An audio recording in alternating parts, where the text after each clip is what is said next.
She let out a cry. Her body suddenly transformed back into the form of a small white mouse. Then she shot off like a flash of lightning. Ye Junlin called out, "Jiaoxi!" But it was too late to stop her. He was a little surprised. He thought to himself, "It's rare for Jiaoxi to be so eager to fight. Perhaps now I'll be able to see her true fighting potential." Inside the encirclement, Li Wuji gritted his teeth and cursed inwardly, "Damn it! We still underestimated the Medicine King's advantage in this place. It's very difficult for us to deal a fatal blow to it." But Hong Tianye, just as frustrated, added, "This is even more frustrating than being bullied by that guy named Ye. At least he has the main character's luck. But now, even a common plant dares to walk all over me." He turned to see that Bai Xiaoxi had already gotten close. He thought in confusion, "Why did this silly mouse run over here?" Li Wuji shouted loudly, "This place is dangerous, Senior Sister Bai. Get out of here, quickly!" The Thundervine, its eyes bloodshot, snorted coldly. Its voice was filled with contempt. "With just the paltry skills of this mouse, you dare to come here and cause a scene? Or did you think this great one would go easy on you?" Even in her small mouse form, Bai Xiaoxi didn't flinch. She grabbed a vine and her entire body erupted with an astonishing surge of power. Her voice was childlike, yet filled with power. "Don't underestimate me! Squeak, squeak!" Suddenly she erupted with a terrifying power, directly confronting the furious heavenly lightning. From the 9 Tribulations Thundervine, she screamed, "I won't let you bully my senior and junior brothers!" The entire body of the 9 Tribulations Thundervine was set ablaze, letting out miserable shrieks of pain. With eyes blazing like fire, Bai Xiaoxi frantically tore it apart, piece by piece. The 9 Tribulations Thundervine carved a bloody path as it rushed toward the two of them. "Senior brother, junior brother, I'm here to save you!" Witnessing that scene, Li Wuji and Hong Tianye broke out in a cold sweat. Hong Tianye's face went pale. His brows furrowed as he stammered in disbelief. This has to be an illusion, right?" he asked himself. "The silly little mouse that follows us around all day, only interested in good food. How did she suddenly possess such earth-shattering power?" Li Wuji was also stunned. Goosebumps broke out all over his skin as he stammered, "Senior Sister Bai, oh my God, so you were this strong all along?" Even Fan Dezheng's eyes looked like they were about to pop out of their sockets as he witnessed Bai Xiaoxi's spectacular performance. Bai Tutik's spectacular move. Old Shen was shocked beyond belief. This tiny little girl was actually stronger than those two combined. Even Ye Junlin couldn't help but be slightly astonished. He thought to himself with a sigh, "So this is the power, the hidden potential of the first immortal physique in all the heavens and myriad realms. Wow, it truly is extraordinary." Hong Tianye's firepower was concentrated. He was no longer just standing by and watching. He roared, "Take the chance this rat has given us! Let's destroy it together." Li Wuji, brandishing his kitchen knives, got into a ready stance. He also let out a roar, "Kill!" The two of them charged forward at once, unleashing their full power, with the Crimson Soul Demon Flame and the chaotic Heavenly Blade Art. The White 9 Tribulations Lightning Vine, being ravaged by 3 terrifying powers at once, finally collapsed to the ground, exhausted. Bai Xiaoxi jumped for joy. "Amazing! We won! Senior brother, are you going to praise me?" Hong Tianye shot her a sideways glance, then snorted coldly and turned away, muttering, "You finally get to show off for once. And now you want to come flaunt it in my face? This lord is no longer your servant, you know." Hearing that, Bai Xiaoxi's eyes turned red. Tears welled up as she watched his retreating back. In a tiny voice, Did I do something wrong?" Seeing that she was about to cry, Li Wuji hurriedly knelt on one knee. He praised her endlessly, "Senior Sister Bai, you were so incredibly majestic just now." Then he turned and called out loudly, "Senior Brother Hong! Don't you agree? If it weren't for her, we would have died here long ago, right?" Hong Tianye scowled and gave a cold snort, but he still answered reluctantly, "Indeed, today you've really made people see you in a different light." As soon as she was praised, Bai Xiaoxi immediately stopped crying. Ira's small face flushed. "Actually, it's nothing, Thu. I just wanted to lend a hand." And Du Wei, who was standing not far away, then stepped forward. He gently spoke up to thank them. "Thank you, fellow cultivators, for your assistance. Du Wei is extremely grateful." Levokeep hurriedly waved her hand and replied magnanimously, "There's no need to be so polite, young lady. It was no trouble at all." Hearing a stranger's voice, Bok Tutit hurriedly put her tattered conical hat back on. She was so embarrassed she wanted to find a place to hide. "There's a stranger here," and Du Wei smiled. He pointed towards the little girl who was timidly hiding behind him. Levokeep gently asked, "Little junior sister, why are you so shy?" "I saw you just now. You were very impressive. I really admire you, little sister. You don't need to worry about your appearance." You're very cute. Hearing this, Bok Teotik's eyes lit up. She hurriedly turned and pulled on Deep Kun Lum's sleeve. Because of this, the hat on her head fell to the ground. Really? Master, did you hear that? This big sister really admires Thuthu. And what's more, she doesn't even mind Thuthu's appearance. Hearing the word master, Pham Duc Chin narrowed his eyes slightly and thought to himself, Master, it seems my suspicion is becoming more and more plausible. Deep Kun Lum smiled. He patted his little student's head and replied gently, All right. Look at how happy you are. Bok Teotik's face flushed red as she giggled, and Dewey couldn't help but be surprised. He asked, Brother, are you this little girl's master? He secretly wondered, just what kind of terrifying existence must he be to be able to take in and accept a disciple as powerful as this? Deep Kun Lum didn't hide it and answered frankly, That's right, little girl. She is the very disciple that I worked so hard and poured my heart and soul into raising. Hong Tianye, standing behind them, heard this and snorted. She thought to herself, how do you have the nerve to say that? What did you even raise her in? Don't tell me you trained her cooking skills. Bai Xiaoxi happily chimed in, That's right, Master. Master taught Shushu so many things, and you've always treated Shushu so well. And Miao Yi gently bit her fingertip and mumbled, Is that so? She carefully observed the group. Ye Junlin felt that their faces were a bit familiar, but for the moment, he couldn't remember where he had seen them. These four are together. Why do they look so familiar? I feel like I've seen them somewhere before. Ye Junlin also secretly glanced at An Miao Yi. A bead of sweat trickled down his forehead. This girl, she's not as simple as she looks. I wonder what she's already figured out. But at that moment, in another direction, a humanoid medicinal herb hurried back. It reported respectfully, Ginseng King, we've found the humans.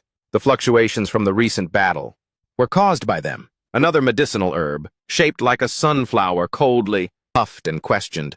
I recall this being the Thunder King's territory, isn't it? Fan Dezheng saw a horde of medicinal herbs aggressively swarming towards them, filling the sky. His expression couldn't help but turn to panic. So many high-grade treasured herbs. We're in big trouble now. Hong Tianye also turned her head to look. A glint appeared in her eyes.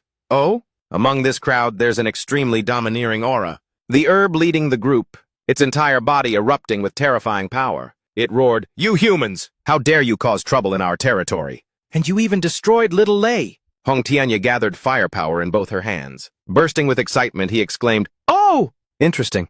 This place really is something else. The herbs here are of much higher quality than anywhere else. There's even a medicine king. To think it's of such supreme quality? The massive figure of the Golden King appeared. Wielding a great hammer, he roared in fury, How dare you! You despicable humans! You actually dare to lay your eyes on me? Ye Junlin observed his opponent carefully and made an assessment. Looking at that hammer, it seems this must be the leader of the medicinal herbs that the others were crying out to for help earlier. Li Wujie looked over at Bai Xiaoxi and asked worriedly, But this one is even stronger than the last one. Big Sister Bai, can you help us? Bai Xiaoxi clenched her small fists. She replied with determination, Shushu will do her best. The Golden King swung his giant hammer and ordered, Charge! Capture them all alive for me! At the same time, Hong Tianye and Li Wujie also took their stances, ready to charge into battle. But suddenly Bai Xiaoxi once again used that bizarre movement technique. In a flash, she appeared right in front of the Golden King. She mustered all her strength, pointed straight at his face, and declared loudly, Your opponent is me, Shushu. The Golden King stood tall, his powerful aura erupting from him. He let out a scornful laugh. Ha ha ha, just you alone? It's not enough that humans dare to look down on me, but now even a little mouse dares to disrespect me? How utterly ridiculous. With that, he swung his hammer wildly, attacking. Bai Xiaoxi nimbly dodged, using her tiny hands to parry all of his blows. But the Golden King's speed was too great, leaving the little girl exhausted and nauseous. She stuck out her tongue and cried, Shushu! It's so dizzy that I'm going to throw up. I won't fight anymore. Shushu. Shushu won't fight anymore. Just then, Wang Huangjin launched another cleaving strike. Heavenly Hammer descends. Humph. You dare to fight this king? Your skills are still far too lacking. Die, you filthy rat! Bai Xiaoxi was terrified. She cowered before the hammer as it drew ever closer. Suddenly, Wang Huangjin's eyes widened. His face filled with utter shock, he gravely uttered, You! Ye Junlin had appeared out of nowhere. Using just 2 fingers, he effortlessly crushed his hammer. He narrowed his eyes slightly and spoke with a hint of sarcasm. I say, you ginseng plant, aren't you a little too full of yourself? It seems I'll have to stew you into ginseng soup for you to learn some honesty, Bai Xiaoxi, pale-faced, sobbed. Master, Shushu has brought shame upon you. Ye Junlin looked at her and comforted her gently. Don't overthink it. Go help the others. Just leave this place to your master. Bai Xiaoxi quickly wiped her tears, ran off, and shouted back, Yes, master! And Miao Yi, standing to the side, watched intently. She quietly called out to Fan Baba, Look, young Master Ye is about to make his move. Fan Dezheng's forehead was covered in sweat, his heart filled with doubt. I don't know why, but no matter how I try, I can't see through his cultivation level. Just how profound is it? Meanwhile, Wang Huangjin was burning with impatience. He had already launched an extremely powerful attack, charging straight towards Ye Junlin, and with a barrage of punches. Ye Junlin remained calm. He looked straight at the volley of punches rushing towards him. His body began to radiate a powerful aura. At the same time, he asked the system in his mind, If I get serious, will my cultivation level be exposed? Ding, host, rest assured. Every time you act in the Medicine King's Valley, your cultivation level will be suppressed to the 9th level of Qi refinement. However, since that suppression cannot overcome my system, your true power will remain perfectly hidden. So in the eyes of outsiders, you've always been at the 9th level of Qi refinement. But in reality, your cultivation level hasn't changed at all. A glint of excitement appeared in Ye Junlin's eyes. In that case, I can rest easy. He simply threw out a palm strike. Terrifying power erupted, pushing the Golden King backward. The earth-shattering power, along with the overwhelming pressure, spread out, shocking and Miao Yi and Ni Huairen. They turned to ask Fan Dezheng, Is this really the kind of power that someone at the 9th level of Qi refinement can unleash? Right? Fan Dezheng was also stunned, unable to comprehend it. How strange. Could it be that young Master Ye isn't at the 9th level of Qi refinement at all? Or perhaps he can break through the restrictions of Medicine King Valley? The Golden King, with several scorched spots on his body, also realized something was wrong. He roared, You human!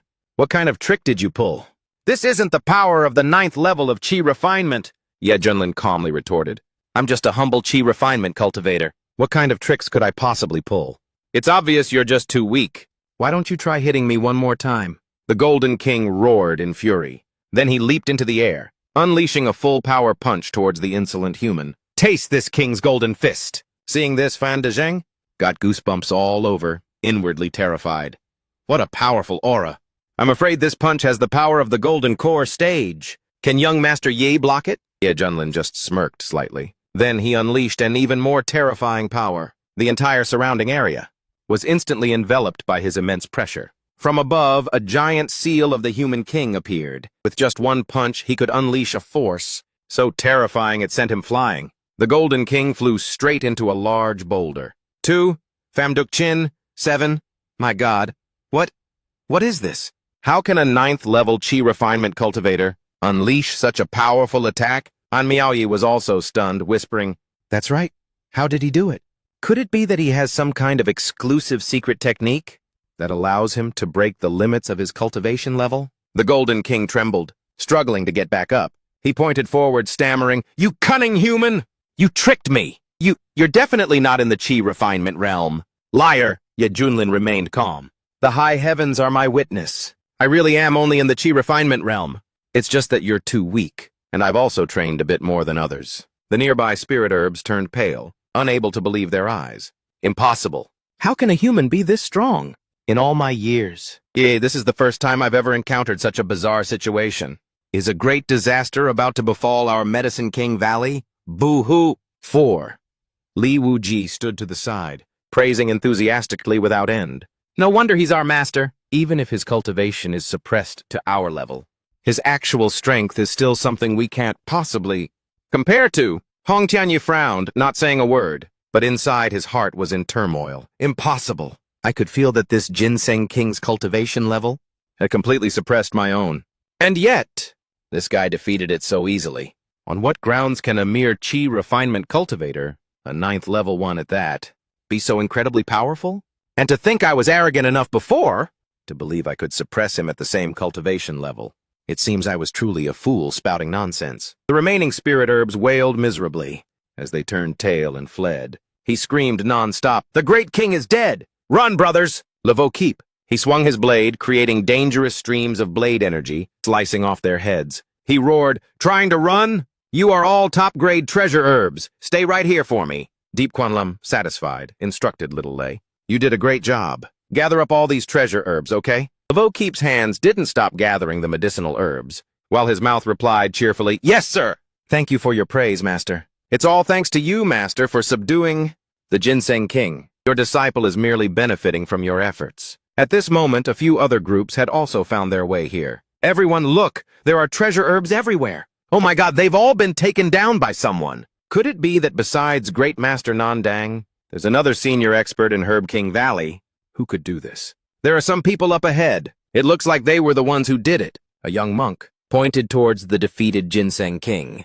Han called out to the old monk leading them. "Great Master, look! That ginseng plant is so unusual!" Great Master Nandang looked over, unable to hide his surprise. "That is a supreme-grade Herb King." Hearing this, the others immediately burst into an uproar. They couldn't stay still. What? An Herb King? Even a normal Herb King is enough to make powerful experts of the Tribulation Realm see red with greed, let alone a supreme-grade Herb King like this one. If this were outside, those old monsters hiding in the eastern region would definitely rush over and snatch it away. But if they were capable of subduing the medicine, King who would dare to actually do it? They wouldn't dare. But Great Master Ran, Deng, his eyes flashing with greed, didn't hesitate for a moment. He charged straight for the Medicine King, thinking coldly to himself, if a supreme-grade Medicine King has appeared, and it's still an unclaimed item, then how could my Xuan Kong Temple possibly just stand by? When Li Wuji saw someone trying to snatch his prize, he instantly flew into a rage.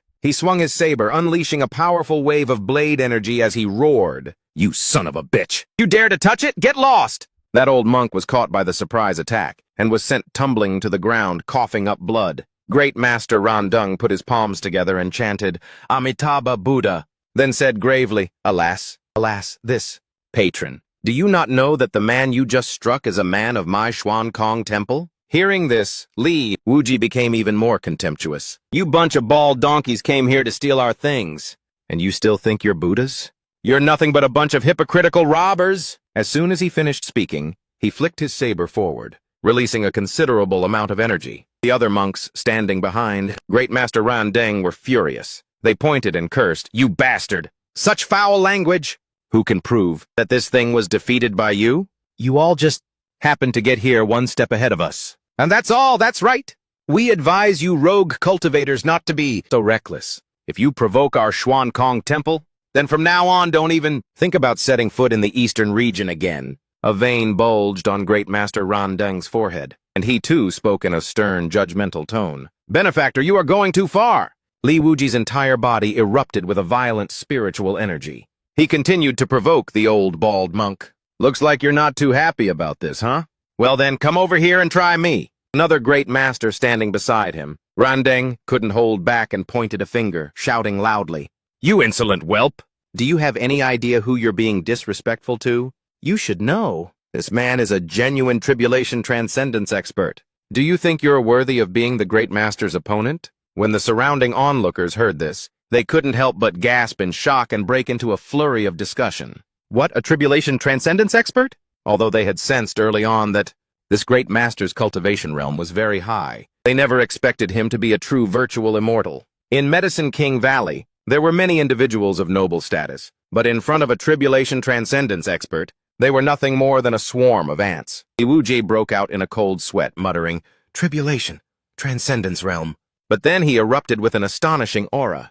He pointed directly at their faces and arrogantly declared, "Who gives a damn about you? Everyone here is at the 9th layer of chi refining anyway. Even if we were outside, I'd still cut you down all the same." Great Master Randeng lifted his chin high, looking him over with a scrutinizing gaze. Then he spoke with somewhat sarcastic praise. "Big words, aren't they? May I ask for this patron's esteemed name?" Iwuji pointed to his own chest and proudly introduced himself. "Listen up. This great master's name is Li Tiden." When the monks heard this, they couldn't help but burst out laughing, their voices filled with ridicule. "Ha ha ha, Li Tiden. What kind of country bumpkin name is that? What village are you from?" "That's right, you don't even have a sect. Yet you dare to shout in front of a tribulation transcendence expert." Great Master Randeng waved his hand. A wave of ferocious power, carrying immense force and wind, swept towards him, sending rocks flying and sand kicking up a storm. "Young man, the malevolent energy on you is too heavy. Allow this old monk to purify you." Lavokeep didn't flinch at all. He unleashed a primordial cross slash. His aura exploded as he shouted, "Excellent! If I can fight against a tribulation-level master, then this is a rare and excellent opportunity. His slashes formed a giant cross, chopping straight down at Grandmaster Nien Dang's defensive barrier. The old monk shielded his face with his hands, but he could still feel the terrifying pressure. The more Lavokeep fought, the more ferocious he became, charging forward and unleashing several slashes in quick succession, like a spider web spreading out to cover everything. Amitabha! Amitabha!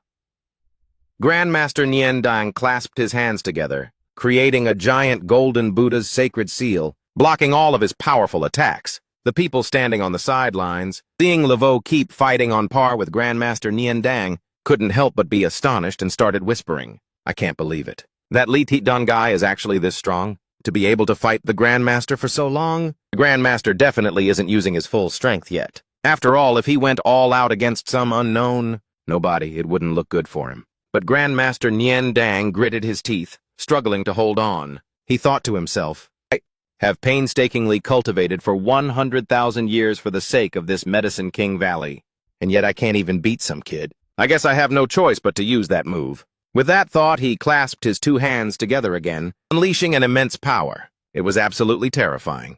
Lavokeep paused for a moment, letting out a grunt. Then he resumed unleashing countless blade auras, but none of them could penetrate the barrier. Nien Dang's defense. "Grandmaster, young man, stop wasting your time. Even if you were to slash for 3 days and 3 nights, you still wouldn't be able to do anything to me." Hearing this, Lawuji sneered disdainfully and spat at the barrier. Great Master Randang's eyes widened in fury. Then he unleashed a punch with all his might. Damnation! Li Wuji also slashed out with his blade in response, but it was useless. He grit his teeth, his heart filled with 7 parts shock. The attack was ineffective. He swung his blade again, and mockingly asked the old bald donkey, "Old man, is your family name Wang? Are you an 8-shelled turtle or something?" Great Master Randang clasped his hands together and said gently, "Patron, why must you torment yourself so? After all, we can't stay in this Medicine King Valley for the rest of our lives. Can we?" The old monk unleashed his power and a brilliant halo erupted from him, causing everything around to dim and grow dark. He didn't hesitate to utter a threat. "You think being able to fight on par with this great master inside this place makes you impressive? If you've got the guts, then stay here forever. But if you dare to step outside, then a fool like you can just wait for death." Ye Junlin, who had been watching all this time, finally had to step in and set things straight. "I was the one who brought down this Medicine King tree, and yet you people from the Xuan Kong temple brazenly came to steal it. That was already shameless enough. Getting beaten like this is exactly what you deserve." Great Master Randang frowned and retorted, "This patron, the moment you all attacked together. The nature of the situation changed. Besides, who made the rule that something that falls on the ground automatically belongs to you?" The old man formed another hand seal. A circle of energy enveloped his body, radiating a terrifying power. "This old monk believes that only when an item is in my own hands. Does it truly belong to me?" From behind, Hong Tianye, his entire body erupting in flames, charged forward and roared, "Old bald donkey, are you looking to die?" But Great Master Randang continued to walk forward at a steady pace. He let out a cold snort. "You think you can stop this old monk with just the likes of you? Stop struggling. This Medicine King tree belongs to this old monk now." A powerful beam of energy suddenly shot out, blocking Hong Tianye's path. He wondered grimly, is this Ye Junlin, who was already standing in front of Master Randang? When did he get there? His entire body radiated an incredibly powerful aura. He coldly asked him, "You old bald fraud, do you really think no one can put you in your place?" He raised a fist, unleashing the victorious battle fist technique. The power contained within it made Master Randang tremble in fear. The power hidden in this punch, how can it be so terrifying? It even feels like it surpasses the limits of the Medicine King Valley. Ye Junlin threw a punch at Master Randang. Its immense power created a terrifying explosion. An earth-shattering gust of wind erupted, and the pressure it unleashed was just as horrifying. Master Randang was hit by the punch and sent flying backward. He had to dig his feet deep into the ground just to stop himself. Seeing this, the monks behind him still puffed out their chests and said arrogantly, "With just a weak little move like that, you dare try to show off in front of Master Randang? That's right, all bark and no bite. Try it again if you have the guts." But Master Randang remained silent, his head lowered. His body was still smoking. Ye Junlin wasn't angry at all. Instead, he gave a contemptuous smile and asked him, "So how did that last punch taste?" For Buddha's sake, I didn't want the news of me beating you to death to get out, so I suppressed my own power to the absolute limit. Master Randeng was silent for a long time. Then he spoke with difficulty. This monk is merciful, benefactor. Take care of yourself. I will take my leave. The Grandmasters behind him were dumbfounded, staring at his hastily retreating back. It's over just like that? But we haven't even settled the score, Grandmaster. Aren't we going to take these sacred medicines anymore? A vein bulged on Grandmaster Randeng's temple. He turned and shot his disciples a ferocious glare. They immediately flinched in fear, stammering, I understand. Let's go. Ye Junlin snapped his fingers, remarking lightly, I'll give you credit, you old bald fraud. You know when to quit. Grandmaster Randeng's group had only gone a short distance, when he couldn't hold it in any longer and spat out a mouthful of fresh blood. A Grandmaster behind him asked in alarm, Grandmaster, are you all right? Grandmaster Randeng gritted his teeth. He forced himself to say, this old monk is fine. It's just a minor injury. He trembled inwardly, wondering to himself, who in the world is this person? To think someone like him has appeared in Medicine King Valley.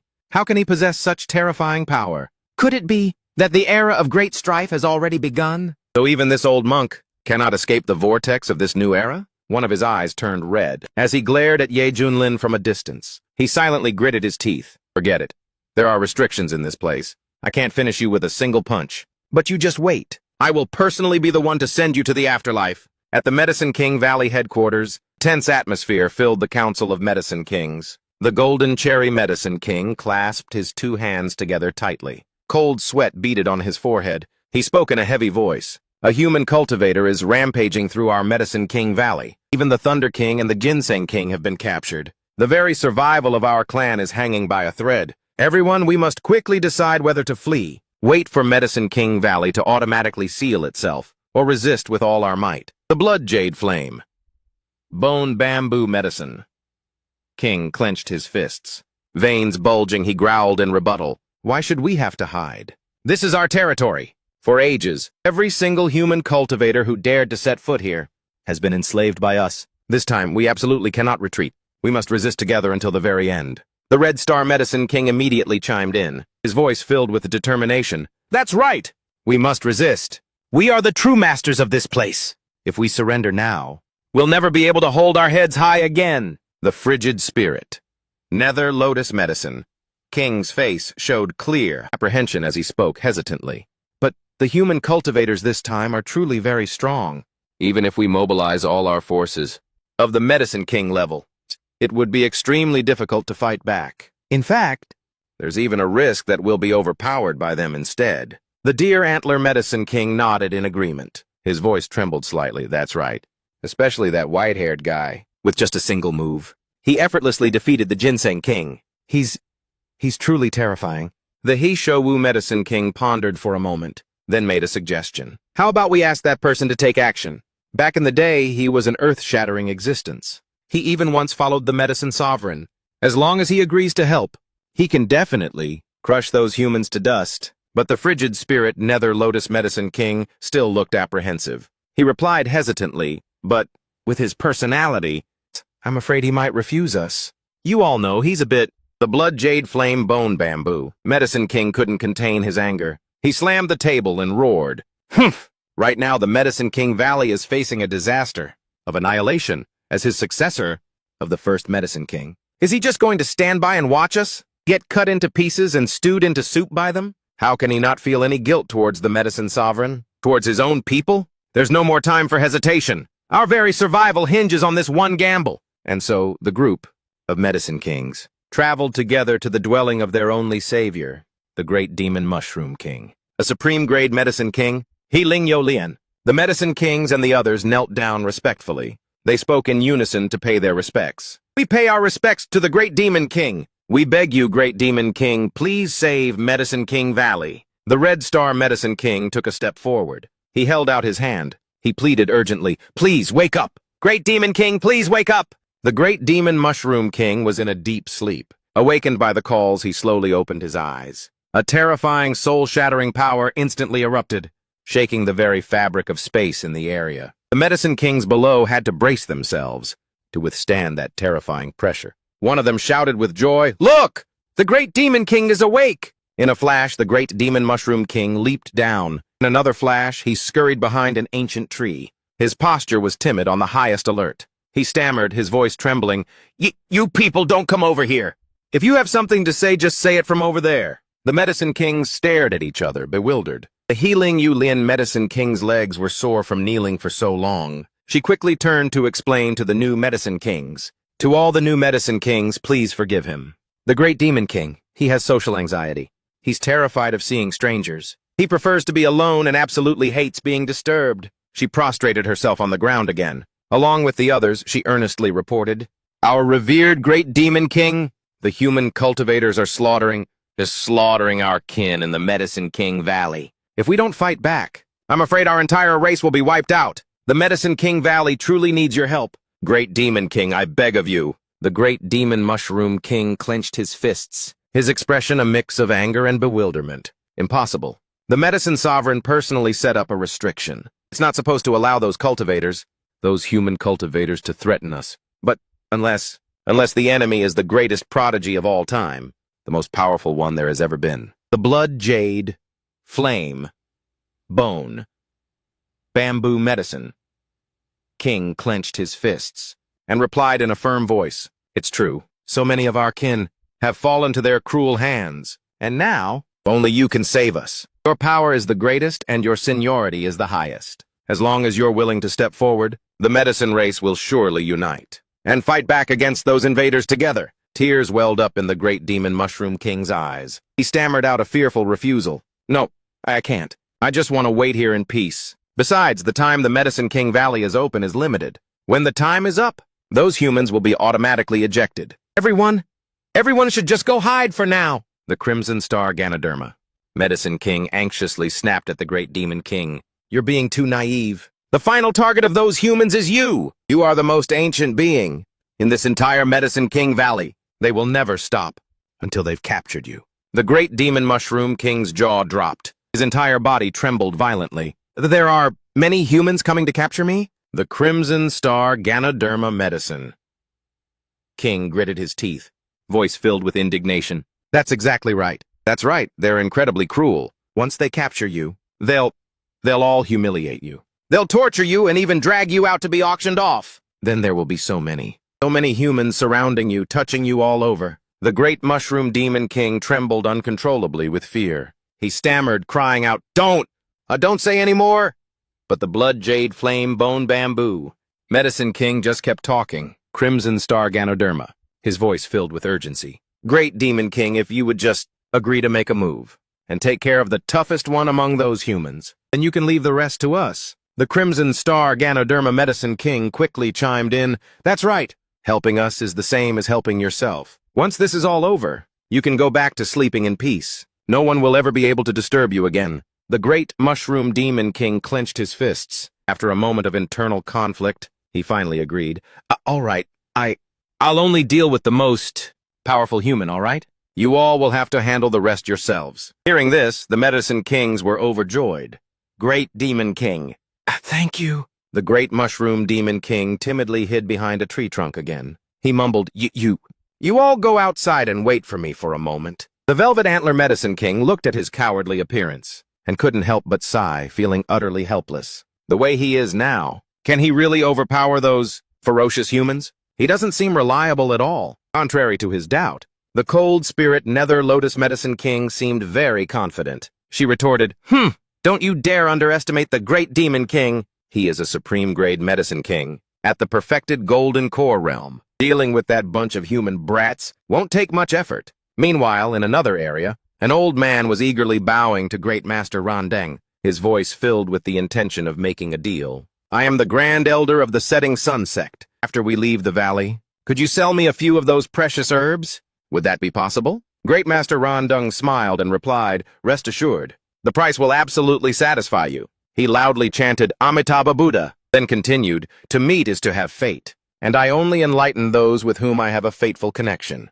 Patron, you will surely get what you desire." The Grand Elder of the Setting Sun Sect was overjoyed. He thanked him profusely. "Thank you, Great Master. Thank you, Great Master." Seeing this, several others also hurried over and began to excitedly bargain with Great Master Rondeng. "I want the Thunderstrike wood. What's the price?" "Just name your price." I want that dragon's blood grass. Great Master Randing raised his hand to signal. With a compassionate expression, he said, Amitabha. Amitabha, I will definitely help all you fellow Taoists achieve your desires. Just then, several medicine kings flew down from the sky. The young monk pointed and shouted in alarm, We're under attack! Great Master Randung turned his head, his face full of arrogance. He boomed, Excellent. I was just lamenting that I couldn't find them, and yet they've delivered themselves right to my doorstep. The blood jade flame bone bamboo medicine.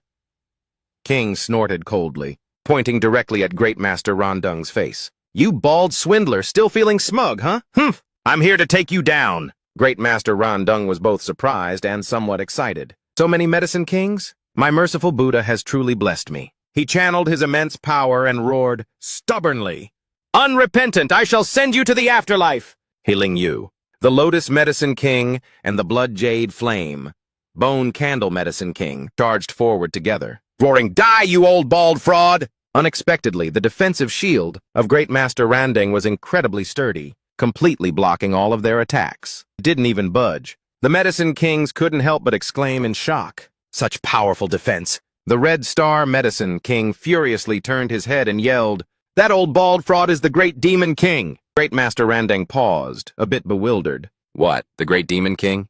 Could it be that this Medicine King Valley also has a great power? Of the demonic path residing here? The Red Star Medicine King looked behind him. The Great Demon Mushroom King was nowhere to be seen. Looking a little closer, he saw him hightailing it out of there, so fast that smoke was rising from his heels. The Red Star Medicine King hurriedly grabbed him and pushed him forward, pleading, Great Demon King, We're counting on you! If not, we'll all be boiled into soup by them. The Great Demon Mushroom King saw the huge crowd on Great Master Randang's side, and his head started to spin. So many people. The people on the other side were still looking at each other in confusion. Isn't that just an ordinary mushroom? So this is the so-called, Great Demon King they were talking about? Ha ha ha, this! Great Master Randang carefully observed the Great Demon Mushroom King, and suddenly realized something. He exclaimed in shock, No, this is a type of mushroom whose form is recorded in the ancient texts of Xuankong Temple. This mushroom's entire body is blue. Its name is the Immortal Chaos Mushroom. If a cultivator can refine and use it, then your power will skyrocket. Your lifespan could even be extended by 1,000,000 years. If you brew it into a soup and drink it, it can even increase your cultivation speed. The old man was ecstatic. He thought to himself, It must be because of this old monk's sincerity.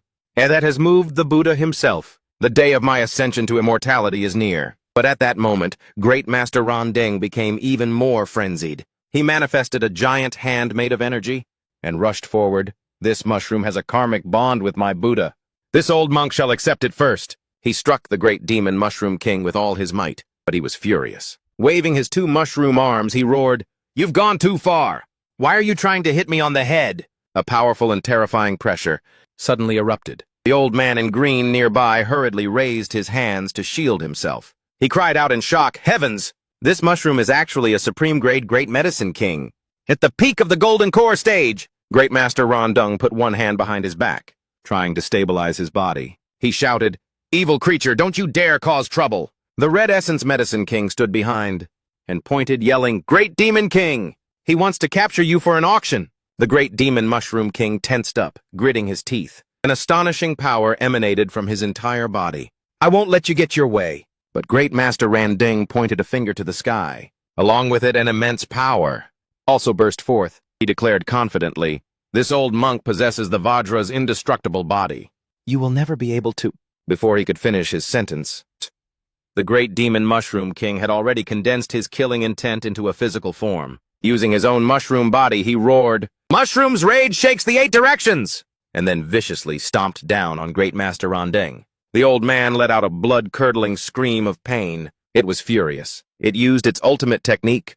Mushroom's rage shakes the 8 directions. Using all of its immense power, using its big mushroom butt to bounce up and down, pounding relentlessly onto Master Niandang's back. Its mouth wouldn't stop screaming as if it needed an ambulance. Did I say you could hit my head? Did I say you could hit my head? Master Niandang screamed miserably in pain. With both hands braced on the ground, he growled out curses at Ngeep.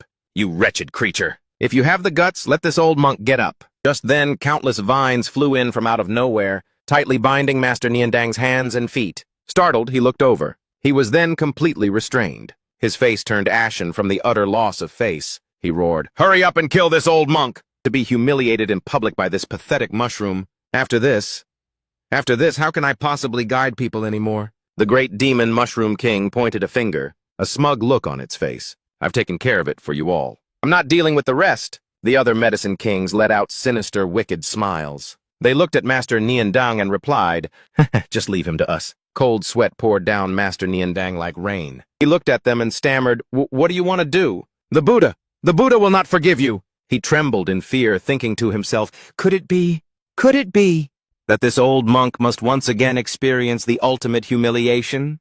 Just like 100,000 years ago? Deep Kun Lum, who was off to the side, saw Ndu Wei, Pham Duc Ching, and Le Vo Kiep joining forces to fight an ancient tree. He turned his head slightly. He let out a soft sound, thinking to himself, a little interesting. The aura over there is anything but ordinary. It even far surpasses all the other medicine kings. A red glint flashed in the corner of his eye, and a faint smile appeared on his lips. The true power behind Medicine King Valley. So you finally decided to show yourself, have you? After being battered by all three of them for a while, that tree, while wailing miserably, it pleaded with the seniors. Please don't hit me anymore. This little one was just accidentally passing by. I'm not the kind of medicinal herb that's in the same league as those who bully the human race.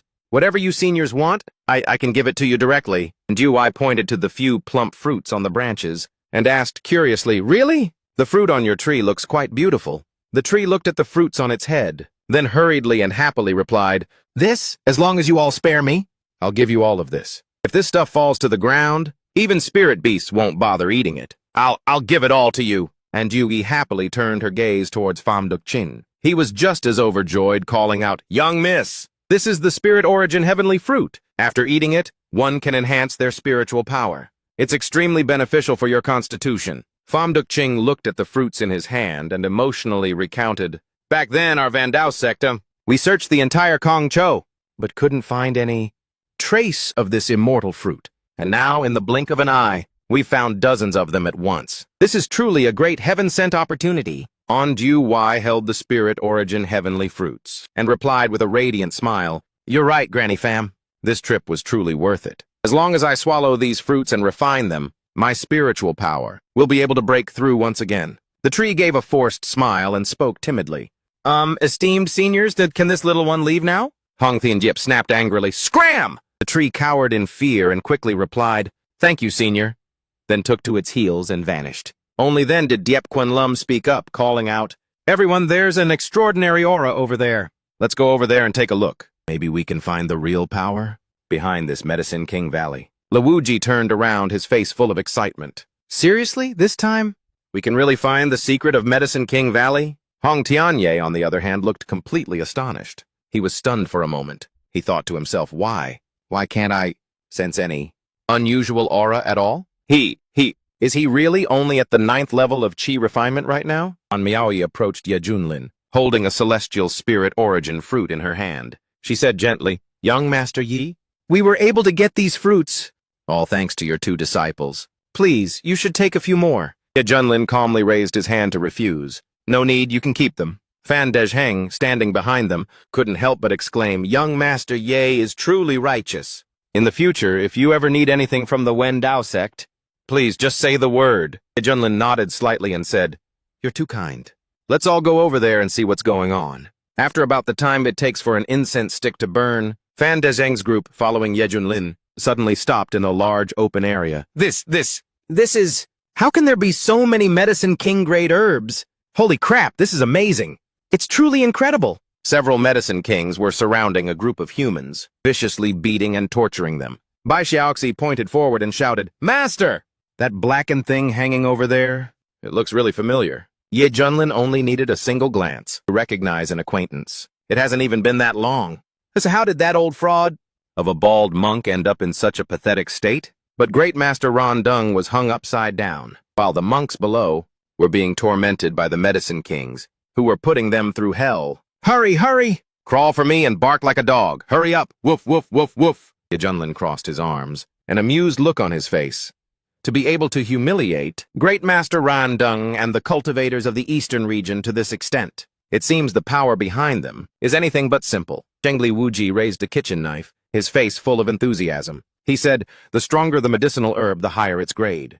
Who knows, it might even be a top-grade Great Medicine King. The 7-star Key Medicine King turned around. Seeing the newcomers, he shouted arrogantly, "You newcomers over there! Have you seen what happened to them? Hurry up and get on your knees to beg for your lives." Ye Junlin scoffed in response.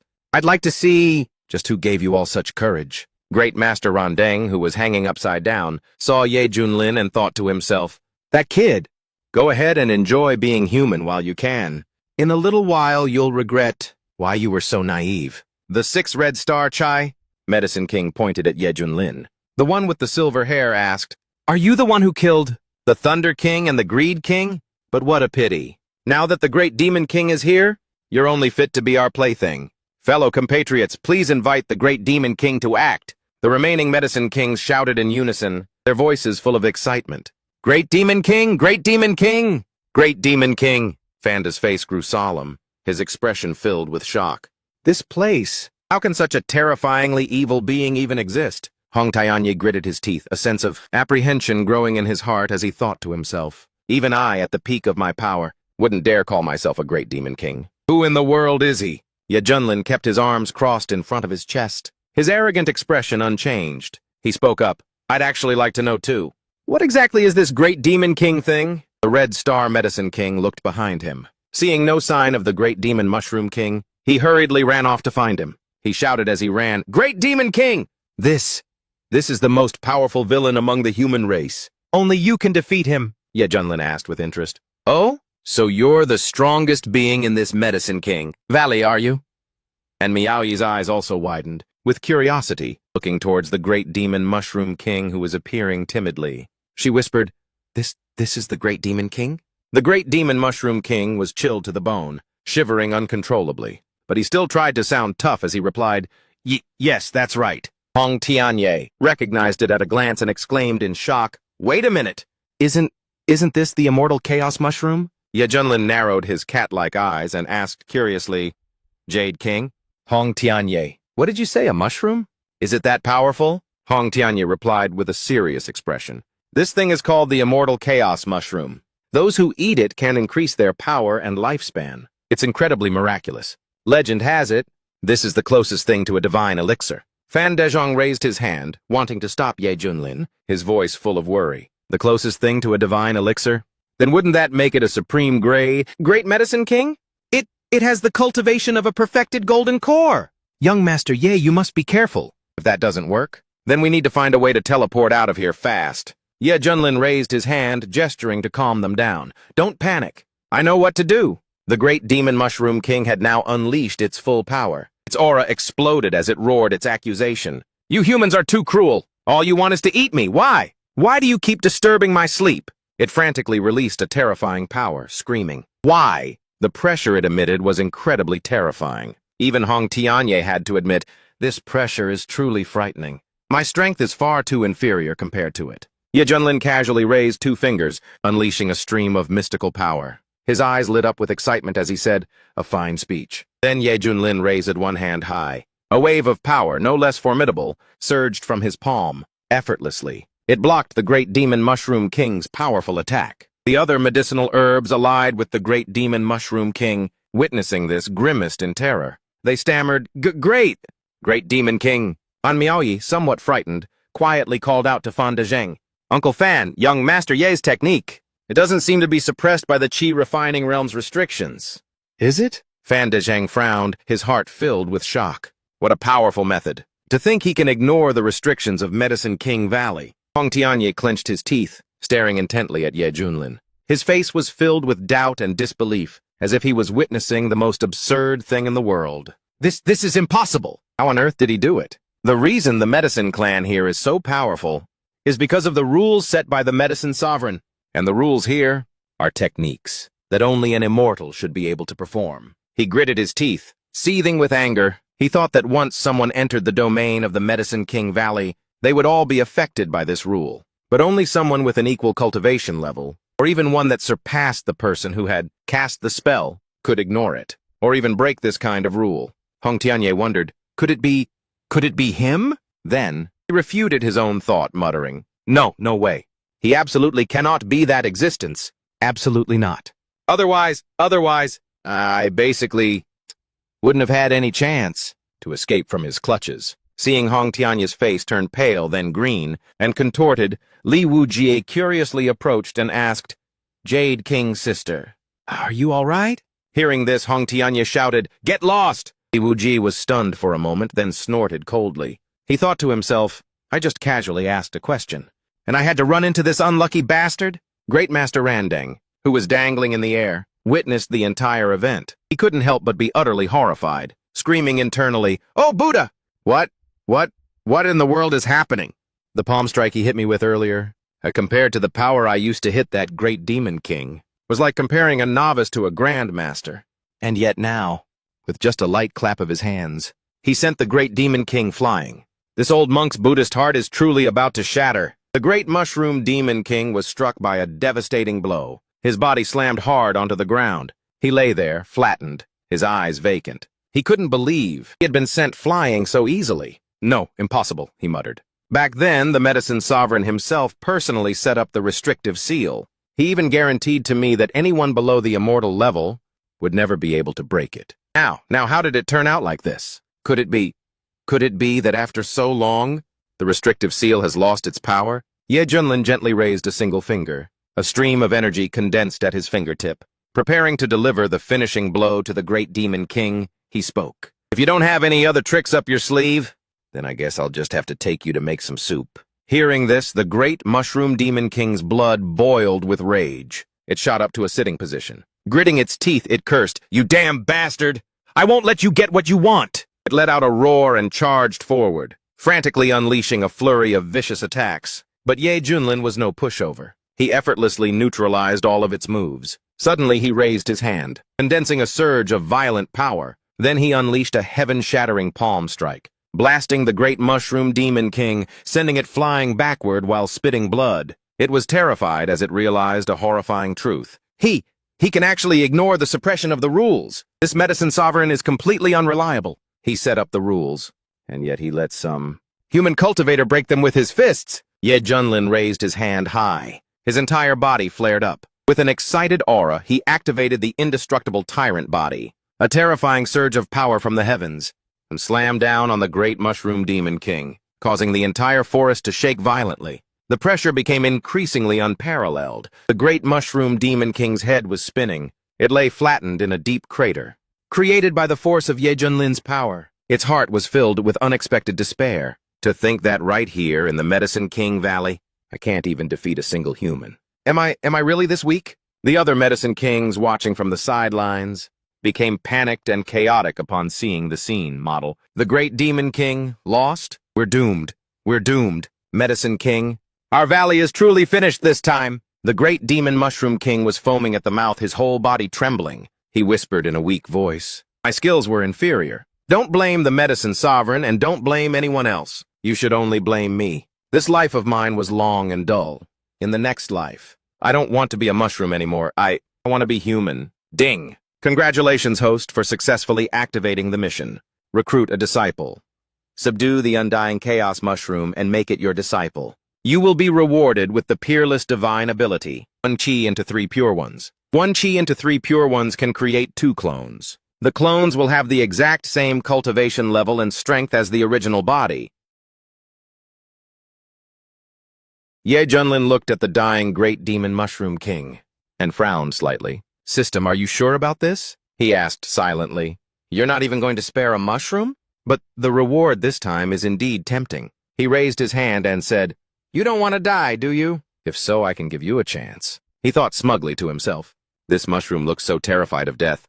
It'll definitely agree right away. To his surprise, the great demon mushroom king growled out 2 words.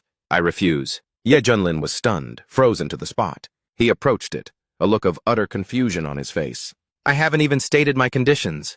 And you've already refused? You really don't want to live anymore?" The great demon mushroom king let out a weak breath and replied, "That's right.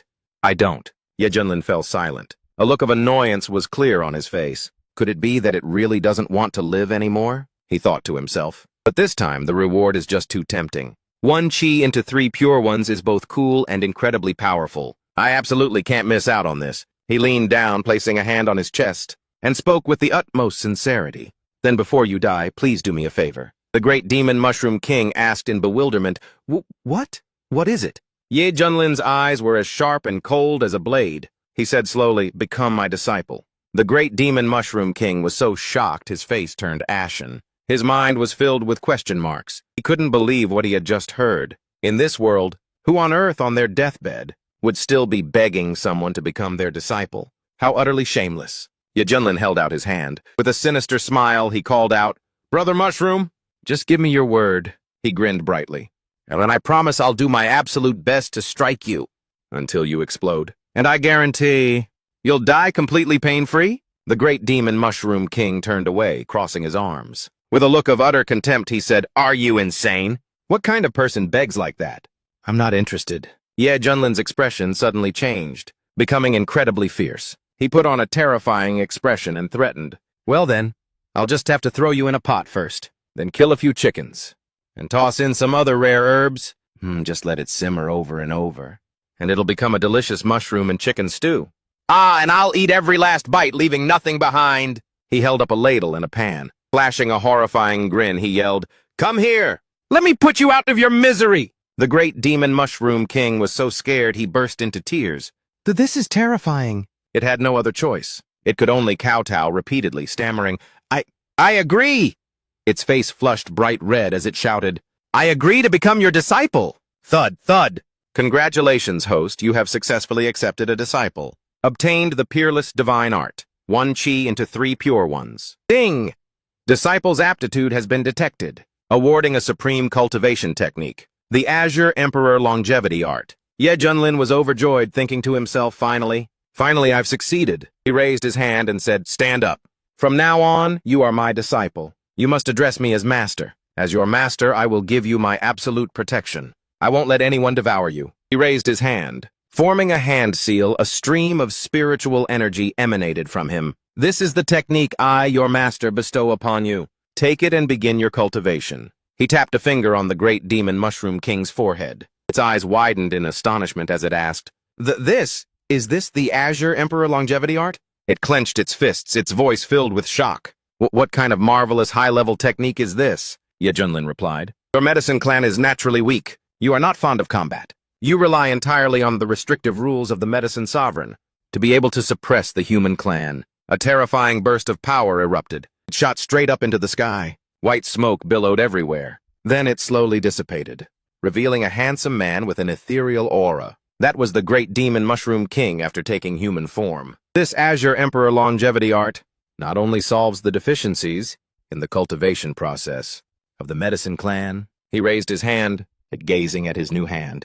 With a look of pure exhilaration, he continued, but it also adds a significant amount of combat power, allowing the medicine clan to undergo a complete evolution. And Miao Yi's eyes widened in shock, stared at Ye Junlin in utter astonishment. First, young Master Ye was fighting them. Then he took on a disciple, and he even helped a medicinal herb take human form. What is this? What kind of bizarre hobby is this? Pham Dukchen also froze stiff. He stammered, It hasn't even become a divine elixir yet, and it can already take human form? What kind of divine secret art is this? Laveau Keep clenched his fists, praising silently in his heart. Master's power is truly unfathomable. Bak Tutik threw her hands in the air and cheered with delight. Awesome! Look, we have a new junior brother. The great demon mushroom king, now in human form, solemnly bowed before Diep Quan Lam. Thank you, honored master, for this great boon. Please accept this bow from your disciple. Diep Quan Lam grunted in acknowledgement and replied, with a satisfied expression, a promising pupil. From behind, Hong Thien Deep watched him with a scowl. He thought to himself, this bastard. Just how many more secrets is he hiding? He doesn't just take on disciples willy-nilly. He even helps them take human form. This guy, he definitely has some other motive. He suddenly paused, as if realizing something.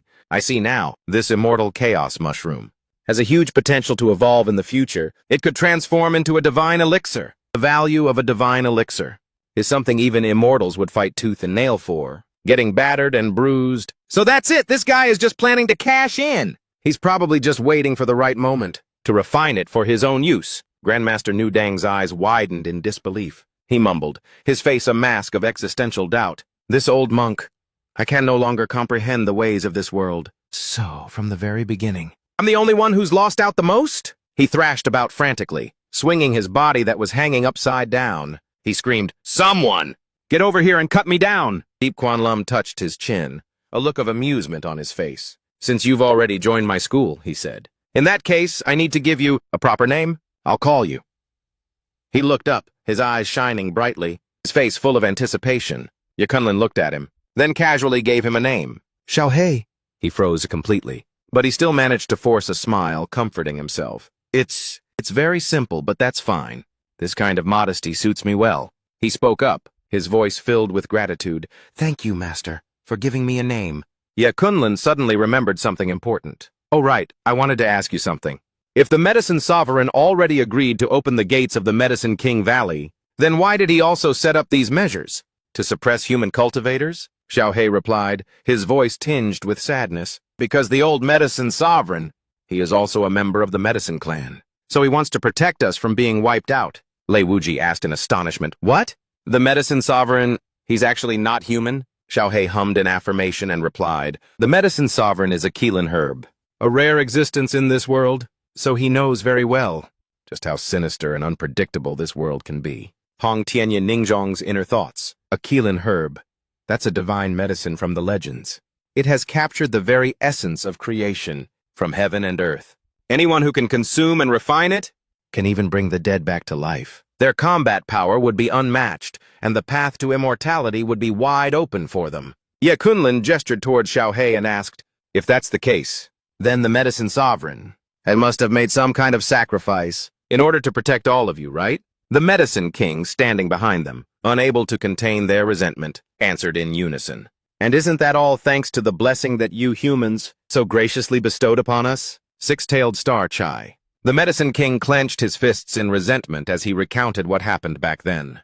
There were many factions within the human clan that coveted Medicine King Valley. They plundered from us every single day. The herbs with low cultivation levels had no strength to fight back. So one by one they were turned into commodities for trade, or food on their banquet tables. For the safety of our clan, the Medicine Sovereign had to expend his own medicinal power to satisfy the insatiable desires of those powerful human cultivators, all to buy the Medicine Clan a little room to survive. Li Wuji gasped, his face filled with shock. The Medicine Sovereign used his own body to carve out a path to survival for the Medicine Clan, Xiaohei continued, his voice filled with bitterness. But the Medicine Sovereign's power was finite, while the greed of the powerful human factions was absolutely endless. So the Medicine Sovereign made a decisive choice and ascended to the Immortal Realm, using his own body to trade for the Immortal Realm's protection over the Medicine Clan. But the Immortal Realm gave a condition. Medicine King Valley would have to open its gates once every 15 years. In exchange, they would protect us.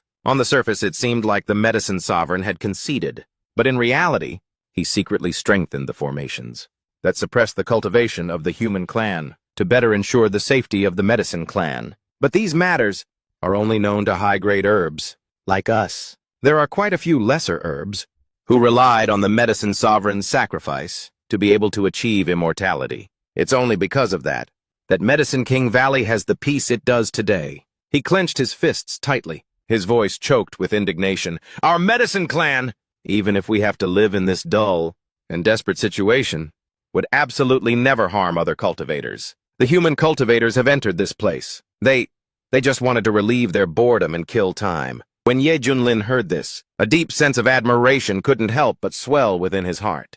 The Medicine Sovereign had sacrificed himself to find a path of survival for the Medicine Clan. It was truly impossible not to respect him. Lei Wuji clenched his fists so tightly they trembled with emotion. He said, "The Medicine Sovereign. He is truly a righteous man." Wu Fandezheng, stroking his beard, also spoke with admiration. "I have always respected the Medicine Sovereign, even though I knew he wasn't from our eastern region's human clan.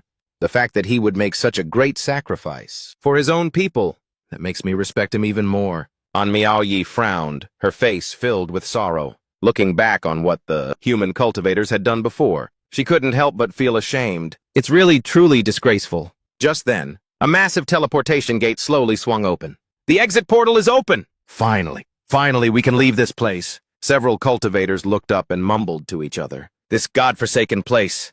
From now on, whoever wants to come can come." Great Master Randeng gritted his teeth. He thought to himself, Amitabha. Finally, I'm finally free. Once I'm out, I will wash away this humiliation with blood. Everyone began to leave Medicine King Valley one by one. Before leaving, Ye Junlin glanced back. He held out his hand and asked Xiaohei, "Don't you want to come with us?" Xiaohei looked at him, his expression full of hesitation. He lowered his head, lost in thought. I originally thought that after the crisis was resolved, I could finally get a good night's sleep. But now, such a major unexpected event has occurred. I've been accepted as a disciple, model, and I was even taught the supreme cultivation technique. Should I go out and experience this vast, strange world? Or perhaps Ye Junlin didn't wait any longer. He waved goodbye to Xiaohei and said, "As your master, I respect your choice. If we have the chance, we'll meet again in 100,000 years. See you later." Xiaohei watched Ye Junlin's retreating figure, his eyes never leaving him. He also asked himself, "Do I really want to stay here and just lie flat forever? Why? Why is it that in my heart there's such a feeling of emptiness?" His eyes widened as he thought to himself, "Am I really going to go back to that long, drawn-out, and boring life?" Xiaohei clenched his fists. His heart suddenly became incredibly resolute. "No, I don't want to go back." He used all his strength and shot up into the sky. As he flew, he shouted at the top of his lungs, "The world is so vast. I want to go out and see it." He quickly flew towards Ye Junlin and called out, "Master, take me with you. I want to see the world." Ye Junlin smiled warmly, hummed in agreement, and replied, "Then from now on your master will take you flying everywhere. Blood jade, flame bone bamboo." The Medicine King asked the great Demon King in a daze, "Why is he leaving too?" Cold Spirit Nether Lotus. This Medicine King was just as confused as the great Demon King. After transforming into a human, he became this agitated? The Star Essence Medicine King angrily made a judgment. He was definitely oppressed by that human. That damn human! But they've already left this place. We can go back to our peaceful lives for another 100,000 years. At the entrance of the Medicine King Valley, everyone flew out one by one. The people waiting outside saw this and began to cheer excitedly. "Look, quick! They're coming out!" Model, "Look how happy he seems. He must have had a great harvest. I'm so envious. It's a shame the number of people allowed into Medicine King Valley is limited. I've lost my chance in this lifetime." Master Randeng stepped out of the gate, his face full of resentment as he thought to himself, I'm finally out. Damn it all! Several monks cheerfully crowded around and asked him, "Master, how was your harvest this time?" "Do you even need to ask?" With Master Randeng leading the way, "We're sure to come back with a full load." This hit a sore spot for Master Randeng. Veins bulged on his forehead. He glared sideways at them and growled, "Do I look like I came back with a full load?" The monks were struck by his terrifying aura and began to tremble in fear. They hurriedly stammered, "Sorry, Master. I spoke without thinking." Just then, an arrogant voice shouted a command from a distance. "All of you who entered Medicine King Valley, stay right where you are! Don't you dare move a muscle for me!" A man holding a blade cracked his knuckles. He bared his teeth in a threatening grin. "Anyone who dares to resist, don't blame my master for being merciless. My master, Ye Junlin, is a void transformation expert." A man in black standing nearby exclaimed in disbelief, "No way! We're robbing people again? How shameless!" The person next to him quickly put a hand to his mouth. "Shh," he whispered. "Keep your voice down. Are you trying to get yourself killed talking that loud?" And Miaoyi's eyes widened in fury. "Damn it! It's them again!" But as for Ye Junlin, he just chuckled. There was a hint of sinister amusement in his smile. He said, "Excellent, I hadn't even gotten around to hunting you all down. And yet you've delivered yourselves right to my doorstep. Just like this." Hong Thien Deep looked at the girl in red who was impersonating him over there, and his blood pressure shot up. He clenched his fists, thinking furiously, how dare they find a woman to impersonate this master? This is nothing short of a grave insult to me. I will grind your bones to dust. But Laveau Keep was also grinding his teeth, unable to accept this reality. I am the Blade Demon! I once made the entire mortal realm tremble in fear, and yet I've been turned into some common thug. A roadside bandit. Seeing the noisy, crowded scene, Teo Hak timidly hid in a corner, mumbling, "There are so many people." Bok Tutik patted his head, gently reassuring him. "Little junior brother, don't be afraid. Master and our senior brothers will handle this." Teo Hak hesitated, thanked her, and then asked, "But, may I ask, how should I address you, senior sister?" The girl beamed and replied, "My name is Bok Teach." Teo Hak rubbed his hands together and said politely, "Senior sister Bok, I hope you'll take good care of me from now on." Bok Tutik was so happy she jumped up and down, letting out a little, "Aya! You're so cute, you don't have to be so formal." Bok Teo Hak. He looked over at the group of people impersonating Diep Quan Lam's group. his face full of confusion. Senior Sister Bach, why are those mortals dressed so much like all of you? Aktutik sighed and pointed at them. Those people are imposters who have been pretending to be us, she explained. Right now they're going around robbing people everywhere and ruining our reputation. Tuhak's face went blank, his mouth hanging open. Huh? People actually do things like this? You humans really have your ways, don't you? Just then, Great Master Niandang suddenly unleashed an explosive burst of power. He glared, his face full of resentment and brimming with killing intent, as he asked, "My dear patrons, are you certain you want to do this?" The man with the saber and the girl in red gritted their teeth upon hearing this. A sense of dread grew in their hearts as they thought, What do we do now? That old man doesn't seem to be afraid of us at all. This is the aura of the Tribulation Transcendence Realm. It's a void immortal. The white-bearded old man in the lead maintained a stern expression, trying to reassure them, "What are you panicking for?" Back at the Z-Clan's estate, Yejunlin single-handedly killed a void immortal from the Yuhua sect. As long as we remain calm, we can definitely intimidate this bald donkey. He raised his hand and asked arrogantly, "Fellow Taoist, do you have any idea who I am? When I decide to do something, in this entire eastern region, there are very few who can stand in my way." The monks standing behind, Great Master Randung heard this, and immediately realized the other party's identity. They couldn't help but panic. One of them pointed at the white-bearded old man and stammered loudly, "Great Master, he is the god of slaughter, Ye Junlin." He was the one who single-handedly slaughtered the entire 1 million-strong army of the Yuhua sect. But in that battle, our Xuan Kong Temple also suffered considerable losses, both in elders and disciples. Great Master Randeng glanced behind him, then let out an "oh." His expression was unreadable. He said, "So it's you." The heavens are truly helping this old monk. But at that moment, the white-bearded old man was still trying to appear calm, though inside cold sweat was pouring down his back. He thought to himself, this bald donkey. He's actually a high-ranking monk from Xuankong Temple? They seem to have a grudge against Ye Junlin. This time I'm screwed," Great Master Randung chanted in a deep voice, "Amitabha Buddha," and said, "Patron Ye, a pleasure, a pleasure. This old monk has long heard of your great name." The white-bearded old man's eyes widened, his expression grave. He thought to himself, "Oh, to be this polite? Is he really not going to settle our old score? This name, Ye Junlin, is truly useful." The people standing around couldn't help but exclaim in amazement. To think Great Master Randeng is being so courteous to him. But they're clearly mortal enemies. This Ye Junlin guy, has he really become this powerful? Li Wuji looked at Ye Junlin and asked his master curiously, "Is that old bald donkey really giving us face?" Ye Junlin crossed his arms, his expression showing no trust at all. "That old bald donkey is full of wicked schemes. Just sit back and watch the good show unfold." The white-haired old man continued his pretense, saying, "Since it has come to this, our meeting must be fate. For what comes next, I hope you, fellow Taoist, can hold back. Otherwise, Great Master Randeng's face darkened. He clasped his hands and asked, "What is your opinion, Patron Yi? This old monk understands completely.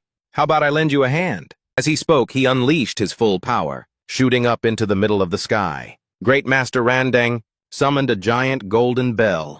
He clasped his hands and mumbled an incantation for a moment, and the bell expanded in size, covering the entire sky. With that, he brought it crashing down with a terrifying surge of power. The white-bearded old man's entire group was sealed tightly inside in the blink of an eye. He could no longer maintain his calm composure, asking in terror, "Fellow Taoist, what is the meaning of this?" Great Master Randeng held his head high, his face filled with malice. He said, "Blessings, blessings, our meeting is truly fate. This old monk will personally send you all to the Western Paradise." The others trapped together in the barrier of the golden bell all had faces pale with fear. One of them hurriedly spoke up, his voice trembling, Great Master, we have no grudge or enmity with you. If you want the precious herbs, we humble ones can offer them all to you. But could it be because of the transaction at Medicine King Valley? We can swear an oath. We absolutely won't breathe a single word about it." But Great Master Dung replied with a cold, resentful expression, "What transaction? What's important is that you all witnessed me being humiliated at Medicine King Valley, and that absolutely cannot be spread outside the eastern region. I will kill you to silence you and take your treasures, and then let that Ye Junlin fellow take the blame. That way, I can kill 3 birds with 1 stone, while still maintaining my good name for punishing evil and upholding justice." One of them quickly held up a token, enunciating every word, his voice full of threat. I am the prince of the great Yan Imperial Dynasty. For you to do this, have you considered the grave consequences? An old man in green robes standing nearby also hurriedly introduced himself. I am a core elder of the Qian-kun sect. If anything were to happen to me, my sect will definitely investigate this to the very end. But Grandmaster Dung, with a cruel expression, raised his hand forward, controlling a giant divine hand. He roared with terrifying power. Enough talk! Go to the afterlife, all of you! Before the prince and the elder could even react, they were seized by that giant hand. Then they were crushed into tiny pieces with an astonishing force. Seeing them die without a complete corpse, the white-bearded old man, the leader of the group impersonating Ye Junlin, was so scared he pissed his pants. He thought to himself, originally, after this one job, I was going to wash my hands of this business and retire for good. But, how did things suddenly escalate to this point? He hurriedly held his hands out in front of him, stammering as he asked, Fellow Taoist, don't tell me you intend to eliminate me too? Master Randeng gritted his teeth, his face twisted with rage as he shot back. How could that be? This humble monk holds Benefactor Ye in the highest regard. Besides, this humble one still has a favor to ask. You, Benefactor, are greedy for wealth, while this humble monk is greedy for his life. I hope you can be magnanimous about this matter. The white-haired old man thought to himself, this old bald fraud, he's really playing the long game. I bet he wants me. No, he wants to frame that Ye Junlin fellow. But that works out perfectly. He immediately put on a magnanimous expression and boomed, Fellow Taoist, do what you must! As for what comes after, I, Ye Junlin, will take full responsibility. A young master in yellow robes, trapped within the barrier, was so furious he pointed and cursed, Demon Head Lin, so you're in cahoots with this old bald fraud? You want to take our lives? Birds of a feather flock together. May you die a horrible death for what you've done. An Miaoyai clenched her fists, her expression anxious. She called out softly, Uncle Fan, this Ye Junlin must have lost his mind. Fan Dezheng quickly made a gesture, whispering a reminder to the young miss. Keep your voice down. Haven't you noticed? Young Master Ye and his group are nothing like these people. And Miaoyi froze for a moment. And then something suddenly clicked. Uncle Fan, to be honest, I've always had this suspicion. After our last journey, I even started to think that young Master Ye is actually Ye Jun. Lin Six Fan Dezheng stroked his beard, nodding as he spoke. Young miss, please remain calm. Let's just quietly observe for a while longer. At this moment, Great Master Randeng put his two hands together again, activating another giant golden lotus flower. A wave of immense power radiated from the lotus flower, causing everyone trapped inside to feel a splitting headache. They had to grit their teeth and endure it. Li Wuji held up an image sphere and said respectfully, Master, just as you instructed, the entire process just now has been clearly recorded in this very image sphere. Ye Junlin crossed his arms and snorted coldly. Let's see how these bald frauds can pretend to be compassionate and righteous in the future. His eyes were as sharp as blades, and his hands were itching for a fight as he said, Since the evidence is in our hands, I suppose I should go warm up a bit, shouldn't I? After speaking, Ye Junlin channeled all his power and shot up into the sky. He raised one hand and pointed a finger forward. A tiny sliver of power shot out from his fingertip, yet it easily shattered that giant golden bell. Great Master Randeng, startled and horrified, shouted, Who's there? His entire body emitted a powerful aura as he proudly introduced himself. Xuanten Sect, Ye Junlin. Everyone below heard that name and looked up in astonishment. What? He said he's Ye Junlin? Wait a minute, isn't he that person? Who appeared at the Corpse King Valley, as if sharing the same thought. They all whipped their heads around in unison to stare at that white-bearded old man. If he is the real Ye Junlin, then this group of people must all be imposters. And Miaoyi laughed with delight, her face filled with joy. She said to Fan Dezheng, Uncle Fan, young Master Ye really is Ye Junlin. I knew it. Pham Duk-chin stroked his beard, unable to hold back his sigh. From the very beginning, back at the Dragon Gate Inn, I always had a feeling that this man was no ordinary person. Then at the Medicine King Valley, that feeling grew even stronger. As it turns out, he's just like the legends say. Truly a divine dragon, soaring through the 9 heavens. But for tiny ants like us, how could we ever hope to reach him? The white-bearded old man was so shocked, his jaw dropped and his eyes went wide. He stared up at Deep Quan Lam in horror. This time we're really dead, he thought to himself. We put on that act for so long, and it turns out the real person was just standing aside, watching the show the whole time.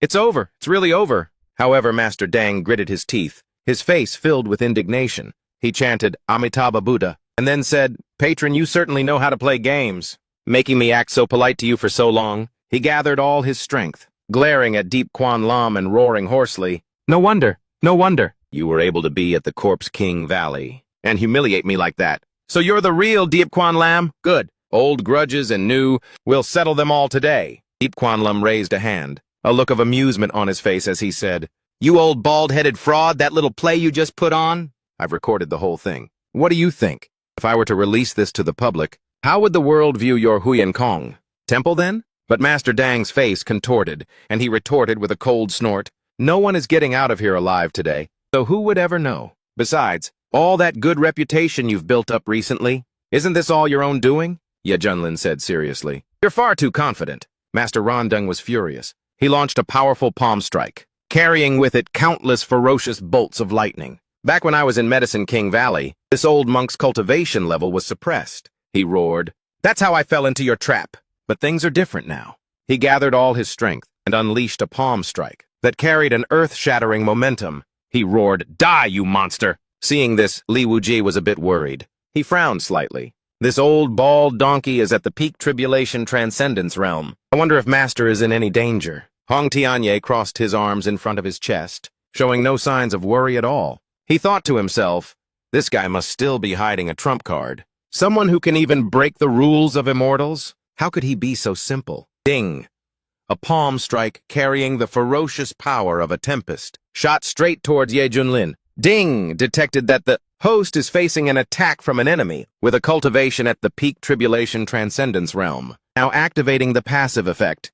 The stronger the opponent, the stronger I become. Received cultivation at the perfected tribulation transcendence realm. Ye Junlin's expression was solemn. A glint flashed in his eyes. Here it comes. He gently raised one hand and stopped that powerful move in its tracks, then caused it to explode horrifically. His demeanor was the same as before, completely unchanged. He even let out a laugh. Ha! Is that all you've got? Master Randeng was hit by the backlash and coughed up blood, flying backwards. He collapsed onto the ground. He was utterly shocked. He stammered, How are you? He gritted his teeth tightly. He said with a face full of resentment, You hid your true power so well.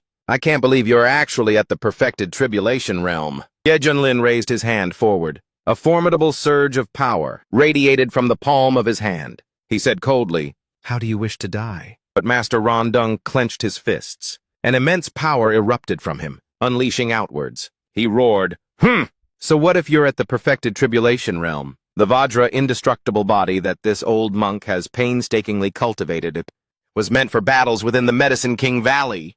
Even someone at the tribulation realm who wants to kill this old monk would find it impossible. Ye Junlin said coldly, I gave you a chance, but you didn't know how to cherish it. Veins bulged on Master Rondeng's forehead as he roared, Wretched creature! Don't you dare be so arrogant! He raised one hand to the sky, summoning an incredibly majestic great mighty heavenly dragon. The heavenly dragon faced Ye Junlin and let out a ferocious roar. But he didn't show the slightest bit of fear. He let out a cold snort. With a look of utter contempt, he said, Puny little worm. He controlled a giant supreme bone hand, which appeared from high above. Hand of the Supreme. That supreme hand carried with it a tyrannical power, striking straight towards the divine dragon. Ye Junlin lowered his hand. With a cold expression, he commanded, Destroy it for me. The supreme hand seized the divine dragon tightly. Then it crushed it with ease, causing it to let out a pained, tragic roar. At the same time, Master Rondeng also felt an excruciating pain, so intense that the blood vessels in his eyes burst. No, impossible. The ultimate technique of the Xuan Kong Temple. It was actually destroyed in the blink of an eye like that? Whoosh! The supreme hand, after dealing with the divine dragon, once again shot straight towards him. Great Master Niandang clasped his hands together and roared, Insolent! He hastily unleashed his immeasurable Vajra light, causing an illusory mortal realm to appear before him. Trying to resist the attack of the supreme hand, Deep Quan Lam raised his hand forward, controlling that stream of power as he snorted coldly.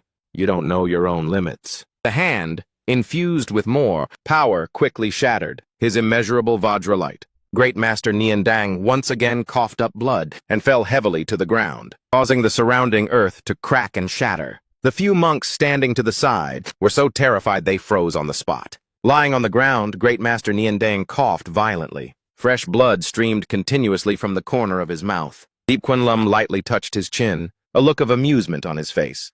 "Oh, you're still not dead?"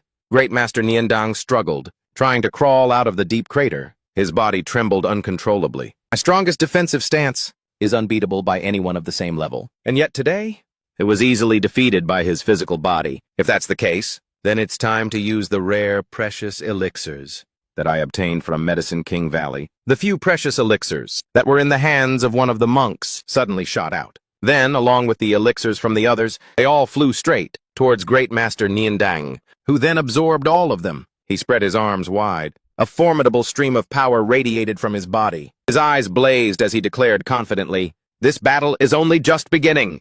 Ye Kunlun, a terrifying power erupted from his entire body. He said coldly, "It's time to end this." But Master Randung looked at him, his face filled with confusion. "Well, what does he mean by that?" Ye Kunlun smirked and said, "I admit your defense is impressive." He gathered a terrifying power in his hand. It crackled like incredibly powerful blazing lightning. "But this next move of mine, how will you handle it?" Master Randang, seeing the technique Ye Kunlun was about to unleash, couldn't help but be utterly horrified, stammering, This fist technique, it's—" Ye Kunlun gave him a knowing smile and asked, "Recognize it now?" Master Randung summoned all of his immense power and roared, "Ridiculous!" The power of that punch felt like less than a mosquito bite. Ye Kunlun raised his fist, gathering a surge of power that shone like brilliant lightning, impossibly strong. Then he lunged forward, not forgetting to taunt him. "Oh? What if I told you that I only used 1/10,000th of my strength back then?" Master Randang froze mid-motion, completely stunned. He asked in horror, What? Ye Kunlun threw a powerful punch and roared, "Die!" A brutal attack carrying immense power slammed straight into Master Randang, making him cough up blood as his eyes bulged in agony. His body was ravaged by that immense power, flesh torn and bones shattered. Ye Kunlun casually flicked his finger. His blood-red eyes looked utterly demonic, causing the people watching from below to tremble in fear. Goosebumps erupted on their skin. "He's dead! The demon monk is dead!" We're saved, model." Overjoyed, they all cheered in unison for Ye Junlin. "Senior Yi saved us. From now on, my life belongs to Senior Yi. If anyone calls Senior Ye a villain, I'll fight them to the death. He's a hero, no doubt about it. From now on, if anyone dares to slander Senior Ye's name, I'll fight them to the death. Senior Yi is a hero! Senior Ye is a hero!" A powerful aura emanated from Ye Junlin's entire body. He landed gently, on the ground amidst the heroic cheers, and the endless cries of hero. An Miaoyi covered her face, her eyes sparkling, with a look of utter admiration. "Young Master Ye is so incredible, so cool." Feng Dezheng stroked his beard and had to offer his assessment. "Young Master Ye's true strength is far beyond what this old man could have ever imagined. However, young miss, as long as you work hard, you can certainly become just as powerful," Li Wuji said with great emotion. "Master, your might has once again broadened this disciple's horizons." Hong Tianyi, however, was not pleased, and wondered to himself. Grandmaster Randang's defensive power was already considered incredibly rare in the central region, and yet it was shattered to pieces by a single punch from that man. Just what are the limits of this guy's power? The remaining monks, seeing that Grandmaster Randang was dead, panicked and shouted in unison, "Quick, retreat!" Li Wuji, sword in hand, charged straight at the monks, shouting, "Where do you think you're going, you bald-headed bastards?" He lunged forward, swinging his sword in a single strike, and killed them all. Meanwhile, Ye Junlin slowly approached the group of old men, Whitebeard and you lot who are trembling endlessly in fear. "Now," he says, "it's time for us to settle the score." "Yes!" The old man, Whitebeard, immediately prostrates himself on the ground. Banging their heads on the ground, they cried and begged for mercy. "Please spare our lives, Senior Ye." "Please, sir, spare our lives." It was us. We were lowly. We were blind fools who looked down on you. We beg you, don't bother with insignificant worms like us." At that moment, the other three simultaneously pointed their spears at the old man with the white beard, shifting all the blame onto him alone. "It was him! It was him! He's the one who forced us to do this." "That's right, originally. I was working just fine at the Phoenix Spring Pavilion, but he insisted on tricking me into coming here. I used to be just a farmer tilling the fields. He said if I just followed him, I'd have food to eat and clothes to wear. I never expected to fall into his trap." Hearing this, the white-haired old man was so furious that veins bulged on his forehead. He whipped his head around and cursed at them. "You ungrateful bastards! You followed me and lived in luxury, and now you want to wash your hands of me? Ye Kunlun crossed his arms. He curled his lip, looking at the old man with utter contempt. Dealing with this impostor directly would truly dirty my own hands. Every injustice has a source. Every debt has a creditor. I might as well call them over to handle this. He turned his head and called out, "Miss Anne! How much did they steal from you?" And Meowie pointed forward and cursed, "You bastards! Spit out the 5 million. Top-grade spirit stones you stole from this young lady now." The people standing behind her also surged forward, full of righteous fury, wanting to reclaim the money that had been stolen from them, and the magic treasures and talismans of our Spirit Mountain sect, too, and the treasures of our Lixiang sect. Spit it all out. They rushed forward like a disturbed hornet's nest, wanting to tear those imposters to shreds. "And our stuff, too. Hand it over now. Give it all back to us." Standing on the sidelines, Ye Kunlun could only click his tongue. He thought to himself, with this many creditors, they're in for some serious trouble now. Li Wuji gives a thumbs up, sighing at this bunch of insects. These ants are simply not worthy of Master lifting a finger. And Miao Yi approaches Ye Junlin and thanks him profusely. "Thank you. Thank you, young Master Yi, for helping us reclaim our treasure. I always felt that you were hiding some kind of secret. I never imagined that you were actually Ye Junlin. I've been so blind and deaf for so long," Ye Junlin explains. "Actually, from the first time we met, I wanted to reveal my identity. It's just that you hated that imposter to the very bone. I could only play along and continue the charade." And Miao Yi is a little embarrassed. She turns her face away and lets out a soft, It was all because those insects were leading me by the nose. I even swore that I had to become stronger, so I could uphold justice on behalf of the heavens. Thinking back on it now, it's truly ridiculous. Ye Junlin raises his hand to gently placate her. "Don't laugh. This is what's called an unwavering heart, which is beneficial for your cultivation. Plus, with your spiritual physique and mental fortitude, your future is incredibly bright. We have high hopes for you." "Yes." Hearing this, and Miaoyi's eyes light up. She looks at him and asks, "Really? Is that true? In that case, I will work many times harder. In the future, I will definitely surpass you." Ye Junlin also shows his anticipation, humming in agreement before replying. "I'll be waiting for you at the finish line." He lightly snaps his fingers and calls out, "Akun!" A giant kunpeng immediately descends from the sky to pick everyone up. Ye Junlin flies onto the kunpeng's back. He raises his hand to wave goodbye. "Miss Anne, until we meet again." An Miaoyi replies with a "Yes, if fate allows.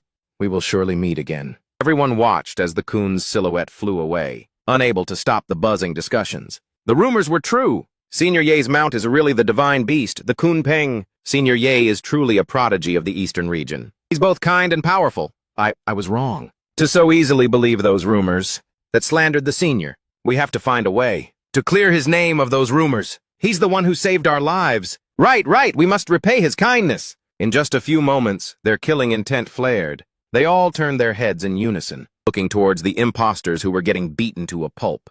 They growled, "In that case, let's make the mastermind behind this crime. Pay the price first." "That's right, get them!" The faces of those imposters turned pale with fear. They cowered back and stammered, "What do you want?" I already gave your things back." No, it has nothing to do with us. He's the one who took it all." As soon as they said that, the crowd rushed in and gave them a sound thrashing, causing them to scream miserably in pain. Before them, all that remained was a scene like hell on earth, as they were beaten senseless. Meanwhile, on the coon bird soaring through the sky, Xiaohei's eyes were wide, endlessly amazed by the beautiful scenery below. The back of this kunpeng is so vast. It's truly a paradise. Ye Kunlun placed a hand on his shoulder and gently introduced, "Xiaohei, from now on, you are officially one of us. I'll introduce you to your senior brothers. This is your eldest senior brother, Hong Tianye. He's very passionate when it comes to cultivation. If there's anything you don't know, you can ask him." Hong Tianye, completely flustered, stammered in reply, "That's right. If fourth junior brother runs into any trouble, then just come find me," Xiaohei asked innocently. "What? I've been in the Medicine King Valley for 100,000 years, and I have never met a single person with such peerless beauty. To think he turns out to be a man, Ye Junlin placed his hands on the shoulders of Li Wujie and Bai Xiaoxi, continuing the introductions. "This is your third senior brother, Li Wuji. He is my scout and also my vanguard. If anyone bullies you, you can go to him, and he'll take care of it for you. And this is your second senior sister, Bai Xiaoxi. She is also my steward and housekeeper. If you have any difficulties with your daily life, then you can go and find her." Xiaohei clasped his hands respectfully. Greetings to you, senior brothers and senior sisters. Please take good care of me from now on. Ye Junlin turned and said, All right, the introductions are done. Everyone go about your business. He then signaled to Xiaoxi, come here and massage my shoulders. Bai Xiaoxi raised her hand cheerfully and replied, Yes, sir. I will definitely make sure Honored Master is satisfied. As Xiaohei stood there, he glanced towards Hong Tianye and saw his piercing stare. He's just putting on an act. Isn't it all just so I can refine him later? He thought to himself. Although it's possible that when the time comes, I might get a taste of the soup as well. Xiaohei shuddered violently. First senior brother's gaze. It's so terrifying. Why do I get the feeling that he wants to eat me? Terrified, he bolted and vanished. He approached Li Wujie and asked curiously, Third senior brother, what are you doing? Li Wujie turned around. His eyes were bloodshot red, and with a grim, murderous aura, he asked, Fourth junior brother, want some? But Little Black the Seventh thought to himself, Third senior brother is inviting me to eat his own kind? This person is terrifying. Is it too late to run? Here, Li Wujie took a large bite before he suddenly remembered. He touched his head with a guilty expression. Ah, look at this brain of mine, senior brother. I really didn't mean it. The disciple, Little Black, was a mess of tears and snot. He bolted, Third senior brother is too scary. Li Wujie's forehead was covered in sweat as he let out a long sigh. This is a complete disaster. I've left such a horrible impression on my junior brother. Ye Junlin stretched and let out a sigh of satisfaction. Now's a good time for a cup of tea.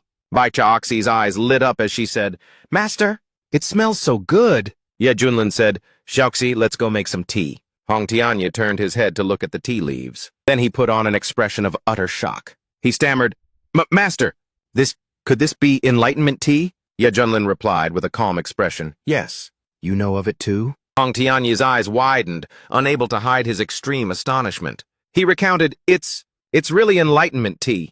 This is an incredibly rare spirit tea. Just a small pinch of these tea leaves is enough to cause a bloody war among the top factions in the central region. High Immortal Ling Yun, the most ancient being in the central region, only releases a very small amount every 10,000 years. For the true immortals to have a small taste. In the past, I was only ever able to stand from afar and smell the fragrance of this tea. Now my wish is actually coming true? He held out his hand, staring intently at the teacup. Then he asked imploringly, Master, could this disciple possibly have this good fortune to taste a single cup? Today, Ye Junlin poured out a cup of tea. Of course. He handed the teacup to Hong Tianye and said, Here, try it. He held the teacup in his hands, as if it were an incredibly precious treasure. He thought to himself, the enlightenment tea that the immortals of the central region have spent tens of thousands of years just to find. A small cup right now. I can finally have it, just as I'd hoped. Hong Tianye took a sip of the tea. Immediately after, his face turned dark. Sweat poured down his forehead as he mumbled, This power. He clenched his fists tightly. Then an immense surge of power from all around his body erupted outwards. Yet Junlin looked up at Hong Tianye. What's going on? He asked. Why is this kid suddenly acting so smug? A powerful aura burst from Hong Tianye's entire body. His cultivation levels skyrocketed at an astonishing rate. Tribulation Transcendence Realm, early stage. Tribulation Transcendence Realm, middle stage. Tribulation Transcendence Realm, late stage. Tribulation Transcendence Realm, peak stage. Li Wujie, who was standing nearby, felt the terrifying pressure and couldn't help but be horrified. He thought, what in the world is happening? In just the blink of an eye, senior brother broke through all the way to the peak of the Tribulation Transcendence Realm? Hong Tianye threw his head back and let out a loud laugh. Ha! He laughed smugly. Suddenly, smack! Ye Junlin from behind had smacked him right on the head. In a stern voice, he said, What are you ha-haing about? Furious, Hong Tianye whipped his head around. He was just about to shout the word you when he met Ye Junlin's cold gaze. He deliberately put on a stern face and asked back, What is it? Do you have a problem with me, your master? Hong Tianye's face went pale. He hurriedly clasped his hands to admit his fault. In a voice full of remorse, This disciple unintentionally offended you. Please forgive me, master. Ye Junlin raised his hand gently and said, Be more careful next time. Then he turned to the others. My disciples, you all come and have a taste as well. Li Wujie and the others picked up the teacups in their hands. In unison, they thanked him. Thank you, master, for bestowing this tea upon us. Hong Tianye looked a bit hesitant and cautiously asked, Master, forgive your disciple for asking a bold question. How much of this enlightenment tea do you have left? Ye Junlin brought out a large tea jar. He replied nonchalantly, It's all in here. Hong Tianye flinched back, utterly shocked. There's that much? He thought to himself. Just a few leaves of enlightenment tea were once desperately sought after by countless true immortals. To no avail. And yet he has a whole giant jar of it like this. Ye Kunlun held the tea jar and asked, "What's wrong? Are you afraid there won't be enough to drink? If you want a drink, just help yourselves. Don't be so formal." Hong Tianyi's eyes lit up with joy. He said, overjoyed, "Really?" "Thank you, Master." After drinking the tea, Li Wujie and Bai Xiaoxi leveled up in the blink of an eye. Xiao He, standing to the side, couldn't help but think in astonishment. This aura is so powerful.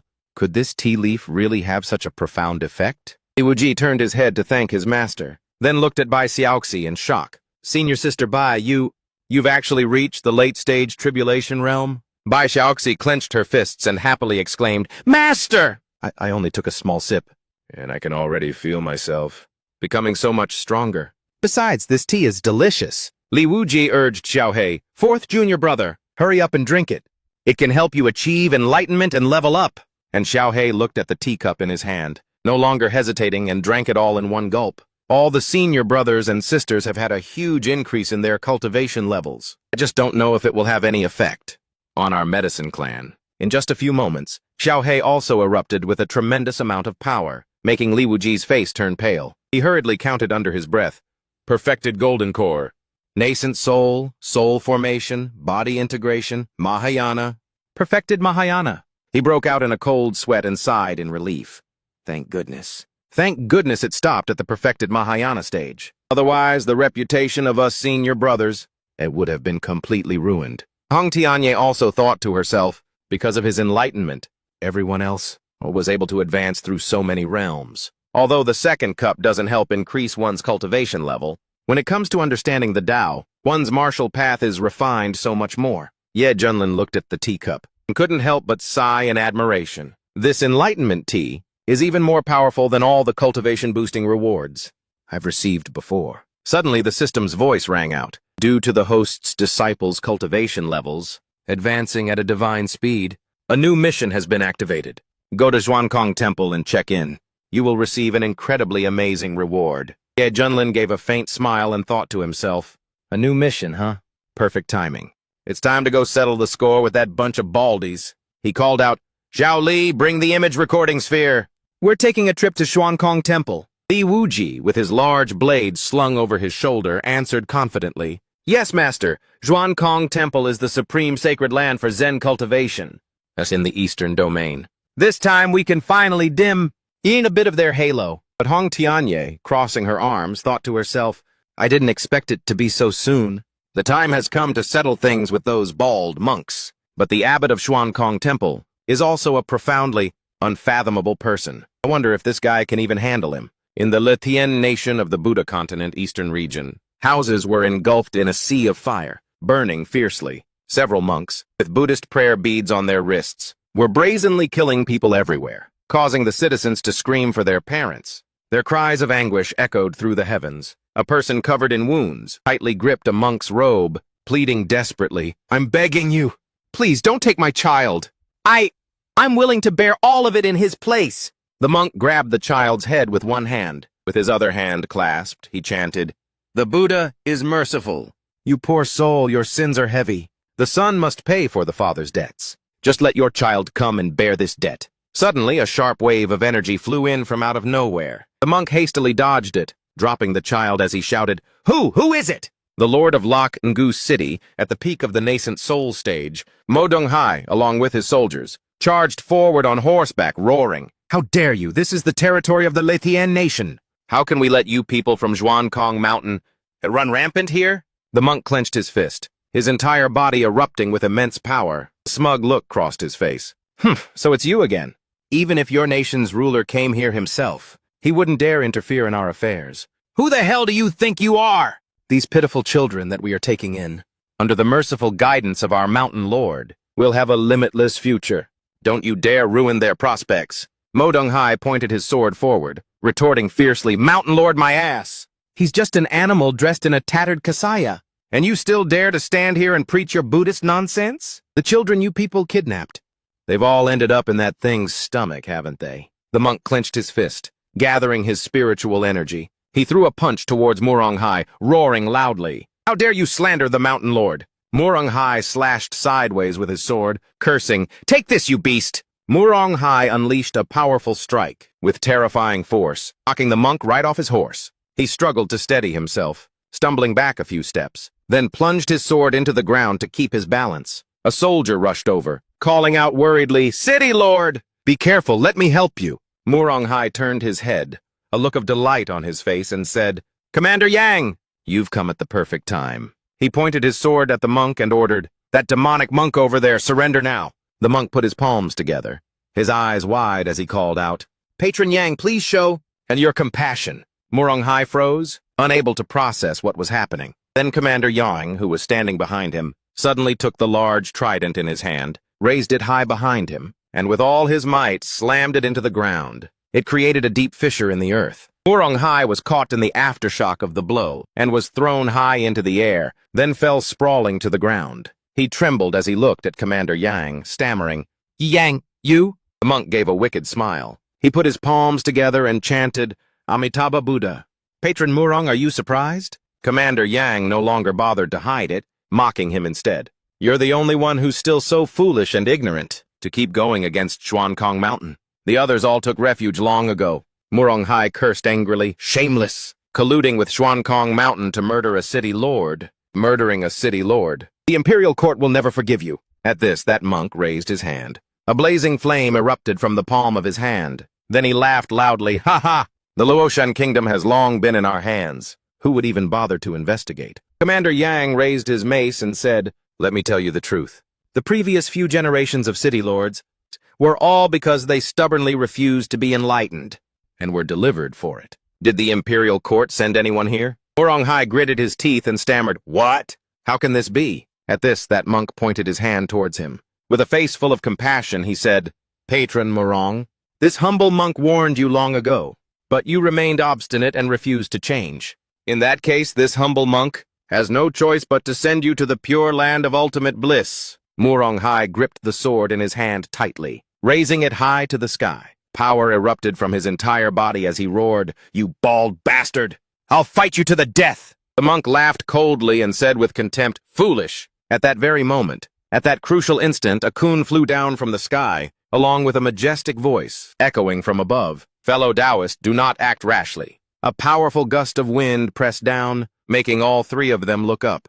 Murong Hai realized in astonishment, could this be the ancient divine beast of the Kunlun realm? A Kunpeng here? The monk also recognized it and stammered, "This is a supreme great demon of the tribulation transcendence realm." Commander Yang wondered, why did it appear here? Ye Junlin smiled wickedly, then pointed forward. "Akun, I command you to swallow every last one of those bald-headed freaks for me." Akun opened its enormous mouth, unleashing a powerful gust of wind, and devoured the monk. His eyes widened in terror. He thought to himself, a great demon at the tribulation realm is actually that person's mount? What the hell kind of joke is this? The group of monks was swept up by the wind and sent flying into the air. They screamed and begged desperately, "No! Senior, spare us! Spare our lives!" They shrieked endlessly in terror, but one by one they still flew straight into Akun's mouth. Murong Hai stood below, shouting in excitement, "The Kunpeng devours all!" Commander Yang saw the corpses of the monks. His face contorted as he mumbled,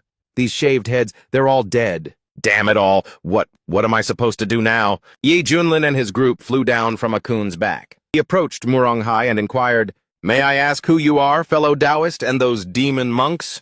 Why were they here, killing and plundering?" Murong Hai clasped his hands respectfully and reported, "Senior, this humble one is the lord of this city. My name is Murong Hai." Those were all fake monks. They are henchmen from Xuankong Mountain. They came here to kidnap 800 young boys and girls for the Lord of Xuankong Mountain to consume. Fortunately, you, Senior, intervened in time to stop them. Ye Junlin asked again, "Xuankong Mountain?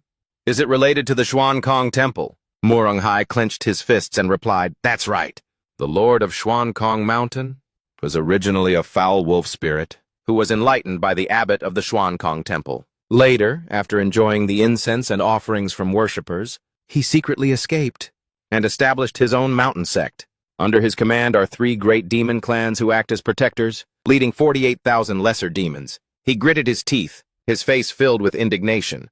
recounting how that beast used the name of the Buddhist faith to recruit criminals who were on the run, and then ordered them to go to the 36 nations of the Buddhist continent to kidnap young boys and girls. On the surface, he pretended to be converting them to Buddhism, but in reality, he devoured every last one of them. Hearing this, Luwu Ji couldn't contain his outrage and cursed out loud. "They're nothing but a bunch of goddamn animals. The Buddhist continent. Isn't there anyone who will stand up and exterminate them?" Murong Hai let out a long sigh, his face filled with helplessness as he spoke. At first, the rulers of the nations all sent envoys to the Xuankong Temple to ask for help, but every single one of them vanished without a trace. Clearly, someone is protecting that monster. He continued, "The Xuankong Temple is the leading power in the Buddhist world, the holy land of the eastern region. Its abbot, Xu Yun, is the spiritual leader for all Zen practitioners. They have never admitted to having any connection to that beast. The nations could only suppress their anger and swallow their resentment. That was all they could do. I can only rely on my own meager strength to fight against them with my life on the line." Hong Tianya crossed her arms. She scoffed coldly. "That bunch of hypocrites. They don't dare to question the sins their abbot has committed, but they're terrified of damaging the Xuankong Temple's reputation. So they secretly eliminated all of the envoys." Murong Hai added furiously, "Who would dare question the Xuankong Temple? And even if they did, it's not like they'd ever get an answer." Ye Junlin glanced over at Commander Yang, who was sneakily trying to make a run for it. He executed a divine flash step and in an instant appeared right in front of the man. He coldly raised his hand and asked, "And where do you think you're going?" "You dog of Xuankong Mountain!" Murong Hai hurriedly ran over, pointing his sword at Commander Yang and shouting loudly, "You animal! You colluded with Xuankong Mountain and murdered several generations of city lords. If it weren't for Senior's intervention, I'm afraid I would have died at your hands as well." Ye Kunlin interjected, "If I'm not mistaken, that gray wolf spirit must be planning something, right? Otherwise, there'd be no reason for you to reveal yourself in such a hurry." At that moment, Commander Yang knelt flat on the ground, trembling as he admitted, "Yes, it's true, the Mountain Master. Ah, no, I mean that wretched beast. He's planning to hold a grand birthday banquet soon, so he ordered his subordinates to step up the kidnapping of children. The quota is incredibly high." Murong Hai growled, questioning him. "In this city alone, you needed 800 boys and girls. So across the entire Luoshan nation and the other 35 nations. How horrifying must that number be? All of you deserve to die." Commander Yang pressed his face to the ground, retorting with an air of helplessness. "Xuankong Mountain's power is immense, and their backing is solid. Who would dare to cross them? So it's not my fault." Ye Kunlin raised his hand forward, channeling his spiritual energy, and said coldly, "In that case, you can go down there and keep those beasts company." As he spoke, he unleashed a powerful strike. Commander Yang's eyes widened in horror as he saw himself flying straight into a coon's mouth. He screamed in terror, "Senior, spare me!" Grey Wolf Spirit. "Congratulations, host. You have successfully activated the Xuankong Mountain mission. Objective: eliminate the Grey Wolf Spirit. Mission complete. You will receive a very special reward." Deep Kunlum gave a faint smile and thought to himself, "Perfect timing.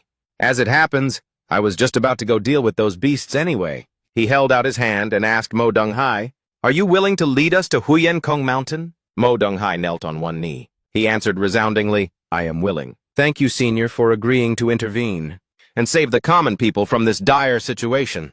You are truly a great benefactor." Deep Kunlum raised a finger, his expression a bit awkward. "A great benefactor? It's rare that I hear someone describe me that way." Akun soared high into the sky.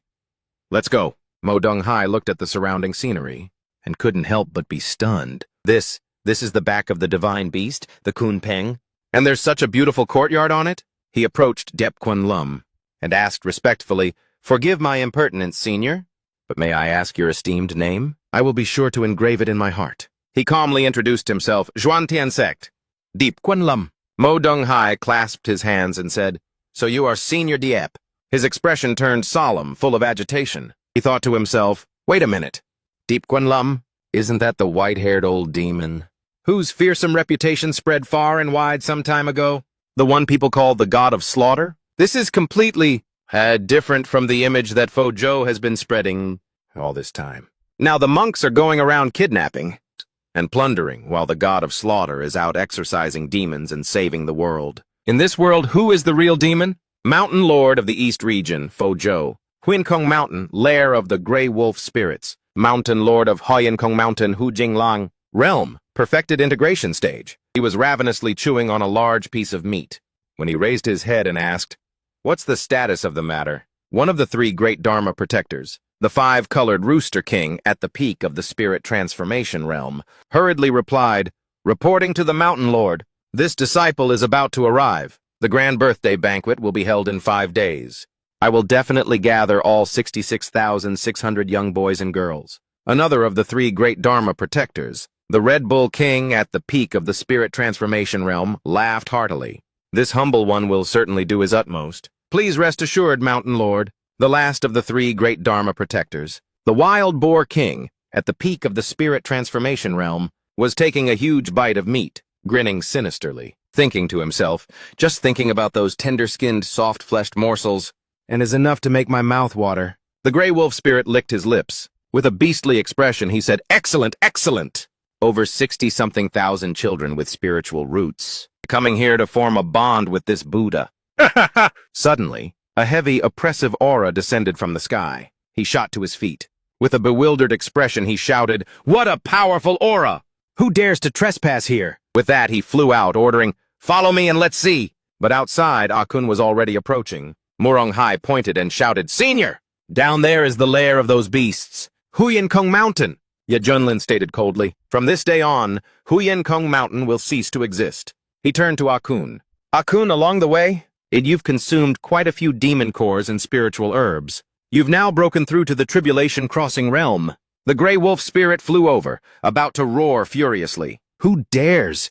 Before he could finish his sentence, he froze, then declared arrogantly, "Let this scum open their eyes wide and see what a true demon king is." The five-colored Rooster King and the Red Bull King froze and asked in confusion, "Mountain Lord, what is going on?" Akun, by Ye Junlin's command, dove down from the sky. Slamming down hard, an incredibly powerful force was unleashed, causing them, along with the ash wolf spirit, to cough up blood and fly backwards. The next blow landed straight on Xuan Kong Mountain, causing everything there to crumble into dust. Murong Hai's eyes widened in shock, completely speechless. Just one move. Destroyed the entire Xuankong Mountain. How? This is the ancient mythical beast, the Kun. From the legends? The ash wolf spirit clung tightly to a boulder, his whole body trembling. He looked up at the sky and stammered, A demonic beast at the Tribulation Transcendence realm. I was too careless.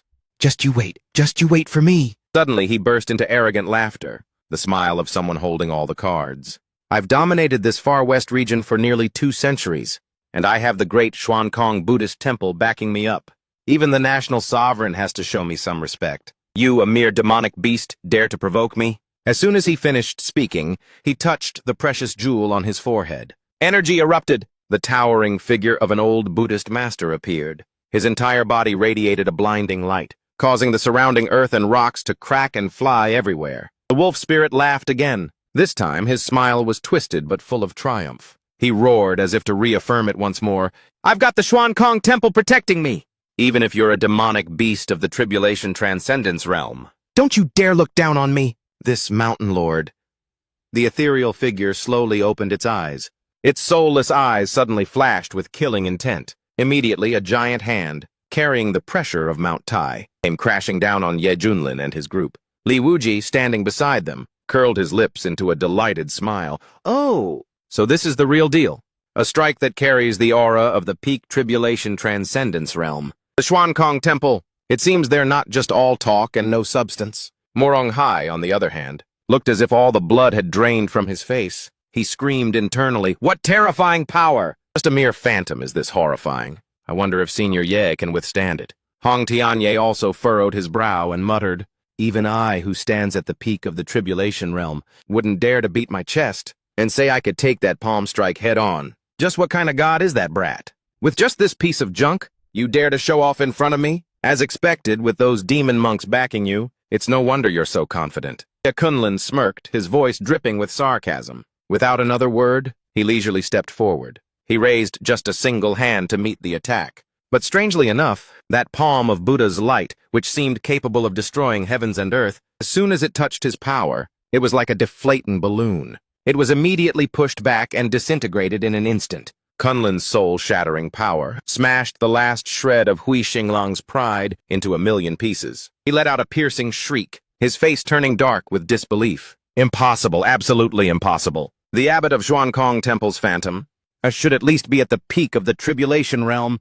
Is this guy even stronger than that? And why can't I sense a single trace of cultivation coming from him at all? Oh no, I've messed with someone I shouldn't have. As that thought crossed his mind, his sanity completely shattered. Without a word to each other, he and his three great protectors began kowtowing in unison, slamming their heads on the ground. Their voices trembled pitifully. "Senior, spare my life! Please forgive this lowly one for being blind and failing to recognize your greatness. How on earth did this lowly one offend you?" But his gaze remained as sharp and cold as ice. "You built this bandit's den, right in my path." The weasel spirit's entire body trembled uncontrollably. He hastily replied, "This humble one will clear it out immediately.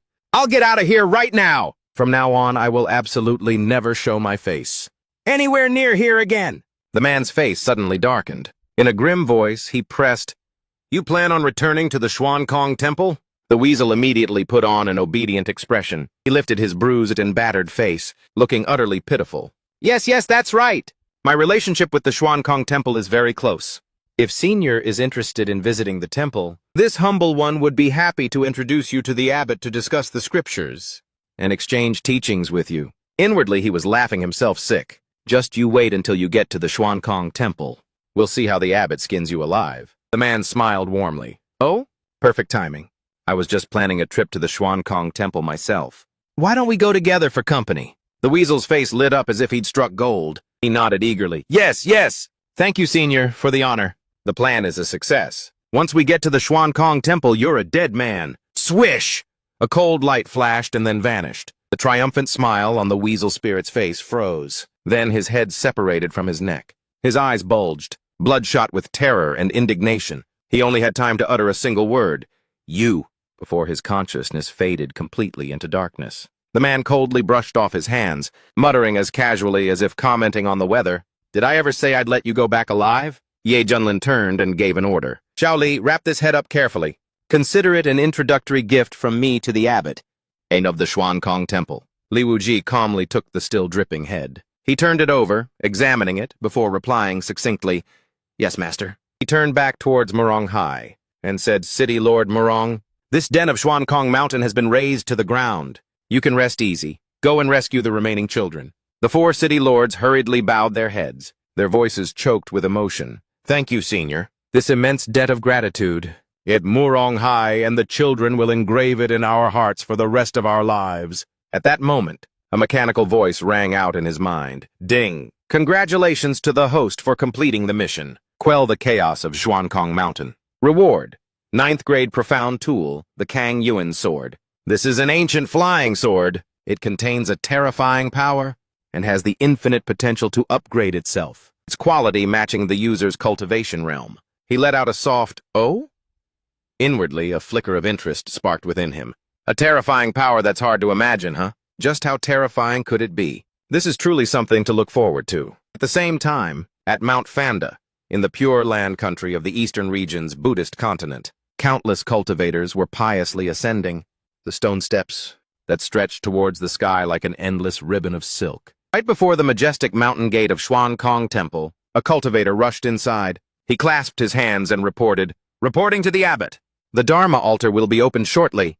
The disciples have completed all preparations." The person sitting on the prayer mat, his entire body faintly glowing with Buddhist light, was none other than the abbot of Xuankong Temple, Shu Yun, a Grandmaster whose cultivation was at the peak of the tribulation transcendence realm. The old man nodded slightly. You may leave." But he waited until the disciple was out of sight. Only then did he slowly finger his Bodhi prayer beads, his heart heavy with thought. A few days ago, the seal I placed on that wretched disciple was suddenly broken by someone else. You have to understand, not just in that barren far west, but even across this entire Buddha continent, the number of cultivators who could match me. I can count the number of times he's paid on one hand. Just who could it be? Forget it.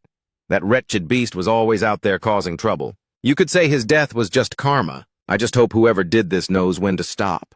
If this gets blown out of proportion, the Xuankong Temple's reputation will be hard to uphold. The old man slowly stood up and began to pace. He thought to himself, a few days ago, Elder Randang also passed away suddenly. The Xuankong Temple has been plagued by misfortune lately. After the Dharma assembly is over, I'll have to whip this group of monks back into shape. In the distance, 3 figures were leisurely making their way up, climbing the final steps. The one leading the way had an extraordinary air about him. He was the first prince of the Pure Land nation. He spoke in a clear, resonant voice. Ever since the last time I heard the great abbot's sermon, my understanding of the Buddhist golden body has become much more profound. The person walking beside him immediately chimed in, his voice filled with admiration. Even if you had to face a demon emperor, I'm confident you could hold your own against one. This was the second prince of the Pure Land nation. He continued, "Still, big brother, your aptitude for enlightenment is truly exceptional." I'm still a bit unclear on it myself. The person walking with them, the quick-witted Princess ManHwa, heard this and teased him playfully. "Second brother, wasn't it just a little while ago that you were boasting about comprehending the 6-character true mantra? You even boldly claimed that you could suppress an entire demon emperor, didn't you?" The second prince broke out in a sweat and laughed awkwardly. "Big brother, don't listen to little sister's nonsense. How could my shallow cultivation possibly compare to yours?" The first prince slung an arm around his younger brother's shoulder. His voice was laced with meaning. "Second brother, stop being so modest. How about we have a friendly sparring match when we get back?" Hearing this, the second prince flinched and quickly waved his hands dismissively, model. All right, let's go."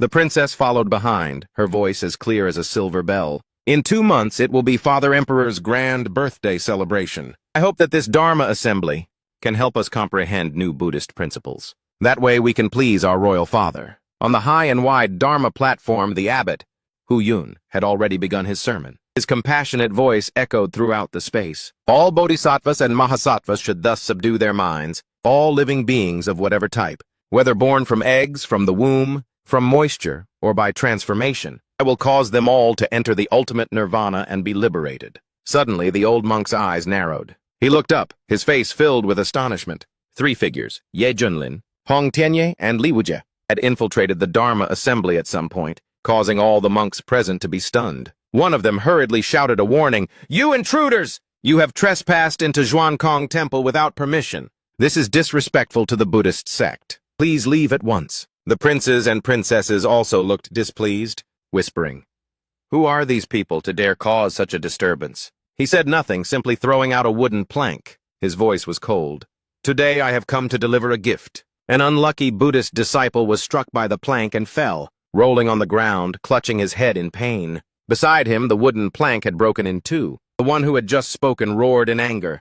"This cruel act of yours is a public declaration of war against our Buddhist sect." He sneered slightly. "Don't flatter yourselves. You demonic monks, you are not worthy of representing the entire Buddhist sect." Ye Junlin pointed directly at the old abbot's face, his voice like steel. "All of you at Zhuankong Temple have the faces of Buddhas, but the hearts of demons. So sanctimonious and hypocritical. It's utterly disgusting. Today I will strip away your skins, so the entire world can see your ugly faces for what they are." Princess ManHwa's jaw dropped. Good heavens, is he insane? How dare he cause a scene at Zhuankong Temple? The eldest and second princes were also radiating killing intent, he thought to himself. To think someone would dare to cause trouble right here in Buddha Prefecture. He uttered such insulting words against Zhuankong Temple, like that. Where does that leave the honor of our Pure Land nation? The Buddhist disciples could no longer hold back. They roared and charged forward. "You vile creature! This is no place for you to act so presumptuously. Show off your might! Seize him and hand him over to the abbot for judgment!" A spark flashed in Li Wujie's eyes. His tone was filled with utter contempt. "Humph! With just the likes of you?" Suddenly, a tyrannical blade aura, like a raging dragon, roared as it was unleashed, creating a terrifying shockwave that sent flying all the Buddhist disciples who were charging forward. Eldest Prince, what an overwhelmingly powerful blade intent. This man's mastery of the blade has reached a god-like level. He is definitely no ordinary person. Princess ManHwa's eyes lit up as she exclaimed, "Whoa! He's so incredible." The old Grandmaster, sitting up high, furrowed his brows tightly. He sighed inwardly. Trouble has indeed come knocking. But today, all the Zen cultivators of the world are gathered here. I must handle this properly. Only then did the old man slowly stand up, walk forward, and speak with a tone of feigned compassion. "Amitabha, greetings, a benefactor. May I ask how our Zhuankong Temple has offended you all? Please speak frankly with this old monk. This old monk will certainly handle it properly and give you all a fair explanation." His face darkened. "Acting again. Keep putting on a show for me. truly the most talented actor. The old man maintained his compassionate expression. This benefactor, it seems your misunderstanding of my Xuankong temple runs very deep, but everything in this world must be governed by reason. Today, this old monk was holding a Dharma assembly to teach the Buddhist principles. Yet you all barged in without reason to cause destruction. This old monk hopes that you, benefactor, can provide a reasonable explanation. Behind him, Li Wuji stood as a sphere of light was slowly forming in his hands. Ye Junlin smiled faintly. This is my explanation. Immediately, the sphere was tossed into the air. The scene from that day appeared in perfect clarity. An elder Randeng and an impostor, impersonating Ye Junlin, were shaking hands, conspiring to create evil karma. The Buddhist disciples gasped. That's Elder Randeng. The old master thought to himself, Randeng again. This guy is definitely connected to his death. The Buddhist disciples began to gossip excitedly. That other person is the white-haired old devil? Ye Junlin? Look at him. He's about to rob the cultivators from Medicine King Valley. He's as evil as the rumors say. It's a good thing Great Master Randeng stepped in to stop him. Our Buddha is merciful. The first prince also analyzed the situation. That devil Yi has a brutal temperament. Although Great Master Randeng has appeared to obstruct him, there will surely be a fierce battle. In the illusion, the impostor said, since we've met, it must be fate. I hope you fellow Taoist won't interfere in what comes next. Otherwise, The abbot of Xuankong Temple, having only seen up to this point, hurriedly spoke up. His voice was full of confidence. Amitabha, Amitabha! A monk is compassionate. When encountering evil, he must convert it, sacrificing himself for righteousness. The benevolent actions of Elder Randeng are precisely the ideals that my Xuankong Temple has always taught. But the scene that followed shattered all the crowd's assumptions. The old monk Randeng was brutal, murderous, and incredibly vicious. This goes completely against the compassion of Buddhism. The first prince was stunned. What is going on? Great Master Randeng. Why would he attack his own people? The princess added, and he's even working with the white-haired old demon. Watching this, the old Great Master narrowed his eyes and cursed inwardly. Oh, Randeng, to do something so stupid, and you let someone record the whole thing. The next scene was when he stepped in to punish that wicked old man. A single punch sent Randeng to the Western Paradise. And just like that, the crowd erupted into chaos. It was as if someone had taken a sledgehammer to their faith and completely shattered it. He's the one who killed that demon, Ye Kunlin, and yet he came to Fanduo Mountain himself. No, that's not right.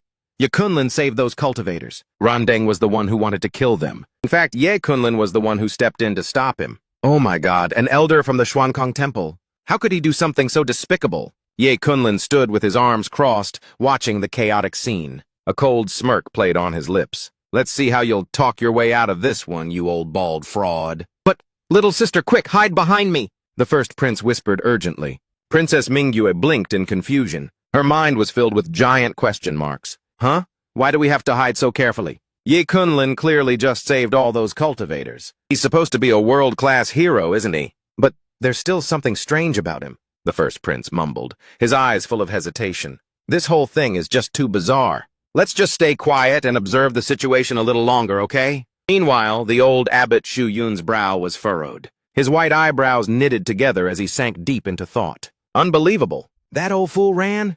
Deng could actually be taken out by this brat so easily. But never mind that. The urgent matter right now is to salvage some face for the temple. After a moment's thought, the old man clasped his hands together, feigning a look of compassion. He raised his voice loud and clear. Yeah, you devil! You are truly a despicable, vile man. Nothing more, nothing less. You staged this cheap play on the Hong Streamstone, smearing the good name of Elder Randeng, and in doing so tarnishing the reputation of our Xuankong Temple. Me, haha, with such childish tricks. You expect to fool the entire world? It's laughably absurd. Junlin just let out a cold, contemptuous snort. I knew it. I knew you people would sing this same old song of denial. So, what about the next gift I have for you? As he finished speaking, with a whoosh, a round object flew high into the air, then landed on the ground with a dry thud. It rolled over and over a few times before coming to a stop. It was the severed head of the gray wolf spirit. The old abbot's eyes went wide. He stared at the head lying motionlessly on the ground. He blurted out, What? What is this? Ye Junlin's face was as cold as stone. Old Baldy, I went through all the trouble of finding your lost pet for you. And you don't even know how to say a proper thank you? Is that how you should behave? Old Shu Yun's face darkened like a thundercloud. Don't you dare spout such nonsense! This humble monk has never had any connection whatsoever with that beast. Although his mouth was full of denials, in his heart the old man was cursing. So you were the one who killed this accursed creature too? Whispers and murmurs began to erupt like a disturbed beehive. Look at that stupid wolf. It always acted so high and mighty because it had a powerful backer, terrorizing the entire Far West. For years the people there have lived in misery and suffering. Countless times, they traveled all the way to the Xuankong Temple to beg for help. And yet just to protect their worthless reputation, they were heartless enough to sending people to silence those poor villagers. Just then, from within the memory sphere, the arrogant voice of the gray wolf spirit echoed out again. I have the Xuankong Temple backing me. Even if you're a demonic beast of the tribulation realm, don't you dare act insolently before this mountain master. The crowd of cultivators was once again thrown into an uproar. I remember now. The Xuankong Temple really is raising a gray wolf. A long time ago, I saw it lurking around the temple. Could it be that Great Master Shu Yun really condones this vile beast's rampage like this? Or maybe this memory sphere has been faked? I've also vaguely heard rumors that someone was using the Xuankong Temple's name to go around kidnapping children. Suddenly, a middle-aged man spoke up with a commanding voice, drowning out all the chatter. This old man is an elder of the Celestial Phenomenon sect, and here I will stake the honor of my entire sect to swear that the images within these memory spheres show no signs of being tampered with. Everything recorded in them is 100% the truth, completely authentic. The two young masters nodded firmly. The top sect in the Pure Land Nation would surely never speak nonsense. Hearing this, Princess Ming Yu's face drained of all color. She covered her mouth with both hands, exclaiming, "Oh my God! This is too horrifying. That old Shu Yun is truly an indescribably despicable scoundrel." The first prince's face was as black as thunder. An elder from the Celestial Phenomenon sect has personally come forward to vouch for it. At this point, what is there left to doubt? The surrounding cultivators were now a mess of chaotic emotions, sadness, hatred, and lamentation. Abbot Shu Yun appears so dignified and solemn on the outside. Who would have thought that behind the scenes he would condone a monster to commit such heinous crimes? Heavens, what in this world is real and what is fake anymore? At this point, model, Ye Kunlun calmly put away the memory sphere. His voice echoed throughout the space. If anyone still has doubts, feel free to go to the land of the Far West and see for yourselves. What I have just shown you is the truth. It is undeniable. The crowd's long-suppressed fury finally erupted into a blazing inferno of rage. Ye Kunlun fiercely pointed straight at Shu Yun's face. His voice was as sharp as a hammer's strike. That's him! The one you all hold in such high esteem. The spiritual leader of the Buddhist sect. Shu Yun, you are nothing but a wolf in monk's robes sitting on a lotus throne. What you sit upon is not a throne of purity, but one made of fresh blood and tears, the unjust suffering of thousands of children, who died tragically in the land of the Far West. The sound of grinding teeth could be heard. Even if you chant Amitabha's name for 10,000 years, yet you will never be able to save the thousands of wronged souls that you yourself pushed into hell. The great prince felt as if his chest was about to explode. His faith had completely shattered. The feeling of having been deceived for so long drove him mad with anger. An invisible but enormous crack was tearing the entire Buddhist sect apart right before their very eyes. All around, curses rang out without end. This is truly a disgrace to the Buddhist sect, a disgrace to the entire world.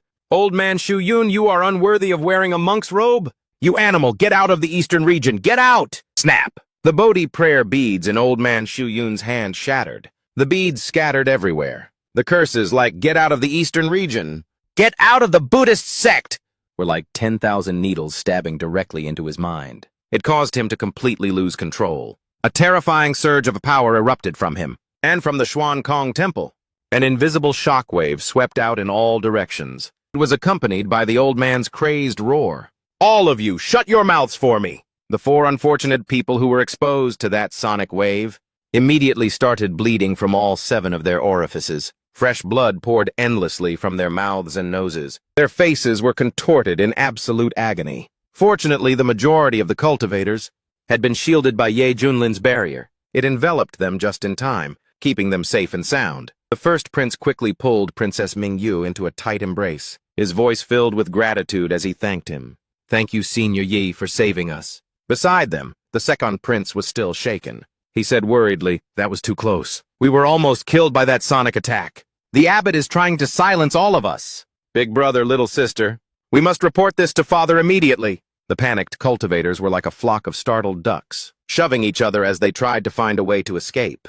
Run, run for your lives! The abbot has gone mad! But that old bastard, Shu Yun, wasn't about to let things end so easily. No one is permitted to leave this place. Suddenly, a giant bronze bell appeared in the sky. It was tens of thousands of times larger than Rondung's bell from before. It descended, swallowing everyone inside. The crowd screamed in terror, "Shu Yun, what are you trying to do?" Old Shu Yun's eyes were now bloodshot, gleaming with a cold, murderous light. He clasped his hands together, chanting a hypocritical Buddhist mantra. Amitabha! Today this old monk held a Dharma assembly, which was unfortunately infiltrated by a great demon. This old monk joined forces with my fellow brothers and all of you cultivators to fight against this demon. After a fierce and exhaustive battle, we were finally able to exterminate him. It is only a pity that the rest of the cultivators here unfortunately perished. Amitabha. The elder from the Heavenly Vision sect roared in fury, "Shu Yun! You're digging your own grave. You're single-handedly destroying the 1,000-year reputation of the Xuankong Temple." Throughout all this, Ye Junlin just stood to the side, a sarcastic smirk playing on his lips, as expected of a master and his disciple.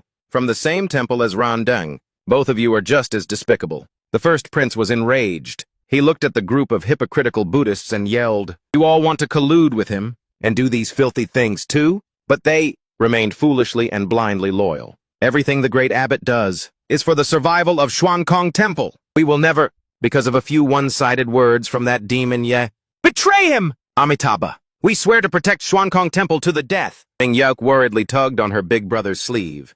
Big brother, second brother. It seems they've all been brainwashed by that old Shu Yun. The first prince drew the sword at his hip, his eyes resolute. There's only one way now. We have to fight our way out of here. Junlin didn't bother wasting any more breath. He ordered in a stern voice, "Enough talk.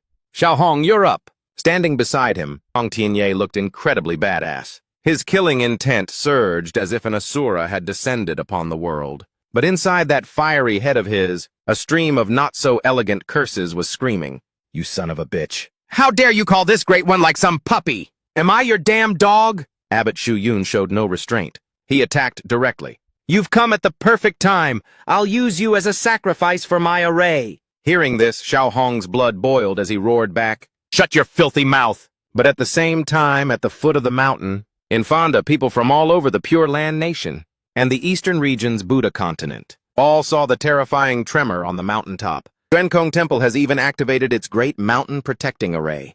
Could it be that they've encountered a powerful enemy? Who dares to trespass in Xuankong Temple? This is tantamount to declaring war on the entire Buddhist sect in the capital of the Pure Land Kingdom. A soldier hurriedly knelt to report. "Your Majesty, a great disaster has befallen Xuankong Temple. The three highnesses are still up there. Please give us your orders, Your Majesty." The ruler of the Pure Land Kingdom's face turned pale. He hastily gave the order. "Immediately summon all the city guards. March directly to Mount Fanda. As you command." The soldier acknowledged the order, then retreated into a dark corner, hidden from view. He took out a jade tablet that was emitting a strange light. His face revealed a mysterious and scheming expression.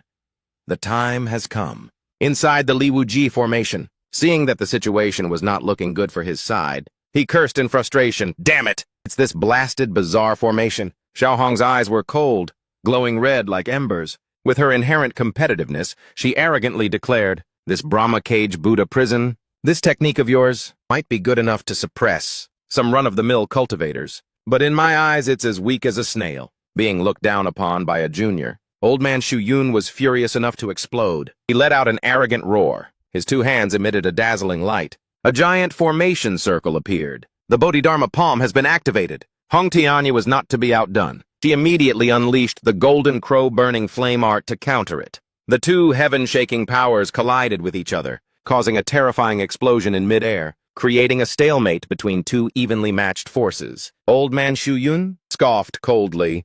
"Although you've reached the peak of the tribulation transcendence realm, you're still far too inexperienced. Since you are a patron who excels in fire-based techniques, then let's have a match with my Buddhist sect and see whose fire burns hotter." As he finished speaking, he unleashed the 9 nether karmic flame. Xiaohong didn't say a word. She only responded with a burst of crimson phoenix leaf fire, a flame even more terrifying. The moment the two flames clashed, He immediately sensed something was wrong. A furious roar erupted from within the bald old geezer's flame. You actually possess the power of the 9 netherworlds? You dare to collude with the Nether Abyss clan, and you still have the audacity to call yourself a high monk of the Buddhist sect? Old man Shu Yun's eyes shifted from murderous intent to pure, deadly killing intent. He arrogantly retorted, "You demons and heretics! How could you possibly understand the true Dharma? This is the Buddhist karmic fire, specifically used to incinerate scum like you." Suddenly, an earth-shattering screech tore through the sky, and a colossal shadow blotted out the entire sun as it descended. It was a Kunpeng, a legendary ancient divine beast. It charged straight into the abbot's formation. The old man was so stunned he nearly bit his tongue off. "Well, what is this? A Kunpeng, an ancient divine beast of the Demon Emperor realm? Why would it show up in this backwater Mount Fanda? Could it be more of that damn Yi Junlin's tricks?" The Kunpeng opened its massive maw. A vortex of energy formed, threatening to suck in and tear apart the old man's defensive barrier. Standing on the Kunpeng's back, Xiaoxi called out, "Master! Eldest brother! Fourth brother and the little mice are here to help." Old man Shu Yun remained stubborn, relying on a mere beast. "I don't even think you can break my great mountain protecting formation." Xiao Hong chuckled softly. "Is that so?" At that very moment, Xiaoxi and Xiao He on the Kunpeng's back joined forces. "Attack, fourth brother! Let's break this formation together!" But at the same time, the sturdy defensive barrier was being relentlessly attacked, from both the inside and the outside, by countless different sources of power. Soon after, it shattered like a mirror. Old man Shu Yun stared blankly at the scene before him, unable to believe his eyes. How could this be? On the back of that divine beast, there's even a Tribulation Realm expert. Could it be that Fiend Ye also has a disciple at the Tribulation Realm level? What? From the outside, the defensive barrier was completely shattered by the Kunpeng. The people trapped inside took this chance and screamed, "The Great Array is broken! Everyone run!" The first prince hurriedly pulled his little sister's hand. "Let's go, quickly!" But old man Shu Yun had completely lost his mind, determined not to let a single person escape alive. He let out one last roar. "None of you will escape!" The defensive shield shattered like crystal, sending out tens of thousands of deadly, glittering shards, unleashing a terrifying rain that sent the crowd into a panic. Amidst the chaos, Ye Junlin stood as firm as a mountain, calmly shielding the weaker ones. He smirked, his voice dripping with sarcasm. "Oh? Surprised, everyone? Shocked to your very core, aren't you?" The old abbot's face turned purple with rage. Cold sweat trickled down the back of his neck. "Damn it," he growled under his breath. "I absolutely cannot let these cowardly rats get out. If this news spreads, then the 1,000-year foundation of my Huyen Kung Temple will all go down the drain. As for my hollow title of Holy Monk, I might as well just throw it in the trash." Just as this crazed thought flashed through his mind, he roared like a wounded beast. "Block them all! Not a single fly is allowed to pass." The bewildered monks heard the command. They immediately obeyed. In contrast to the old bald monk's frantic state, Ye Junlin simply smiled calmly. "My dear disciples," he said, his voice as light as the wind, "carve a bloody path and escort these patrons safely away from this place of conflict." The moment he finished speaking, 2 dark figures descended from above, landing as lightly as falling leaves. It was Xiaoxi and Xiao He. Both of them declared in a clear, resounding voice, "Yes, master!" Instantly, the pair transformed into a whirlwind, coordinating seamlessly like a perfectly synchronized pair of swords. They easily took down every single Xuankong Temple cultivator who tried to stand in their way. Before long, the trio of master and disciples had calmly escorted everyone out through the main gate of the Temple of Discord. Outside, a general rushed forward, clasping his hands in deep respect. "Great Holy Son, thank goodness you are unharmed. Could it be that Xuankong Temple has been overrun by evil forces?" The first prince, his face flushed crimson with rage, roared, "Overrun my ass! It's the old abbot himself!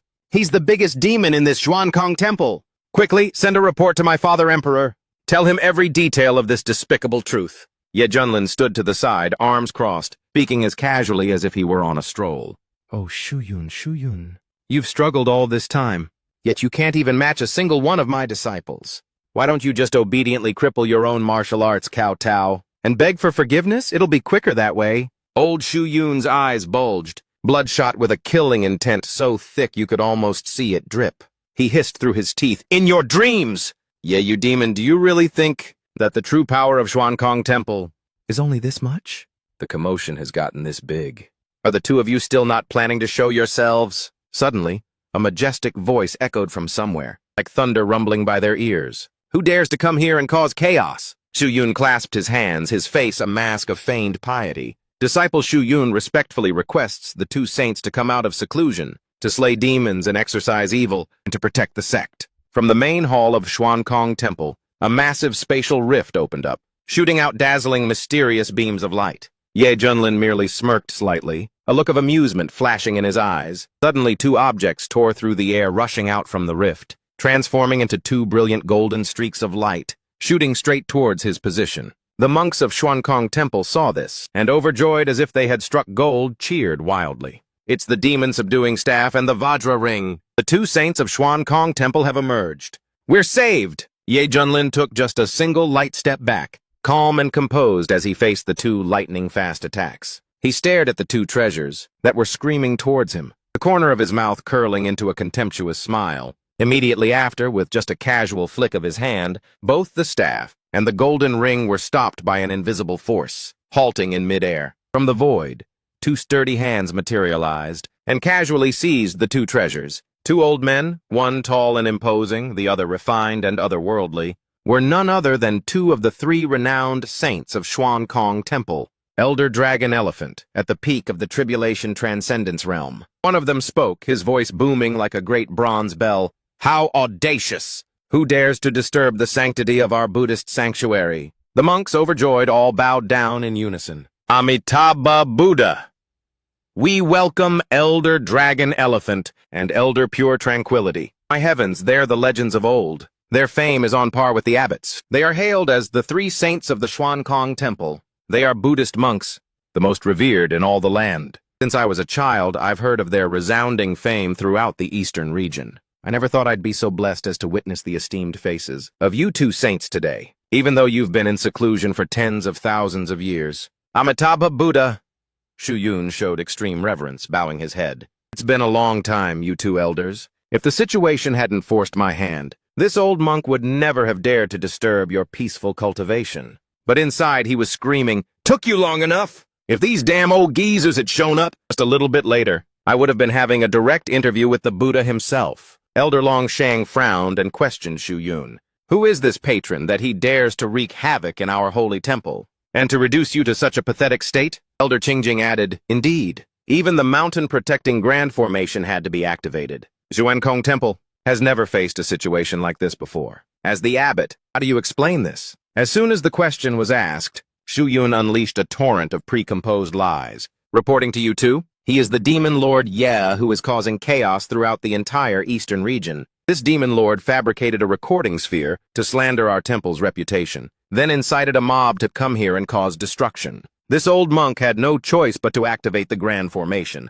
and risk my life to fight him to the death. A monk beside him chimed in, That's right! The elders of the Yuhua Gate and even the venerable Extreme Yang were all murdered by his hand. Now he wants to destroy our Xuankong Temple. We implore you two elders to seek justice for Xuankong Temple. Ye Junlin burst out laughing. Ha ha! Your talent for turning black into white has truly reached a supreme level. I've been standing here all this time, precisely to provide cover for the righteous cultivators to retreat. It was to prevent this exact scenario where the dead can't testify against you all. Old Shu Yun immediately craned his neck to argue, Demon Lord Yi, don't you dare try to argue your way out of this. Today is your doomsday. This old monk swears to protect Xuankong Temple to the death. I will eradicate you, you fiend, root and stem. With that said, his two eyes and the lotus on his forehead suddenly flared with a brilliant light. The old man turned to the two elders.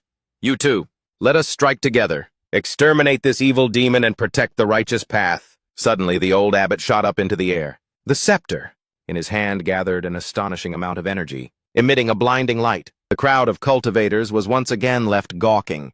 Isn't that the 9th grade mystic weapon, the heaven-piercing scepter? The foremost of the 3 great treasures of the Xuankong Temple? Immediately after, the two old elders didn't hesitate either. They struck in unison. Excellent! Have a taste of my demon-subduing cudgel technique. You accursed wretch, die! The 3 old men coordinated with each other with truly impeccable synergy. From high above, old man Shu Yun dove down, his eyes blazing with killing intent. Yea, you fiend, pay with your life! In the blink of an eye, the supreme mystic sword, also a 9th grade mystic artifact, was summoned by Ye Kunlin. He spoke slowly, his tone as casual as if he were showing off a new toy. It's just a 9th grade mystic weapon, that's all. Why so tense? Who doesn't have one? The moment the sword left its sheath, the battle, a lopsided 1-against-3 fight, officially began. Old man Shu Yun was stunned. Impossible! You fiend! How do you possess a 9th grade mystic artifact?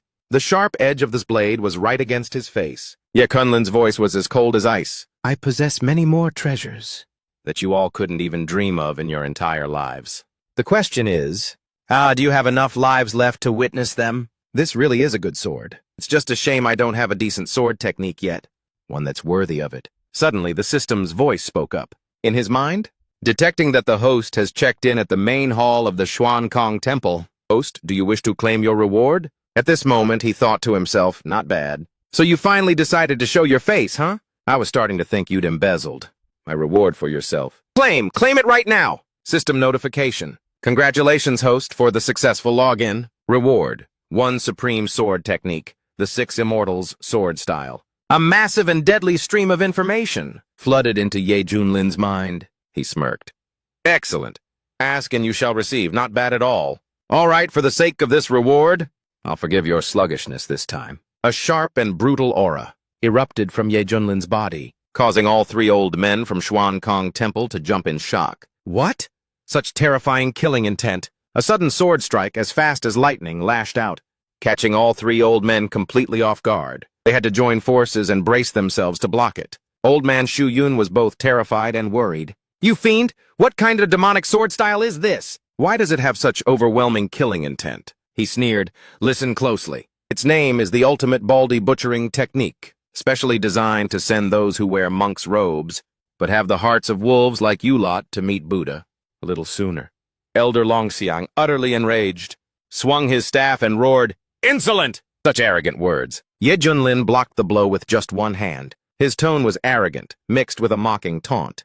So weak. Is that all the strength you have? I am a renowned fiend, after all. Aren't you going to put a little more muscle into it? Knocked back by the counterattack, Elder Longsheng turned and yelled at the other 2. This fiend is far too arrogant. What are you 2 just standing there watching for? Immediately, Old Man Hu Yun activated the Myriad Lotus Myriad Leaves Purification Formation. The elder also activated his Vajra bracelet. Abbot, an attack from above! 2 elders provided cover from the sides. Although Ye Junlin was caught in a pincer attack, he still handled it with ease, protecting himself within a dense layer of sword ki. Hong Tianyi watched from a distance, his mind reeling. He's facing 3 Tribulation Transcendence Masters, at their peak all by himself. Yet he's as carefree as if he's on a stroll. Just how many more trump cards is he hiding? He's a man I can never see through. Yi Wu Ji, standing beside him, was on the contrary extremely excited. That's my master for you, you bald-headed monks from the Xuankong Temple. So what if you have 3 mystic artifacts? Master will still beat you all to a pulp. The 2 old elders paused for a moment, panting. Their hearts were filled with terror. This fiend is truly a tough nut to crack. Back when we dominated the Eastern Domain, we never encountered an opponent this formidable. Elder Qingjing sent a telepathic message to Shu Yun. Shu Yun, what in the world did you do to provoke this god of calamity? The old abbot warned you back then. Don't recklessly make enemies for the Xuankong Temple, but just look at the mess we're in now. Old Shu Yun could only remain silent, his face pale with worry. Once again, Ye Junlin swung his sword, aiming straight for the 3 old men. He slashed at them, his voice dripping with contempt. I thought you old geezers were supposed to be powerful. Turns out this is all you've got. The 4th Longxiang elder couldn't bear this humiliation. He roared, This fiend is pushing us too far! The 2 of you, it seems, we have to use that power. Elder Qingjing nodded decisively. Agreed. The energy we've accumulated for so many years. If we don't use it now, when will we? Shu Yun, form the array! Old Shu Yun, as if grasping a lifeline, screamed, Demon Ye, you forced my hand. Even if you died 10,000 times, it wouldn't be enough to atone for your sins. A heaven-shaking, earth-shattering mantra rang out. The Dharma Sea Seal of the 3 Masters illuminated the 10 directions. A series of other mystical mantras followed one after another. Where all good deeds gather, the white Dharma shines bright, uprooting the suffering of this world, transforming it into sweet dew, purifying the Buddha's domain, opening the path to enlightenment.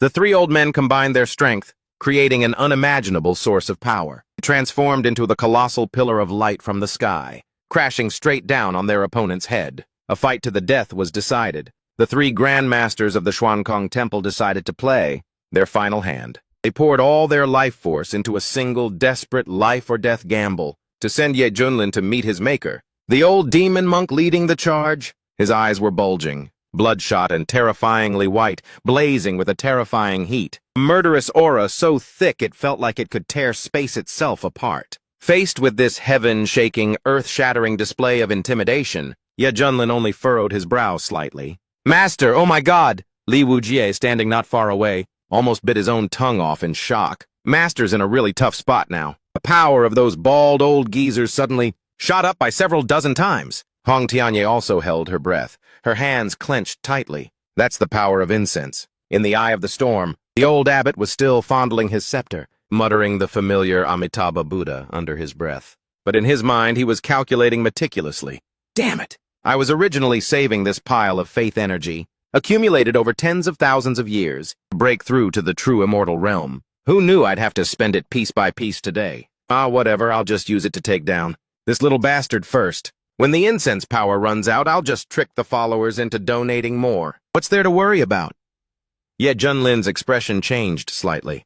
Then the corner of his mouth curled up into a cunning smile, so chilling it gave you goosebumps. Ah, so that's how it is. This is the one. So this is your final trump card? The terrifying pressure created by this trio truly far surpasses any opponent I've ever faced. For the first time in a long while, the blood in my veins is starting to boil with excitement. What a pity. Such a waste, he sighed to himself. These old geezers, even with all their power-ups and buffs, are still just stuck at the peak of the tribulation stage. They're not nearly strong enough to activate my talent, the one where the stronger my enemy, the stronger I become. And just like that, I've missed my chance to ride a rocket straight to the immortal realm. Elder Shu Yun's eyes were shot through with a spiderweb of blood. He let out a heaven-shaking roar. "Demon Yi, hand over your life!" As he finished speaking, all three blurry figures shot towards Ye Junlin, carrying a brutal force with them, as if to pulverize everything in their path. In that hair-raising moment, a massive black shadow suddenly blotted out the entire sky. The Kunpeng had appeared. From its mighty beak, an energy sphere as brilliant as a small sun shot out, smashing right into the three elders' defensive barrier and shattering it like a thin pane of glass. Elder Shu Yun roared in fury, "You beast! This old monk will definitely capture you and make you a guardian holy beast for the Xuankong Temple." As he spoke, a giant hand of energy from the sky descended, grabbing at the divine beast in a blatant attempt to capture it by force. At this point, Ye Junlin could no longer maintain his calm composure. A storm of killing intent erupted from his body. "You old bald donkey! You dare touch a single hair on my Akun?" The old man, still not realizing the danger he was in, arrogantly provoked, "I touched him, so what? What are you going to do about it?" Hehehe. A bone-chilling demonic laugh escaped from Ye Junlin's lips. In front of him, an ancient sword began to materialize. "Then I shall let you broaden your horizons. See what one chi transforms into three truly is." As soon as he finished speaking, his body instantly split into two other identical forms. Three Ye Junlins, each with a unique aura, stood majestically in midair. Shaoli's eyes went wide as he stammered, "Holy crap! How did two more masters suddenly pop out of nowhere?" Xiao Hong was also completely stunned. Ye Junlin possesses such a mystical, great divine ability? Is it really this wondrous? Is this an inheritance from ancient times, or a great Tao that he himself pioneered? Good heavens. I once had an audience with a true immortal in my time. But following this guy, I'm realizing I was just a frog at the bottom of a well. The two doppelgangers calmly advanced as soon as they appeared. One was as cold as ice. The other wore a smile brimming with demonic energy. The two remaining elders of the Xuankong Temple were terrified, so scared their souls nearly fled their bodies. What in the world is this? The aura and cultivation level of all three of them are identical. These are definitely not your average fodder-level doppelgangers. Only old man Shu Yun tried to act tough. He sneered contemptuously. One chi into three whatever. It's all just a bunch of flashy, useless tricks. Never mind two doppelgangers. What good would another 100 do? Without the empowerment of a top-tier profound artifact, they're nothing but useless shadows. Ye Junlin's smirk grew even more mocking. Who says I don't have any? As he spoke, the incomplete heaven burial coffin and the mid-stage longevity melody appeared simultaneously in the hands of the two doppelgangers, radiating a terrifying pressure. The original Ye Junlin lazily pointed his sword at the three old men. Let's see how many moves you old fossils can withstand. The abbot's vision blurred at the sight. His jaw hung open in disbelief. What? Ninth grade profound artifacts? Model? All of them are ninth grade profound artifacts? The Longxiang elder's sweat was pouring off him like he'd just taken a bath. Damn it, our entire massive Xuankong sect only has a single ninth grade profound artifact. Where the hell did this guy come from, pulling out 3 of them at once? He spoke with a sneer of contempt. With those battered and broken bodies of yours, I wonder if you're even enough for this venerable one to use the Thung Win Yaram on. Humph! Shu Yun still craned his neck to argue. Demon, yeah! You think you can scare us just by adding 2 more shadows? A challenging glint flashed in his eyes. Why don't you try and find out? What's the point of all this chatter? As soon as the words left his mouth, the clone, Zhangsheng, Chuizhong, had already turned into a bolt of lightning and shot forward, launching a thunderous blow at the old man Shu Yun. The old man staggered and flew backward. A mouthful of fresh blood spurted from his lips. His eyes were filled with utter disbelief. Impossible. I've been blessed by the power of the incense fire, and yet I couldn't even block a single move? Immediately, the other 2 elders roared and charged forward. You vile creature! Don't you get so arrogant, Shu Yun! We're here to help you! But ironically, one attack was stopped dead in its tracks by a giant wooden coffin. As for the Vajra scepter, it was ensnared by the deadly musical notes of the heaven burial coffin, completely entangled, with no way to escape. The original Ye Junlin stood with his arms crossed, his eyes gleaming with satisfaction. Hey! Your opponents are over here with me. What's this? We just started a one-on-one? And you're already rushing off to gang up on someone else? That's not very sportsmanlike of you. Suddenly, Changsheng Ku Weizhong unleashed a wave of murderous, blood-red energy, shaking the entire Eastern Blood domain, the 6th form of the heavenly ruin art. The old abbot, terrified, screamed, "This is a disaster!" He had to muster every ounce of his strength, just to barely resist that murderous aura that felt like it wanted to devour him alive. But once it had gathered enough energy, the heaven-burying coffin clone unleashed the 6th form, Cloud and Smoke Stance. The sword in its hand shone with a blinding light. A single sword strike came crashing down. The old monk Shu Yun couldn't block in time. He was sent flying like a torn ball. At the same time, Elder Longxiang was struggling against the mysterious coffin. He yelled as he blocked, "It's too strong! Qingjing, hurry up and help me!" Old Elder Qingjing had lost his precious treasure. Now all he could do was clamp his hands tightly over his ears to keep from being tortured by the deathly dirges until his eardrums burst. He flicked his hand in annoyance. Elder Longxiang was immediately knocked head over heels. His voice was dripping with sarcasm. "You can't even save your own skin, and you're trying to worry about someone else?" Old Longxiang had just escaped the attack and hadn't even caught his breath. When he turned back, he was horrified to see Shu Yun beaten to a pulp, lying there in a mangled heap. The old man gritted his teeth, terrified. "Damn it! This demon's clone is this powerful? It's crushing us so completely we can't even fight back." Thinking they were at a dead end, the old man rallied his spirits and shouted, "Shu Yun, it's come to this. Our only choice is to use that combined technique. It's our only chance." Hearing this, the abbot was startled for a moment. Then he too gritted his teeth. Old Shu Yun originally really didn't want to play that last resort trump card. But in this situation, if they couldn't defeat him, he feared the 3 of them would be taking a trip to the underworld together. With that thought, he replied, "My 2 junior brothers, lend me a hand."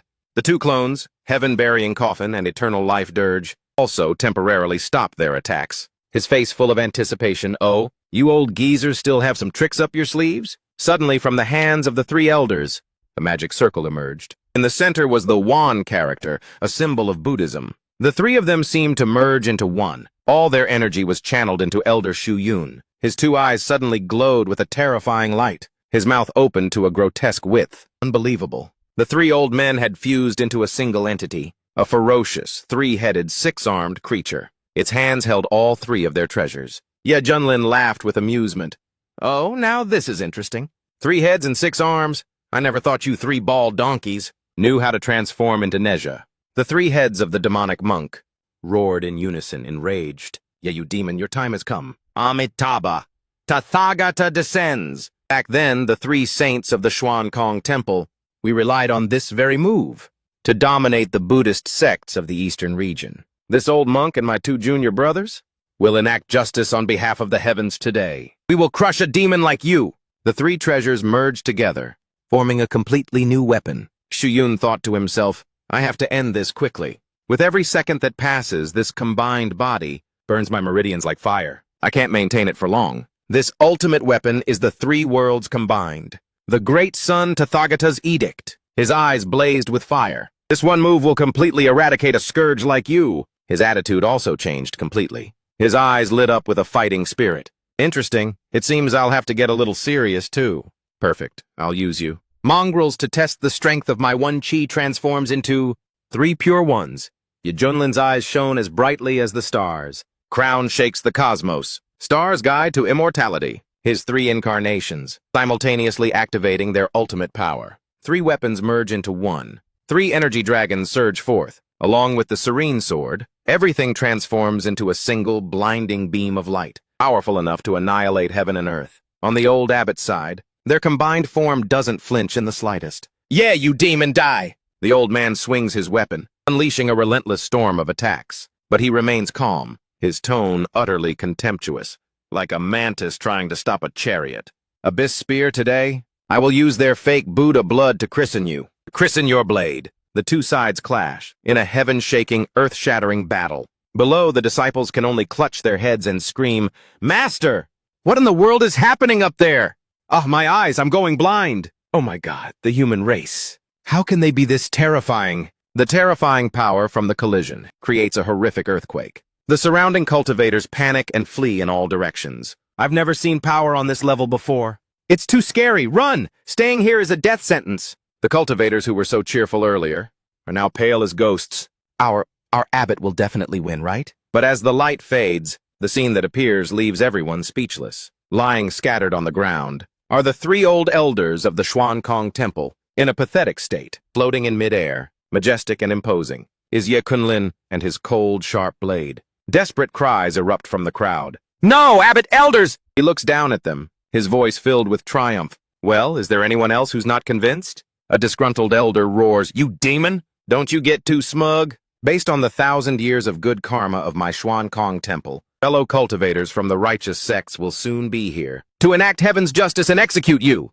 I never would have thought that this sacred Buddhist land, which once saved countless lives, would be desecrated by a demon like you today. I am ashamed to face our ancestors. I couldn't protect this sacred ground. I've allowed all of their life's work to be destroyed. The old abbot whispered to the other 2. Even combined, we can't defeat him. We have to find a way to get out of here. Yejunlin let out a cold snort. The 2 of you can drop the act. For the past 1,000 years, your Xuankong Temple has committed countless wicked deeds, things that heaven itself cannot forgive. This piece of land was already defiled by all of you long ago. The old Qingjing and Longshang angrily retorted, Don't you dare spout such nonsense! From the very beginning, Xuankong Temple has always taken it upon itself to save all living beings as its responsibility. Every single disciple must descend the mountain for training, to punish the wicked and protect the innocent. Those are good deeds. It's not something you can just slander as you please. You think just because you've won, you can say whatever you want? He lazily picked at his ear, waving his hand as if shooing away a fly. I suppose it was after you 2 old geezers went into seclusion that Xuankong Temple was led astray. On a path of no return, wasn't it? Hey, you old bald donkey. Things have already come to this. And you're still trying to play dumb? Longshang whipped around and asked Shu Yun, What does he mean by that? That old man is still spouting nonsense. You demon. Are you trying to frame this old monk? He sneered and raised a hand. A complex circle of incantations appeared around his hand. If you don't want to talk, then fine, don't. I'll let everyone here watch a live show. Thump, thump. Yejunlin crossed his arms leisurely. His tone was as light as air. I trust you 2 great masters have seen enough. One of the 2 elders had 2 streams of aged tears rolling down his face. His voice trembled as if it were about to shatter. How could this be? Shu Yun, you who wear the robes of a monk, and yet you heartlessly massacred countless innocent lives. Is this the action of a Buddhist practitioner? Elder Longxiang and Elder Qingjing roared in unison, filled with absolute fury. Shu Yun, you beast in a kasaya! Your sins are unforgivable. Unforgivable. The 1,000-year reputation of the Xuankong Temple, painstakingly built by generations of sages, and yet today a degenerate like you has destroyed it in the blink of an eye. Have you forgotten? That year when you knelt before the late abbot, what you so grandly swore in your vows? An evil aura suddenly billowed from the corners of the old man's mouth. His voice turned demonic. I vow to be a bright lamp to illuminate and save all living beings. I vow my body to be a vessel of mercy on the sea of suffering. and to rescue all sentient beings from hell. Isn't that right? A thick, viscous black aura, stinking and foul, erupted from his body. That's right, it was precisely to fulfill those vows, because I wanted the Xuankong Temple to be righteous and grand, and to flourish, that I had to do all of these things. In that instant, Xu Yun's face twisted into a grotesque shape, as if his soul had been completely devoured by darkness. By the way, let me share some good news with you all. The underworld has descended upon the immortal realm, with the ambition to unify all worlds. So the final days of this tattered Kunlun realm are not far off, model. Ha ha ha, he's already made his decision. Once it can no longer be hidden, then we'll all just blow up together and be done with it. The two elders were both horrified and utterly furious. The power of the 9 Nethers. Xu Yun, you actually colluded with the Nether Abyss Demon Clan. All these years, not a single one of us had the slightest clue about him. Xu Yun now had almost transformed into a being of pure darkness. With a heaven-shattering killing intent, he roared and charged forward. Today I will light the first flame for the great army of the Netherworld. To conquer the Kunlun realm! All of you can go to the Western Paradise together. Ye Junlin spoke in a mocking tone. Oh? So there's even an undercover agent plot twist, huh? This big reveal? It's got quite the intimidating aura. Almost scared me to death. 4 ice-cold words rang out. Kang Yuan's path of extinction. He was seen gently waving his hand. Instantly from the 9 heavens above, tens of thousands of brilliant beams of holy light descended, piercing straight through Xu Yun's body, incinerating him amidst heart-wrenching screams of agony. His body gradually disintegrated into dust, but he still managed to let out a crazed laugh. Ye Junlin, what's the use in killing me alone? Long live the Nether Abyss! Elder Longshang and Elder Qingjing clasped their hands and bowed their heads reverently. Amitabha Buddha. Thankfully, Benefactor Yi acted righteously in the nick of time. If the Xuankong Temple had truly colluded with that vile group, from the Nether Abyss, the consequences would have been truly unimaginable. We are eternally grateful to Benefactor Ye for slaying the demon and preserving the 10,000-year reputation of the Xuankong Temple. Thank you, Benefactor Ye. You have given our temple a new lease on life. Elder Qingjing spoke, his face full of worry. If Xu Yun's final words were true, I'm afraid the Kunlun realm is about to face a great calamity, a terrifying one. All living beings will suffer, and Kunlun will be drowned in a sea of blood. Longshang continued, his gaze firm. Amitabha Buddha. If the Nether Abyss Demon Clan dares to invade the Xuankong Temple, we swear to fight them to the death, to protect all living beings. But Ye Junlin maintained his gentle demeanor and spoke. Masters, please rest assured, even if the myriad races of the Nether Abyss were to bring their entire clan here, I would only need to flip my hand to make every last one of them vanish from this world. With that said, he turned to leave. As for cleaning up the aftermath, I'll have to trouble you 2 elders to handle it. This one will take his leave now. Elder Longxiang and Elder Qingjing hurriedly clasped their hands. Amitabha Buddha. In that case, thank you very much, Benefactor Ye. Allow this humble monk to see you off. But he quickly waved his hand, refusing. There's no need for such trouble. Akon. He had just whistled when Akon instantly appeared out of thin air. By your command, Master. It then transformed into a streak of light and shot away. Below, the royal family of the Pure Land Kingdom was looking up. Princess Mingyu pointed to the sky and exclaimed, Big brother, look! That's Senior Ye's mount. Why are they leaving in such a hurry? Could it be that the battle is already over? The eldest prince replied thoughtfully. It's unclear what the final outcome was. We don't know if that abbot is dead or alive, but the urgent matter right now is to report back to Father Emperor immediately. Qingjing watched the distant departing figure and couldn't help but lament for Xuankong Temple to have fallen into this state. A part of the responsibility lies with us 2 old geezers. If we had known this day would come, we wouldn't have just left everything to others, only knowing how to close our doors and enter seclusion to get it over with. Longxiang let out a long sigh. Who would have ever thought that Xu Yun was actually a spy for the Nether Abyss clan? Well, the most important thing now is to quickly reorganize Xuankong Temple. Suddenly, a few dark figures darted past. But how could they escape the sharp eyes of Longshang? The elder bellowed, his voice booming like a bronze bell. Who's skulking over there? Get out here and face this old master! From the deep shadows, a group of people slowly emerged. The leader let out a hoarse, horrifying laugh. Ha ha ha! The 3 saints of Huyan Kong, who once shook the entire eastern domain, and yet now all that's left are 2 old men. Fate truly has a twisted sense of humor. Long Tong roared in anger. You pack of rats, what hole did you crawl out of? You don't even dare to show your faces. yet you come to Huyen Kung Temple to show off your might. The man bared his ghastly white teeth. Grandmaster Long Tung, your temper is still as fiery as ever. Let's see, it reminds me of the great assembly of the 10 major sects of the Eastern Domain. Back then, you were running your mouth just as loudly as you are now. Elder Long Tung was stunned. You? Who in the world are you? A terrible premonition rose in his heart. The only people qualified to attend that assembly were either sect masters or elders of the most powerful factions in the Eastern Domain. It seems the one who joined forces with the Nether Abyss Horde wasn't a Huvan alone. This matter is far more complicated than I imagined. Suddenly, the mysterious man's hands formed a bizarre seal. He mumbled an incantation. Instantly from the high heavens, countless pitch-black lightning bolts carrying an aura of destruction rained down, forcing both elders to their knees. The stranger continued, his voice dripping with pity. What a terrible shame. The two of you are nothing but a spent force now. You don't even have the strength to resist. You might as well just open your eyes wide and watch as the entire foundation of Huyen Kong Temple is razed to the ground. The two elders struggled to get up, roaring, "Stop! Stop right now!"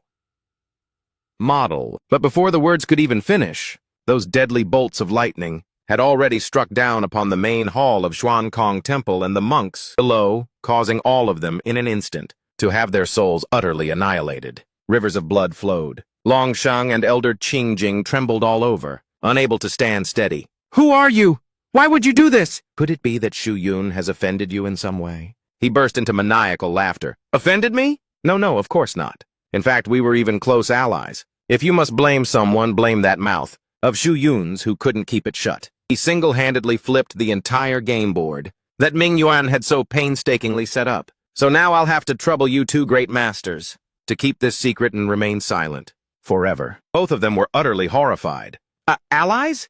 Before they could finish their sentence, an invisible dark art struck their minds directly, extinguishing the consciousness of them both. The stranger casually turned and walked away, leaving behind a cold remark. From this day forward, the Eastern region will no longer have the so-called Buddhist Holy Land Xuan Kong Temple. Behind him were two corpses with their eyes still wide open, filled with resentment and terror. Meanwhile, at the royal palace of the Pure Land Kingdom, the atmosphere was more heated than ever. The first prince spoke first. After the shocking incident at Xuan Kong Temple, I fear that the Zen cultivators of the world will soon gather to exert pressure. The Pure Land Kingdom, should we draw a clear line in the sand with them soon? Your Majesty. The second prince quickly chimed in. That's right, Father. I just saw Senior Yi and his group leaving. It seems Xuan Kong Temple has truly fallen. Why don't we take this opportunity to lead our troops up the mountain and subjugate them? We can take advantage of the situation and also display the might of our Pure Land Nation. The ruler of the Pure Land Nation, peak stage Mahayana Realm Master, frowned and shouted, Nonsense! Xuan Kong Temple is a great tree that provides shade for the entire Buddha continent. How can you speak of attacking them so lightly? Besides, I and the late abbot shared a deep friendship. I know his character well. The reputation of Xuan Kong Temple is renowned throughout the lands. It is by no means an empty one. The truth of the matter is not yet clear. All of you are to stand down and await further news. Standing outside the main hall, Princess Ming Yue muttered to herself, the battle inside Xuan Kong Temple. That should have been over by now, shouldn't it? What is that distant pillar of black smoke that seems to prop up the sky? Could it be that another great disaster has occurred? The young princess's expression suddenly became extremely tense. Abruptly, from outside the imperial palace, piercing screams echoed. Invaders! Invaders have breached the imperial palace! The princess looked up in shock. What is that? From high up in the sky, a flock of mysterious crow-like figures, wearing tightly wrapped cloaks, were diving down like deadly meteors. These strangers struck with vicious cruelty, killing everyone in their path. Immediately after, the eerie purple beams of light they shot out owed death and destruction, causing the soldiers of the Pure Land Nation to fall like mown grass. The two princes' faces were drained of all color. Father Emperor, outside! Something's wrong! The ruler was utterly shocked. Instantly, he transformed into a blazing meteor and tore through the sky. He rushed outside to face the group of strangers. The Emperor's voice was as hard as steel. What insolent bunch! Dares to storm my imperial palace and go on a killing spree? But the enemy forces were too numerous. In the blink of an eye, he was surrounded. The king cried out inwardly, This is bad, I'm done for. To think there are 4 auras of the early-stage tribulation realm To be able to mobilize so many powerful experts at once, their background is clearly not to be trifled with. Just what sect do they belong to? With that thought, he gritted his teeth, trying to figure out a way to deal with them. The king of the Pure Land Nation tried to warn them. I advise you all to retreat immediately. The sacred Buddhist monastery is right here in this royal capital. The man in the lead replied with an infuriatingly casual tone. Oh, you mean that Zhuan Kong temple? They've just been razed to the ground. The king was stunned. He couldn't believe what he had just heard. Impossible. Could it be that you were the ones who destroyed the Zhuan Kong temple? Why are you wasting time talking to this old geezer? Another one of them roared. Just kill him and then we'll slaughter everyone in the imperial palace. We still have a long mission ahead of us. Surrounded by enemies on all four sides, he had to tense up and defend. The black-robed men with wicked expressions on their faces spoke up. Oh? He's using the nation's fortune to barely force his cultivation up to the mid-stage tribulation realm. Well now, isn't this interesting? But these paltry little tricks of yours aren't even enough for a warm-up for us. The Emperor desperately defended against the storm of attacks. His expression grew uglier by the second. The three princes were extremely worried. Father! Why? Why is this happening so suddenly? Amidst the barrage of attacks, he roared like thunder. Quickly, get out of the Pure Land Nation! Go as far as you can. Hurry! The leader immediately gave an order. Go and kill every last one of those brats for me. Don't let a single one of them survive. This is an order from the sect master. Princess ManHwa's voice was urgent. Big brother! Second brother, get on the Liuhe flying mount, quickly! With that, the three of them transformed into a streak of light and shot off, leaving behind the shouts of the enemy soldiers in pursuit. Don't let them escape! Suddenly, a spatial black hole appeared up ahead. The two princes cried out, There's a teleportation array up ahead! I have the command token, I can activate it! It will get us out of the Pure Land Kingdom in an instant! The first prince gritted his teeth in hatred. Damn it, those bastards! Who the hell are they? After we get to safety, we will definitely find out the truth. The three of them charged straight into the teleportation array, but their plan was shattered by the group of strangers. A powerful attack sent all three of them flying into the air. You two go now! The two princes threw out a scroll and yelled. At the same time, the first prince used every ounce of his strength to push ManHwa forward. He urged her, Little sister, go quickly. Your brothers will hold them back. And so the princess charged alone into the teleportation array. As it was activating, suddenly, the first prince's entire body erupted in a blinding light. His voice was filled with grim resolve. Today, I don't care who you are. Don't even think about getting near this teleportation array. Seeing this, the mysterious figures looked horrified. Damn it! Is this guy planning to go all out? A suicide attack to take us all down with him? Fall back, he screamed as his final words. His body temperature skyrocketed as he turned himself into a small, destructive sun and exploded in midair. ManHwa was already inside the stream of teleportation light. She was completely overwhelmed with emotion. Tears streamed endlessly down her face. She let out a heart-wrenching scream. Big brother! Meanwhile, the mysterious figures still wouldn't let the Emperor go. He was struggling to withstand their final blows. Just who in the hell are you people? Why do you want to annihilate my Pure Land Kingdom? The stranger snarled in response. If you must blame someone, blame your own rotten luck. It just so happens that the gate was placed right here. The king was stunned. The man bared his sharp fangs, his humanity slowly fading away. Once we're done with you, the creatures from the dark abyss will pour through. And then, this entire country will soon become their domain. But don't you worry. We'll find a use for your precious subjects later. He screamed in utter indignation. A plot! This is a world-shattering plot! Then his body suddenly began to crack like porcelain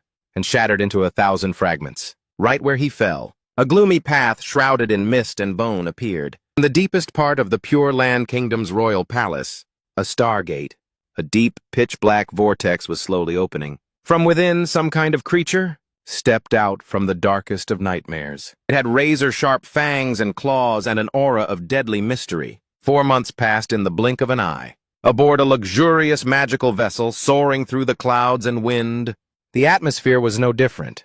From a chaotic marketplace, buzzing with hushed conversations. Panic! Damn it, the cultivation world has been in total chaos lately. I heard that our entire state has been completely overrun by those monsters from the dark abyss. Our fellow cultivators rose up to fight back, but they were mercilessly crushed by those things. The rest were captured and enslaved, a fate worse than death. You're telling me that dark abyss horde is sweeping through like a violent storm? How are the smaller sects supposed to stand a chance? I'm afraid only the major powers like the Feathering sect would be strong enough to take them on. But the situation right now is a complete mess. Who knows who to find to take charge? Liu Ji stood behind him, listening quietly. He couldn't help but wonder to himself, huh? We haven't been away from the Xuankong Temple for that long. So how could the world have changed so dizzyingly fast? Just then, a little girl came running over, waving a stack of papers in her hand. She was shouting at the top of her lungs, "Hot news, hot news. The Cultivation World Daily's special edition fresh off the press. Get your copy now, everyone." Hearing the little girl shout that a copy was only 2 coins, little Lei was still looking bewildered. When a copy was shoved right into his hand, he reluctantly replied, thanks, kid. Meanwhile, on the back of the divine beast, the Kun Peng, a completely different scene was unfolding. Junlin was stretched out on a rattan chair, casually sipping a cup of brown sugar bubble tea and enjoying a professional back massage from Hong Tian, who was serving him with a face as wrinkled as a prune. "Well, little Hong, your massage skills have really improved lately, haven't they? You truly have a natural talent for this." "Master, you flatter me. As long as you are satisfied, that's all that matters." At this very moment, little Lei hurried over, presenting the newspaper with both hands. "Master, as you instructed, I've obtained the latest newspaper." "Huh?" Hearing this, Ye Junlin, who had been lounging lazily, suddenly sat bolt upright. He glanced at his disciple's grim expression and asked, "Judging by that long face of yours, I can tell something bad has happened." "Spit it out. Something big happened, didn't it?" Liu Ji reported in a serious tone. "Master, in the paper, they're writing that you razed the Xuankong Temple to the ground in a fit of madness. And while they were at it, they wiped out the entire Pure Land nation. Not only was the imperial palace bathed in a sea of blood, but even that old bald monk Huanzi was exterminated by them. And because of that, the Pure Land nation became unclaimed land, allowing the Mingyuan army to leisurely march in and occupy it. Those damn bastards dare to publicly humiliate us like this. They're truly shameless beyond belief." Hearing this, Ye Kunlin was furious. "What? Xuankong Temple was wiped out just like that?"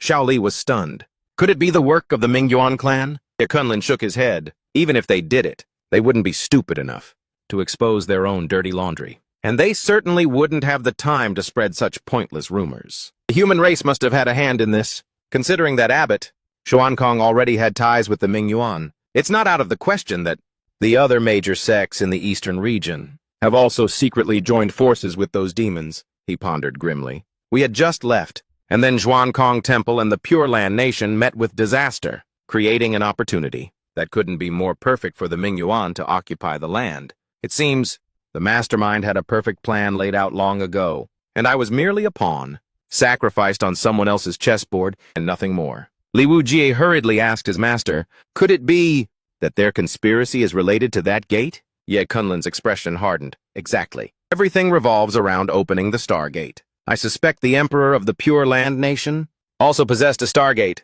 The Mingyuan clan is trying to form alliances with the sects in the eastern region to execute a plan to attack from both inside and out in order to throw open the Stargate and bring an army from another world in here." Xiao Li nodded and added, "Master is absolutely right. My disciple, I just gathered some news from the passengers on the ship. Many of them are fleeing for their lives. They lamented that many places in the eastern region have fallen into the hands of the Nether Abyss Horde. The situation is extremely critical." Ye Kunlin frowned slightly. "I didn't expect them to act faster than I thought. Is there any other important news?" Suddenly Xiao Li screamed, "The seven stars are in danger!" "And Master, Huangzhou is in trouble, and the Xuantian sect is also in peril." Hearing this, the flames of anger in Ye Kunlin's heart blazed intensely. "What the hell? The Xuantian sect is in trouble too? It seems the distance is too great. Even the sound-transmitting jade slip is useless. Ah Kun, turn back towards Huangzhou. Full speed!" A virtual notification panel appeared before him. "Congratulations, host.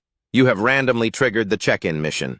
Head to Huangzhou. Check in to receive the reward. Divine ability, Heaven and Earth manifestation." After claiming the reward, Ye Kunlin's aura became even more turbulent. "Excellent. I was just planning to lure the snake out of its hole, and you all delivered yourselves to me. This venerable one will be watching closely to see just what kind of demons and monsters you all are." At the same time, in Huangzhou, hell was slowly manifesting on Earth. A horde of Nether Abyss monsters from the Withered Bone clan were cheering triumphantly in the streets. Hurry up, you insects!" From this day forward, You lowly commoners will, for all of eternity, be slaves to my great bone clan. The people, bound in shackles like livestock, cried out in bitter despair, "Damn it!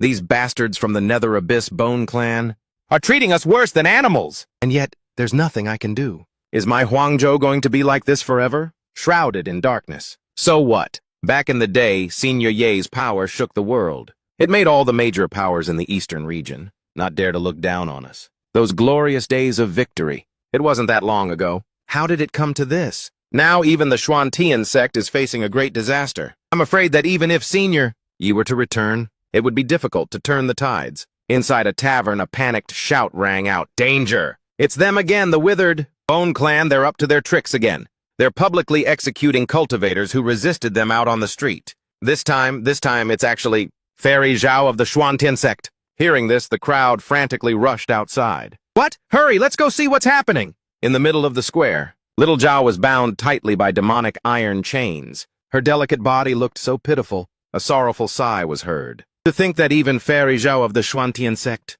couldn't escape the clutches of the withered Bone Clan. The arrogant leader of the Bone Clan spoke in a hoarse voice. "I heard you hold quite a high position in the Xuantian sect, Even your elders can only hide in their shells like cowards, not daring to show their faces. And yet you dared to run out here and cause trouble all by yourself? Where do you think you're going, little girl?" But Zhao Linger, whose cultivation had already reached the peak of the deity transformation realm, was still powerless, letting them bind her. He continued, "In this entire barren continent, your Xuantian sect is the biggest thorn in my side. But it doesn't matter. Today I, the great Bone King, will summon more forces." He suddenly reached out with his bony hand, gripping Zhao Linger's delicate face tightly. He growled, "And raise your Xuantian sect to the ground.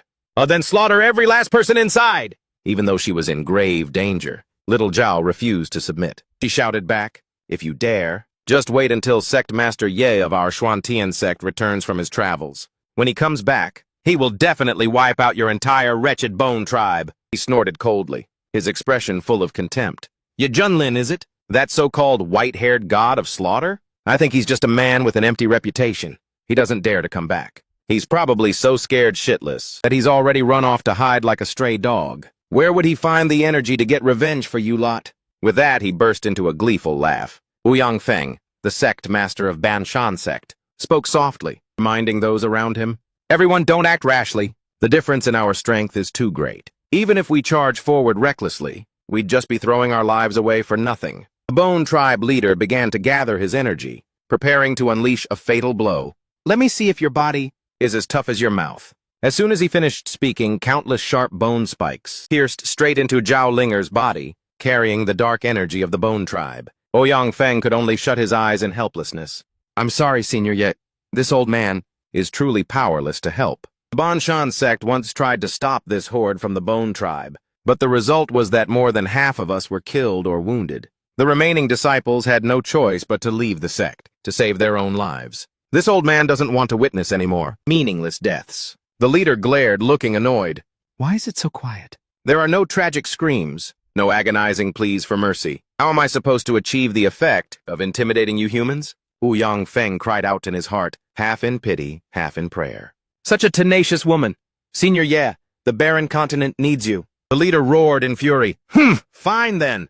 If you want to die in silence so badly, I'll grant you your wish." In Zhao Linger's mind, there was only one thought left. Is this finally the end? Suddenly, a terrifying pressure descended from the heavens, blotting out the sun. An invisible shockwave made everything tremble. The leader shrieked in terror. "Well, what the hell is this? This aura? This aura is something I've only ever felt from the sovereign of our Bone Clan. But this is..." Ouyang Feng and the other cultivators from the Banshan sect were so terrified they fell to their knees. "The aura of the Tribulation Transcendence realm, is this a demon emperor? In front of us, the Mingyuan army invades, and now a demon emperor of the Tribulation Transcendence realm descends upon the barren continent. This time, I fear we're truly doomed." Amidst a thin, ethereal mist, the figure of Ye Junlin slowly materialized. Zhao Linger struggled to lift her head. Her voice trembled. Is it you? Peak Lord Ye? Ye Junlin gave a light wave of his hand. A flash of sword light flared and shot out. Instantly, the demonic chains binding Xiao Zhao shattered into pieces. Her entire body was covered in bleeding wounds. Ye Junlin caught the small girl and asked softly, "It's me." "You are—" Xiaojia quickly replied, "Peak Lord Ye." "It's me, Zhao Linger. Perhaps because I cultivated in the Sunken Moon Pagoda for 300 years. My appearance has changed a little. That must be why you didn't recognize me." He briefly recalled the little girl from all those years ago, then chuckled. "To think it was you, little one. No wonder I felt such a sense of familiarity." Model. "Wow, I didn't realize you'd gotten so big." The girl unconsciously blushed and mumbled, "But big? Where am I big?" Ye Kunlin seized the opportunity to tease her. "What are you thinking about?" "I was talking about your age, you silly girl." "Come to think of it, you're even older than me now." But Zhao Linger was teased into a corner. She was utterly speechless. "Linger is so badly injured. I have to heal her right away," he thought to himself. Instantly, a gentle azure light enveloped little Zhao's body, quickly healing all her wounds. The Bone Tribe leader and his gang of minions stood frozen to the spot. This is the white-haired god of slaughter, the legendary Ye Kunlin. Such pressure. This pressure is terrifying. It's even more horrifying than the king of our tribe. Of my tribe! Ye Kunlin's gaze was as sharp as a knife. He coldly swept his eyes over them. "Next, it's time to settle the score with you bastards." As he finished speaking, he shot up into the air. The aura he emitted grew stronger and stronger, like a volcano on the verge of erupting. "Didn't you know this territory is under my protection?" With just a gentle wave of his hand, an invisible pressure forced the entire Bone Tribe to kneel on the ground. "And you still dared to come here and cause a ruckus." The three leaders pressed their faces to the ground. Their entire bodies trembled uncontrollably, but they still tried to put on a brave front. "Our tribe has a king watching over it." "I advise you not to act recklessly. If you know what's good for you, surrender obediently. Otherwise, you won't escape death." Hearing these words, Ye Kunlin burst out laughing. "Ha, if we're talking about being shameless in this world, if I claim to be number 2, no one would dare claim to be number 1. The Bone Tribe leader's eyes constricted. His pupils dilated in absolute terror. Immediately after, his entire body convulsed wildly. His mouth gaped open, letting out an inhuman cry of despair. In midair, Deep Kunlum's voice rang out, cold and sharp. "All of you, listen closely. With me here to back you, even the heavens themselves have to show some respect, let alone the likes of you. Every last one of you Bone Clan minions in this Huang province can go report to the King of Hell for me." Hearing this death sentence, the Bone Clan underlings, who had been bloodthirsty just moments ago, suddenly turned pale with fright. Every single one of them wished they could sprout 4 more legs to run away faster. Levo Keep, riding majestically on the back of his kunpeng, looked down from above and couldn't help but click his tongue in admiration. "I can't believe it. My master is basically a superstar for everyone here in Huang province. He's got fans from north to south. So admirable, truly admirable." Meanwhile, with just a few waves of his hand, Deep Kunlum had effortlessly cleaned up the remaining stragglers of the Ming Yuan who were floating in the air. They dropped down like ripe figs falling from a tree. Seeing that the situation was settled, Ao Zhongfeng hurriedly came forward, clasping his hands with the sincere look of a praying devotee. "Senior Diep, in this crusade against the Bone Clan horde, this humble one would also like to lend a hand. However, our cultivation levels are truly limited and our strength falls short of our will. Therefore, this humble one dares to ask if Senior would be so kind as to show mercy and bestow upon us a sliver of your grace to unblock our stagnant meridians so that we all might have a chance to break through to the next cultivation level. Is that possible?"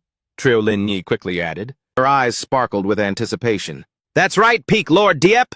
I, Lin Yi, have been stuck at this spirit transformation threshold for I don't know how many seasons now. If it weren't for my pathetic cultivation level, Bap isn't so weak that he'd be captured so easily by that dry bone clan." The crowd behind them seemed to be filled with courage. They shouted loudly in unison, "Please enlighten us ignorant juniors, Senior Yi. These mortal eyes and ears of ours." Ye Kunlin's face turned pale upon hearing this. He screamed internally 10,000 times, "Oh, for heaven's sake! Cultivation, my ass. I can't even tell where my dantian is, let alone my bladder." But looking at this crowd with their jaws dropped and mouths agape, so full of expectation, if I refuse, how could I ever show my face again? At that very moment, a virtual notification panel appeared before his eyes. "Congratulations, host.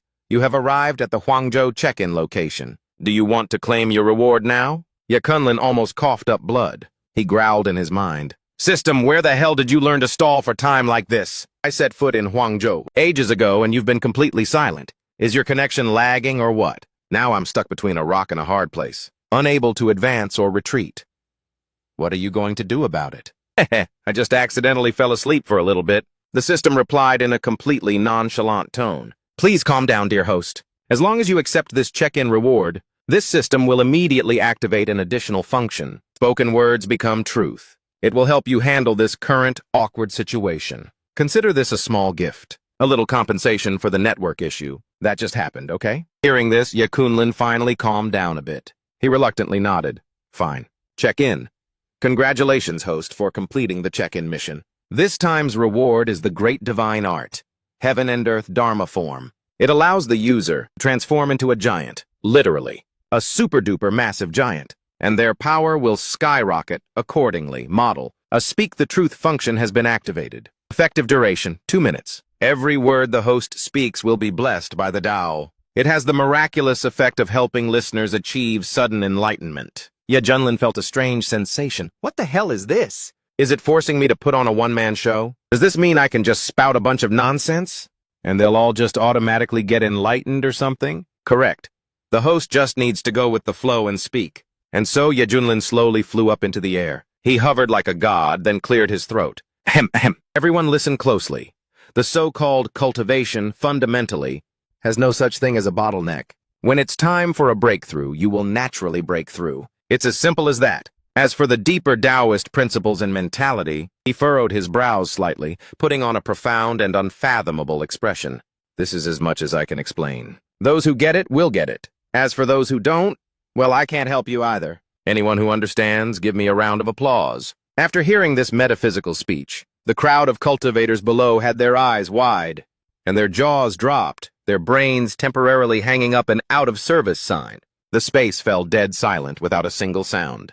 They began to grow suspicious. What kind of philosophy is, when it's time for a breakthrough, you will break through? How is one supposed to understand that? Suddenly, an old cultivator's eyes flew wide open. He slapped his thigh with a loud smack and shouted, I get it! I finally get it! When the water arrives, the channel is formed. When the water flows, the ditch forms on its own. It means yin and yang harmonize, following the course of nature. This is the very principle of heaven and earth. Junlin, who was still hovering in the air, almost fell right out of the sky. What a load of bullshit. And some guy actually believed it? Can you really just have a revelation and achieve enlightenment like that? This world is seriously unreal. How miraculous. Immediately after that, an intense surge of spiritual energy erupted from the man, Ouyang Feng. He has officially broken through, entering the early-stage integration realm. Zhaolinger was not to be outdone, her entire body glowing brightly. She exclaimed with joy, Sect Master, yay, I understand now too! And just like that, she also successfully broke through. A domino effect occurred. The other cultivators also achieved enlightenment one after another. Joyful cheers echoed everywhere. Xiao Li, standing nearby, was so shocked her jaw dropped. Just a single casual sentence, and it helped an entire group of people break through to the next realm. Master is truly no ordinary person. Only Xiao Hong, standing beside them, muttered to herself, I just have this feeling in my gut that this guy is just spouting a whole lot of nonsense. But the damn thing is, I have no proof to expose him. Seeing that the show had come to a perfect conclusion, Junlin flew down and coughed lightly. Putting on a dignified air, he said, Very good. It seems everyone has gained something. Elder Ouyang, do you know where the main headquarters of those nether abyss creatures is located? Ouyang Feng immediately replied with respect, reporting to Senior Yi. Those beasts are holed up in the Dark Ridge. This humble one is willing to lead the way for you, sir. At this moment, Zhaolinger clasped her hands and requested, Sect Master Yi, I am truly worried about my father, the king, and everyone in the Wei Kingdom. I request permission to return and check on the situation first. He immediately nodded in agreement. All right, you should go then. The crowd behind them was also fired up with fighting spirit. We will return as well. The cultivators, after having their strength boosted, were all filled with high resolve. A life-or-death battle that would decide the fate of the entire desolate continent was about to erupt. Fellow cultivators, time waits for no one. Let's head straight for the Dark Ridge to be able to fight side by side with Senior Yi and exterminate the demons. This is truly an honor for 3 generations. Anyone who's too slow this time will definitely regret it for the rest of their lives. At the same time, in the Dark Domain, within the eastern region of the Barren Continent, inside the Whitebone Palace, a structure built from white bones, amidst the thorns, The demonic and deathly auras were suffocatingly dense. A hoarse voice rang out. Proceed according to the original plan. Our forces must first eliminate the power that is hiding within the Stargate. Currently, most of the Tao continent's territory is already in our hands. The only thorn in our side is the profound heaven sect, which is the toughest to deal with. To this day, they are still stubbornly resisting. Another person reported. Adulu, have you sent word to my brothers yet? Reporting, all 5 kings have been notified. They should be arriving soon. The one sitting on this bone throne was the Bone King Bazat. Cultivation, mid-stage tribulation realm. He bared his jagged teeth in a savage grin. Excellent. Although last time, the sect master and the peak lords of the profound heaven sect were severely injured. We still couldn't do anything about that great Black Tortoise Mountain guarding formation of theirs. But this time it's different. Let's see how they can possibly stop the advance of the bone. And tribe now. Ha ha ha! Suddenly, in midair, 5 enormous vortexes of demonic energy appeared. And immediately, 5 massive figures landed around him. Bone King Bazat laughed heartily. Second brother, third brother, fourth brother, fifth brother, sixth brother. You all finally decided to show up. The one called second brother, Bone King Baji at the early stage tribulation realm, spoke up first. Big brother is in trouble. How could we little brothers just sit back and do nothing? But still, I never expected that in a backwater place like the Tao continent model, and yet there's still someone who gives the boss a headache. Bone King Batrat snorted coldly. In this Tao province, aside from the mystic heaven sect, everyone else is just a bunch of small fry. They're all talk. I heard the mystic heaven sect has a peak lord who once single-handedly massacred many void immortal tribulation realm experts. The world calls him the white-haired god of slaughter, but we haven't seen him show his face this whole time. I wonder if he's really as strong as the rumors say. Another Bone King said with a scornful tone. God of slaughter, huh? What a flashy title. But with our current formation, even if he had 3 heads and 6 arms, there's only one path for him, death. He held out his hand. A strange black pill, emitting a wicked aura, lay in his palm. Bone King Batrat was shocked.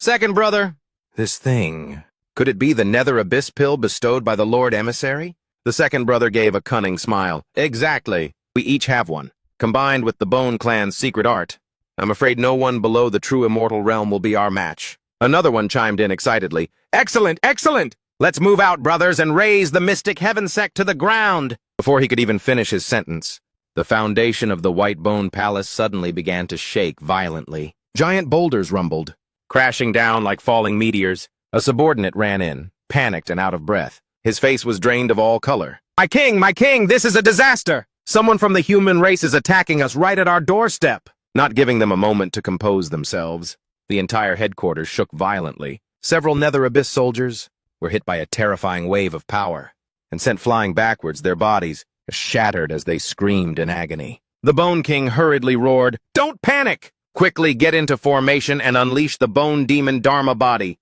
Instantly a formation diagram. 8 colossal monsters were activated beneath the ground. An evil energy surged from all directions, converging to form a giant skeletal monster. This was Li Wujie. Alone, with a single blade, he stood imposingly before the grand hall and spoke in a cold voice. You scum actually dare to barge in here? Humiliating the people of the barren continent and seizing my territory. Well then, today, I will come to your home to collect the debt with interest. Without another word, Little Li swung his greatsword, unleashing a slash that tore through space itself, aimed straight at the skeletal monster, which was baring its fangs and claws. Several Bone Clan leaders tried to rush forward to help, but the moment they came into contact with the blade's energy, they were immediately thrown back by the tyrannical force. Sent flying like dry leaves in a storm, they cried out in terror. This is the aura of the Tribulation Transcendence realm. Not far away, Li Wujie stood, majestic and imposing. He snorted coldly. The leaders asked suspiciously, Could it be? Are you the god of slaughter, Ye Junlin? Little Li just smirked. No, I am his disciple. Bone King Bazat was shaken to his core. Ye Junlin's disciple? Even his disciple is already at the void immortal tribulation transcendence realm? The second brother couldn't help but roar, How impressive! He actually dares to send a mere brat to deal with the 6 of us brothers? Does that Ye Junlin look down on us so much? Li Wujie swung his blade again, a strike, even more ferocious than the last. He sneered, To deal with a bunch of amateurs like you, there's no need for my master, not to even lift a finger. Shameless boasting! The Bone Clan leader began to channel his power and shouted, Brothers, let's go! Form the 6 kills bone formation! The 6 Bone Kings rushed in at the same time. Bone Demon Dharma Body model. 2 heaven-shaking, earth-shattering streams of power collided, causing a cataclysmic explosion. After just one blow, the Bone Demon Dharma idol already began to show cracks. The terrified Bone Tribe members screamed, "Run!" Ouyang Feng's group seized the opportunity. They charged in like a storm. "It's injured! Finish it off now! Everyone charge! Slaughter these damn beasts!" The Nether Abyss minions, having lost their commander, couldn't possibly resist and could only flee in disarray. A Nether Abyss commander, while parrying a blow, cursed under his breath, "Damn it! After being heavily injured by that void immortal, my vital energy has been depleted too much. Otherwise this bunch of insects wouldn't even be able to touch a single hair on my head." Ouyang Feng unleashed a flurry of powerful attacks, roaring with glee as he fought. "I never thought the day would come that I, this old man, could slay a chieftain of the Mahayana realm Bone Tribe with my own hands. What a satisfying sight." Bone King Bazat gritted his teeth. "He's just a disciple of Ye Junlin, and yet he's already this terrifyingly strong? I and my 5 brothers are all in the Tribulation Transcendence realm, and yet we couldn't even block a single one of his strikes." Li Wuji said arrogantly, "I told you to deal with weaklings like you. My master doesn't even need to lift a finger." Suddenly, Bone King Bazat put a Nether Abyss pill into his mouth. He swallowed it in one gulp. His aura erupted. He laughed maniacally and boasted, "Human, I will make you pay a heavy price for this." His entire body erupted with an aura of black energy. A demonic aura skyrocketed to the point where the very space around it began to distort. "The Nether Pill that the great envoy bestowed upon me is truly a divine elixir." In the blink of an eye, it helped this king break through to the Tribulation Transcendence peak stage. Countless sharp bone spikes burst from his body. Under his control, they surged forward like a flood of bones, followed by his roar, "Human, go die!" Laveau Keep, on the contrary, looked amused. He laughed heartily. "Excellent. The stronger you are, the more satisfying it is to cut you down." Every slash of his saber shattered swaths of bones. The Bone King's eyes flashed with a brilliant red light. "It seems this king has still underestimated you. But the fun ends here. Bone Tribe's ultimate art, Bone Prison Kill." The subordinate standing nearby grinned triumphantly. "The boss has used this move. Even if that guy grew wings, he wouldn't be able to escape." A colossal wall of bones suddenly erupted from all directions, rapidly closing in to form an inescapable bone prison, trapping Laveau Keep. At this moment, little Lee's eyes also began to glow with an unnatural light. A cold white mist escaped from his mouth. Instantly, the sealed demon bloodline within him was activated. His slashes became frenzied, their power multiplying manifold. His sky-high killing intent merged with his innate belligerence. Laveau Keep let out a savage, crazed laugh. "Come on, come on! Let me enjoy the most wonderful symphony, the symphony of shattered bones." "And the screams of your despair." The Bone Tribe leader let out an earth-shattering roar and shot forward like the wind. His voice was filled with contempt. "A mere brat in the late stage of Tribulation Transcendence dares to show off and run wild in front of a peak-level master like me? Now choose. 1, kowtow to me 6 times. 2, I'll send you back to the dust." Luigi, with eyes burning with a sharp, fiery aura, and a face that looked like it was sculpted from pure arrogance, didn't even bother to answer the man. He simply swung his hand. An invisible blade strike sliced through space. With a whoosh like an illusion, the leader's hand was split in 2. Instantly. On the other side, Ming Yuan clutched his bleeding arm and let out a pathetic scream. The 2 terrified subordinate leaders stammered, Big brother!" The man, who had just been gravely injured, ground his teeth. "I'll give you that. Quite the power you have. I underestimated that demonic power of yours, but this alone isn't nearly enough. Quickly use the Nether Origin pills. Activate the Abyss Bone Demon Suppressing Formation." 5 skeletons immediately clicked and clacked into position, tightly surrounding Xiaolei from all directions. The leader growled, "I dare you, all by yourself. How can you possibly fight against the combined attack of 5 experts at the mid-stage of Tribulation Transcendence like us?" 5 streams of dark power shot forth like arrows of death. The 2 colossal energies clashed in a fiery explosion. Suddenly the sky blazed a brilliant red. A fireball as large as a meteor tore through space, so dazzling it was blinding. At the epicenter, Hong Tianya stood with his arms crossed. The corner of his mouth lifted into a sarcastic smile. "Oh, please. To think you have to waste so much effort dealing with these walking skeletons. You're just unbelievably weak. Get out of the way and catch your breath. Let me clean this up quickly." Wu Jie, who was in the middle of a bloodthirsty rage, whipped around upon hearing that. He roared, "You in that flashy dress! Get lost! You dare show your face and try to steal my prey?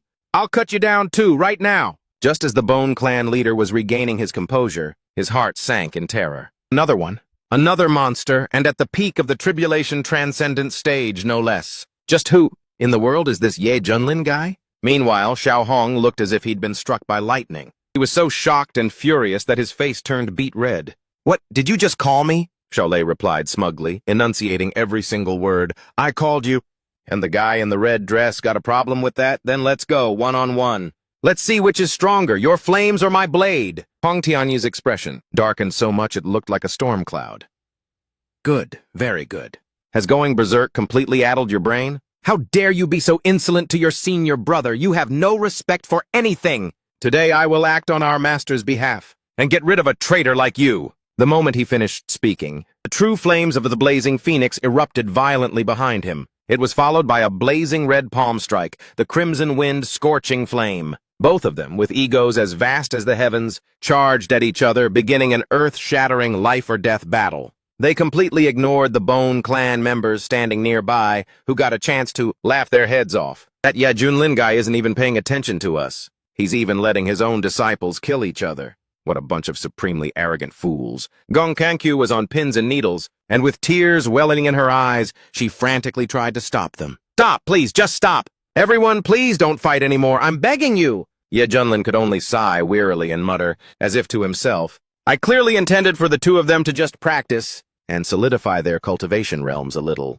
How the hell did this turn into a fight to the death between brothers?" Seizing the golden opportunity, the two Bone Clan leaders exchanged a look. One of them whispered, "Boss, those two brats are fighting each other." Spiritual power gushed out uncontrollably. This is the most perfect sacrificial offering for its formation. A once-in-a-thousand-years opportunity to become the abyssal bone dharma body. The other one nodded in approval. "I think so too. Then what are we waiting for? Let's send them on their way all at once. And while we're at it, let that guy Ye Junlin have a taste of true despair." The moment the words were spoken, they immediately channeled their power. A pitch-black fog called the Abyssal Bone 6 Zone began to envelop the area, followed by the Nether Soul 6 Kill, and finally the Dharma Idol descends, a giant set of jaws with jagged teeth, as sharp as daggers, gaped open from within the darkness. Immediately after, the 5 members of the Bone Clan merged into a massive, grotesque monster. A vile aura flared violently. The Abyssal Bone Dharma Idol. At the peak tribulation transcendence realm, it has officially descended upon the mortal world. Ouyang Feng and the group behind him were dumbfounded. Their jaws practically hit the floor. "Well, what the hell is that?" Xiaoxi screamed in terror. "Ah! Master! This giant thing is even bigger than Sister Agu." In complete contrast to everyone else, Ye Junlin appeared incredibly excited. "Interesting, very interesting indeed. This aura, after they have merged, is even stronger than the 3-headed, 6-armed form of the great sage, equal to heaven from back in the day. This is quite amusing." Hong Tianyi was also forced to stop, and turned to look at the bony monster before him. The Abyssal Bone Dharma Idol let out a savage laugh. "Ha ha ha, you're so scared you've pissed your pants, haven't you? Below the immortal realm, our Abyssal Bone Dharma Idol is invincible. Let's see how arrogant you can be this time." Xiao Hong didn't flinch in the slightest. He just snorted coldly. "This venerable one has faced all sorts of opponents. Besides, this borrowed state of yours, how long can you even maintain it?" The monster roared, its hand as large as a mountain, lunging toward Xiao Hong. "You rotten bastard! Die for me!" But unfortunately, he was a step faster, effortlessly slipping through its fingers. The Abyssal Bone Dharma body gnashed its teeth with a grinding sound. It taunted.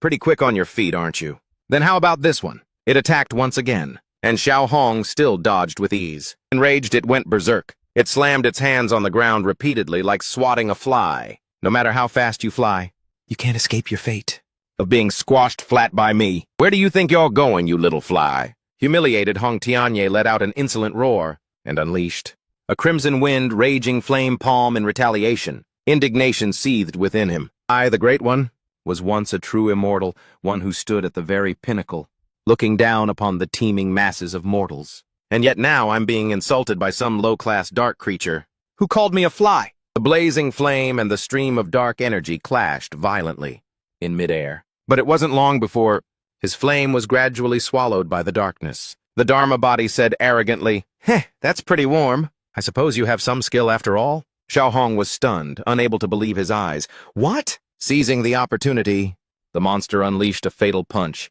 Die for me! The speed was too great, leaving Xiao Hong no time to react. Damn it, this is bad. Hong Tianye hurriedly braced himself to block the devastating punch, but he could only hold on for a few seconds before being sent flying to the ground. The ground cracked open, sending debris flying everywhere. He staggered to his feet, quickly analyzing this bone clan in his mind.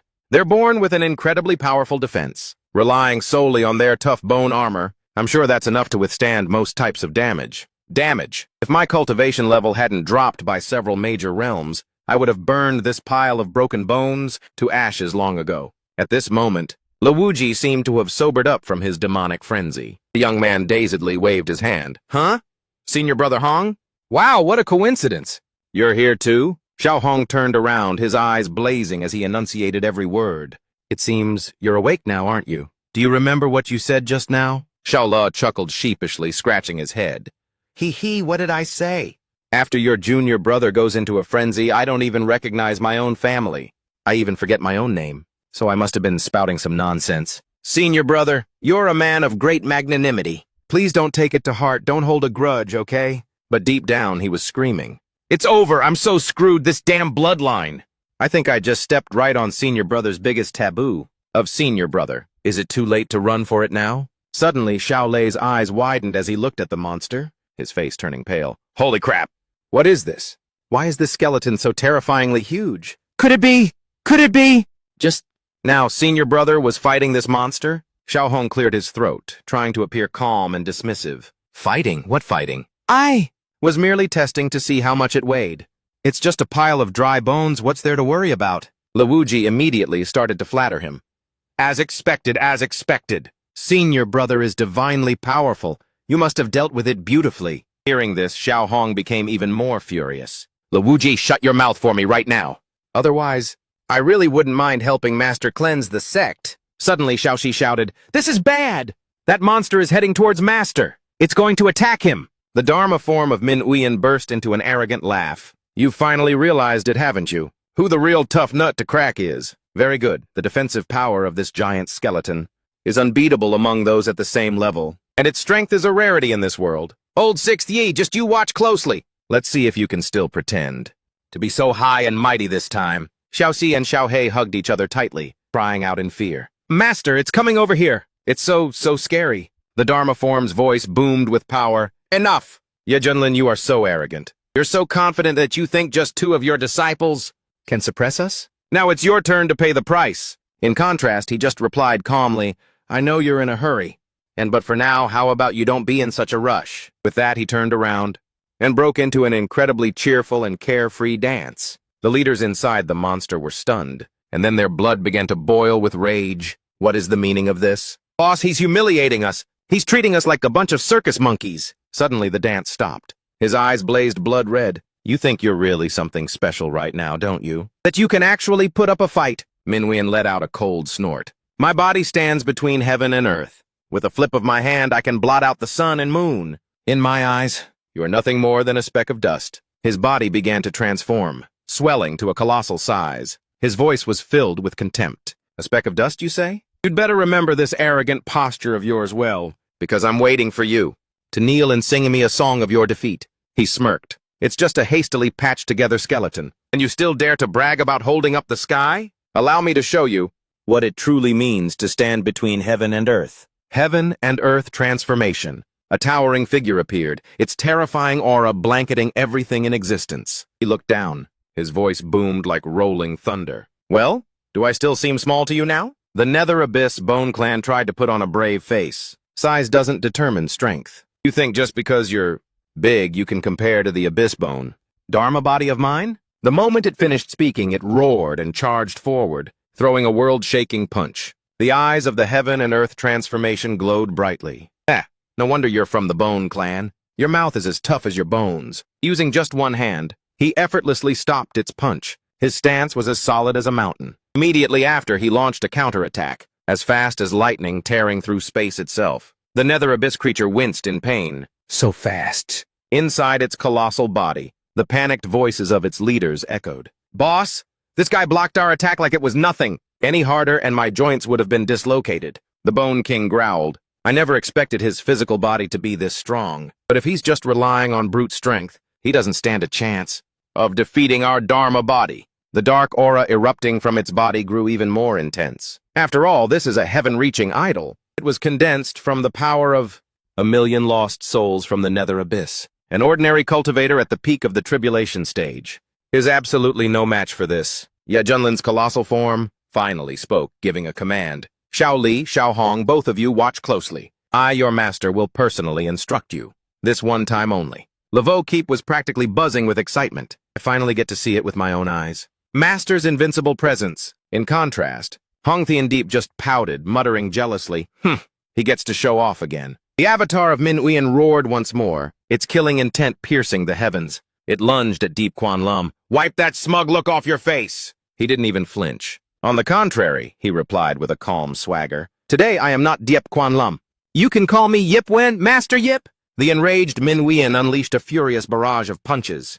Deep Quan Lum, don't think you can act so high and mighty, just because you know a few punches and kicks. Deep Quan Lum remained standing tall, his form as solid as the mountain. He let that Min Yen fellow flail about wildly, throwing a meaningless storm of blows. He simply let out a soft sigh, and said in a taunting voice, Hey, I already told you. Call me Yip Wen. Or is that skeletal brain of yours unable to process human language?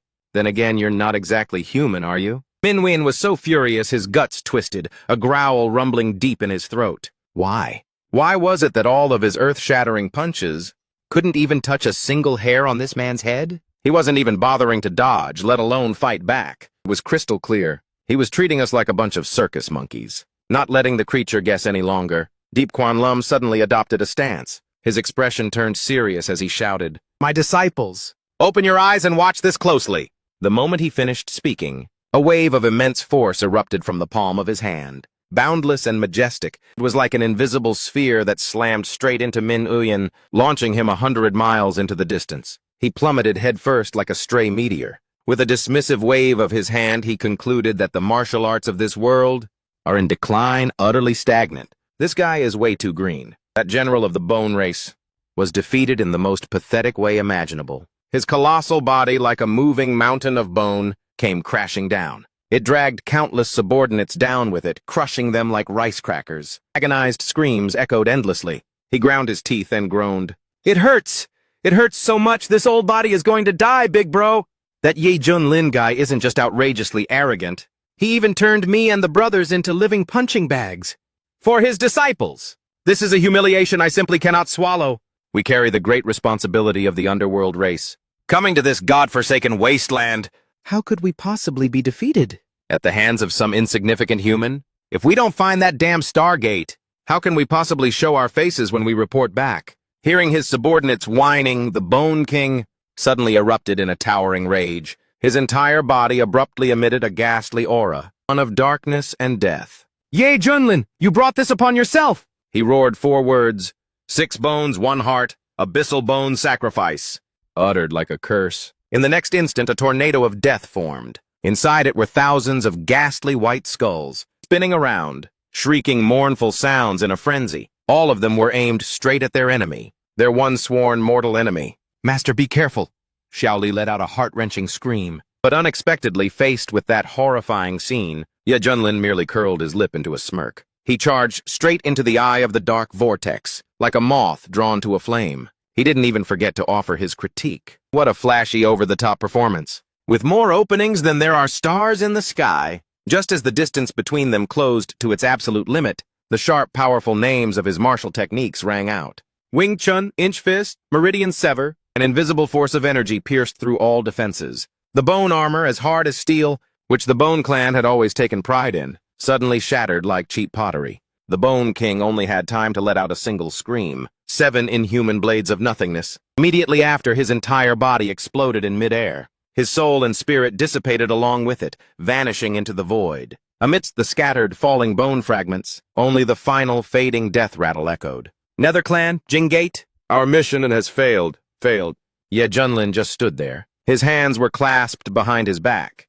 the wind making his robes flutter. The perfect image of a lonely master at the pinnacle of the world. From below, cheers erupted like thunder. Senior Ye won! We won! Senior Ye's divine might is invincible. Senior Ye's divine might is invincible! The Bone King has been destroyed! As for the remaining bony lackeys, just leave them to us. A Kunpeng flew from out of nowhere, landing gently beside him. He placed a hand on its head, stroking its soft feathers. Ah, Kun, do you understand how I feel right now? Being invincible is just this lonely and empty. Li Wuji's eyes, however, were shining like stars. His smile was radiant, as if he had just been enlightened. Master's divine technique, borrowing strength to strike back, neutralizing 1,000 moves. This disciple finally understands. Conversely, the corner of Hong Tianye's mouth twitched. His face was as grim as if he'd lost his life savings. He killed that Bone King so easily? He got to play the hero again. This is really pissing me off. Xiaoxi, on the other hand, was so happy her face was practically bouncing. She clapped her hands enthusiastically. Our master is #1! That ugly giant bag of bones, and was finished in just one move. So awesome! Meanwhile, the fourth junior brother, not paying attention, had accidentally touched Xiao Hei in a place he shouldn't have from behind. Right after, Xiao Hong and Xiao Lei came forward and bowed their heads. Our apologies, master. We are truly sorry. We have brought you shame, and we even had to trouble you to clean up the battlefield. For us. Master, I promise I'll never fail again. Ye Junlin put on a stern expression, offering a few words of reprimand. I've told you two before. Those from the same house shouldn't be fighting each other. If word of this gets out, what face will we have left? And you, Xiao Hong, a single tiny skeleton, and you still struggled with it for so long. When it came to the critical moment, your master still had to step in. But whatever. This was also a valuable lesson. Have you kids learned anything? Xiao Lei looked extremely remorseful, nodding her head repeatedly. Yes, master. We've learned a great deal, yes. But meanwhile, Hong Tianye maintained her usual dissatisfied attitude, muttering to herself, that skeleton was tiny. All you do is brag all day. One day you'll have to eat your words, just you wait. But returning to their daily lives, the Kunpeng continued to soar swiftly through the clouds. Ye Junlin wore a pair of black sunglasses, looking like a true player. He leisurely gave a command. Kun, turn around, let's head back to the Xuantian sect. The Kunpeng received the order and immediately changed direction. Ye Junlin leaned back, muttering, I've been away for so long this time. It's finally time to go home. As soon as they arrived at the sect gates, all the sect masters had gathered to welcome him. Junior brother Ye. He walked forward with a friendly smile, greeting his senior brothers and sisters. Your little brother has returned. The sect master of the Xuantian sect, Xu Yunian, was so happy he was moved to tears. Good, this is great. It's good that you're back. As long as you're here, even if the Nether Abyss army were to attack again, we would have nothing to fear. That little girl, Linger, can finally be saved. Ye Kunlin waved his hand, comforting them in a nonchalant voice. There is no more Nether Abyss army. On my way back, I took the liberty of killing that Bone King. The remnants of the Nether Abyss. Ouyang Feng's group is cleaning them up now. As for little Linger, she's already gone home to see her father. Xu Yunian's jaw nearly hit the floor, his mouth hanging open in astonishment. What? Junior brother, yeah, are you serious? But that Bone King was a powerful expert at the Tribulation Transcendence realm. I heard that last time, after fighting the Lord Protector and losing. He even went and called a whole bunch of his battle-hardened brothers. Ye Chao Deju was just as shocked. Junior brother Ye... Has he really gotten this strong already? Su Qiangsh, who was standing to the side, glanced around and chimed in seriously. Hasn't a single one of you noticed that our junior brother Yi is also at the Tribulation Transcendence realm? How could that rabble from the Nether Abyss possibly be a match for him? Ye Kunlin replied with a bright smile. I was just taking out some trash while I was at it. The sect master clapped his hands together with a loud smack, unable to hide his extreme joy. Junior brother, yeah, you've done well. You've only just returned, and you've already brought us such a great gift. This is wonderful. The threat to the Mystic Heaven sect has finally been resolved. This time, we no longer have to live in constant fear day and night. Just then, the sect master noticed the two strangers and asked, these two must be Junior brother Ye's new disciples, right? Ye Junlin nodded. I almost forgot to introduce them. This is Li Wuji. Perhaps you senior brothers have heard of him. And this is Xiao Hei. All right, my disciples. This is Sect Master Xu Yunian of the Mystic Heaven sect, our section. The two of them immediately bowed their heads respectfully. Greetings, Sect Master. Xu Yunian was even more delighted. This is wonderful. With you two joining the Mystic Heaven sect, it's truly like adding wings to a tiger for us. Diju suddenly spoke up. Li Wujie, Could you be the infamous blade demon Liwuga? Although you've never appeared in the desolate continent, I've heard that in the other continents of the eastern region. Your reputation is already legendary. Little Li gave a forced, somewhat embarrassed smile. I'm truly sorry. It was due to my youthful recklessness and my ignorance of the world that I gained such a notorious reputation. Diju quickly waved his hands. Not at all, not at all. I've only heard about your blade techniques, that they are both fast and precise, and incredibly domineering. As for anything else, I pay it no mind. Tian Shui also nodded in agreement. That's right, Junior Brother Ye's judgment of character is surely never wrong. After a moment, the sect master spoke up. Junior Brother Ye, it's been a long time since you've returned. Why don't we all get together, and you can tell us about your experiences over the past few years, shall we? He immediately agreed, of course.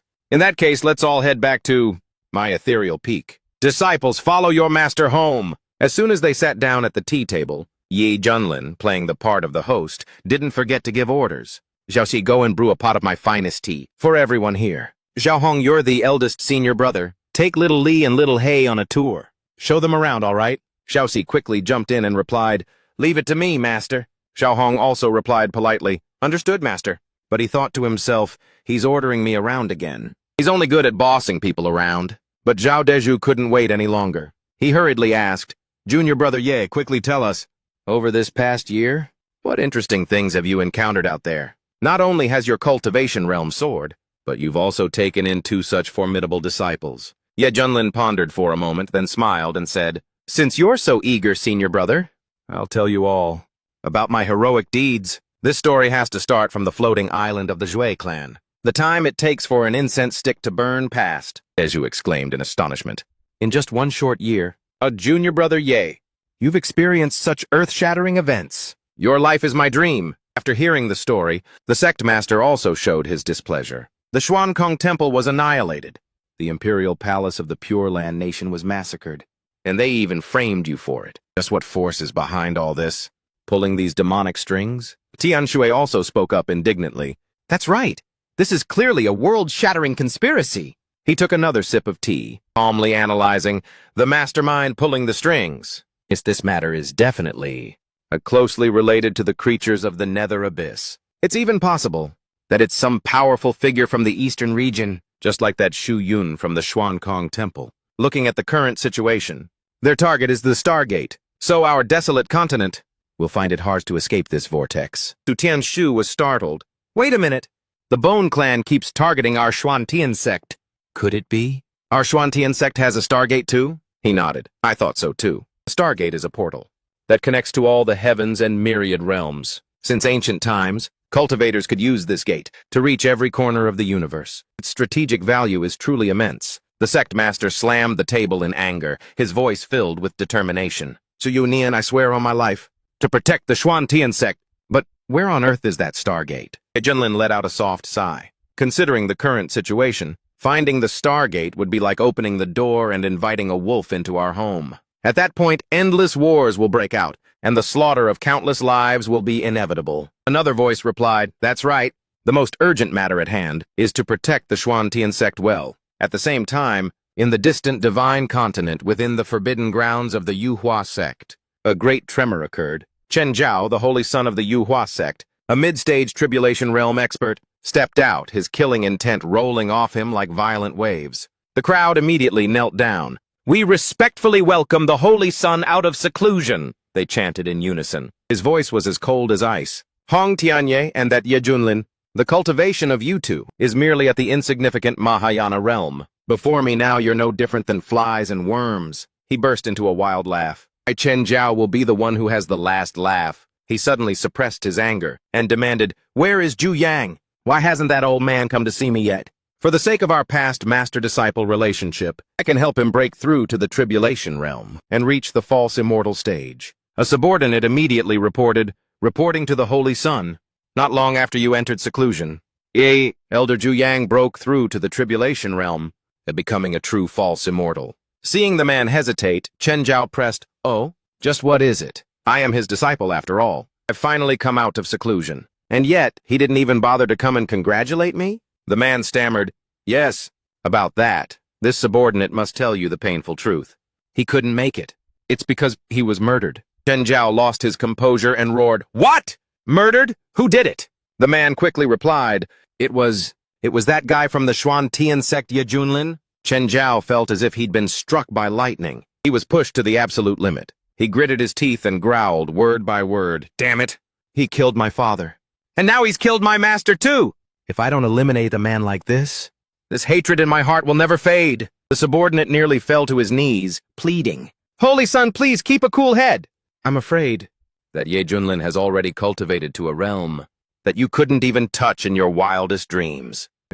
Hearing this, the blood rushed to Chen Zhao's head as he roared, "What you're saying is only making me even more furious." "What the hell is the point of hyping up some nobody and putting yourself down like that? How profound is my cultivation as the Holy Son? Are you all blind? Even if that bastard Ye Junlin is in the late-stage tribulation transcendence realm, so what? I, the Holy Son, have more than enough power to send him to his grave.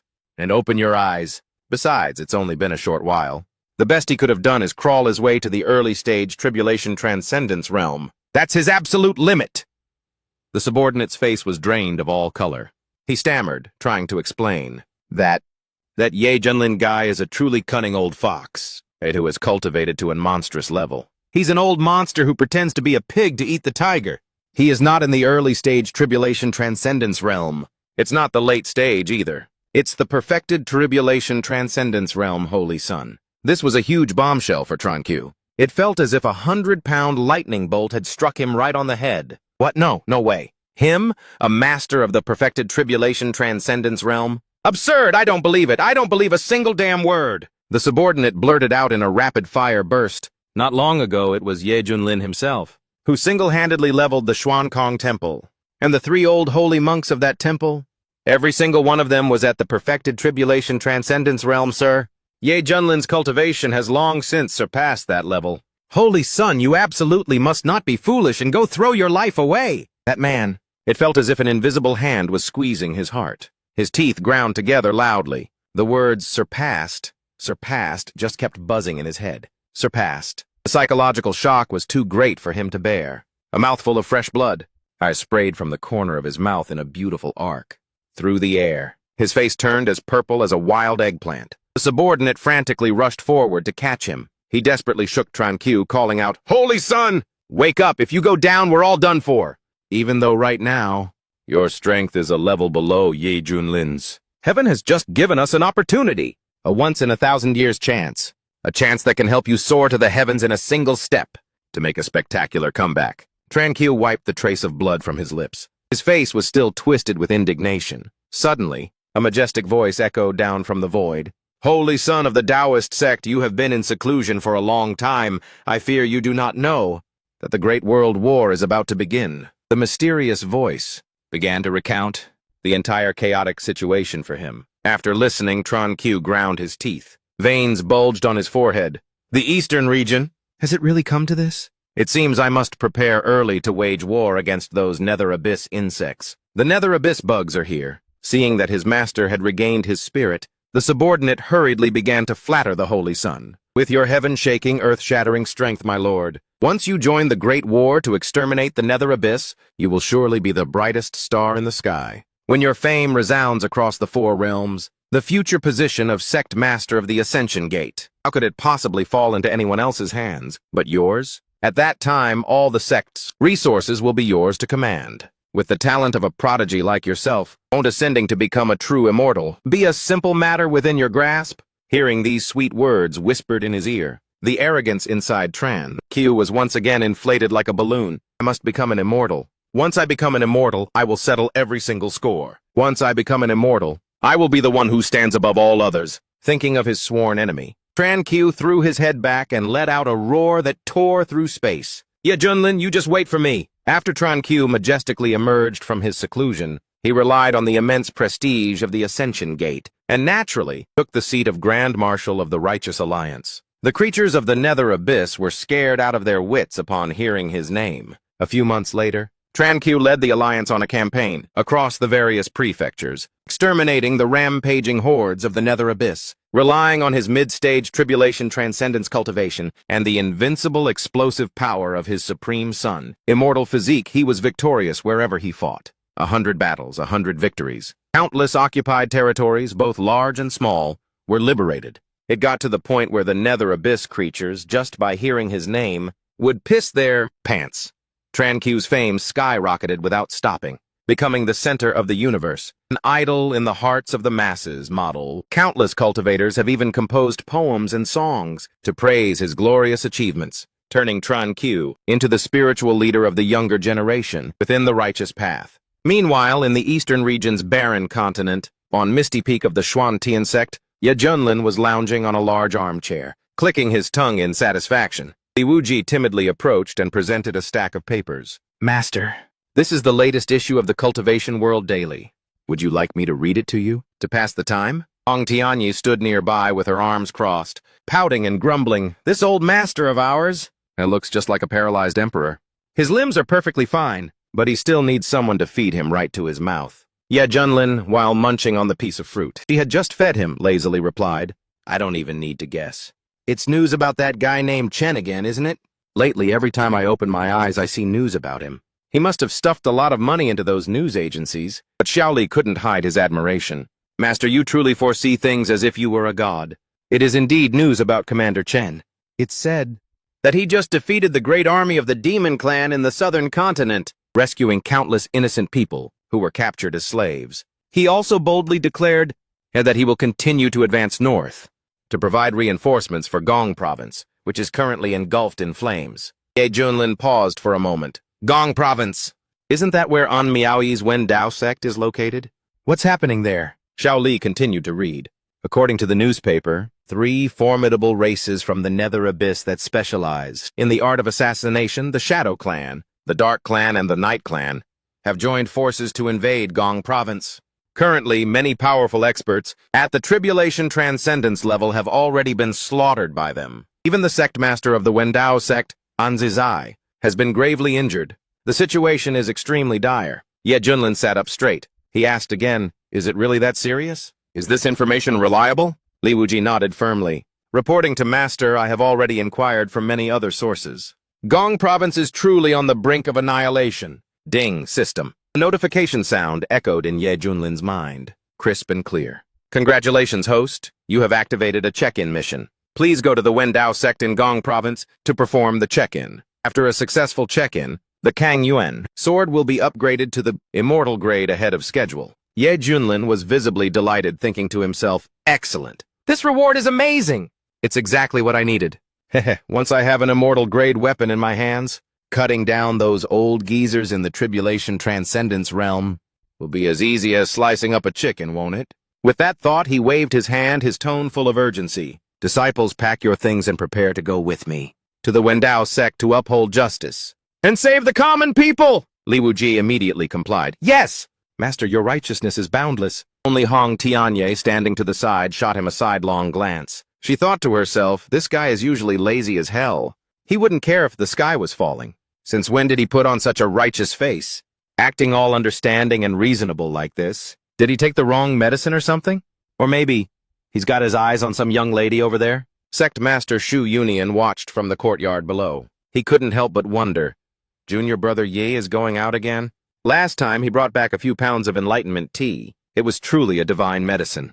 To think it helped our entire sect break through to the Tribulation Transcendence realm. Su Chunshui, standing beside him, also smiled and said, "With Junior Brother Yi here, our Mystic Heaven sect is truly prospering day by day." In the eastern region of Gong province, inside the truth-seeking sect, the atmosphere was as gloomy as a funeral. Sect Master Anzizai, a peak Tribulation Transcendence realm expert, was slamming the table and scolding his daughter. "So you think your wings have hardened now, don't you? You even dare to talk back to your own father? Let me tell you something. Getting closer to Marshal Chen will only benefit you. There's no harm in it." An Miaoyi was fuming. "I won't marry him. I won't. I don't have the slightest interest in that Marshal Chen of yours." He tried to coax her gently. "Miaoyi, just listen to your father. I'm seriously injured right now, and I'm being watched day and night by those alien clans. If something were to happen to me later on, who would be here to protect you?" An Miaoyi covered her ears with both hands, refusing to listen. "I don't need anyone to protect me. If you're so infatuated with that handsome Marshal Chen, why don't you just move in with him? Then I'll be sure to burn joss paper regularly to let Mom know. and that you've found yourself a new bosom buddy. Father Nzizai was so provoked by this stinging remark that he coughed up a mouthful of blood. He choked and coughed violently. Seeing this, and Miaoyi turned back in alarm. Father! Father, what's wrong? He circulated his energy to regulate his breathing, reassuring her in a weak voice. Don't worry about me, I'm not going to die. Although the poison from those nether abyss bastards hasn't been fully eradicated, it won't be able to take my life for the time being. But you should really think about your own future. Marshal Chen is young and highly talented. In the future, the position of Sect Master of the Feather Transformation Sect will surely be his. These are chaotic times, my child. By his side, you will never be wronged. An Miaoyi was worried about her father, but her heart was still filled with resentment. Suddenly, a disciple ran in to report, Sect Master! Marshal Chen is here requesting an audience. And Tutai was as happy as if he'd struck gold. Quickly invite Commander Tron in. An Jui cursed silently in her heart. It just had to be him. Of all the times to show up, it had to be now when things are most critical.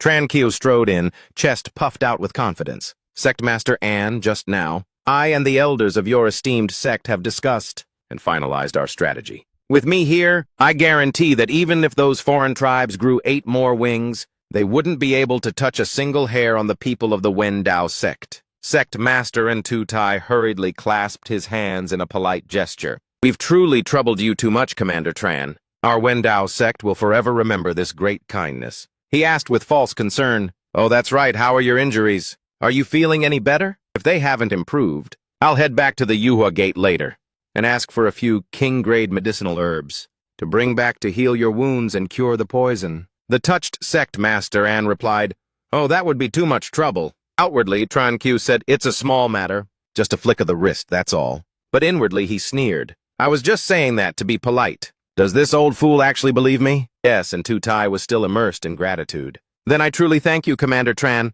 Oh, right. This is my young daughter, Dieu Wai. She has admired you for a long time, Commander Tran. I wonder if the commander has a little free time to tell her about your heroic deeds? No!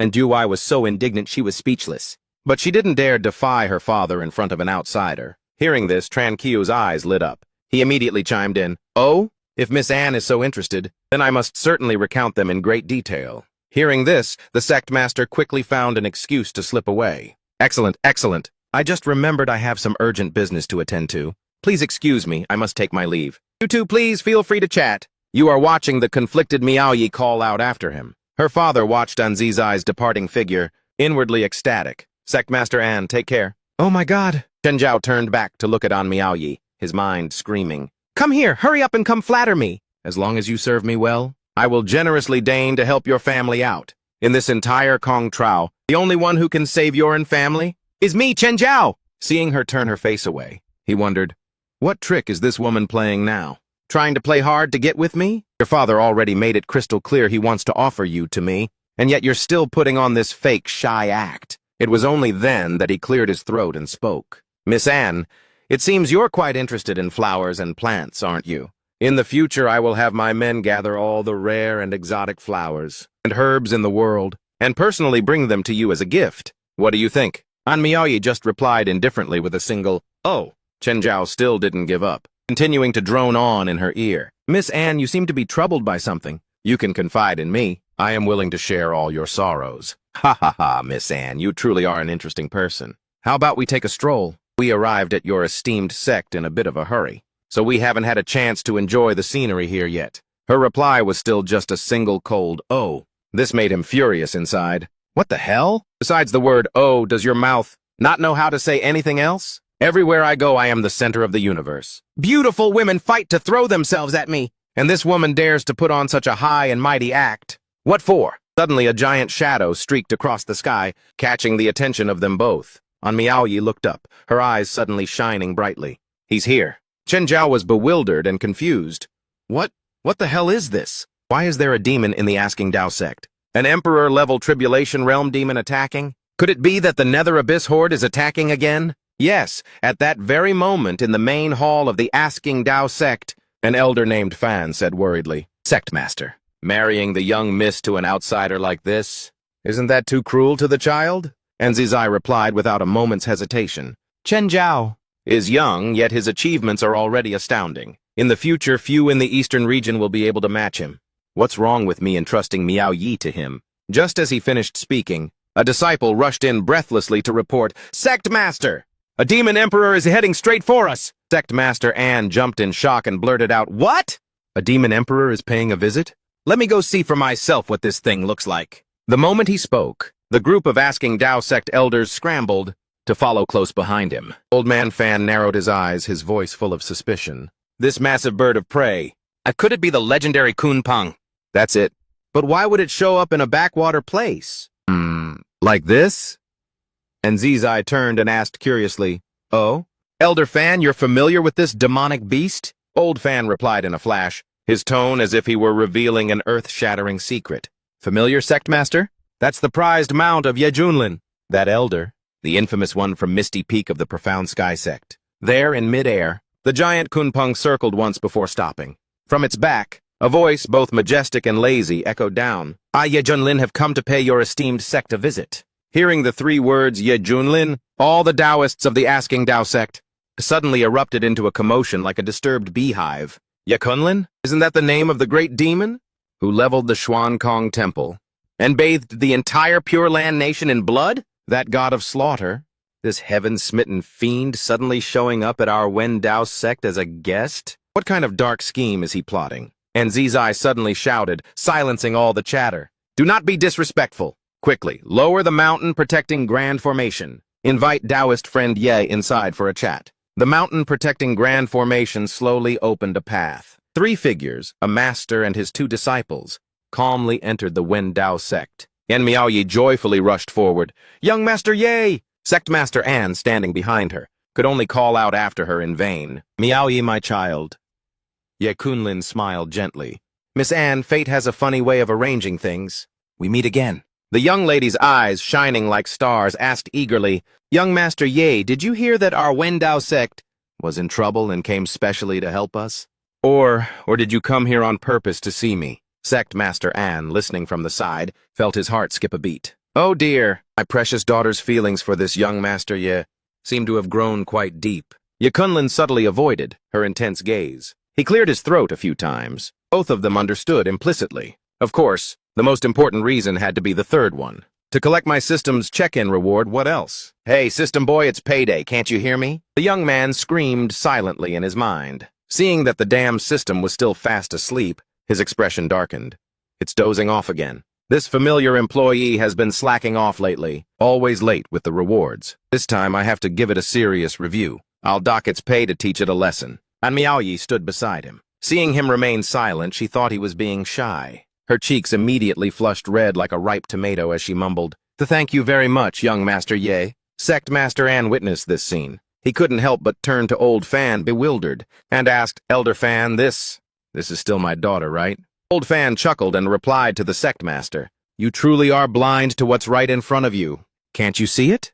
The young Miss's heart has already been stolen away by someone." Suddenly, a figure shot forward as fast as a rocket. Carrying a billowing killing intent, Chen Zhao appeared. He growled each word, his tone sharp and severe. "Ye Junlin!"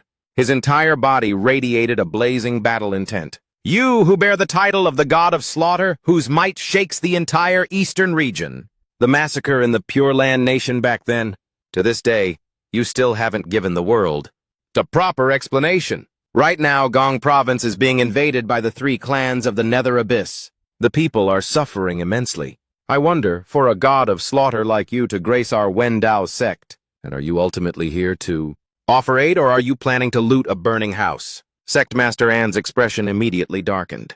This brat Chen Zhao, the moment he opened his mouth, he put Ye Junlin in a difficult position. He clearly wants to embarrass him on the spot. On Miao Yi also showed her worry, young Master Ye.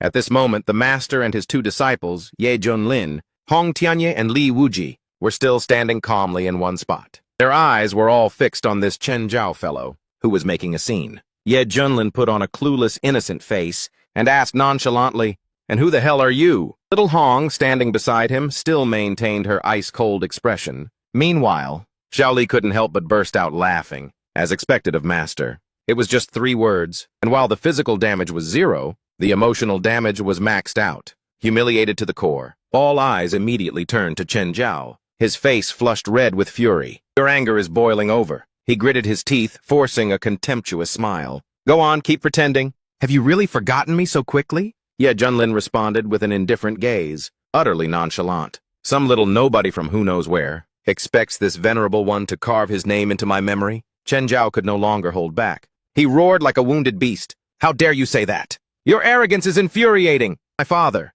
the sect master of the Wind and Thunder sect, Chen Yunhai, died at your hands. My master, perfected being Zhu Yang, was also murdered by you. These blood debts. How could you possibly have forgotten them so easily? Ye Junlin pretended to think. Then he let out an ah, as if he'd just remembered some trivial matter. Oh, so it was them, huh? I think I have a faint recollection now. But, seeing his attitude, Chen Zhao grew even more enraged. He roared at Ye Junlin, you, a mighty tribulation-crossing void immortal, and yet you mercilessly slaughtered the void immortals of a tiny sect. Have you no shame? Does your reputation mean nothing to you? Li Wuji couldn't stand by and watch any longer. He immediately jumped out to retort. Hey, watch your mouth, buddy. Your father was the one who dreamed of invading the profound heaven sect. My master was merely acting in righteous self-defense. And as for that master of yours, Zhu Yang, he was the one who attacked my master at his own home without provocation. In the end, their skills were simply no match for his. So my master sent them to meet their maker. This logic of a thief crying thief is truly something else. Ye Junlin glanced at Li Wuji. His eyes were filled with pride. Not bad, not bad. This disciple of mine is really worth the investment, Ye Junlin thought to himself. Then he glanced over at Xiao Hong, who was as quiet as a mouse, unlike someone else. His master's meaningful glance made the young man a little nervous. Seeing this, Xiao Hong quickly chimed in. Exactly. Your master failed to ambush someone and got himself killed instead. He's truly a laughingstock for the whole world.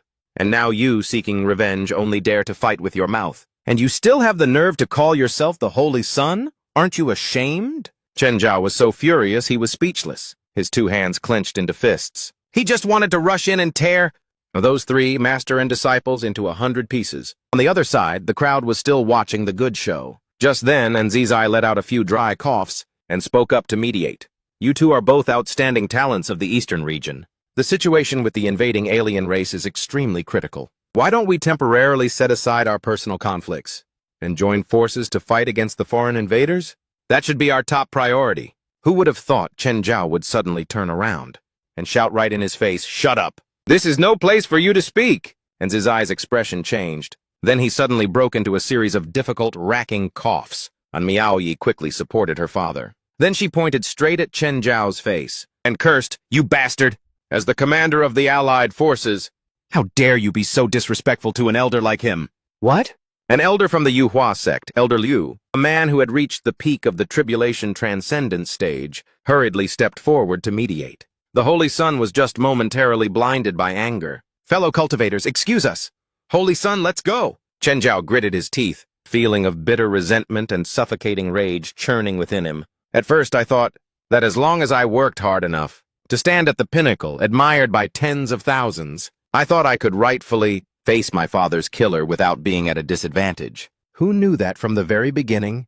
In his eyes, I was just a performing monkey for the world to laugh at. At this thought, he couldn't contain his rage and was about to charge forward again. "Old Liu, I won't accept this. I won't accept it. I want revenge!" Old Liu quickly grabbed him tightly. He advised, "Holy Sun, look at the state you're in right now. Your confidence and composure, where has your usual self gone? Stop embarrassing yourself here. Hurry and return with me." Seeing that Chen Zhao was still struggling, the old man leaned in and whispered in his ear, "You are still no match for him right now. Don't act so recklessly." Ye Junlin watched this whole drama unfold. He casually threw out a sentence as if adding fuel to the fire. "So what if you don't accept it? My actions were merely legitimate self-defense." Hearing these words, Chen Zhao felt like he'd exploded, the hot blood rushing to his head. "Ye Junlin, your disciple, that shameless bastard hit his cultivation level and killed so many innocent people. If you have the guts, then suppress your cultivation level.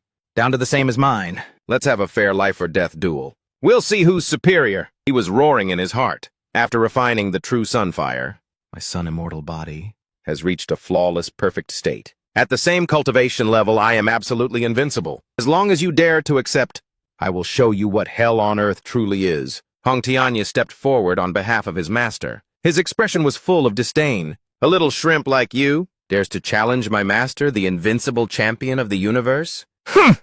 You're not even worthy of fighting Akun, let alone him. Ye Junlin, standing to the side, still had a satisfied look on his face, as if he were watching a play. Not bad. This kid finally knows how to say a few things that make me proud. It seems he's teachable after all. Chen Zhao asked in bewilderment. Akun? Who the hell is Akun? Xiao Hong snapped her fingers and arrogantly declared, He is, of course, my master's noble mount, the ancient mythical beast, the Kunpeng. As soon as she finished speaking, Akun in the sky tilted its head back and let out a mighty roar. Its presence was earth-shattering. Chen Zhao was so shocked he nearly coughed up blood. Ridiculous! How can it be so ridiculous? You're actually making this holy one. Duel a mere animal mount? Ye Junlin raised an eyebrow and retorted, Who the hell do you think you are to look down on my Akun? He replied with unwavering arrogance, I, Chen Zhao, am an extraordinary figure. I am the true heir saint of the Yuhua sect, the commander-in-chief of the Eastern region's allied forces. And now I have to fight a one-on-one duel with a mount? If word of this gets out,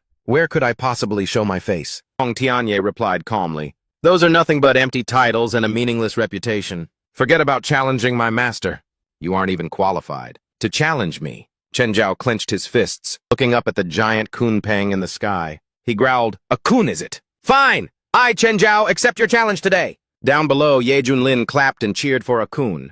It's time to show the world what you can really do. Go on, boy, he's heard the command. It let out a shriek. Then it shot down like a meteor. Ah!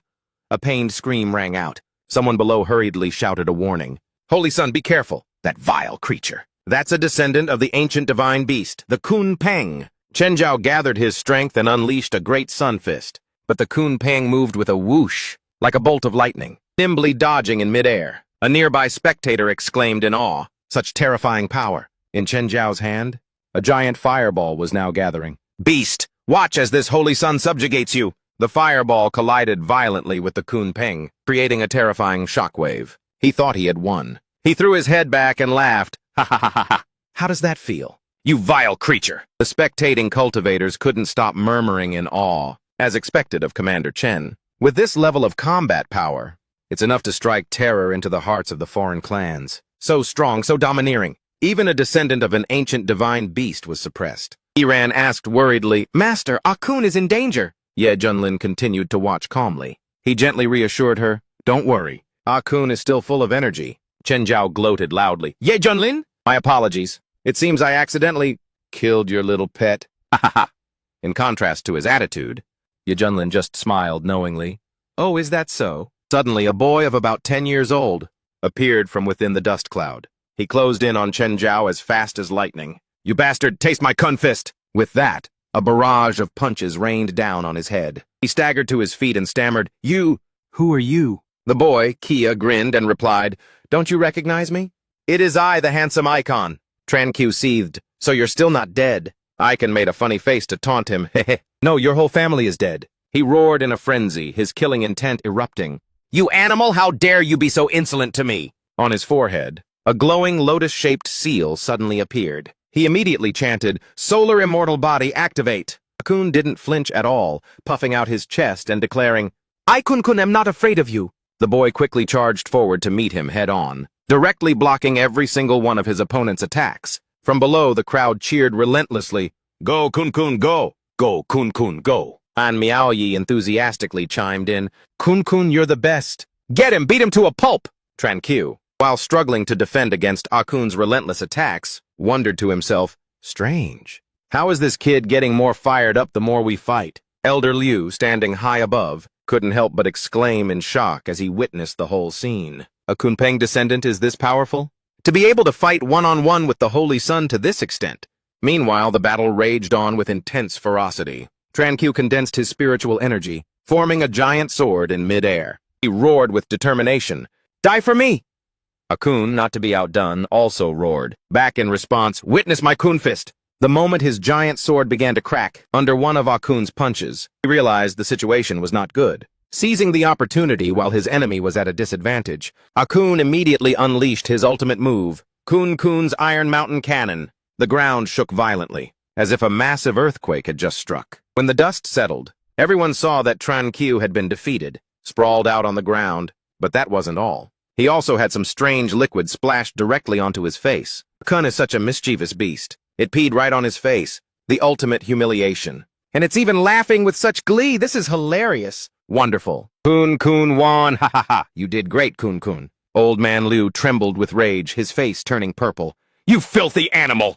How dare you insult the holy son of my feather transformation sect? He let out a roar and suddenly attacked. You are so disrespectful. This old man will teach you a lesson today. Just as the tip of the old man's spear was about to touch a Kun, Ye Junlin appeared in the nick of time. He stopped the spear with a single hand. His expression darkened. He looked at the old man with utter contempt. Old man, it seems you're a sore loser who's decided to play dirty, huh? You dare to even touch my Akun? Do you have a death wish? Ye Junlin used just 2 fingers, effortlessly, to catch Old Man Liu's roaring iron chain. Then he shot him a bone-chilling glare. Oh, old man? Are your hands itching for a few rounds with me? Seeing this, Old Man Liu's heart pounded, and he wanted to pull his head into his shell faster than a turtle. He muttered to himself, calculating. This kid single-handedly crushed all 3 holy Buddhas. His power is absolutely earth-shattering. If this old body of mine rushes in, it'd be like an egg hitting a rock. No. The bigger picture is more important. To show my hand now would be suicide. I'll just take a step back for now and wait for a storm to brew. It won't be too late for me to step in then. With that thought, he clasped his hands and bowed, putting on a polite facade. Fellow Taoist, yeah, you've misunderstood. How would this old man dare to show off in front of a master? I just lost my temper for a moment. I hope that you, a man of great magnanimity, can overlook this. This old man will take his leave now. Standing behind Ye Junlin, a Kun stuck out his long tongue with a flick, with an incredibly smug look. Hee, my master is truly so imposing. The moment I showed my face, that old geezer was scared out of his wits. What a total coward. The old man hurriedly dragged Chen Zhao along as they turned tail and fled. He even remembered to toss back a seemingly polite remark. Farewell? Only then did a Kun come scampering over. He lifted his perfectly round head and asked Ye Junlin, his voice full of pride. I've chased away those annoying pests. Master, didn't I do it a good job? Ye Junlin smiled. He reached out and gently pinched Akun's chubby cheeks. He said indulgently, Good boy. Of course you did a great job. My efforts in raising you weren't wasted. My Akun is the best. He even added another comment, as if he were appraising goods. But man, your cheeks are really satisfying to squeeze. And Meowly, who was standing nearby, felt her eyes light up. She came closer. Oh my God, Kun, you're so adorable I could die. Can I give them a little pinch, please? Kun immediately tilted his face to the sky. He crossed his arms with a haughty look. Humph, no way. My precious perfect face isn't something that just anyone can touch. And Meowly immediately switched into sparkling puppy dog eyes mode. Her voice became as sweet as honey. Brother Kun, oh, Brother Kun. Oh, I'm begging you, please let your little sister give them just one squeeze. Hearing the 2 syrupy sweet words, Brother Kun, a Kun was so pleased he felt like his tail was about to start wagging. Humph, say it a few more times and let's see. This great Brother Kun will consider it. And Meowly didn't hesitate for a second. She immediately unleashed her ultimate flattery technique. Brother Kun, oh Brother Kun, the most handsome in the entire universe. Hearing this, a Kun puffed up with pride and nodded in delight. All right. Seeing as you're such a sweet talker, little sister, this great Brother Kun shall bestow upon you a golden opportunity. And Meowly was overjoyed. She immediately lunged forward and gave Akun's cheek a loud pinch. She couldn't stop gasping in admiration and thanking him. Oh, Brother Kun! It's so soft, smooth, and springy. This feels absolutely amazing. Ye Junlin, who was standing behind and witnessing this whole act, could only shake his head at this cow. He was at a complete loss for words. From a distance, and Zizai watched his daughter, a sudden warmth filling his heart. It's been so long. It's been so long since I've seen Diaoli smile so brightly. If only the girl could always be this innocent, so carefree.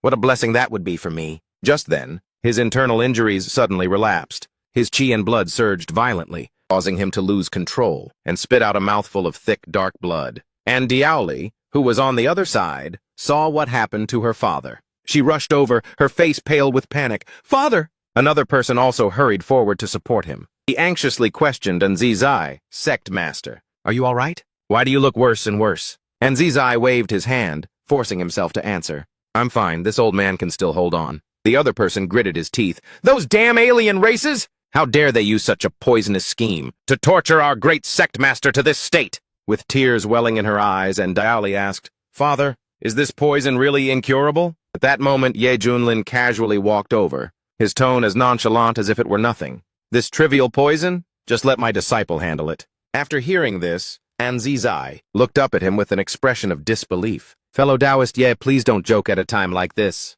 This poison is incredibly insidious. It latches onto the meridians like a hungry leech. This old man has tried 100, 1,000 different methods, but I still can't expel it completely. Junlin didn't bother to explain. He simply turned and called out lightly, Xiao Hei, it's your time to shine. Go and cure Sect Master An's poison. And Du Lai was just now getting curious. She glanced over and thought to herself, Tu Hak. That sounds like what someone would name their pet dog. A small, timid figure peeked out from behind Tu Tik. He answered in a tiny voice, Yes. Your disciple is coming right now. And Tu Tai asked, bewildered, This is fellow Taoist Ye's new disciple? The boy seems a bit timid, doesn't he? Tu Tik gently patted his junior brother's shoulder. Reassuringly, he said, Fourth junior brother, don't tremble. Just be confident, you can do it. Yes. Tu Hak took a deep breath. Yes, sir.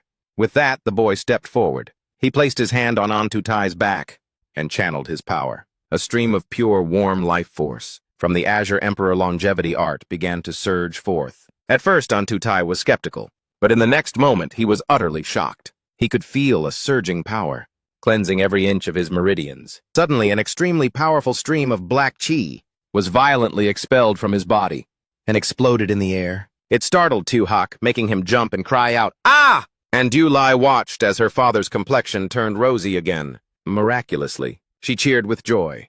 It's working! Father, your complexion is so much better. This is unbelievable. And Tu Tai could feel it himself. His voice trembled with emotion. I'm cured. This old man is truly cured. Tu Hak turned back to look at Deep Kunlum. Reporting, Master. The toxin should be completely cleansed now. Deep Kunlum patted his little disciple's head, pleased. Immediately, Tu Tai stepped forward. He gripped Tu Hak's hand tightly and said with intensity, Thank you, little brother. Thank you, your skill is divine, truly divine.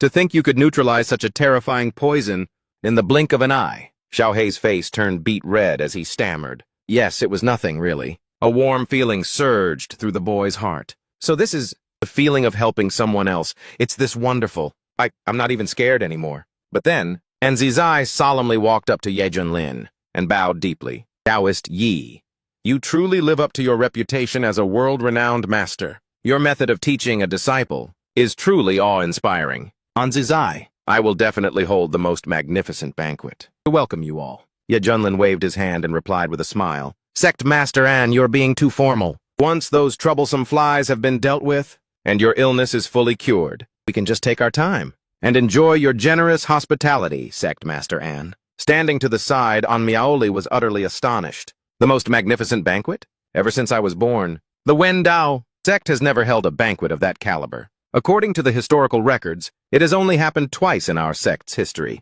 and both times, they marked a turning point that changed the fate of the entire sect. I can't believe it. I can't believe Father holds young Master Ye in such high regard. Scene change, Buffalo Trough Canyon, at the encampment of the Yuhua Sect Alliance. Elder Liu was channeling his energy to heal Chen Zhao's injuries. Lying on a sickbed, Chen Zhao's face was twisted in a grimace, his voice filled with indignation. Elder Liu, I'm so damn useless. I couldn't even defeat his mount. If word of this gets out, the perfect image that I've worked so hard to build all this time will be completely shattered. From now on, we'll become the laughingstock of the entire eastern region, Father? Elder Liu slowly withdrew his power and said grimly, Holy son, that beast is definitely no ordinary creature. You don't need to debase yourself. As for this defeat, what if I told you that this matter will never have a chance? To get out? Chen Zhao looked up abruptly. Huh? What do you mean, Elder Liu? A sinister and malicious smile appeared on the aged face of Elder Liu. Just you wait and see, holy son. The grand show has only just begun. Scene change, Wen Dao Sect, Fengxian Hall. Kun and Xiaoxi are in food heaven. Each of them is clutching a golden brown roasted beast leg, sizzling as the fat drips down. They chew and praise it. This is unbelievably good. In my entire beastly life, I've never eaten anything this amazing. Xiaoxi also nods eagerly, munching away with a full mouth. That's right, that's right. Shushu loves it too. Xiao Hei, sitting nearby, is still a bit hesitant, but is also blushing while enjoying the delicacy. At the table, Anzizai casually points to his precious daughter, laughing heartily as he speaks to Ye Junlin. Fellow Taoist Ye, I heard that you and my daughter knew each other before. It seems your fate is quite intertwined, isn't it? What do you think of my little girl? Miaoli, who was sitting beside him, turned beet red upon hearing this and quickly cried out, Dad! Why are you asking young Master Ye such personal questions? I can handle my own affairs. Ye Junlin, who was taking a sip of wine, spat it all out. He quickly wiped his mouth and forced a smile. My apologies. My apologies, Sectmaster Anne. It went down the wrong pipe. Miss Anne is a very fine young lady. She's as adorable as a little sister to me. But Miaoli's heart twinged with a sharp pain. A lingering sadness welled up in her heart. So it turns out in young Master Ye's heart, am I only ever going to be a little sister? Pham Duc Chin saw the young Miss's dejected look, and he couldn't help but sigh inwardly. Perhaps love is truly the most difficult thing in this world. I hope the young Miss can come to understand this soon. With that thought, he raised his wine cup and stood up. A toast to Ye Kunlin. Senior Ye, that day at the Dragon Gate Inn, this old man already saw that you were an extraordinary person. Later, at the Medicine King Valley, you stepped in to save me and the young Miss. And this time you saved our sect master from a perilous situation. This great debt of gratitude is truly hard to repay. I would like to offer you a toast. Kunlin also raised his cup in return. Elder Pham, you're too kind. Suddenly, Pham Duc Ching did something absolutely earth-shattering. With a rip, he tore off his own outer robe and threw it aside. Kunlin was so startled, he almost dropped his wine cup. Elder Pham, no matter how great the debt of gratitude is, you don't have to go this far, do you? He was screaming internally. Ah! My eyes, they're about to go blind! Pham Duc Chin's body began to twist and turn, dancing in a bizarre manner. But inwardly, he was in a state of absolute panic. What the hell is happening? Why is my body no longer obeying my commands? The disciples of the Wendao sect who witnessed this scene also had their jaws on the floor. They pursed their lips and began to whisper. Damn. I never would have thought that Elder Pham had such unrestrained hobbies. Little Hongyan's face turned bright red. She pouted. So gross! Little Hay also chimed in. This senior is truly brave. And Zizai, finding the sight unbearable, slammed the table and shouted at them. Pham, are you insane? Even if you're grateful to them, you don't have to perform this vulgar dance, do you? 4. Pham Duc Chin was sweating profusely, his mouth stammering. Sectmaster, I can't stop. It's as if some invisible force is controlling my body. And Tutai frowned. Something's not right. Could it be them? He immediately channeled his energy, his powerful roar echoing throughout the main hall. Whoever is playing these demonic tricks, get out here for this old man. Just then, a bizarre shadow appeared behind Pham Duc Chin. A gloomy, hoarse voice rang out. Don't be in such a hurry. The best part of the show has only just begun. At the same time, the other people in the main hall also began to act strangely. Ah, senior brother, why are you hitting me? Help! Help me! Senior sister, don't! Don't! You're grabbing the wrong place! And Tutai's face turned purple with rage. He roared, Come out and face this old man! You must be from the Shadow Clan, one of the 3 races of the Nether Abyss that invaded Gong Province last time, aren't you? The shadow cackled. Sect Master An, you do have some knowledge. Not bad. Not bad at all. Slowly a face emerged from the darkness. He was the king of the Nether Abyss's Shadow Clan, a peak stage Tribulation Transcendence Master. He smirked. The one who attacked you last time was the king of the Dark Clan. It's a pity he didn't succeed that time. But today, not only your life, but this entire Wendao sect will become a mass grave. And Tutai roared in fury, Insolent! Do you really think that you alone, your Shadow Clan, can destroy my Wendao sect? You look down on us far too much! The corner of the Shadow Clan king's mouth curled into a treacherous smile. He clapped his hands twice and signaled, Everyone, why don't you come out and introduce yourselves? And Tutai's face instantly turned as white as a sheet. Cold sweat poured down, drenching the back of his robes. A pitch-black spatial gate slowly opens, and heavy footsteps emerge from within. The one in the lead laughs heartily. Sectmaster Anne, do you still remember me? The taste of the poison from last time. Did you enjoy it? He is none other than the king of the Dark Clan, Min Huiyan. He is also an expert at the peak of the Tribulation realm. And Tutai's eyes turned bloodshot upon seeing his enemy. It's you! You bastards! So you've been hiding here all along. Since when? The man shrugs. Course, we had someone on the inside helping us.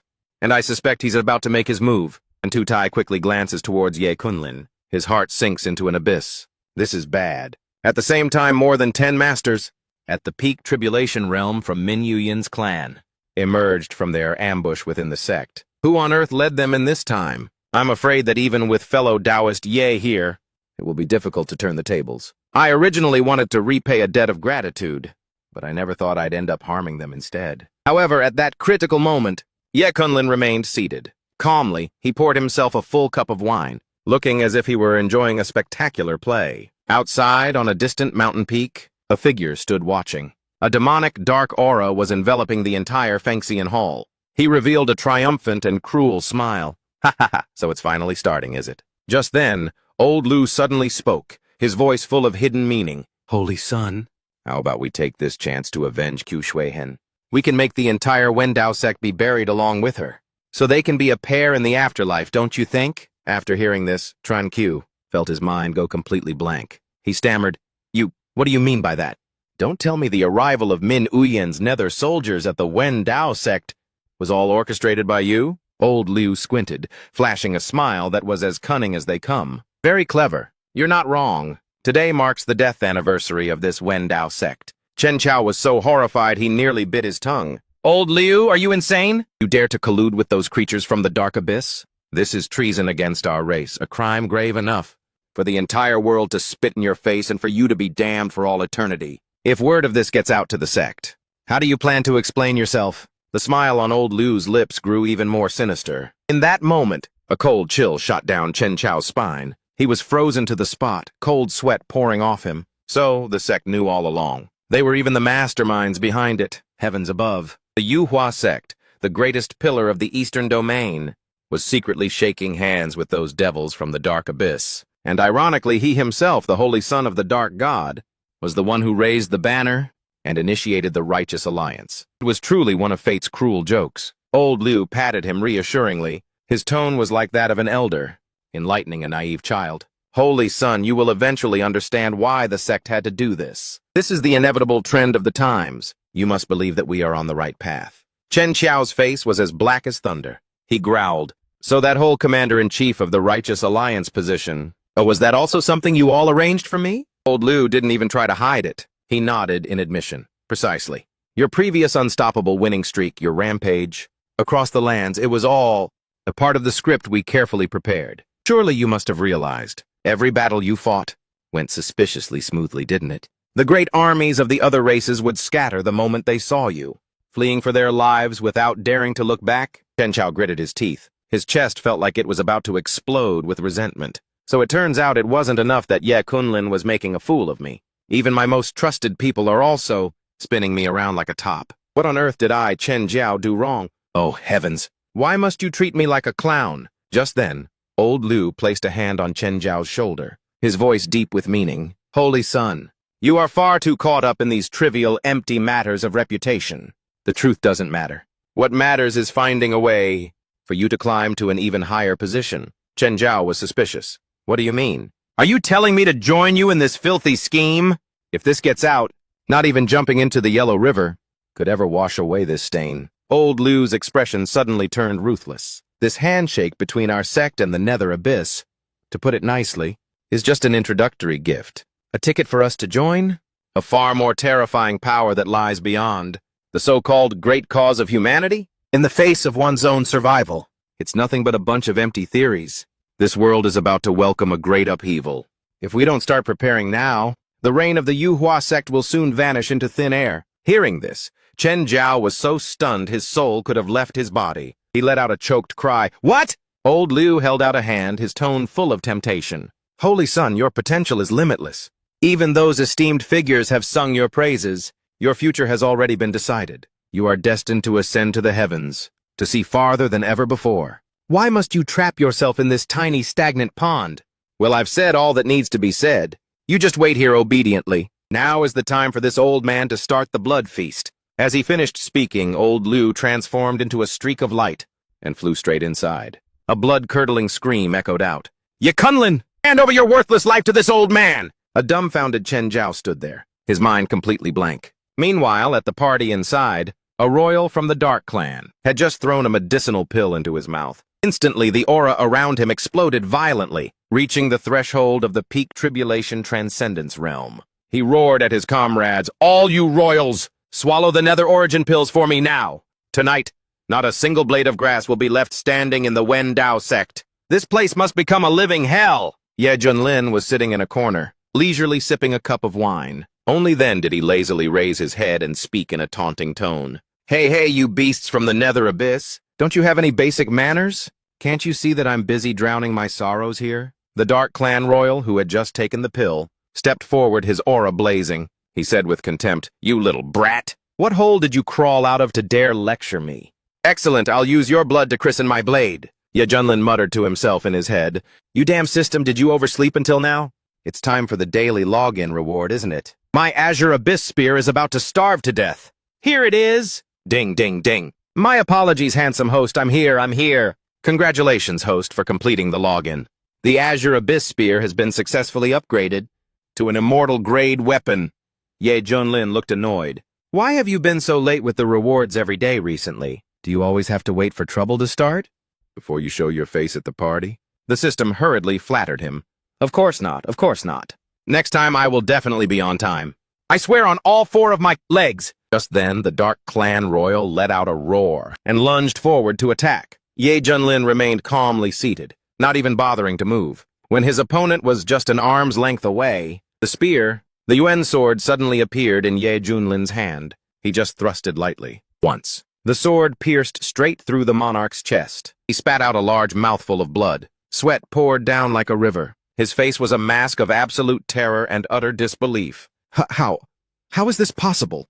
This is an immortal artifact." Ye Junlin was cold. He swung his sword in a single decisive slash. "The thing I hate most is being disturbed by buzzing flies while I'm eating. You have committed my greatest taboo." The eyes of the Dark Clan monarch rolled back into his head. His mouth only had time to let out one miserable scream. In the end, he clenched his fists tightly, one question still swirling in his mind. An immortal artifact. What the hell is something like that doing in a backwater place like this eastern region? Even though I never expected to find a legendary immortal artifact in this godforsaken place. But it's fine. With more than 10 of our brothers here, and all of us at the peak tribulation stage, surely we have a chance of winning." Ye Junlin smirked. "Oh, is that so?"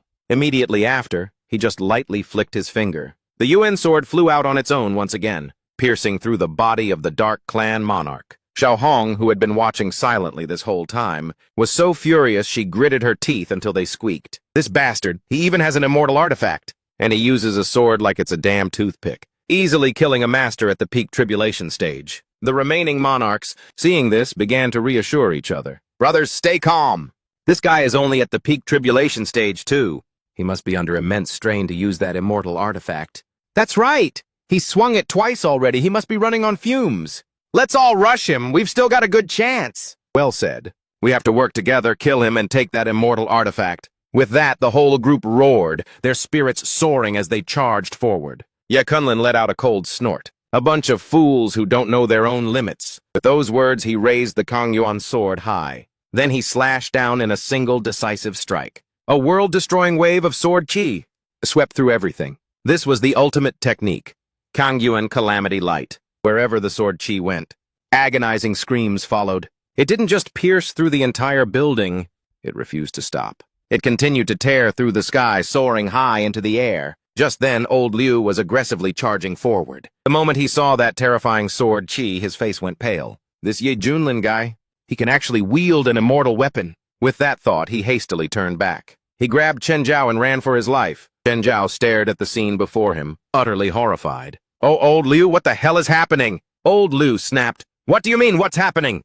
Just focus on running. Otherwise, in a moment, we'll be turned to dust. I'd buy the sword chi from that damn immortal weapon." Now the cultivators below saw the beam of sword light unleashed by Ye Junlin and were scared out of their wits. "Good heavens, what is that?" "This beam of sword light looks like it could tear the very heavens apart. Is this really the kind of power that a human can possess? Could it be that the legendary immortal weapon has reappeared in the mortal world?" Ye Junlin's beam of sword light seemed to stretch on endlessly. Even on the distant horizon, you could still see its light somewhere deep in the mountains. A hermit in secluded cultivation was startled into crying out. From this moment on, the cultivators of the eastern region truly understood what it meant for a single sword to shake the heavens. This beam of sword light created a phenomenon that countless cultivators would find impossible to forget for the rest of their lives, and later generations honored it with a name. One sword's cold light across 14 provinces. But just then, Ye Junlin had just sheathed his Thungween sword. He dusted off his hands and spoke nonchalantly. He turned back, picking up his wine glass. He grinned at Anzizai. What are you spacing out for? Where's the music? The dancers? Let's get this party started again. Anzizai was so terrified he stammered, Yeah, Taoist Ye. Don't tell me you normally carry an immortal artifact with you? Ye Kunlun picked up a piece of food and answered nonchalantly. That's right, is there a problem? Anzizai hurriedly waved his hands and gave a thumbs up. Of course there's no problem at all. Amazing. After this earth-shattering battle, the crisis in Kong Tro was resolved in the blink of an eye. The prestige and fame of Taoist Ye once again soared to its peak, absolutely dazzling, completely overshadowing even the saint, Sun Chenjiao of the Yuhua sect. Standing nearby, Li Wuji sneered, That Chen guy is nothing compared to my master. Ye Kunlun was ecstatic on the inside, but he remained modest on the outside. Oh, that's all just empty fame. As a master, I've never cared for fame and fortune. Hearing these words, Xiao Hong, standing nearby, grimaced and secretly pouted. He's putting on an act again. But this time, he even brought out an immortal artifact to show off his power. It seems my plan to turn the tables on him has just gotten a few levels harder. After the banquet ended, Ye Kunlun and his disciples stood up. He said to Anzizai, Sect Master An's banquet is truly impeccable. Thank you for your hospitality. It's about time for us to be on our way. Anzizai hurriedly clasped his hands respectfully. Fellow Taoist Ye, you're too kind. Being able to host you is this old man's honor. If you have any difficulties in the future, my Sword Inquiry sect will not hesitate, even if it means jumping into a sea of fire. Never. Afterward, Ye Kunlun and the others mounted the Kun's back and left with a hearty laugh. Everyone, we will meet again. When Ye Kunlun's figure had disappeared, Anzizai turned to remind his daughter, Miaoli, you have to try your best, my child. A man like him is the kind of goal you should pursue. But it's also possible that in this entire lifetime, you will never be able to catch up to him. So you'd best prepare yourself mentally. An Miaoli replied, Young master, yeah. I don't hope to catch up to his footsteps. Just being able to watch his back from afar is more than enough to make me happy. Scene change. 3 days later. In the eastern region of Qing province, inside the main hall of the Yuhua sect, the disciples were buzzing with discussion. Hey, I heard a rumor that 3 days ago, the godlike Ye Kunlun, with just a single swing of his sword, blew away the entire Dark Abyss army. More than 10 tribulation transcendence realm kings were annihilated, right on the spot. Ye Kunlun becoming famous is a small matter. The important thing is that our holy son was knocked out by that guy's mount. The Kun Ping, I'm afraid, his once illustrious reputation has all gone up in smoke. I hope this incident doesn't affect the holy son's Dao heart. The entire future of the Yuhua sect rests on him. In the back mountains of the Yuhua sect, a forbidden area, old Liu was leading Chen Zhao deep inside. As Chen Zhao walked, he asked doubtfully, Old Liu, where is this place? He thought to himself. Why is the forbidden area of the Yuhua sect such a gloomy place, with death energy swirling about like smoke? Old Liu answered curtly, Don't ask so many questions. The situation has changed. I'm taking you to meet some important people. An important person? Chen Zhao asked. A moment later, the two of them were standing before a man. The moment Chen Zhao saw this person, he gasped, Sect! Sect Master! This person was none other than the Sect Master of the Yuhua sect, Wan Changwei, a Grand Master at this peak of the Tribulation Transcendence realm. Chen Zhao hurriedly bowed with respect. Sect Master, why are you in a place like this? Wan Changwei spoke in a deep, gravelly voice. Of all the holy sons there have ever been, you are the only one who is qualified to set foot here. Chen Zhao thought to himself, this place is so mysterious. What in the world is about to happen? Who am I about to meet? Just as he finished that thought, he suddenly saw behind Wan Changwei a spatial portal appear. A brilliant crimson light flashed from within the portal. A giant eye slowly began to open. Its pupil alone was 2 to 3 times the size of a full-grown man. An inhuman roar echoed out, freezing one's very soul. The color drained from Chen Zhao's face. He had absolutely no idea what was happening before his very eyes. Chen Zhao was scared out of his wits, his jaw nearly hitting the floor as he gazed upon the bizarre sight before him. Sect Master, that demonic! What the hell is that monstrous thing squirming in front of us? Silence! Do not be insolent! These are the 5 great ancestors of the Yuhua sect. Before the young man, there were now 5 giant eyeballs, floating and hovering in the air, radiating a dark, suffocating aura. The sect master, however, was bowing and scraping. This disciple respectfully greets the ancestors. My lords, this is Chen Zhao, the once-in-a-thousand-years seed of the sun immortal physique, and that we have cultivated. Chen Zhao, my very soul trembles as if heaven and earth are churning within me. Even the sect master has to bow like this. This crushing, suffocating pressure. Could it be these are the true immortals of legend? Beings who have transcended the mortal realm? One of the 5 colossal eyes suddenly widened. Its pupil swirled before locking onto this boy, Chen Zhao. His innate talent is truly superb. He has cultivated the sun-immortal physique to the point of perfection. It's just a pity his Dao heart is so fragile. Chen Zhao trembled, stammering his report. Yes, ancestor. It's because recently, this junior suffered a humiliating defeat at the hands of some damn godforsaken animal. So my Dao heart has become a little unstable. The path of cultivation ahead of me has suddenly become hazy. Another eye spoke. Let this old one scroll through your life's story and see. A strange beam of light swept over him. And then a fragment of Chen Zhao's memory was pulled out and projected for all to see. That ancestor suddenly exclaimed in surprise, "Oh, wow! To think that in this world there still exists a Kunpeng bloodline of such purity?" The entire sequence of Chen Zhao's humiliating defeat was replayed without a single detail missed. Another ancestor of the feather transformation sect spoke up. This Ye Junlin is indeed no small fry. The sect master continued his respectful report. Ancestors. This man is currently a peak lord of the Mystic Heaven sect. His strength is truly as deep as a bottomless well. I witnessed it with my own eyes. He suppressed the 3 saints of the Mystic Void Temple with his bare hands. He is a massive ticking time bomb for our grand plan. Elder Liu quickly chimed in. Exactly. Last time during our joint operation with the Nether Abyss, to surround the Dao-seeking sect, it was that damn bastard who drew an immortal weapon, and with a single swing wiped out all the kings of the 3 clans, causing our plan to fall to utter ruin. His pupils widened in shock once again. A terrifyingly dense dark aura billowed out. What the hell? He has an immortal artifact? The 5 pairs of eyes widened simultaneously, their oppressive aura, making the entire space feel like it was about to freeze over. An immortal artifact is nothing special. Our Yuhua sect has plenty of them. Even if he had 3 heads and 6 arms, he still wouldn't be able to turn the tables. The outcome of this grand game is already set in stone. Right now, the immortal realm's line of defense has been breached. The alien races have already begun to swarm in. Fortunately, our grand ancestor of our sect has secured a firm foothold among the 5 great races. We are just waiting for the day the immortal realm completely collapses, and that will be the moment. Our Yuhua sect rises from the ashes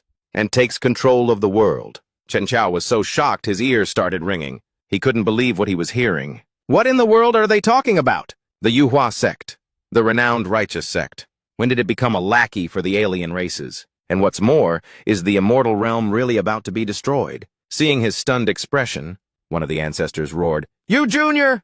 You're already scared out of your wits just from hearing that? How?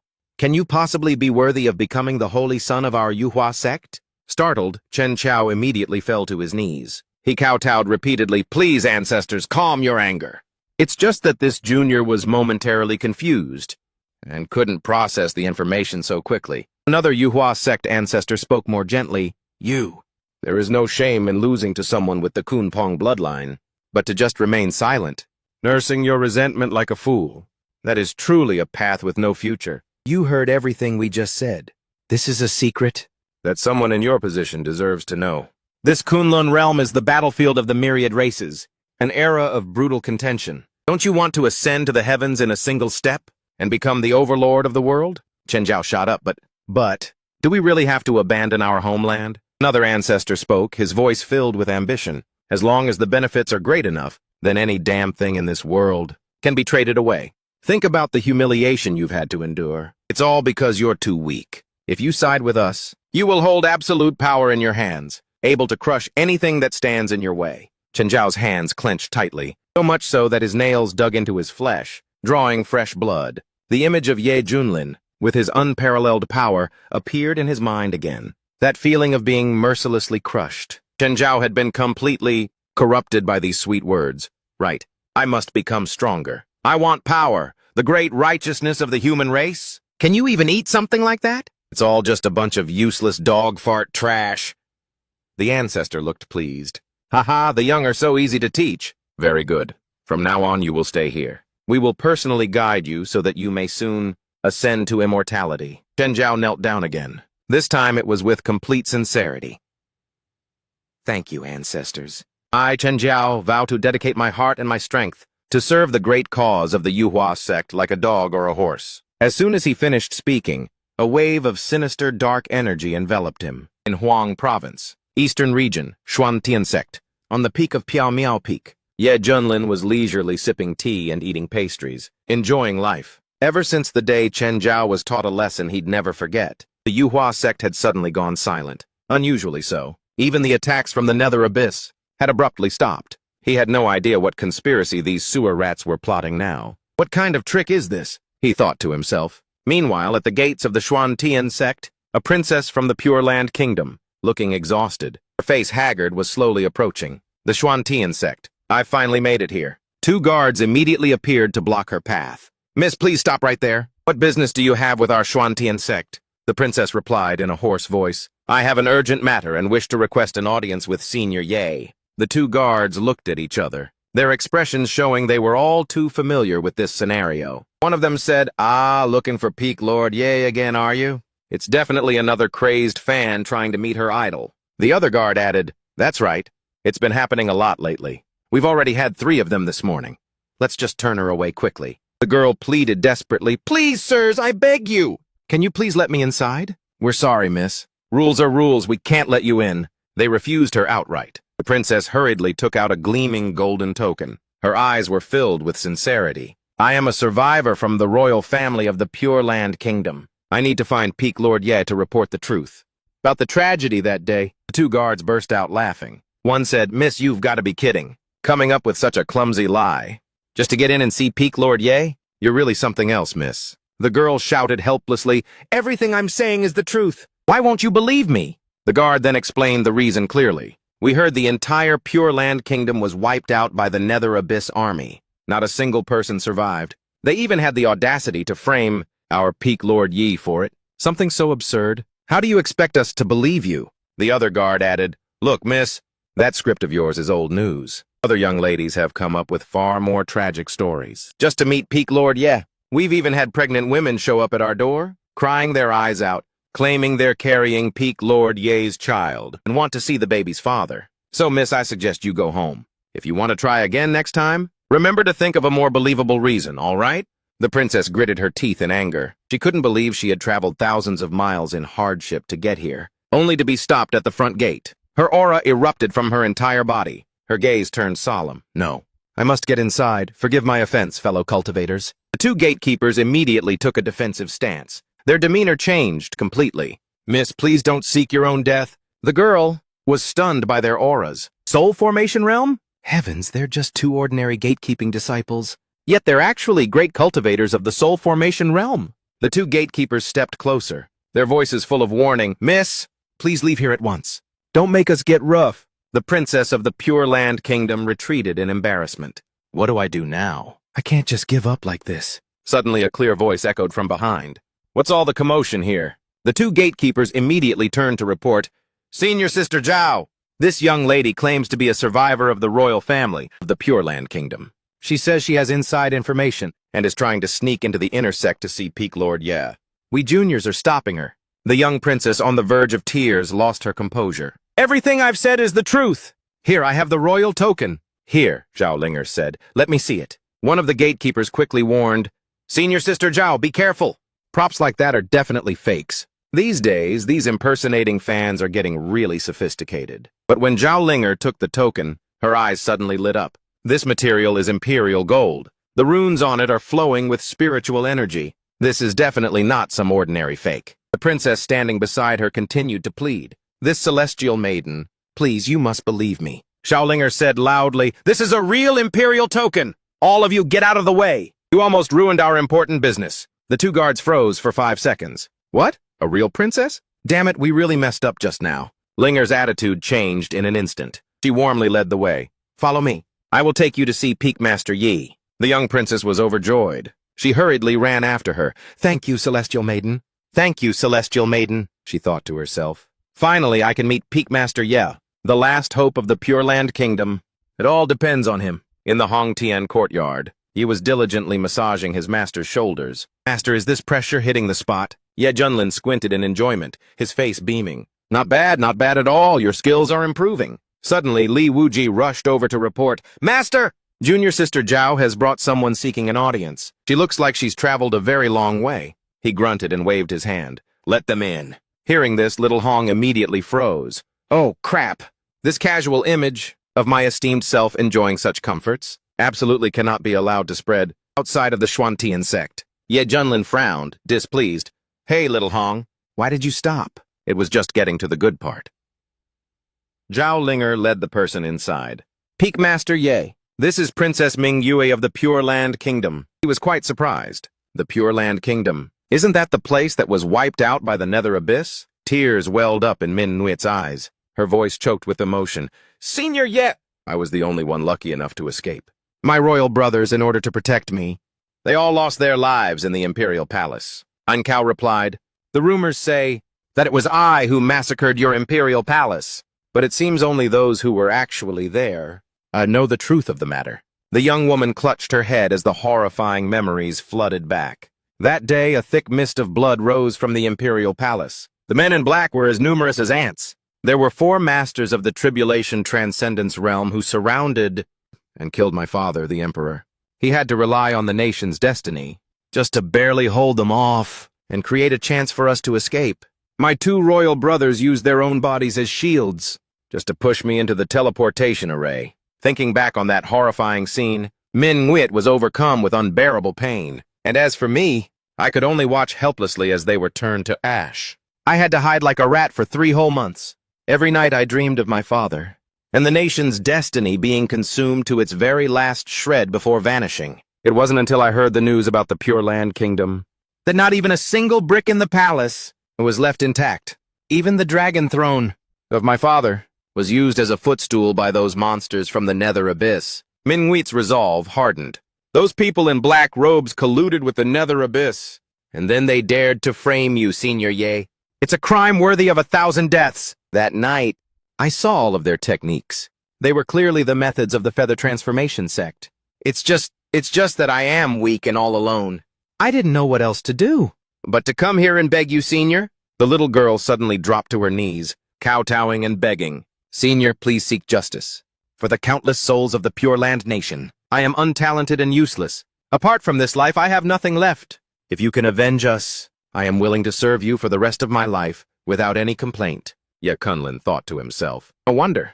The Yuhua sect and the Ming Yuan have been so quiet lately. It turns out they're in the same boat, trafficking people. He helped the girl up. Get up. They already deserve to die for daring to frame me. And on top of that, they colluded with the Ming Yuan. Their crimes are unforgivable. His expression darkened.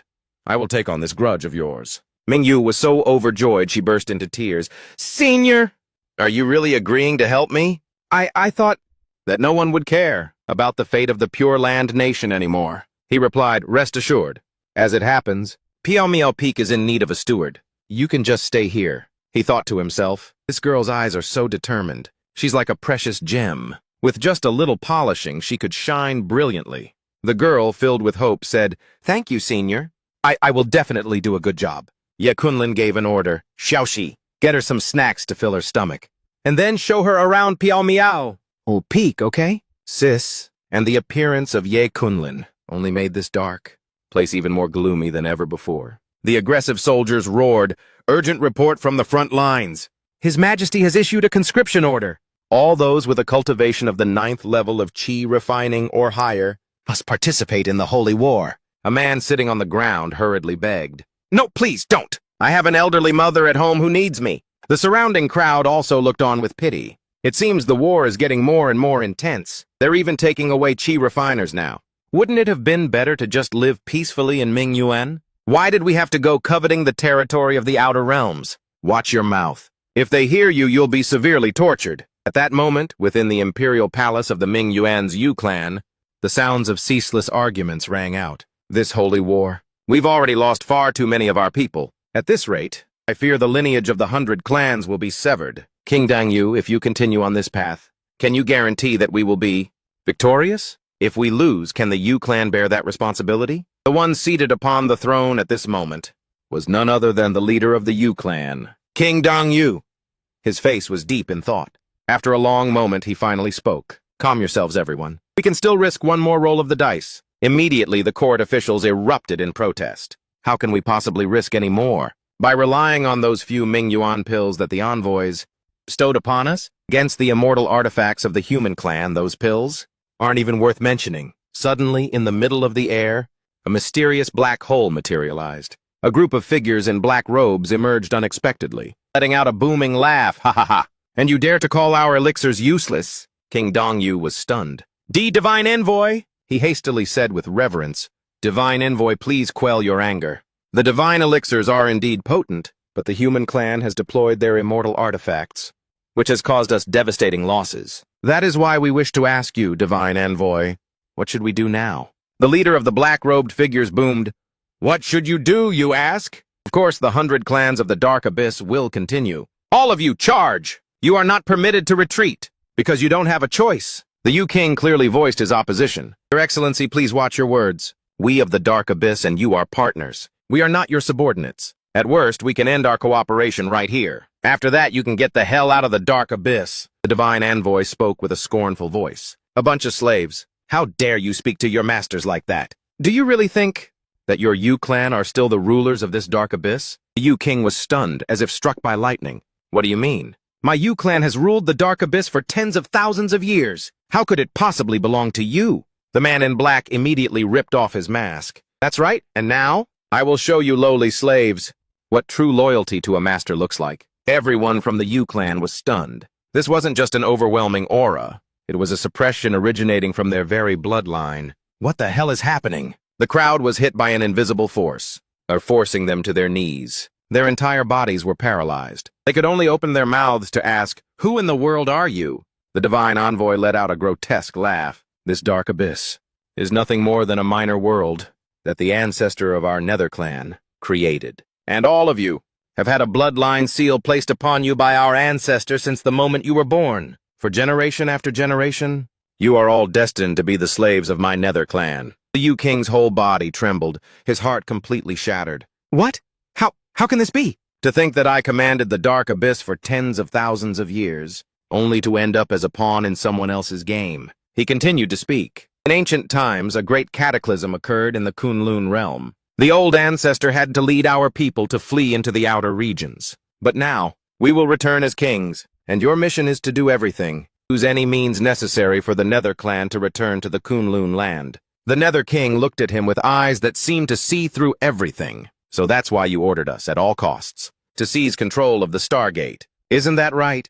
He replied with ambition. That's right. The Stargate is the very lifeline of Kunlun. Only by passing through the Stargate, entering the deepest part of the outer region's domain, and receiving the baptism of the Stargate, can we be acknowledged by the will of the heavenly Tao. Otherwise, anyone will be obliterated by that will, the Nether King said with difficulty.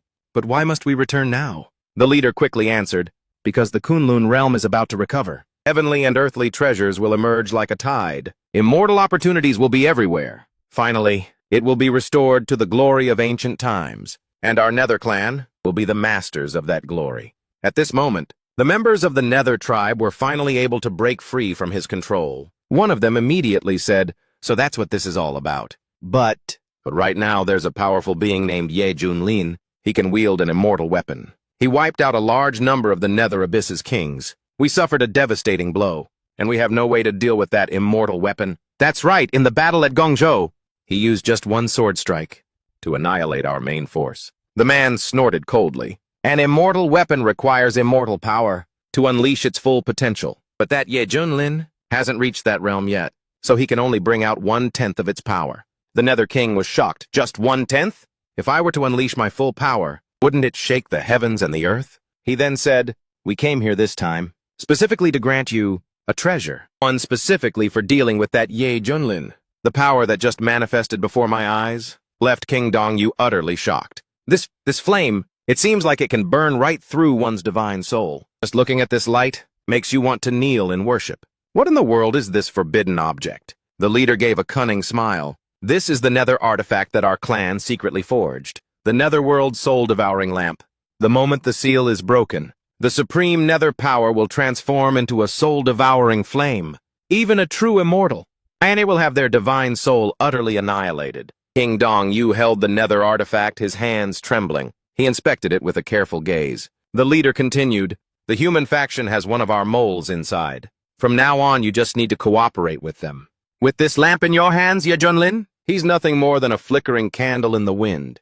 His eyes glowed red. Standing from on high, he issued a command. Immortal relics are about to appear all over Kunlun. You all must seize this opportunity. Wait for the day the Nether Clan returns to its homeland. You all will also be able to enjoy eternal immortality with us. King Dong, you knelt to receive the order. The 100 clans of the Nether Abyss vow to go through fire and water for the Nether Clan. We await the day our masters return to Kunlun. In the time that followed, signs of the Kunlun realm's recovery gradually became apparent. Immortal opportunities began appearing everywhere. The great powers of the central region were all astonished, investigating the strange changes in the world. The peace treaty had become nothing but a worthless piece of paper, and the great powers began to mobilize their forces. The scramble for resources. Ever since the great powers revealed their true colors, the world has been plunged into chaos. It was like a withered tree finally seeing spring. It was also the beginning of a bloody storm. At this moment, on Piao Miao Peak of the Xuantian sect, everyone was going about their day in the courtyard. Xiaoxi nimbly approached her master. Master, Xiaoxi brewed a new kind of tea for you today. Suddenly, bolts of lightning struck down from the sky, shaking the heavens and the earth. Startled and terrified, Xiaoxi burst into tears. That sound is so terrifying. Master, I'm scared.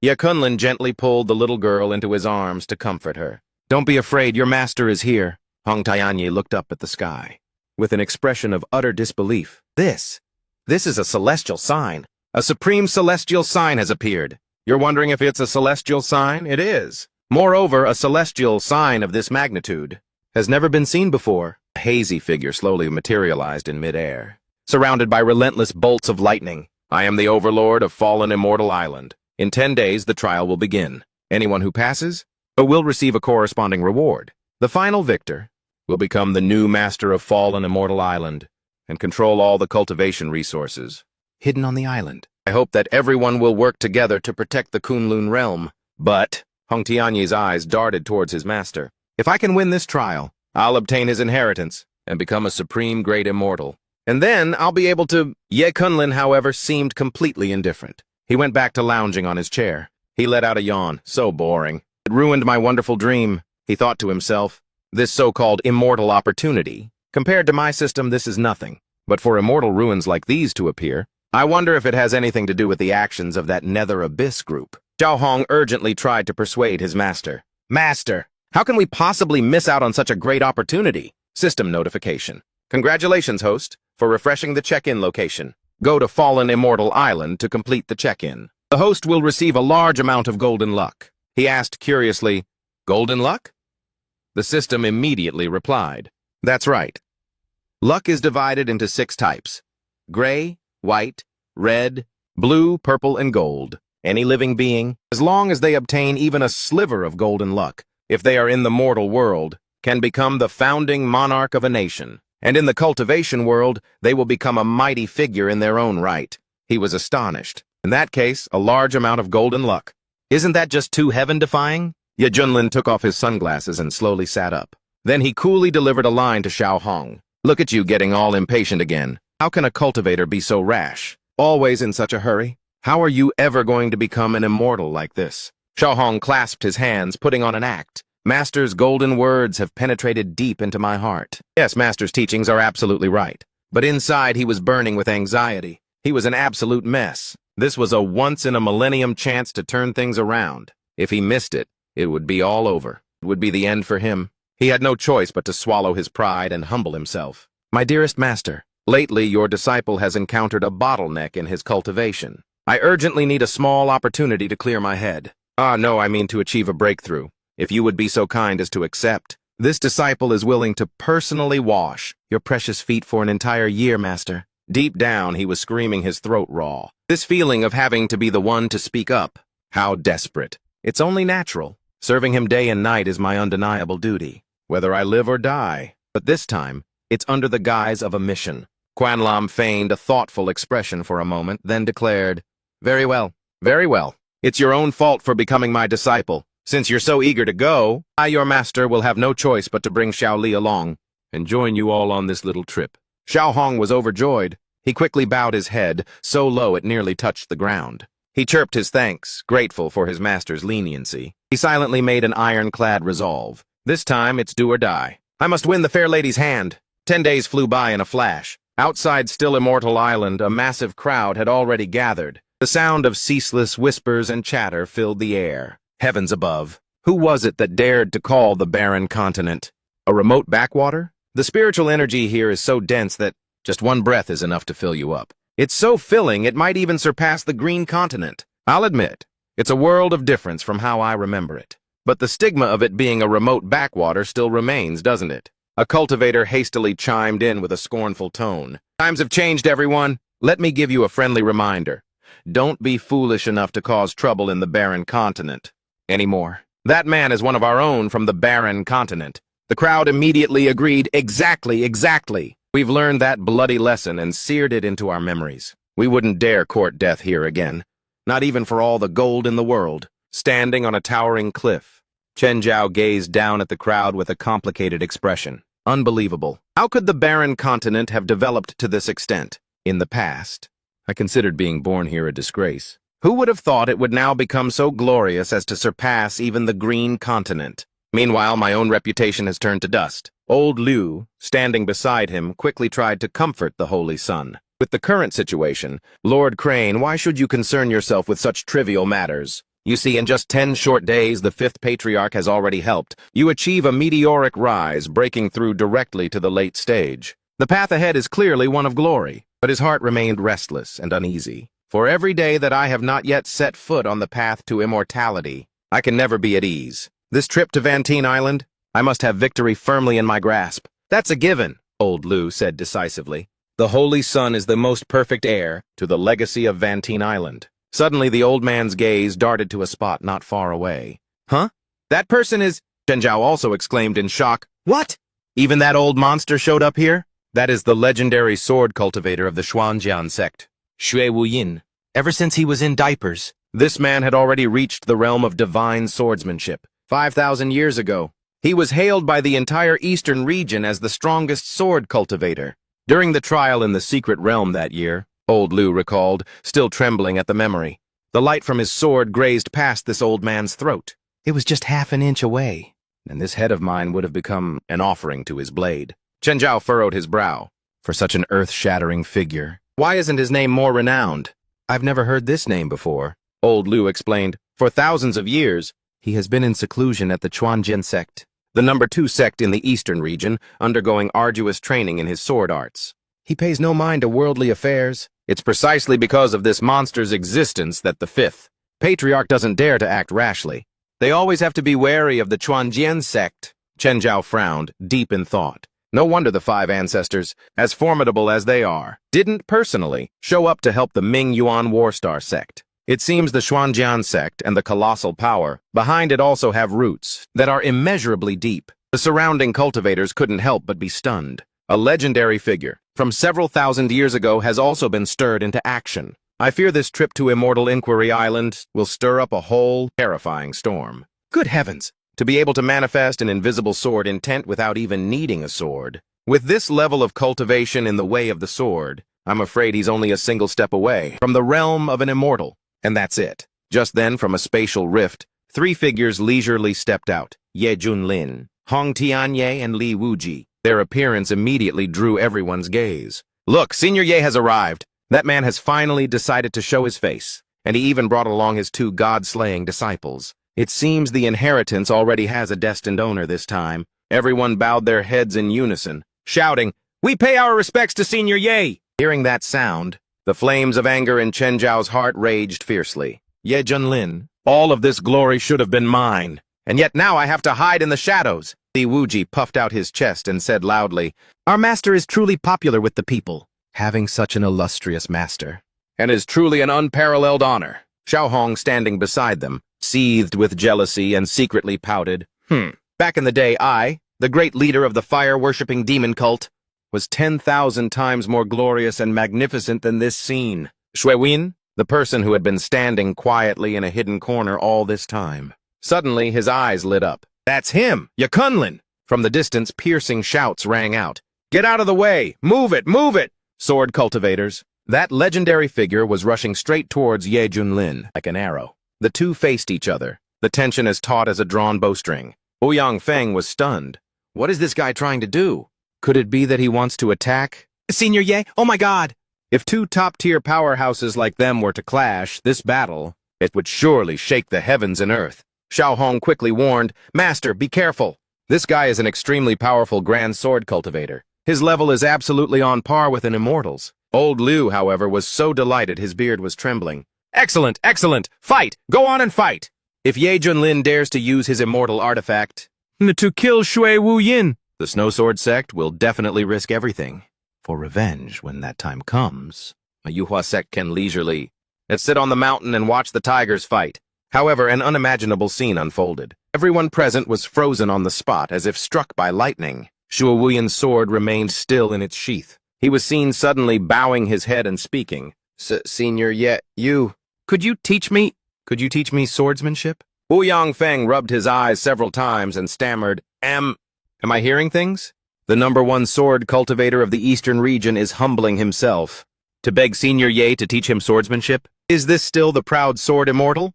As cold as ice and snow from the legends? Hong Tanya shuddered for a moment. I can't believe this guy changes his tune. Even faster than that bastard, yeah. Li Wuji, however, was visibly excited. As expected, the only person who can make the legendary sword immortal bow his head could only be our great master. Old Liu was so stunned his mouth hung open. Has this Shui Wuyan guy gone insane? Chen Zhao also showed extreme shock. On what grounds? Even a figure of his stature has to prostrate himself before Ye Junlin. Ye Kunlin gently rubbed his forehead, his face full of annoyance. What the hell is this? What on earth gave you the idea? That I would teach you swordsmanship? But Shui Wuyan remained in his posture. His eyes were resolute. Senior, your single sword strike in Gongzhou, and the sword light that tore through the dark clouds of the 14 continents. That is the legendary supreme righteous path. This humble one has studied painstakingly for thousands of years, but I have never been able to touch that realm. You can surely guide me. Ye Kunlin looked flustered. Ah, so you're talking about that. That was just a casual flick of my hand, that's all. I really can't teach you that. Wuyan still bowed with utmost sincerity. Please do not be so modest, Senior. This humble one is truly sincere in seeking your guidance. Hearing this, Ye Kunlin started to look annoyed. Who are you trying to insult? I already said I won't teach you, and that's final. Why do you have to be so damn persistent? Xiao Li, standing at the side, was also a little startled. Oh my god, that's the white-robed sword immortal. Master isn't giving him any face at all. What if he actually gets furious? But Shui Wu Yin remained firm in his choice. For 1,000 years my sword techniques have reached their peak, but the heart of my sword seems to have always been shrouded in a layer of fog. It wasn't until I witnessed your sword intent, Senior, that I finally understood what it truly means to break through. I cannot miss this opportunity even if it costs me my life. His face darkened. Ouyang Feng's heart pounded and his legs trembled. This is bad. Senior Yi is going to... He's not actually going to get provoked into attacking, is he? Shui Wu Yin suddenly humbled himself as much as possible, prostrating himself on the ground. His voice was filled with sincerity. Senior Ye, please teach me just one thing. I'm begging you. Senior Ye, this scene. It left all the cultivators present completely stunned. No one could have ever imagined that the once high and mighty white-robed sword immortal Shui Wu Yin could actually become this shameless. Ye Junlin snorted coldly. Turning to leave, he said, You're annoying me to death. I already told you I can't teach you. But he still refused to let go, crawling after Ye Junlin. Senior Ye, please grant me your guidance. Senior Ye, he must be testing my sincerity. He thought to himself, I must persevere until the very end. 4 rights. Wuji clicked his tongue in admiration. Truly a genuine sword fanatic. He's willing to cast everything aside just to seek the Tao. Xiao Hong, standing nearby, scoffed, Sword fanatic? What I see is more like a madman. I've never seen anyone so persistent like a starving leech. She looked at Shui Wu Yin, who was still casting aside all his dignity, kneeling and crawling at his master's feet. So she said, Master, why don't you just give him a few pointers to get it over with? Ye Junlin was inwardly distressed. Damn it. I'm a fraud? What the hell do I know about teaching swordsmanship? It's all thanks to the system's automatic upgrades. That guy named Ju shamelessly repeated, Senior Ye, I beg you. Please. Finally, with his back against the wall, Ye Junlin had no choice but to resort to a desperate measure. Ahem, since you are so very sincere, then I shall deign to give you a little guidance. Inside, however, he was screaming, All right then, you've pushed me this far. so don't blame me for messing with you. At that moment, Shui Wuyan's voice rang out, full of joy. Thank you, Senior Ye, for bestowing your teachings upon me. A strange object appeared in Ye Junlin's hand. Then he said, watch closely. All of my life's enlightenment regarding the way of the sword has been fused into this single word. How much you can comprehend, I will depend entirely on your own destiny. Wu Yin immediately steeled his mind. Ready, model. Senior Ye, please make your move. After all, what single character could possibly contain the entirety of Senior Ye's enlightenment? On the way of the sword? Li Wujie held his breath in anticipation. It's coming!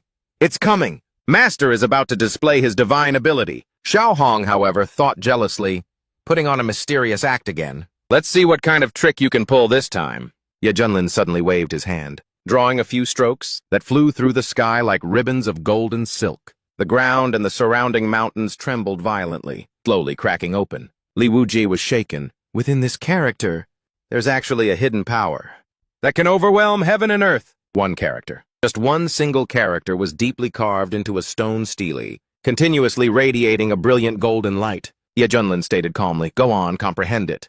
Ouyang Feng's eyes widened. What in the world did Senior Ye write? Why is it so blinding that I can't even look at it directly? I even feel a faint urge to kneel down and worship it. Why? Shui Wuyan was forced to shut his eyes immediately because of the dazzling light from that character. But he quickly forced them wide open, his pupils filled with utter astonishment. He stared intently at the stone stele and unconsciously uttered a single word.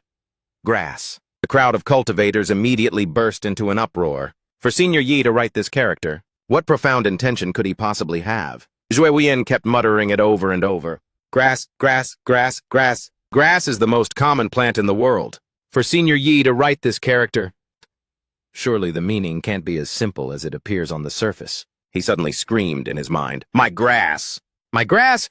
It sounds almost like my ass. An indescribable sense of frustration welled up inside him. It was simply indescribable. What on earth is the hidden meaning behind this character that Senior Yi wrote? His entire life's comprehension of the way of the sword is all contained within it. I refuse to believe that I can't even glean a single clue from it. Could it be that my talent is truly this terrible? What's this? That man's reaction left even Ye Junlin dumbfounded. If you can't figure it out, just let it go. What's the big deal? Why wear yourself out worrying? You absolutely shouldn't torture yourself like this. But the man looked as if he had made an ironclad resolve. The great Tao is right before my eyes. How can I possibly retreat? The cultivators began to murmur amongst themselves again. I think Senior Ye just casually scribbled something to get it over with. Other than the character being ridiculously big, there's no profound principle in it at all. Another person immediately retorted, what the hell do you know?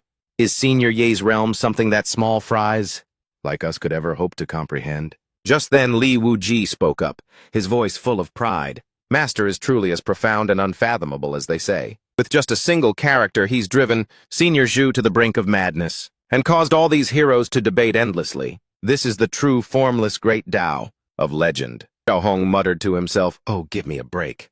I can clearly see that my old man was just too lazy to think, so he just picked the easiest character to write to fool everyone. But, well, Wuyan was already deep in his own analysis. Grass is not just some ordinary plant. It is a symbol of unyielding resilience, of a relentless will to rise up. It stands tall against fierce winds and storms. It's burned by wildfires, yet it is not destroyed. It merely waits for the spring breeze to be reborn, full of life. He suddenly shouted, Senior Ye, I understand now. I finally understand. So the reason you bestowed this character upon me was for me to thoroughly grasp the true essence of the way of the sword. Born from the realm of death, rebuilt from the ruins. This statement left Deep Kunlum utterly dumbfounded.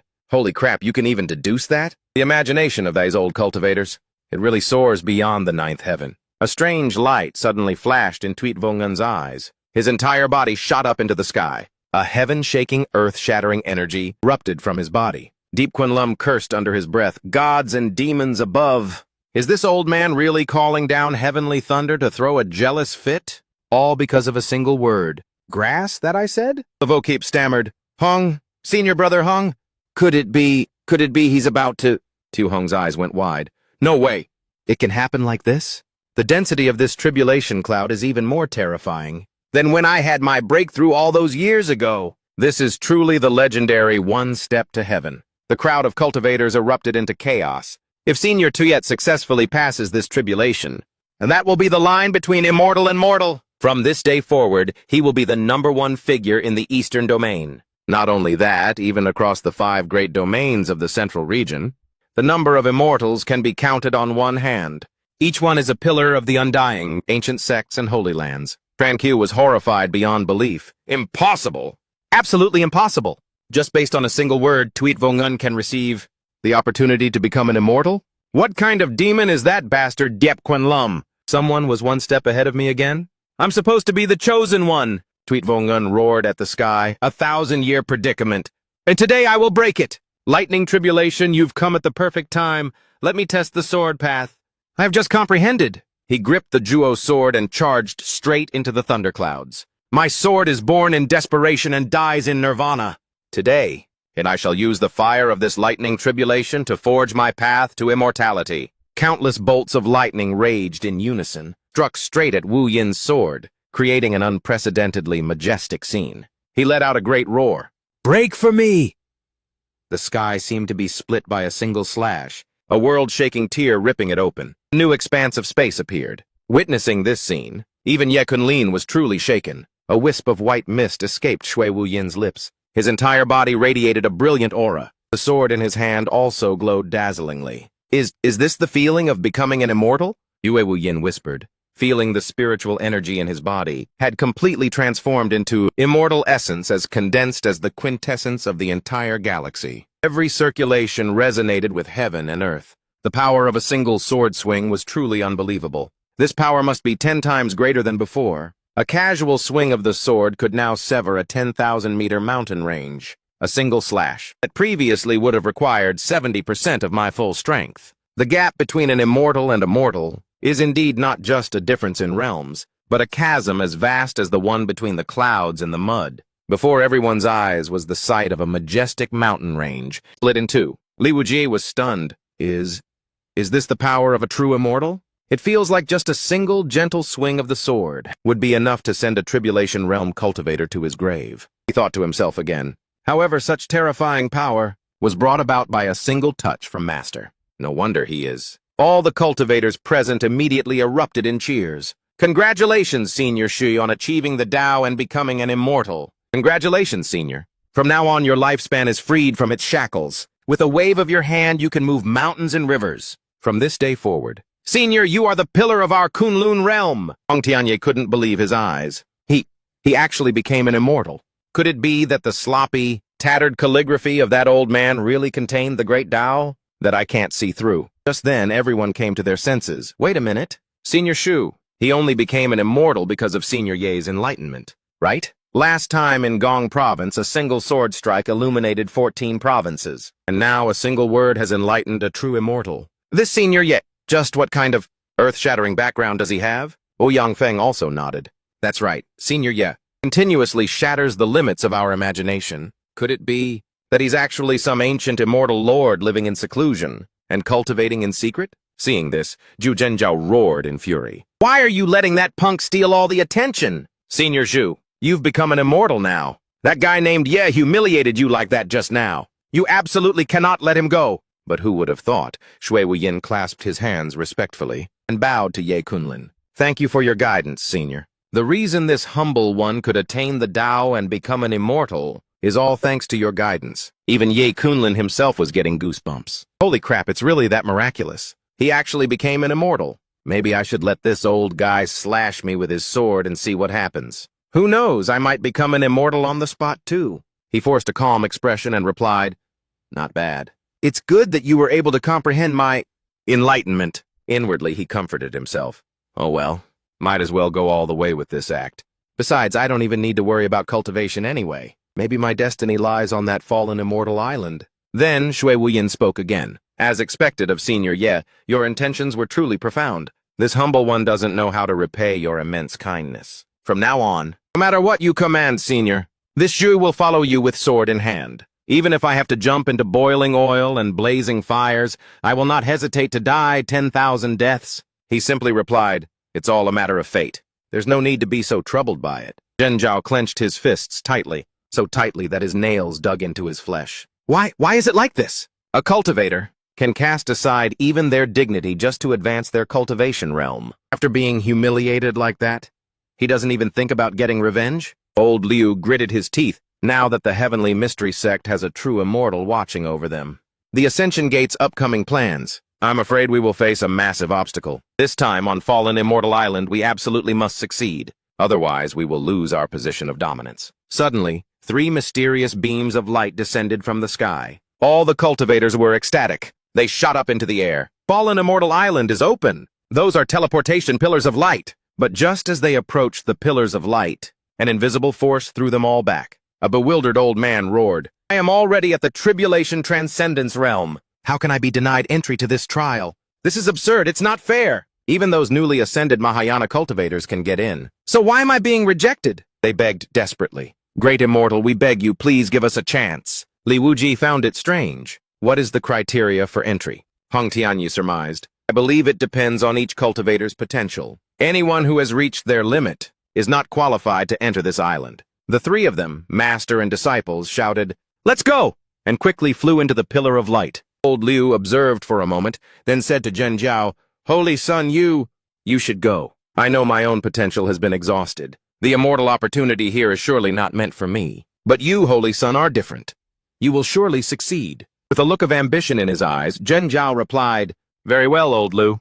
We will give it our all. Suko, wait for me to return as the master of Fallen Immortal Island." Hong Tianyi entered the island, his mind a mess of thoughts. Finally, it's all about to begin. Ye Junlin appeared nonchalant on the outside, but inside his head, who knows what the hell he was plotting. There's even a true immortal participating in the trial this time. I'm afraid this is going to be a massive free-for-all. Hong Tianyi had originally thought this was just a simple contest for immortal fate, but he never imagined that he was about to face a challenge, unlike any he had ever experienced in his life. Here on Fallen Immortal Island, a large number of cultivators had already gathered. Everyone was utterly bewildered. Wait, why has my cultivation been suppressed down to the chi refining stage? Me too! Well, that's a good thing. Otherwise, even if you guys cultivated for a lifetime, you'd never be a match for Senior Shui. Shaoli spoke up. "Master, this situation is exactly like what we encountered at Medicine King Valley," Xiao Hong added. "Is it the power of rules at work again? This time I'm afraid it was set by the island's master." "Yeah," Junlin said aloud. "This is good. This way it's fair for everyone." But inwardly he was laughing gleefully. Of course, everyone except me. Haha, at this rate, even Xue Wuyin won't be a threat to me on this island anymore, but in another corner. Xue Wuyin had a look that was somewhere between crying and laughing. I finally broke through to become a true immortal after so much difficulty. I could clearly dominate all living beings. And the result?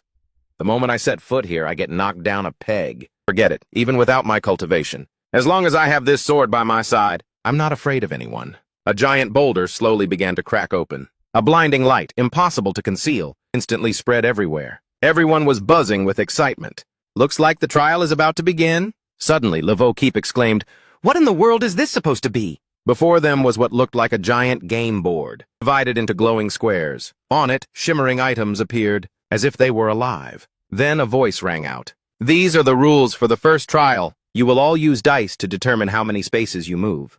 Along the way, there will be many rewards, and surprise events to be triggered. Whoever can reach the final destination before the hourglass runs out will pass. Furthermore, the trial is completely safe. Anyone who encounters life-threatening danger will be teleported off the island." Deep Quan Lum thought to himself, "Isn't this just the cultivator version of Ludo? And they even have a game board like this. This is actually pretty interesting." Tu Hung was a bit bewildered. This is the first time this one has witnessed something so bizarre. It seems this is a test of a cultivator's luck. Laveau Keep was full of fighting spirit. "Time is running out. Let's get started." With a calm and confident expression, Tu Hong said, "If this is a contest of luck, then I am confident that I will not lose to anyone." Deep Quan Lum eagerly went up to the dice. "Hey, system, wake the hell up! Where's my golden luck?" The system immediately notified him. "My apologies, host, I dozed off again." "Congratulations, host, you've reached a check-in point. The reward is a massive amount of golden luck." He thought to himself, "Now that I have this golden luck in hand, I can't even imagine how insane my dice roll is going to be." His eyes glanced in another direction. "Oh? So he's here too, huh? If that's the case, how about we add a little spice to this game?" Not too far from there, Tranquille was standing imposingly. Pete Vongan glanced around. Then he nodded to himself. This light barrier serves to isolate the cultivators. Truly an elegant design, so they don't disturb each other. He quickly found a chest. Inside was an old piece of paper. As soon as he picked it up to read, Vong'un's eyes widened in shock. The contents required him to show off his talent by imitating the dance of a chimpanzee right on the spot, all within the span of exactly 10 breaths. The reward was skipping ahead 70 spaces. If he refused, he would be kindly invited to return to the starting line. Tweet Vong'un felt as if he'd been turned to stone, completely stunned. He clenched the piece of paper in his hand. Veins bulged on his skin. What kind of damn rule is so utterly humiliating? I am a world-renowned sword immortal. But on second thought, if I were to trudge all the way back to the start now, I'd definitely be left miles behind by the crowd. Suddenly, a few whispers of admiration successfully drew his attention in another direction. Wow, which fairy is that? She's so gorgeous. Her graceful dance is truly mesmerizing. Her tiny waist sways like a willow branch in the wind. She truly has the kind of legendary beauty that could topple kingdoms and cities. Indeed, Hong Thienjiep looked incredibly beautiful at that moment. Every gesture exuded an agile and ethereal grace. Tweet Vong'un instantly felt a sea of jealousy rise within him. What the hell is this? Why is her task so elegant? And easy? Unfair, this is so unfair. Nearby, Shaoli couldn't help but exclaim, I can't believe Senior Brother Hong is so brave to wear palace attire and dance in broad daylight like this. It seems his inner demon has been completely dispelled. Meanwhile, Hong Tianya's face was as black as thunder. He was screaming internally with rage. His mission was to wear royal palace attire and perform a dance within the span of 10 breaths. If he succeeded, he would be rewarded with a move of 80 spaces. Otherwise, he would be turned to stone on the spot for 2 hours. Unbelievable. To think there's such a twisted rule designed to humiliate someone to this extent. You bastards, take a good long look. I swear after I get out of here, anyone who dares to breathe a word of this, I'll gouge their eyes out. Hong Tianyi returned to his usual cold demeanor, calculating internally. Although the reward for clearing this stage was a sure thing, the price for this unwanted fame, it was truly too steep. But wait, what about that guy with the surname Ye? Oh, please, Buddha. I absolutely cannot let him witness this scene, where I've completely lost my dignity. He looked back, full of suspicion. Huh? Why is he still standing at the starting line? Could it be that he drew some kind of terrible card? But right after that, when the next turn to roll the dice began, little Hong couldn't help but let out a triumphant smile. If you don't know how to seize a golden opportunity, then don't blame me for this champion's position. I'll be taking it first. Tweet Vong'un watched Hong Tianya's back as he moved swiftly ahead. No way, that woman in red. In just one turn, she's already gotten so far. I can't, just for some useless pride, let myself fall behind. With that thought, he gritted his teeth. Grind. He put on an expression like he had nothing left to lose and began to dance wildly, leaving the surrounding crowd completely dumbfounded. What in the world is that sword immortal doing? Could he be practicing the legendary gorilla divine art? Shh! Keep your voice down! Watch out! If that senior hears you, he might turn around and cut you down with a single strike. You'll be meeting your ancestors then. Inside, Wu Yin could only try to hypnotize himself. This is just a trial. A trivial trial, nothing worth getting worked up over. It's just a trial. Suddenly, an even greater commotion erupted from the crowd. Isn't that the holy son of the Yuhua sect? Heavens, he's actually performing the one-step kowtow ritual. I can't believe it. In order to pass the trial, for a holy son as high and mighty as him, to actually cast aside all of his dignity. On the ground, Chen Zhao was kowtowing repeatedly with extreme humility. He told himself, as long as I kowtow, I can skip rolling the dice and move straight forward. Although it's a bit damaging to my dignity as the holy son, but to obtain the priceless inheritance, it's all worth it. Finishing his thought, he kowtowed forcefully once more, the thud echoing with his determination. But from high above, a mysterious figure was watching everything. He stroked his long beard, nodding in approval. Not bad at all. These kids really know how to follow instructions. He silently made sharp observations about each of them. Both of these two, their willpower is truly resolute. They know how to temporarily set aside their egos for the greater good. He let out a soft sigh, then continued in a contemptuous tone. As for that bunch of trash way back there, who can't even bear to cast aside a tiny bit of their pride, what right do they have to compete? For my immortal Dao's destiny? Suddenly, his gaze landed on Ye Kunlin. What's with this kid? Why is he still rooted to the spot after all this time, while everyone else is going through all sorts of hardships? Ye Kunlin is leisurely, sitting on a chair that appeared out of nowhere, calmly enjoying the scenery. The old man was boiling with rage. This isn't about being unable to cast aside his pride. It's clear that he's way too confident in the luck that heaven has bestowed upon him. This won't do. I have to personally kick this brat out of here to feel satisfied. Huh? Just then, Ye Kunlin lazily tossed the die. Strangely, it suddenly emitted a brilliant halo of light in midair, releasing a terrifying surge of energy. 4. On the face of the die, a line of shimmering golden text appeared. Controller of the immortal Tao's destiny. He was so stunned he almost bit his tongue. 60 points? Even though I intentionally left a little trick back then. The probability of rolling.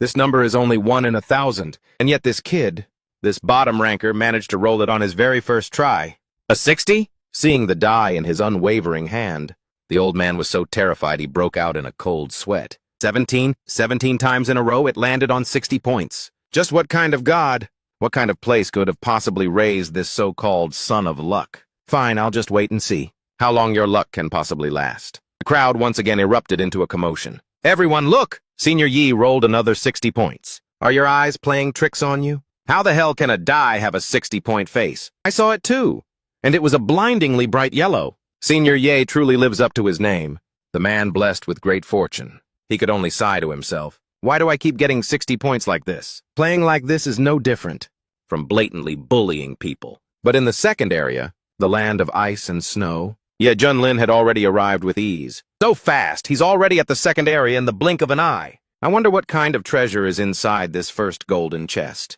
What's all the fuss about? As he opened the chest, a large creature suddenly burst out. He was a little surprised. Whoa, what is this thing? A mechanical voice rang out. Congratulations, you have received a flying pet, the blazing icebone dragon. It can carry the trial participant across the great snow mountain without any obstacles. Ye Junlin grasped the situation extremely quickly. In a flash, he had climbed onto the dragon's back. There's even a sweet perk like this? In that case, I won't be polite, brother dragon. Let's get going. Receiving the command, the dragon let out a heaven-shaking roar, then flapped its wings and soared away. From above came his excited shout, Yahoo! Let's fly. This is even more satisfying than rolling.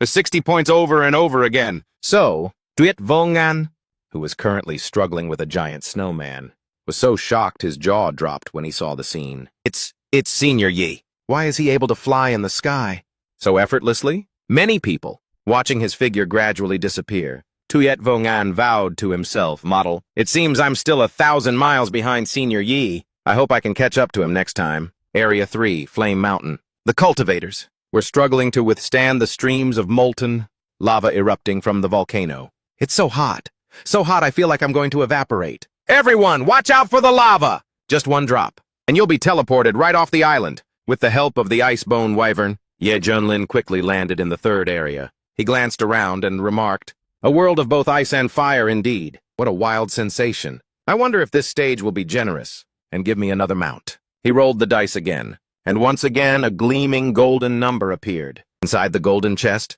this time there was a notification scroll. Just shout loudly, back, back, back, and the path before you will become clear. He looked skeptical. What a bizarre rule. I wonder if this will actually work. So, Ye Junlin cleared his throat and shouted 3 times. Back, back, back! Instantly, a smooth, clear path appeared before his eyes. A path this perfect, isn't this basically cheating? This is way easier than the first stage. 4.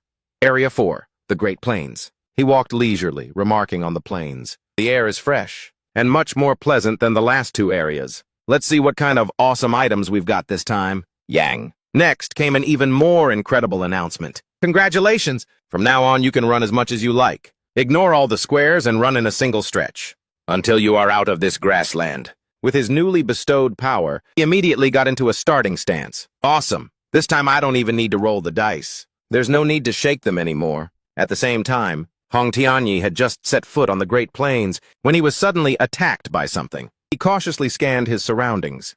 There were hidden traps. These Great Plains might look peaceful, but in reality they're riddled with traps. But with my current cultivation level, the slightest mistake will get me kicked right off this island. Instantly, Xiao Hong suddenly noticed Chen Zhao looming, up behind him. Why is it him? And he even has a horse to ride. If I let him get past me, it'll be hard to catch up. Seizing the opportunity, Chen Zhao spurred his horse, charging forward at full speed. Suddenly, a series of traps were triggered, making him jump in surprise. These damn vines! He struggled to dodge them. thinking to himself, I finally got a chance to surpass her and take the #1 spot.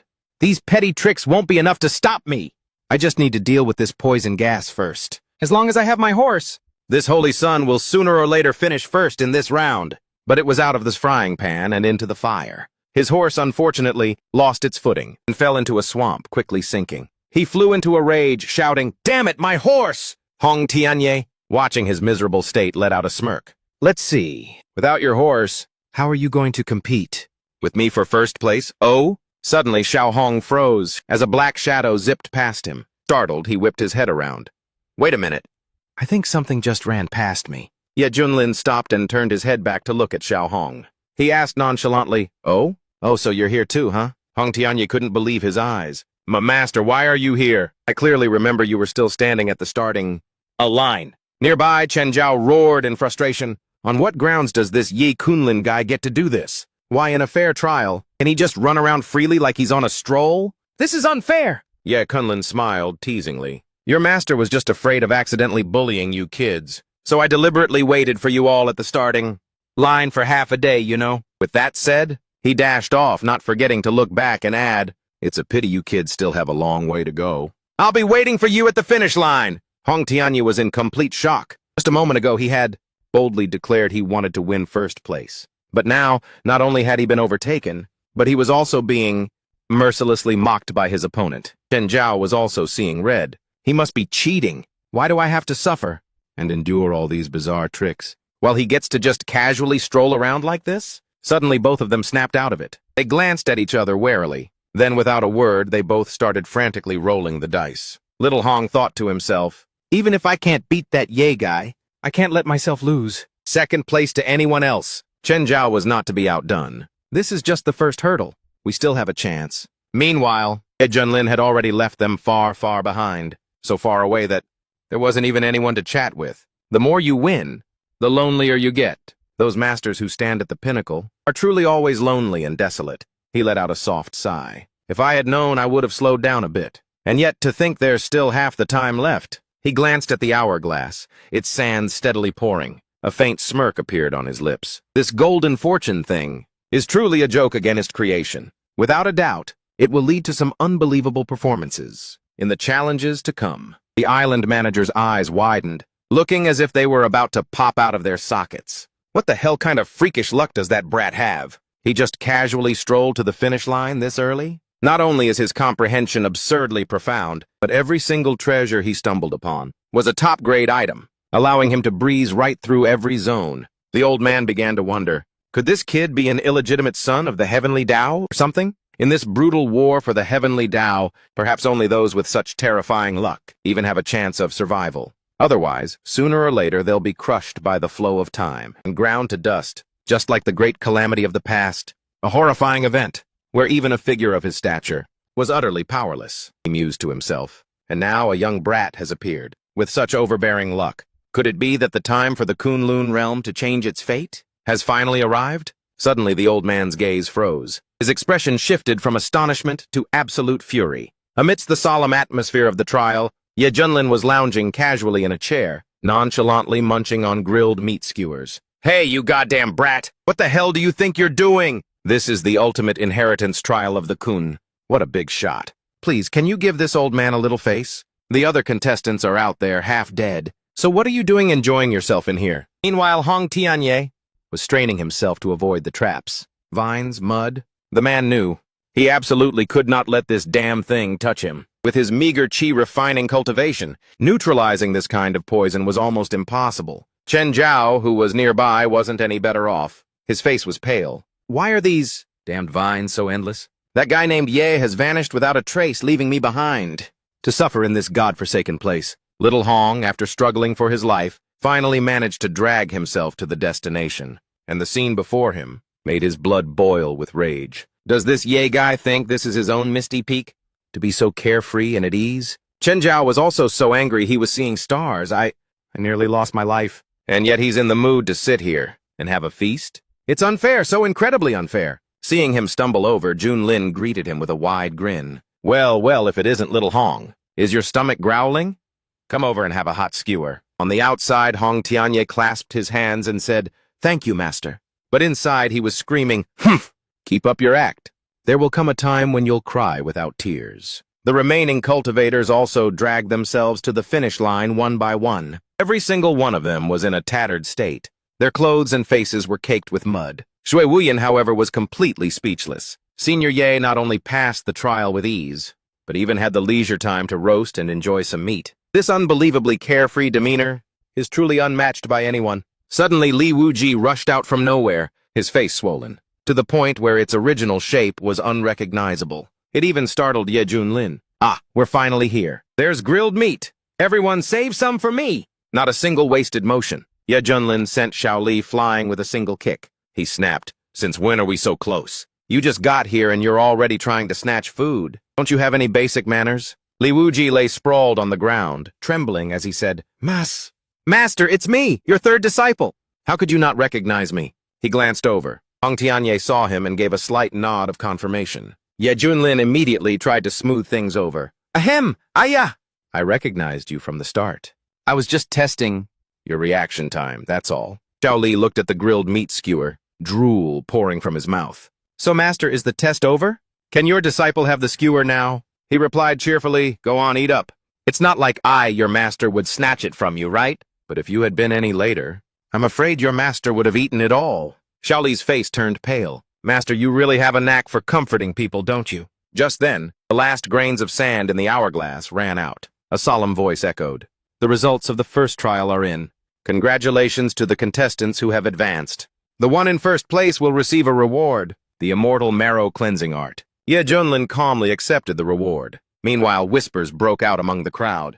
It's no surprise Senior Yi came in first again. They marveled to receive the immortal marrow cleansing art. His cultivation path from now on will surely be blessed by the gods. Senior Ye's ascension to immortality is probably just a matter of time. Chen Zhao, his eyes red with envy, gritted his teeth. "Damn it!" Another prize falls into his hands. "Ye Junlin, you just wait." Xiao Li, standing beside him, asked in confusion, "Master, this is such a great immortal opportunity. Why don't you seem happy about it at all?" The other cultivators chimed in. "That's right. An immortal opportunity like this, if word got out to the outside world, it would definitely trigger an immortal war, one that would shake the heavens and the earth. And yet Senior Ye is so nonchalant. Well, he is someone who can use a single word to enlighten a true immortal. Perhaps in his eyes, this thing is nothing special." Hearing the crowd's discussion, he immediately got into character. His eyes lit up as he shouted exaggeratedly, "Whoa! This marrow-cleansing immortal art is so incredible.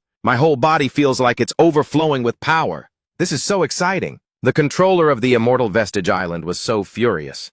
He was boiling with rage, roaring in his mind. "You bastard! The marrow-cleansing immortal art is something that countless descendants of the immortal emperor have to fight, tooth and nail just for a chance to get. And you dare to put on such a fake act? You're pissing me off! Since you're so arrogant, let's see in this second trial how long your luck will last." The announcer's voice rang out clearly again. "The second trial will now officially begin. Contestants, please proceed to the next point." Suddenly, in mid-air, the countless different spatial doors appeared. "Contestants, please, in order, step into the projection space. The longer you survive in the projection space, the greater your chance of victory. Note, only 100 spots are available to advance in this round. The remaining contestants will be eliminated." Xiaohong frowned. "A survival time test? It seems the space inside is definitely a death trap." Xiao Li, on the other hand, shouted enthusiastically, "No matter how difficult it is, model, I'll be going on ahead." As soon as he finished speaking, his body shot through a doorway,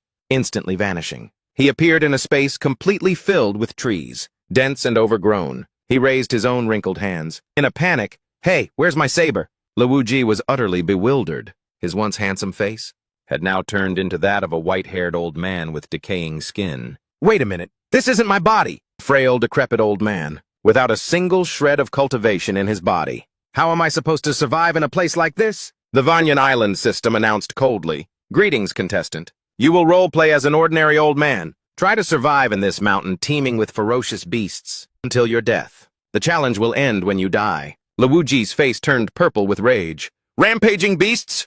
Damn you to hell!" After a moment of screaming, he tried to calm himself down. "Calm down. Don't let the game end before it's even begun." Hong Tianye and Shui Wuyan also quickly chose their doors and entered. The controller of Vanyan Island revealed a triumphant smile. In this round, what's being tested is the ability to adapt. And most importantly, survival instincts. No matter how heaven-defying your abilities were before, in here, you're all just fish on the chopping block. His face was filled with malice. Surviving for 100 days is considered superior. Surviving for 150 days makes you an outstanding genius. As for surviving more than 200 days, that would be a legendary rarity. But more importantly, after 200 days, the beasts in the mountains will mutate and grow stronger. Their appearance rate will become much more frequent. The difficulty will skyrocket straight to hell mode. He looked towards Ye Junlin and laughed loudly. Ha ha ha, you little brat, let's see you act so arrogant now, model. This time let's see what creative way you'll find to die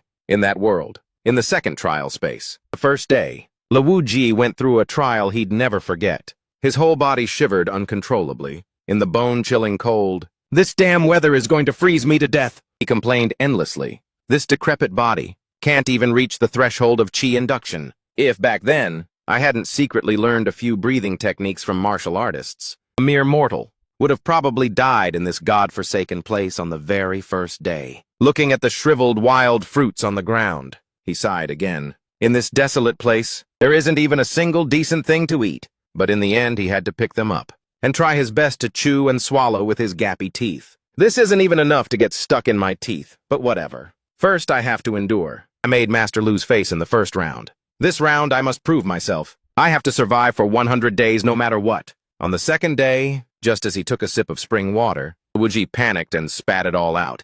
Damn it! My throat is so dry it feels like it's on fire. And yet the water here is as poisonous as rat poison. This damn trial is full of traps everywhere. In the stream, the pitch-black carcasses of fish were floating everywhere. Dragging his exhausted body, he walked on. He gave himself a pep talk. You call this a trial? This is clearly just torture until death. I refuse to believe I can't find a way to survive. I, your old master, will not only pass this, but I will also make my master proud. On the 10th day, while chasing a wild rabbit, Liu Ji slipped and fell flat on his face. He scrambled back up, telling himself, "What's a little fall?" That year, to avenge my sister, I practiced my swordsmanship day and night. I struck a stone 100,000 times. My hands blistered and bled, but I never stopped to rest. I can endure a little hardship like this. On the 20th day, Liu Ji held a bag of freshly caught fish. This is enough food for the next 10 days. I absolutely cannot drop it. It's already the 20th day. I just have to hold on for another 80 days. Then I'll have won. On the 50th day, he faced a ferocious wolf. In his hand was a stone knife. He had made it himself, thinking, I spent 50 long days, grinding for hours every day just to make this knife. I'm already halfway to my 100-day goal. Today I will definitely take it down. By the 88th day, Liu Ji had become strong and calloused. Much more so. I finally made it through the harsh winter. After mastering my hunting skills, this body has become much healthier. Only 12 days left. I can definitely do this. Suddenly from the treetops, a giant python with jagged teeth lunged down to attack. He let out a heart-wrenching scream of pain. Arr! What the hell is this? The pain is killing me! In a fit of anger and desperation, Liu Ji resolutely bit back at the python. So it was you, you damn beast! I fought so damn hard to survive for 88 days. I was just one step away from my goal. Damn it, even if I die today, I'm taking you down with me. And in the end, both man and snake collapsed to the ground. Only 12 more days and I could have proven myself to master. Then his vision began to blur. Darkness slowly enveloped everything. I'm sorry, master. I failed to prove myself again. The moment the gate cracked open, a wave of wailing people rushed out. They poured out one after another, scrambling over each other. A monk with a twisted face slapped his thigh and cried out, Heavens, ghosts, and gods! If this old man's eyes weren't blind, I wouldn't have died such a pointless death. Another person chimed in with a long sigh. I wasn't any better. I managed to drag on for exactly 10 days. Then I got devoured by a wild wolf. You were lucky, man. I didn't even get to warm my seat for 2 days. Before I slipped, fell flat on my face and died. This fake body, even just moving makes my joints and creak and crack. But amidst the noisy crowd, Ye Junlin appeared calmly. He raised his voice and asked, This master wants to hear how long you all lasted, and why you kicked the bucket. Liu Ji immediately puffed out his chest, tilted his chin up, and boasting proudly, he reported, Master, your disciple here survived valiantly for a whole 88 days, you know? In the end, I was sneak-attacked by a venomous snake. But before I breathed my last, I fought fire with fire and bit it to death. I sent it to meet its maker. So, isn't your disciple a badass? Ye Junlin smirked and nodded. Well done, little Lee, he praised. You really go all out, don't you? He turned to Shui Wuyin curiously. And you, how did you end up in this state? The young man scratched his head and ears, mumbling in reply, It's so embarrassing. I was struck by lightning and died. Life truly isn't what you expect. To think that I, of all people, survived the real lightning tribulation, only to pay the price in a simulated trial? Still, I survived for 160 days anyway. That's some consolation, I guess. Hearing that, Li Wuji's eyes went wide with shock as he exclaimed, A whole 160 days? That long, huh? Senior Shu truly lives up to his reputation. Ye Junlin, let me spell it out for you. What's so impressive about that number of days? Xiao Li hurriedly explained. Master, you look so serious. I swear to the heavens, inside there, it's terrifyingly difficult. Shui Wuyin also nodded in agreement. That's right, Senior. Inside, you have to be careful down to the millimeter. After all, your cultivation is completely nullified. Upon hearing this, Ye Junlin's eyes lit up. His interest surged. Oh? Sounds pretty exciting, doesn't it? In that case, I have to go in there and have some fun. He thought to himself, this is a good chance to test out my golden luck and see just how ridiculously powerful it really is. Without a second's hesitation, he quickly stepped into his space. Ye Junlin's space, day 1. He looked down at his own withered body. His wrinkled hands involuntarily let out a comment. Well now, this kind of experience is realistic down to the last detail. Isn't it? For a second there, I thought I'd transmigrated all over again. He leaned on a wooden staff and hobbled forward, his eyes scanning the 4 directions. In his mind, he suddenly recalled the wilderness survival shows that Ming Chang used to watch. They say the first step is to find a source of water and food. Next is to craft tools and build a shelter. At the very least, find a cave or something to use as a temporary lodging. After taking a few steps, a pure white rabbit suddenly appeared out of nowhere. He exclaimed with joy, Well, well!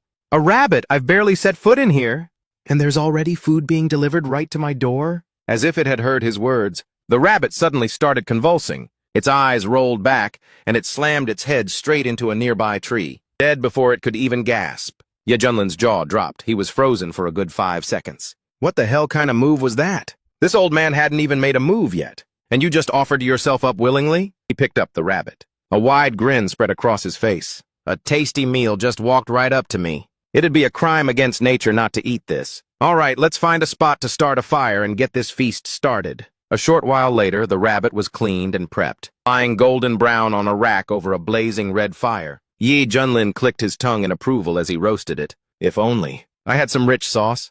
To spread on this, the flavor would be absolutely to die for. But he also told himself, in a desolate place like this, where would I even find any? Just then, a hairy giant came running for its life. Behind it, a swarm of honeybees was in hot pursuit. He sat to the side, bewildered, watching the ridiculous scene unfold. Holy crap, a bear this huge is getting chased down by honeybees? Wait, hold on a minute. A glint appeared in his eyes. Ooh la la, isn't this a blessing from the heavens? I just wished for some sauce. And honey gets delivered right to my doorstep, spreading honey on the roasted rabbit. The flavor will definitely be out of this world. Whoa, the aroma is absolutely irresistible. This meal, compared to those street-side skewers back at the finish line, is 100 times more luxurious. A while later, his stomach was full. He started looking around for a place to lie down. Oh, look! Why is there such a massive cave here? This cave is truly an ideal shelter. Looking at the surroundings, he couldn't help but exclaim in admiration. A 5-star accommodation like this actually exists out here?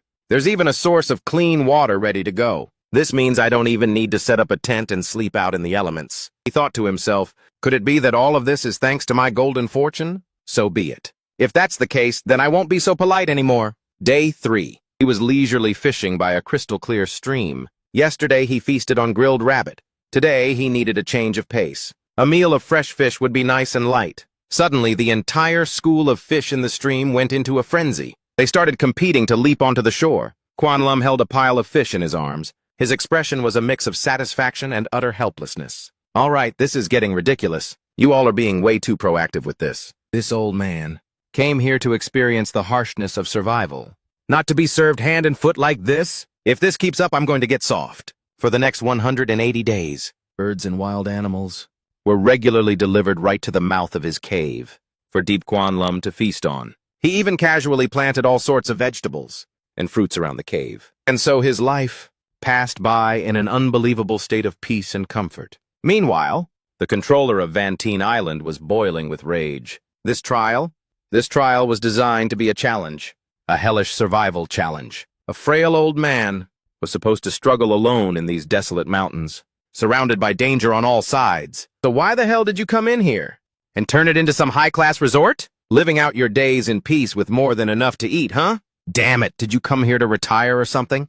But after 200 days comes the gate of death. The other participants have all been eliminated, and yet one guy still managed to survive for over 200 days. Not bad. Not bad at all. Just at that moment, Hong Thien Deep stepped out of his space. Lavo Keep immediately ran over, exclaiming in awe, "Senior brother Hong, you're the last one to come out. That's just insane. How many days did you last, brother?" He coldly replied, 206 days. After the 200-day mark, not only did ferocious beasts appear more and more frequently, but even getting a peaceful night's sleep became a luxury. What's more, they started appearing in organized packs. They themselves had mutated, and their speed was demonic. Lavo Keep gulped nervously. Whoa, just hearing about it is enough to make my skin crawl. To think senior brother Hong could last that long, that's so admirable. Little Hong said scornfully, "What do you know?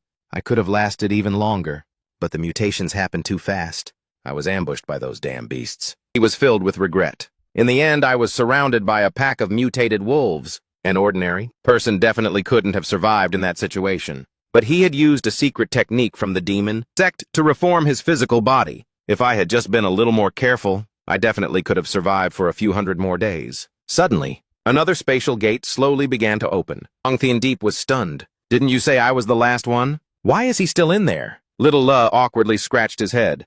No, it's not what you think, senior. My master, he went in much later than we did." Hong Thien Deep smirked sinisterly. "I see. That Deep Quan Lum fellow is usually lazy as hell. He completely relies on others to survive. This time, there's no one for him to leech off of. He must be struggling miserably in there, probably just hiding in one corner, then scurrying to another, just to find enough scraps to get through the day. Just imagining the sight of Deep Quan Lum, with his face all covered in filth. He'd be thrilled just to see him starving and in rags." He gloated, imagining the scene of Ye Junlin being tormented and humiliated, not to mention the hellish difficulty after another 200 days. "Ah, no, you definitely won't survive until then. No matter what, when you get out, you'll look like a beggar. Let this master watch you make a fool of yourself." Now this is Ye Junlin's trial space, day 200. He was lounging on a self-made chair, sipping on a glass of self-made fruit juice. This is so relaxing. Am I just going to enjoy myself like this until the day it all ends? And my strength runs out? Suddenly, the sky erupted in fury. Dark clouds gathered menacingly, coalescing into a gloomy vortex. Ye Junlin looked up. "Oh, a change in the weather? Let's see. It's been exactly 200 days. Could this be the turning point of the trial?" He looked at a tree trunk covered in marks, the claw marks and fresh blood, and saw the familiar white rabbit frantically, smashing its head against the base of the tree. He exclaimed, "What the hell? Has my lunch rabbit mutated? It's that strong? If that were a wild boar instead, it would probably knock down this entire forest. Well, so much for my lunch." His expression suddenly changed, a look of surprise on his face. "There are tigers around here now? For the past 200 days. I've never seen a ferocious beast of this size appear." A ferocious-looking tiger slowly emerged. Just as it was about to pounce, Ye Junlin broke into a satisfied smile. "Finally, a chance for my wooden sword, this treasure of mine, to taste blood. With the golden luck protecting my body, why would I be afraid of a crazy cat like you?" But before he could even make a move, another giant brown bear charged out from nowhere, covered in blood. Two ferocious beasts bared their fangs and brandished their claws, growling at each other. An earth-shattering battle to the death was about to begin. Witnessing this scene, he couldn't help but exclaim, "Oh, looks like I won't get a chance to show off after all." And so Ye Junlin sat back down in his chair. He continued to enjoy his fruit juice. Wonderful. This mauling scene is even more realistic than a 3D movie. Truly a visual feast. The bloody battle came to an end.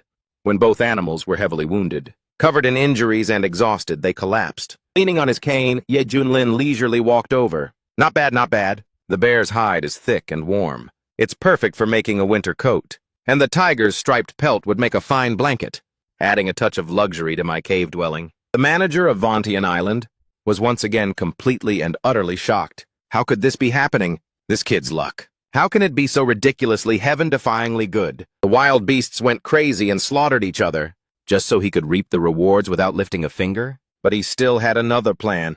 But the beast tide is coming. They won't be stupid enough to kill each other like they did today. This time, let's see how you deal with this. An army of ferocious beasts advanced, roaring and snarling. Ye Junlin was in a daze when the noise startled him awake. What's going on? An earthquake? Seeing the ferocious beast tide rushing towards him, he commented casually. Oh crap, it's an army of fighting beasts gathering together. Are they coming to my place to throw a huge buffet party? That's quite a grand formation.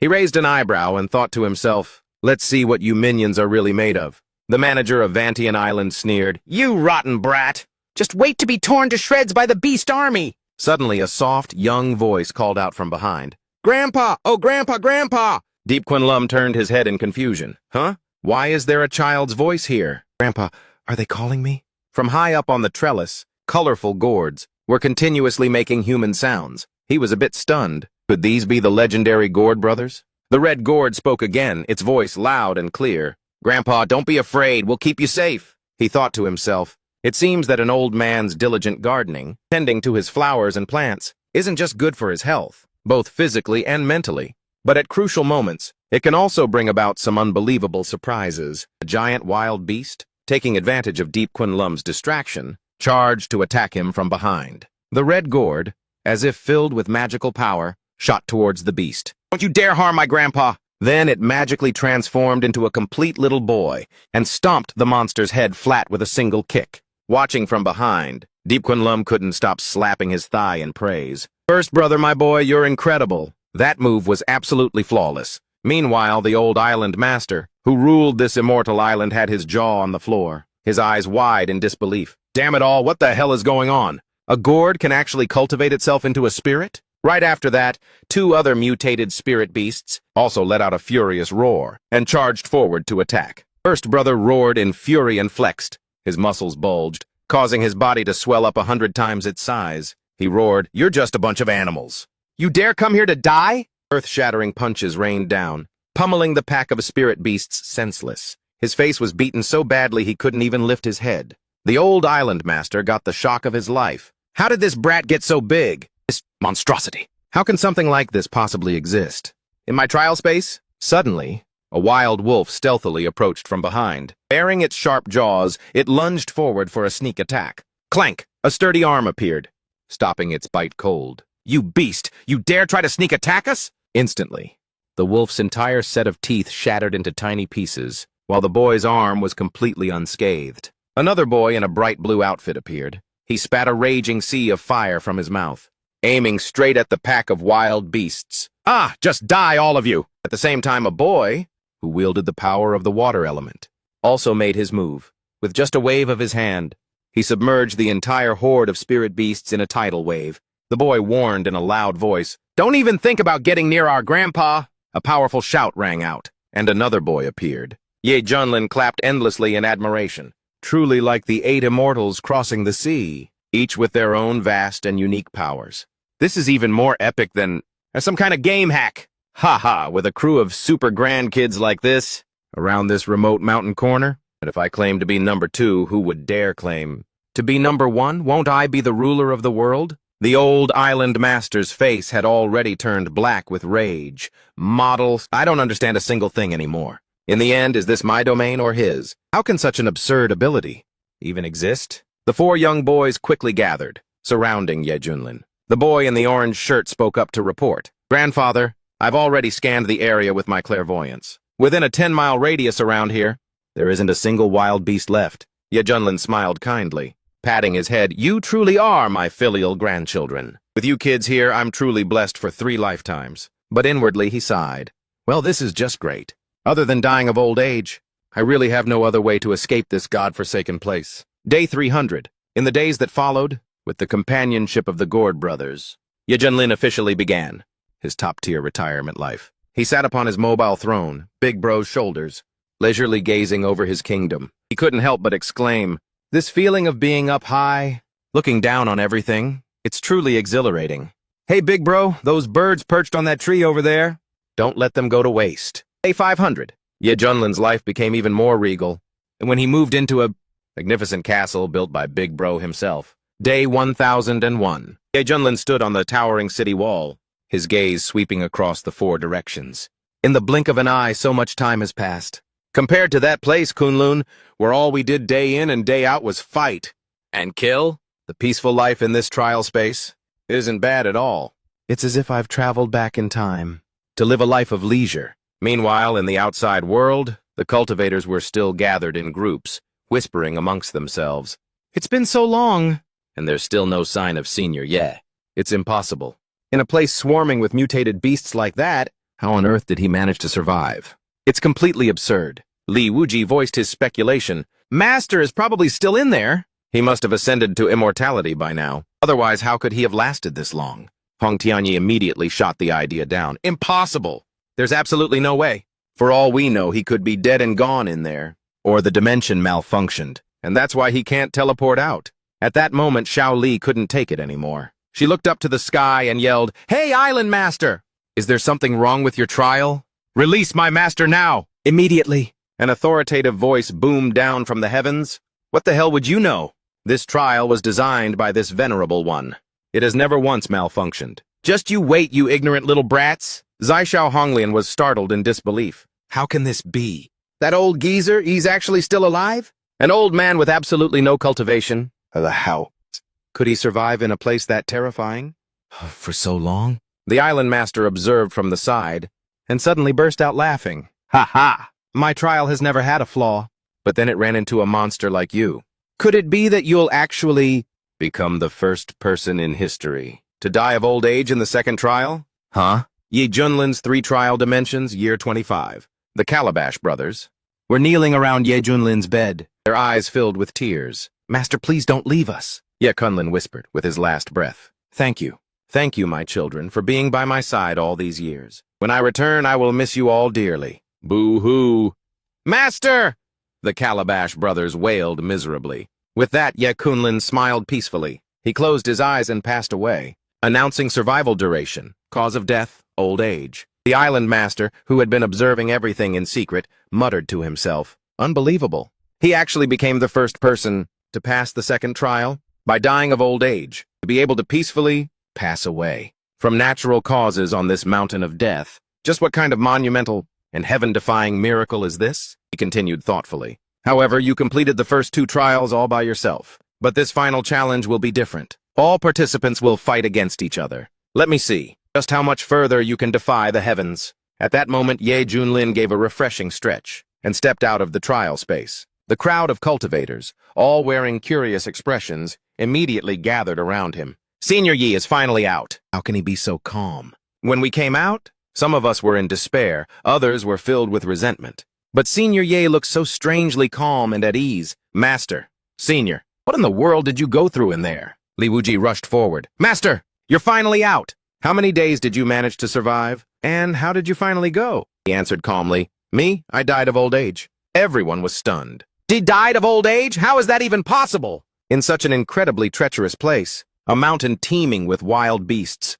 How could anyone live long enough to die of old age? How? It's unbelievable. Oh my God. While the rest of us were struggling just to survive for a few tens or a few hundred days, Senior Yi lived a full life for several decades. Shui Wuyin, you were there too. He respectfully stepped forward. Yeah. Senior Ye, may I be so bold as to ask you a question? How did you do it? Is there some kind of secret to it? He smiled mysteriously and replied, actually, the secret is incredibly simple.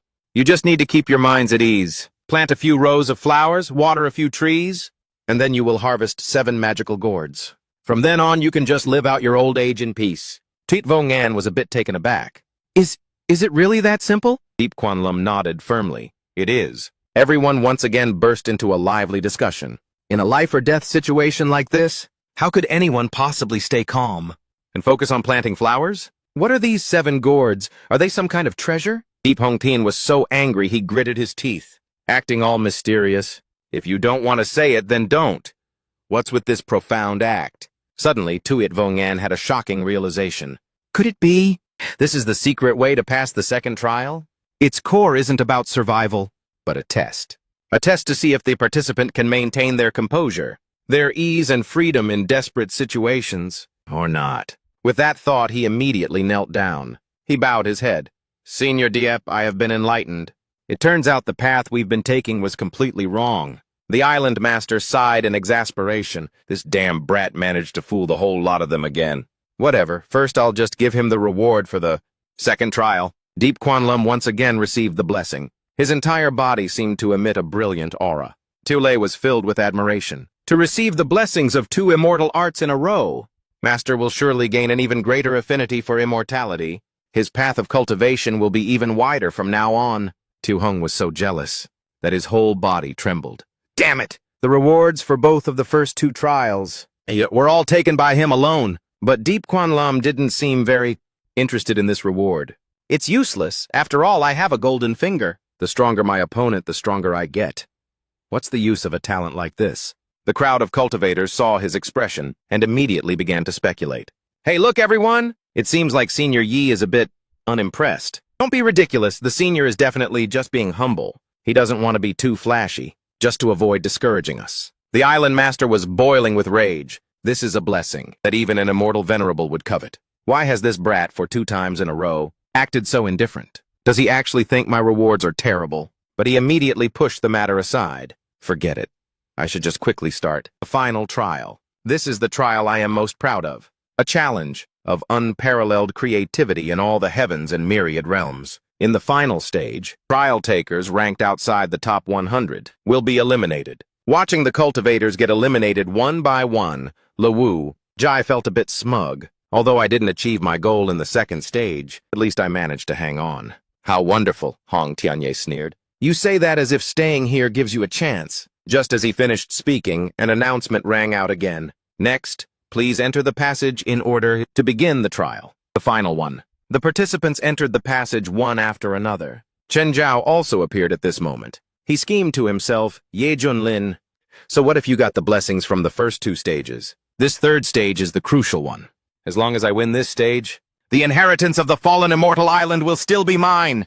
By then, taking your life will be as easy as flipping my hand. A virtual information panel appeared in front of everyone. Welcome to the projection world. To ensure fairness, everyone can freely set up your appearance and join the battle behind a mask. To avoid retaliation after the trial is over, the 60 of you will be taken to an isolated island. You are free to choose your equipment and elixirs, as well as talismans and cultivation techniques. All of it can be obtained by searching or by eliminating monstrous beasts. As time passes, a ring of deathly miasma will gradually engulf the island. You must escape to the safe zone in time. Slaughtering each other is permitted. The last person left alive will become the heir to the fallen immortal isle. Everyone started murmuring. A trial like this, I've never heard of anything like it before. It completely shatters all common sense. So this is the kind of game the great immortals play? Deep Kwanlum thought to himself. Is this old geezer kidding me? From flying chess to an evolving arc, and now even PUBG? Could it be that the true immortal is also a transmigrator like me? What? Laveau Keep observed for a moment, and a dark idea sparked in his mind. If our identities are kept secret, maybe I should take this chance to go wild for once. I'll experience what it feels like to be a woman. Heh. Tranquille had also chosen his identity. He thought smugly, someone as invincible as me, of course, has to use an invincible avatar. Suddenly, everyone was teleported to a mysterious place. At a glance, it looked like they were on a giant ship. Just as expected, an announcement rang out again. We are now entering the preparation phase. First, the airship will fly a circuit around the islands. After that, all of you may freely choose your preferred landing spot. Amidst the bustling space, a piercing shriek suddenly tore through the air, accompanied by a finger pointing straight ahead.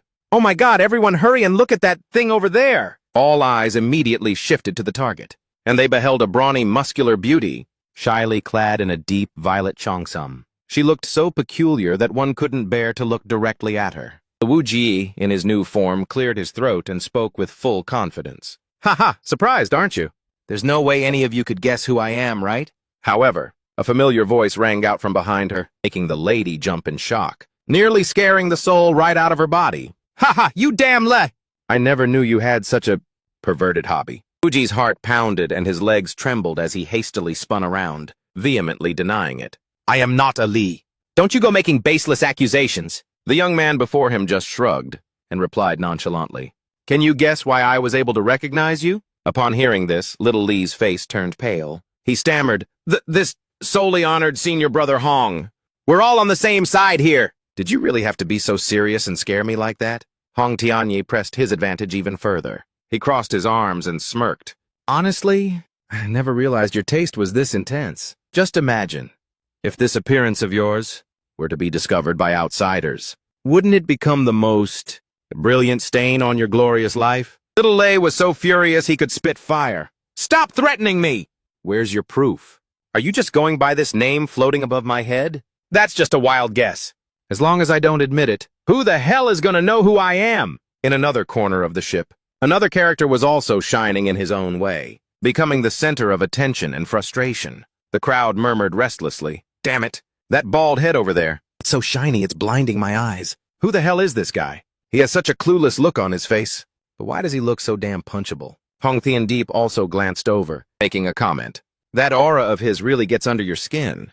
It's annoying, but he looks a bit familiar. Tu Lei also chimed in. Where on earth did this guy crawl out from? He's got the kind of punchable face that just makes you want to smack him. Just then, the system's announcement once again echoed throughout the space. You have arrived at Phuket Island. Will all contestants please select a landing point? The final trial officially begins. 4. The participants of the third trial began to scratch their heads. With so many options, how are we supposed to choose where to land? The system spoke up again with a reminder. Cultivation techniques from the real world will be disabled.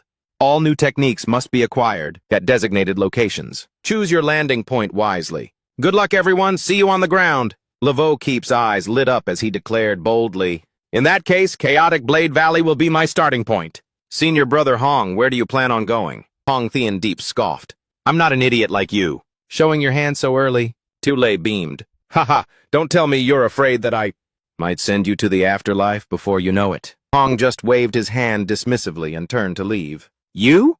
I doubt you'll even have the good fortune of seeing me. Again, just worry about saving your own skin. Immediately after that, countless other cultivators also hurried to choose a side for themselves. A female cultivator tried to persuade her senior brother. Let's go to Red Brow Mountain together. Invited by a beauty, that cultivator nodded his head repeatedly. All right, let's go. Zhao Li watched this, his face filled with contempt. Only a bunch of chickens need to huddle together, just to feel less scared. A true man has always walked alone. Besides, in the end, only one person gets to survive. What's the point of you guys forming a whole group? But meanwhile, Ye Junlin, on the other hand, appeared extremely carefree. An invincibly handsome contestant like me, of course, has to go with the flow. After all, wherever I am is my home turf. As he finished speaking, the young man stood on his tiptoes and leaned back, with a pose and expression that couldn't be more chill. Let's go! His whole body shot forward with a whoosh. At Crescent Moon Lake, the young man had just landed on the ground, and when he quickly scanned his surroundings, looks like this is Crescent Moon Lake, one of the 6 main zones. Junlin mused to himself. Those pillars of light must be the technique fragments. According to the rules, you have to collect enough fragments to assemble a complete secret manual. And they're even divided into Heaven, Earth, Mystic, and Yellow ranks. I wonder what rank these things are. Suddenly, a fierce-looking man charged forward. Haha, you slowpokes are too slow. This bunch of fragments is all mine. His entire body emitted a strange glow, causing the lake's surface to tremble. The man roared, You dare fight me for this stuff? Go die, he shouted, unleashing his purple lightning fist. The poor opponent didn't even have time to block the blow, and turned into a loot box in the blink of an eye. After winning the battle, the man's body was radiating killing intent. I can't believe a yellow rank technique, the most basic one here, is even stronger than an earth rank technique. In the real world, as expected of an item from an immortal. Ha ha ha! The surrounding cultivators were horrified by the sight. His 7 souls have merged into a cultivation technique. Brothers, run! The man watched the crowd flee for their lives, feeling immensely pleased with himself. Good. At least you all know your place. There are still quite a few fragments and pieces of equipment here. It seems that in this trial, the killing and looting is the ultimate truth. Just then, the loot box was opened. Ye Kunlin, standing at a distance, spoke sarcastically. You got sent to heaven the moment you landed? What a complete noob. When it comes to playing PUBG, I'm the king. Just you wait and see this master find some divine weapons. Meanwhile, Hong Tianyi had arrived at the misty forest. He thought to himself, with a fog this thick, it's the perfect place to hide and grow stronger. Suddenly, a flame erupted in the distance, catching little Hong's attention. What the hell is that? As he got closer, he discovered it was a skeleton, still smoldering. Hong Tianyi casually picked up 3 cards, a fire dragon talisman. With this kind of spiritual power fluctuation, It must be a type of charm. An attack with extraordinary power. He then picked up a book called The Shadow Escape Art. Don't all cultivation techniques require collecting 10 fragments to be synthesized? And yet, here's a completed one. He happily took them all. He couldn't hide his excitement. I can't believe this third stage is so generous. Not only is there blue rarity equipment, but it also comes with cultivation techniques and talismans. It seems my luck has finally turned. Kunlun, the winner of this. The stage can only be me. The aggressive man was just admiring his spoils of war as he walked. I must have cleaned out all the cultivation techniques at Crescent Moon Lake. It's time to go rob another area. Suddenly the man froze when he saw a figure in front of him. That guy, isn't that the annoying bald kid? He's at Crescent Moon Lake too? Too bad for him, I've already cleaned this place out. Ha ha ha. As he finished speaking, the man suddenly lunged forward to attack. If you want to blame someone, blame yourself for landing in the wrong place. Now let me inherit your legacy. The bald young man turned around and asked calmly, Mister, are you looking for me for some reason? When he got a clear look at the young man's appearance, the man was so shocked his jaw nearly dropped. Rare purple-grade armor and weapons? How is that possible? The stuff from Crescent Moon Lake. Didn't I take it all? The man immediately wiped the greedy look off his face. He switched gears and started backpedaling. Well, actually, it's nothing important. I just came here to give you a little reminder. You have to be careful. Once you leave this lake, no one will be as kind as me. The bald young man replied, Oh, you really are a good person. The other guy quickly looked for an excuse to scram. If there's nothing else, this little brother will take his leave. But he froze in place. Because of the other man's next words, don't be in such a hurry to leave. Just leave behind all that stuff you just looted, okay? Ye Junlin continued in a mocking tone. After all, a kind person like you will have a hard time surviving once you leave this place. Immediately after, a devastating blow shot towards the man. The man hastily put up a defensive barrier to save his own skin. Wait! Wait, spare me, mighty one, I'll give you everything. But it was too late. The man's defensive barrier was shattered to pieces. His entire body was covered in blood. And finally, with an unwilling gaze, he too turned into a glowing box. The guy let out a cunning smile. Thanks for your trouble, Uncle, for helping me gather all the items in this area. Now it's time to check out the other areas. The island master observed everything from above and commented, That kid, although he managed to get the only purple equipment set at Crescent Moon Lake, compared to the special tricks I've set up on this island, the gap is still too great. I'm afraid this time, you won't win so easily. A group of cultivators standing high above were also discussing this animatedly. Damn, that bastard is so lucky. In just a flash, he's already collected a full rare purple set. Another guy in the group added, he even calls himself something like Lonely Invincible. It's so damn annoying to hear. I couldn't stand the sight of him back on the immortal ship. I was just hoping to run into him after we landed to teach him a lesson. A woman in the group spoke up. This prey is really juicy. If we can take him down and split the resources he's gathered, we'll definitely gain a huge advantage. They grew worried again, but he has a full purple set protecting him. How can we kill him? The leader then revealed his plan. Don't worry, everyone, there's still a chance. We just need to do this. Yet Junlin was looking around when he was interrupted by a sweet voice. Brother Invincible! He turned his head and asked, Miss, are you calling me for something? The girl from before, with a deadly seductive look, appeared with a voice as sweet as honey. Brother Invincible, I want to make a deal with you. Ye Junlin glanced her up and down, then asked, What kind of deal? Is it something proper? The girl exuded a sensual aura from head to toe. Her eyes were flirtatious as she replied, Well, how should I put this? It's rather improper. Emboldened, she slowly closed the distance. Her face was filled with affection. Invincible Master. Our identities in this simulated world may be fake, but the experience is very real. I want to exchange a few useful things with you. As for the benefits, you understand, right? Ye Junlin's face suddenly flushed red as he said shyly, Here? It doesn't seem very appropriate. Seeing that the fish was about to take the bait, she pressed her attack relentlessly. Oh? For something like this, do we really need to be picky about the location? Invincible Master, stop pretending. He smiled and replied, All right then. But her eyes suddenly changed. She was secretly gloating. As expected, the so-called invincible are truly lonely. He's probably never been close to a woman before. Just one flirtatious line and he's already hooked. At this moment, she said slowly, So, shall we begin? He then threw a piece of jade onto the ground. He casually declared, This is for you. I want to see you do push-ups. This sentence left the girl completely frozen. I haven't even finished taking off my clothes. And he's telling me to do this? Is this guy sick in the head? Startled, she stammered, You really want me to do push-ups? Something about this doesn't seem right. But seeing her bewildered expression, he threw down countless more pieces of jade. Is one not enough? Then here's more for you. Is this enough now? At that, she once again struck a seductive pose. She said coyly, "Invincible master." We must have misunderstood each other. What I meant was, you can do whatever you want with me, whatever you request. Just feel free to say it. Even if the requests are a little bolder. He immediately replied, "I understand what you mean." She smiled brightly again, nodding her head repeatedly. "Then let's seize the moment and start quickly." Before she could even close her mouth, Ye Kunlun casually made a shocking statement. "In that case, I'll throw in a few more sit-ups to round out the number." Blood rushed to the woman's head. She was on the verge of her hair standing on end as she roared, You dare to mess with me?" But her rage instantly deflated when her eyes caught sight of a sparkling object. Oh my God. A mystic tear fragment. The kind of treasure people would fight to the death for. And yet he just tossed it out so casually. Just then, Ye Kunlun's voice rang out again. "I'll count to 3. Are you doing it or not?" "What is dignity? Can you eat it?" She immediately tossed it aside. Obediently, she lay flat on the ground and started furiously doing push-ups. "Long live the boss! I'm doing it right now!" In her mind, a voice was consoling her. "It's fine. It's totally fine. I mean, who could resist when he's paying so much? Just endure it for a little while and it'll be over." The two goons, watching from a distance, had their jaws dropped to the floor. Has that juice-selling chick lost her mind? Why did she suddenly drop and start doing push-ups like that? The scene that followed left the two of them even more dumbfounded. Huh? Why has she switched to sit-ups now? That bastard is clearly treating us like circus monkeys. A man's pride welled up. One of them couldn't take it anymore. He roared fiercely, "What the hell are you waiting for? Everyone get him for me!" Ye Kunlun just sighed softly, looking disappointed.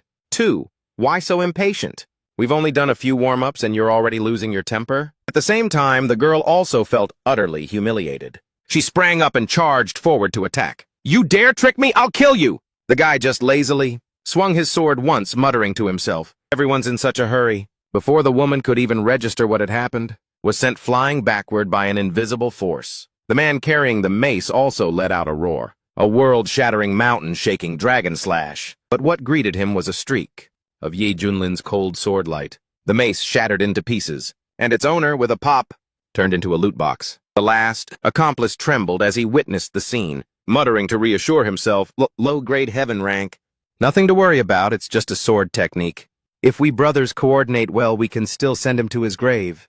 Then this cultivation method will be mine." He sneered contemptuously. "Is that supposed to be an itch?" Another person rushed out from the shadows, attempting a sneak attack, shouting, "Don't even think about escaping, die!" But then, a stream of sword ki, sharper than a razor, made him let out a terrified scream before sharing the same fate as his comrades. Suddenly, the mastermind from before finally revealed himself, laughing sinisterly. "Ha! The deaths of these small fries were not in vain," he said arrogantly. "While you were busy taking out the trash, the weakening curse, 9th layer, from yours truly, has already been activated. Now that you're afflicted by this weakening curse, even with a heaven-rank cultivation method, it's completely useless. Just obediently accept your death." But his joy was short-lived. Yet Junlin suddenly unleashed an aura, even more powerful than before. What a cowardly and dirty trick. Using even your own teammates as sacrifices.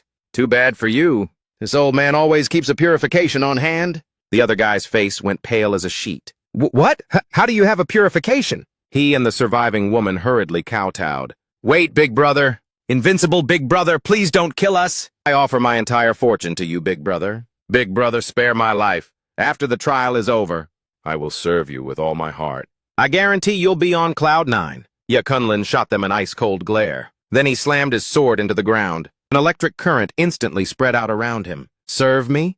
A bunch of trash like you think you're worthy of that honor? Go serve the king of hell!" A terrifying shockwave erupted. The ground shook violently. In the midst of the tremor, his voice rang out, full of authority. "Still plotting a sneak attack? You guys are still far too green." When the dust and smoke cleared, only 4 boxes were left lying silently on the ground. He spoke softly. "Let's see now. What interesting little toys did you all manage to pick up?" Meanwhile, in a place called the Dragon's Lair, in the Hidden Zone, a hideous monster was growling. A man was confronting it. 6 golden quality talismans. So this is this young master's trump card. "It's all or nothing." He let out an ear-splitting roar. 6 talismans of divine fire, burn it to a crisp for me. Immediately, A sacred flame engulfed the monster, turning it to ash in the blink of an eye. The man panted heavily. It seemed he had used up a great deal of his strength, but he still muttered in admiration. The map in the treasure chest. The golden glow really doesn't lie. This is truly the legendary dragon's lair. This person was none other than Chen Zhao.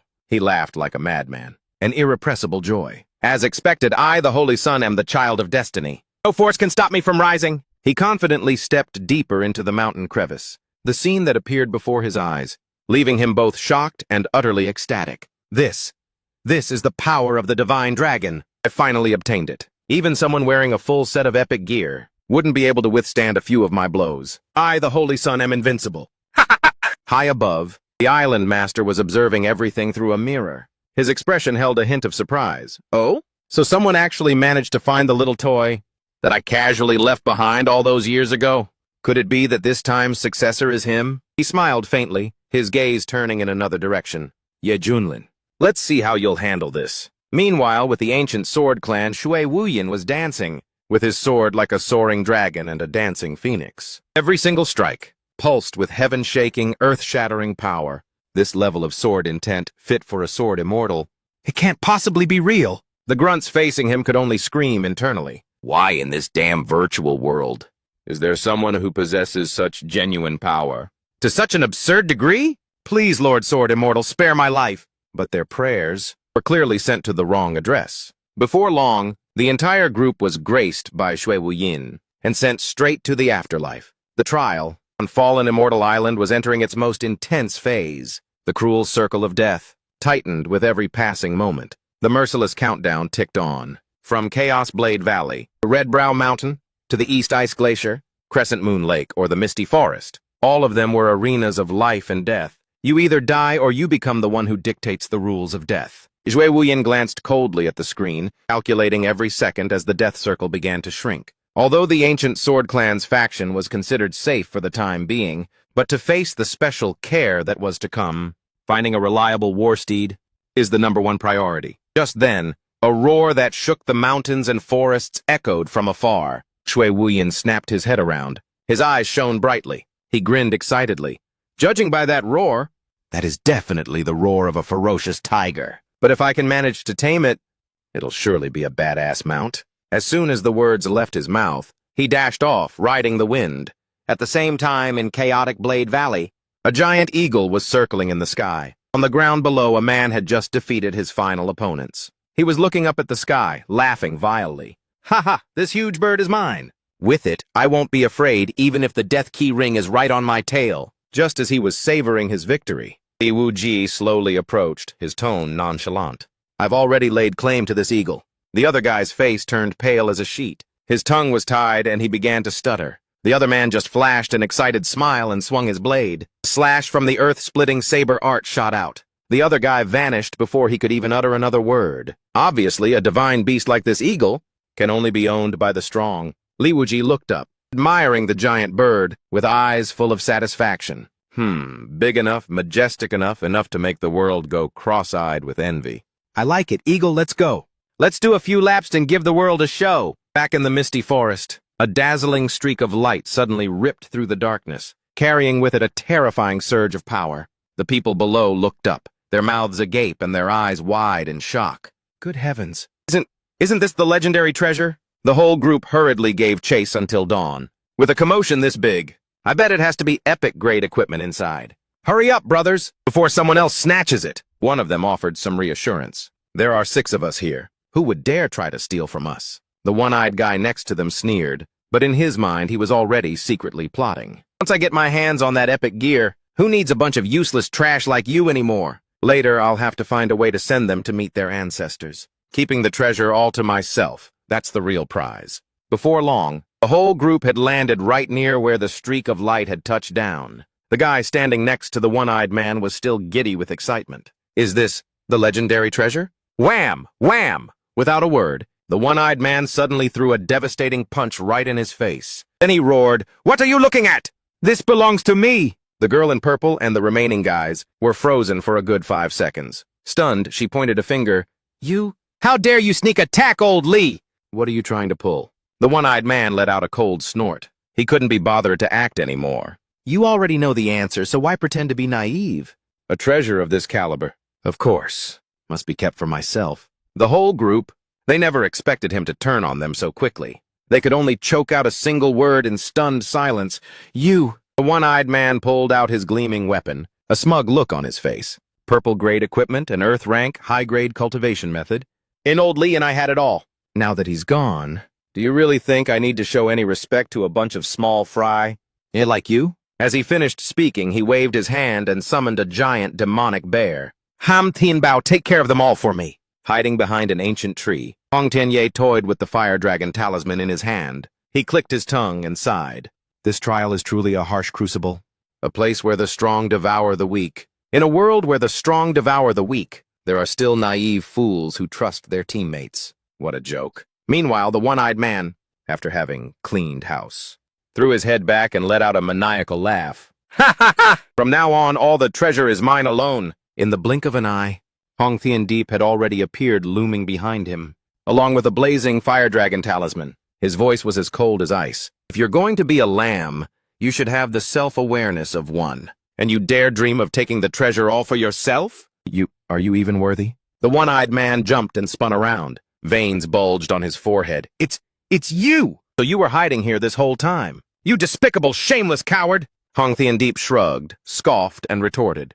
When you turned on your own teammates, why didn't you call yourself despicable then? I was merely an unwilling spectator. And with that, he didn't bother with any more words. He raised his hand, channeling a bit of power, and sent the one-eyed man to his grave. Filth like you? Thinks you can touch what is mine? Die. Hong Thien Deep landed gently. He uttered a single, arrogant sentence. You don't know your own limits. He looked up at the floating piece of equipment. He wondered if this could be the legendary epic grade, a set. Just as he put it on, Hong Tianye felt a surge of power, surging like never before. It seems even the heavens are on my side. He laughed loudly. Ha ha ha! Now that I have this divine weapon, who in this world would dare to oppose me? He channeled his power and flew forward, heading straight for the final ring of Death Key at Mount Chimay. My hands are itching for a fight. I'll go there and start a massacre. I'll let you have your fun. Ye Kunlun, you just wait! Meanwhile, in another place, Ye Kunlun suddenly let out a loud sneeze. Who the hell is talking about me? He was right on the border between Crescent Moon Lake and Red Brow Mountain. He had an annoyed look on his face. He turned around and snapped at this little gray donkey. Where the hell do you think you're going? The safe zone is over there, but you're running the wrong way. Are you trying to get me killed? He angrily smacked its head a few times. What the hell are you trying to pull, you damn donkey? Suddenly, a brilliant golden light flashed up ahead. Ye Kunlun froze, his eyes wide. Wait a minute. Holy crap. Could this be the legendary supply crate that falls from the sky? He hurriedly jumped off the donkey. His attitude did a complete 180 as he patted Little Gray. Haha, I knew it. You really are my lucky charm. He reached out and touched the supply crate. He was almost blinded by its brightness and had to exclaim in shock. Holy crap, it's so bright. It's blinding. This is definitely the legendary gold tier. Ye Kunlun cheered with excitement. I can't believe that in this harsh trial.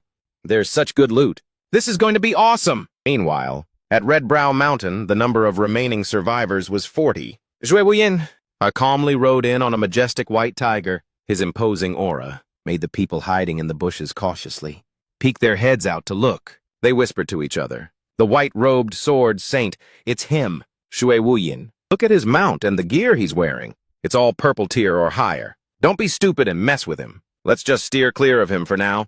It's the smart thing to do. Suddenly, from the sky, Lewujie descended, riding a great eagle. He let out a chuckle. Your mount looks pretty impressive. But why is it so deserted around here? Tweet Vongan looked up and replied politely, Thank you. You flatter me, fellow cultivator. I suppose everyone realized they weren't strong enough, so they've all gone into hiding. Hearing this, Lewujie raised his blade, his voice dripping with menace. So that's how it is. I didn't expect so many cowardly rats to be hiding here. What I hate most is the kind of trash that only knows how to hide their heads and leave their tails exposed. If you all don't show yourselves willingly, then don't blame me for hunting you down one by one to pick a fight. The men hiding behind the rock heard this and were seething with rage. They whispered, This psycho woman.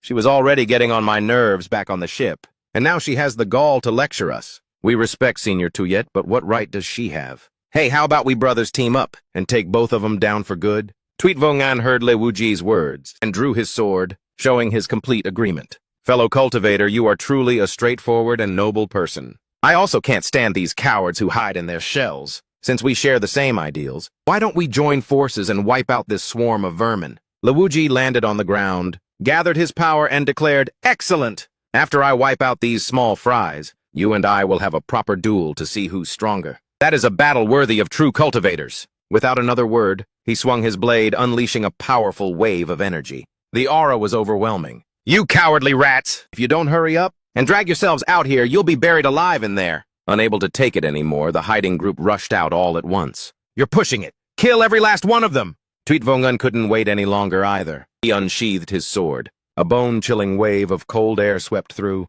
causing the fired-up crowd to suddenly freeze, not daring to move an inch. Damn it, his sword is epic grade, we're screwed. This technique, it has to be at least heaven tier. "Brothers, fall back!" Tweetvongun pointed his sword forward, unleashing an ultimate ice technique. Overwhelming frost. Without a hint of hesitation, Tweetvongun with ice-cold eyes whispered, "Turn to frost." In the blink of an eye, the screaming cultivators suddenly froze in place. Their entire bodies were covered in a layer of frost, then shattered into cold, lifeless blocks, scattering across the ground. The lucky few who survived were scared out of their wits, turning and fleeing for their lives. My God, is this the power of a sword immortal? I can't even imagine it.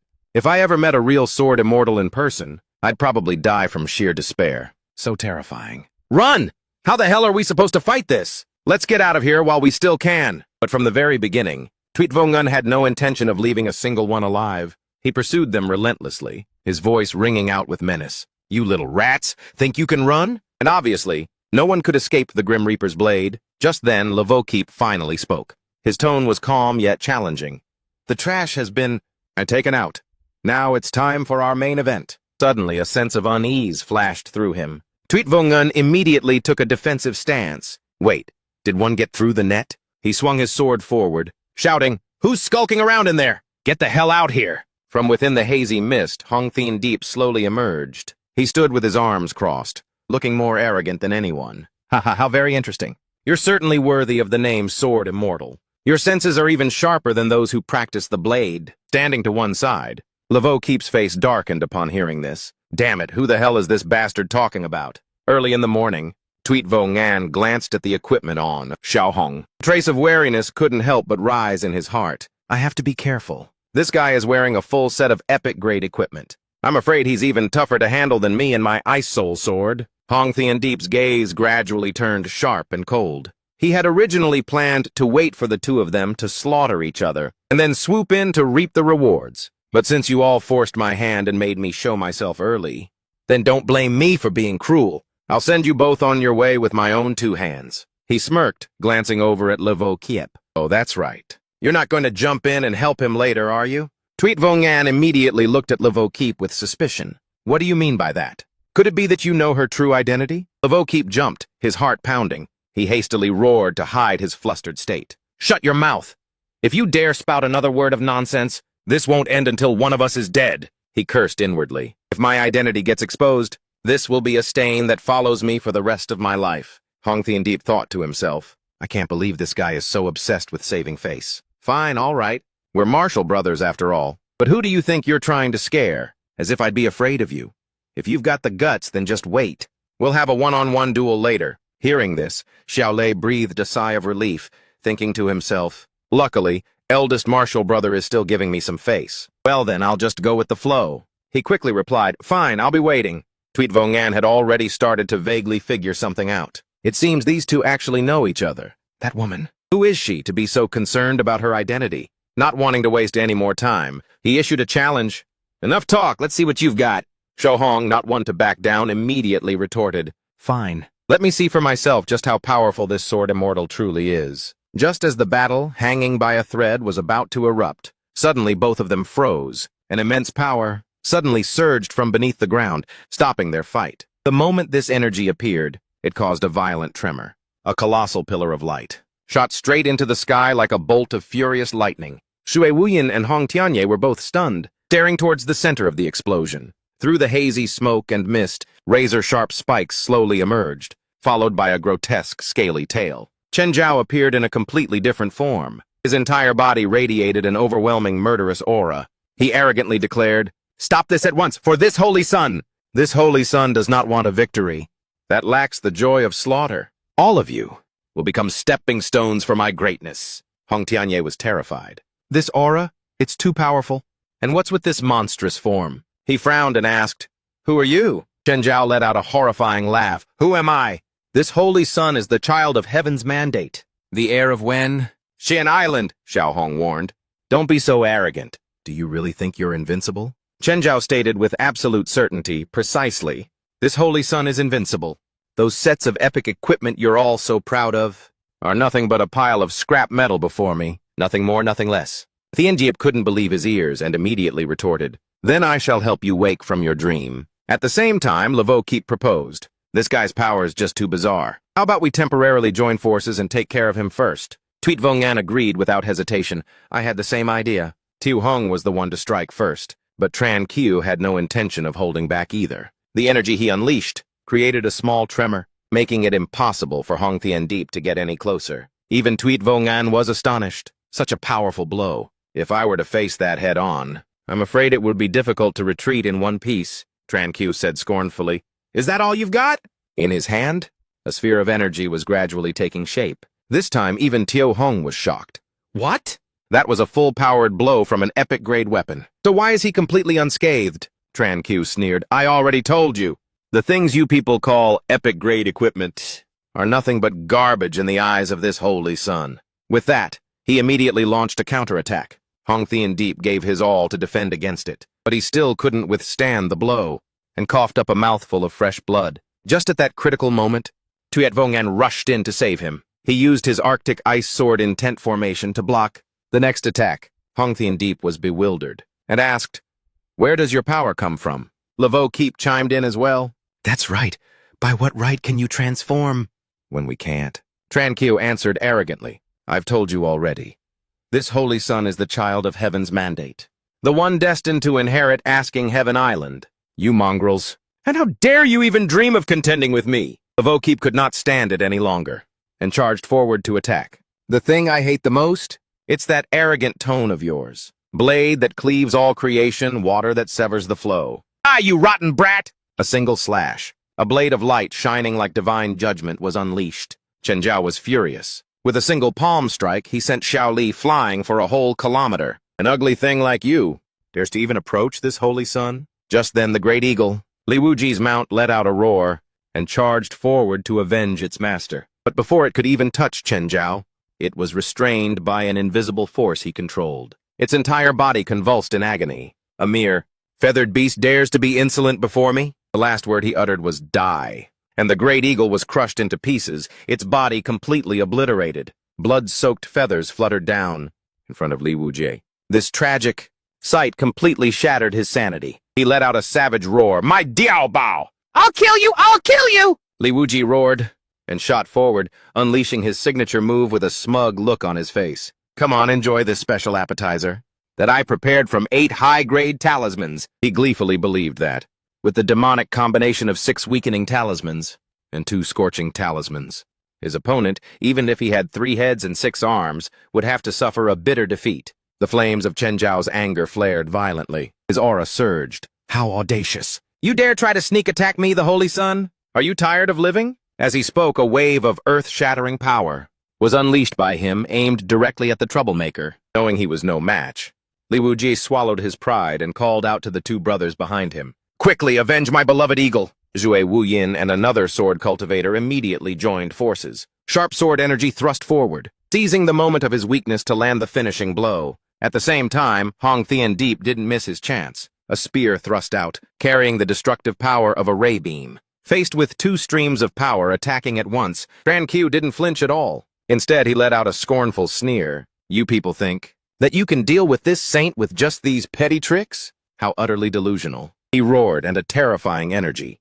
never seen before, erupted from his body. His true form gradually materialized. You gnats! You finally managed to piss me off. He swiped his claws with overwhelming might, his voice dripping with arrogance. Remember this well. In the face of absolute power, all resistance is just a meaningless joke. Suddenly the ears of a nearby donkey perked up, twitching a few times. Far in the distance, Deep Quanlam gazed at the giant dragon that was coiling in mid-air, his eyes shining brightly. He let out a loud whistle. Whoa, it's the real deal! There's even a dragon! I don't know which master's ultimate technique this is, but it looks like my flashy brand name gold is finally going to get its time in the spotlight. Hey, my hands are itching for a fight. Meanwhile, Laveau Keep had already been knocked out of the battle. He cursed in frustration. Damn it! This half-breed dragon man is way too over the top. Who the hell is he anyway? In the middle of the battlefield, Tran Q still carried the air of a world conqueror. He pointed and declared, "See this? This is the fate of those who dare to oppose this holy sun. Now it's your turn."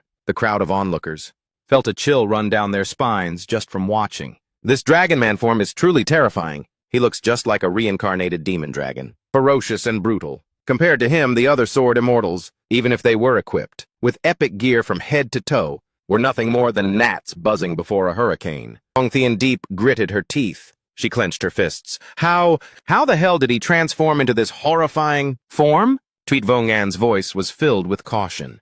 Everyone be careful. This source of power is not something that can be obtained in an ordinary trial. Tran Q roared, unleashing his twin dragons' devour the heavens technique. Shooting forward. All of you just die for me! Hong Thien Deep braced herself to fight back, unleashing the purple flame rend with all her might. I refuse to believe I can't stop you! However, the two dragon heads in Tran Q's attack suddenly became many times more ferocious. Tweet Vongan had to slam his sword deep into the ground just to keep from being thrown back by the terrifying shockwave. Impossible. The power of this black dragon, how can it be this monstrous? The demonic dragon heads shot straight towards Tuyet Vongan. He hastily raised his ultimate frost shield to defend himself, but the ice shield shattered in an instant. The shockwave was too horrifying. It was impossible to withstand, and he was torn apart by that power, dying on the spot. I'm sorry, my friend. I can't avenge you and your eagle anymore, Tran Q arrogantly declared.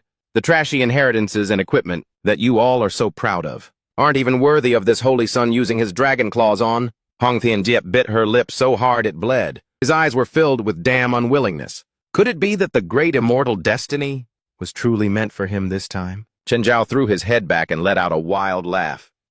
My suffering has finally paid off. My time has finally come. One. Who can possibly stop me now? Below, the crowd was completely in despair. Everyone thought the outcome was set in stone. This kind of power, it's just blatant cheating. How can we possibly fight this? That's right. Where's Ye Junlin? Isn't that guy supposed to have heaven-defying luck? How come there's no sign of him now? He was probably eliminated early on. At this point, who else has the strength to defeat that demonic dragon? Chen Zhao raised his hand, condensing a destructive ball of energy. He aimed it straight at Hong Tianye. As long as you die, I will be the final victor. Hong Tianye hung his head low. Despair washed over him. He didn't even have the strength to lift a finger. Is this really how it ends? But it's strange. Why haven't I seen any sign of that guy this time? Chen Zhao had lost all patience. He lunged forward. The entire inheritance of the fallen immortal island is something only a child of destiny like me is worthy of possessing. In your next life, try to be reborn into a better one. And don't be foolish enough to stand in my way again. Just then a voice, full of excitement and a hint of mockery,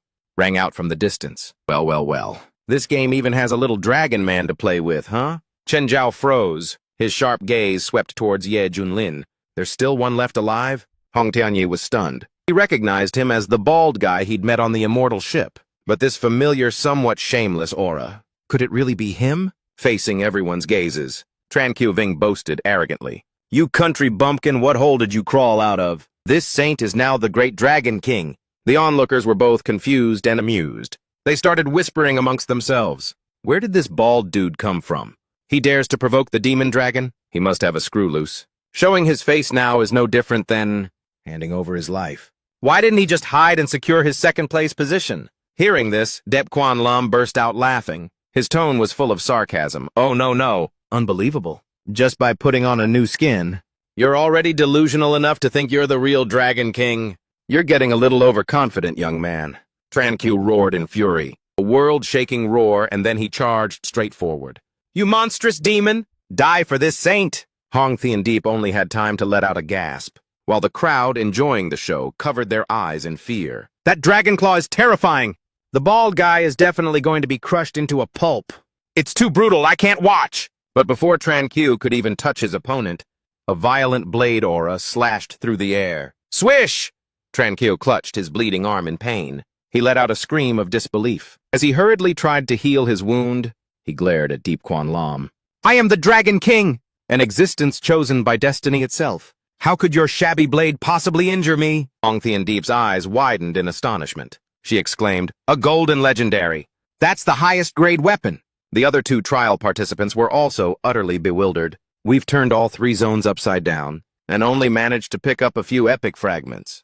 Assembling a single complete piece of equipment was already a luxury. Yeah, how the hell did he collect 10 to forge a complete legendary weapon? Ye Kunlun slung the glittering saber over his shoulder. His posture was majestic and awe-inspiring, as if he were shooting a commercial for some video game. Hey kid, have you ever grinded the legend before? Ever heard of the dragon-slaying saber? I am Ba Hui. Where are my brothers? Come on, charge in and strike me down. Chen Zhao asked blankly, what the hell is the legend?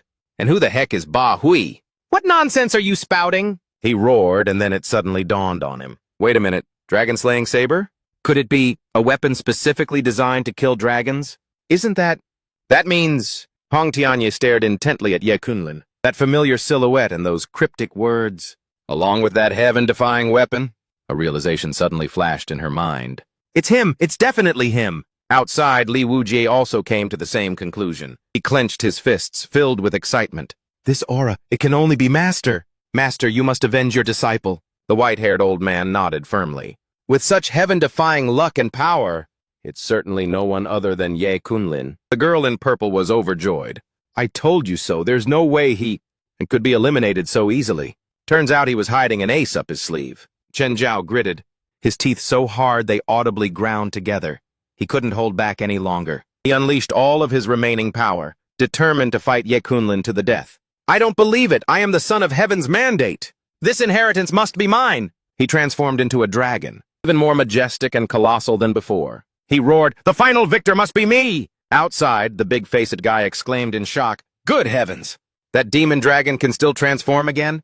This size is just ridiculous. The guy with shaggy hair gaped, how terrifying. This time, even if it's Ye. Even Jun Lin would have a hard time withstanding this. Chen Zhao stops, gathering a giant ball of energy in his mouth. Then he unleashes a destructive beam, with all his resentment. I want you dead! I, the Holy Sun, am the new master of Fallen Immortal Island. Ye Junlin doesn't even bother to dodge. Instead, he swings his dragon-slaying saber, a slash with earth-shattering power. With this treasured saber in hand, the world is mine. The wave of saber energy sweeps across, easily tearing Chen Zhao's attack into nothingness. He's stunned. What? Cold sweat pours down his back. He quickly tries to calm himself. Calm down.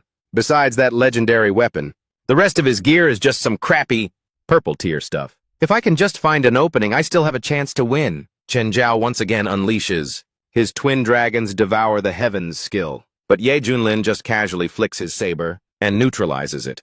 It's useless. The dragon-slaying saber.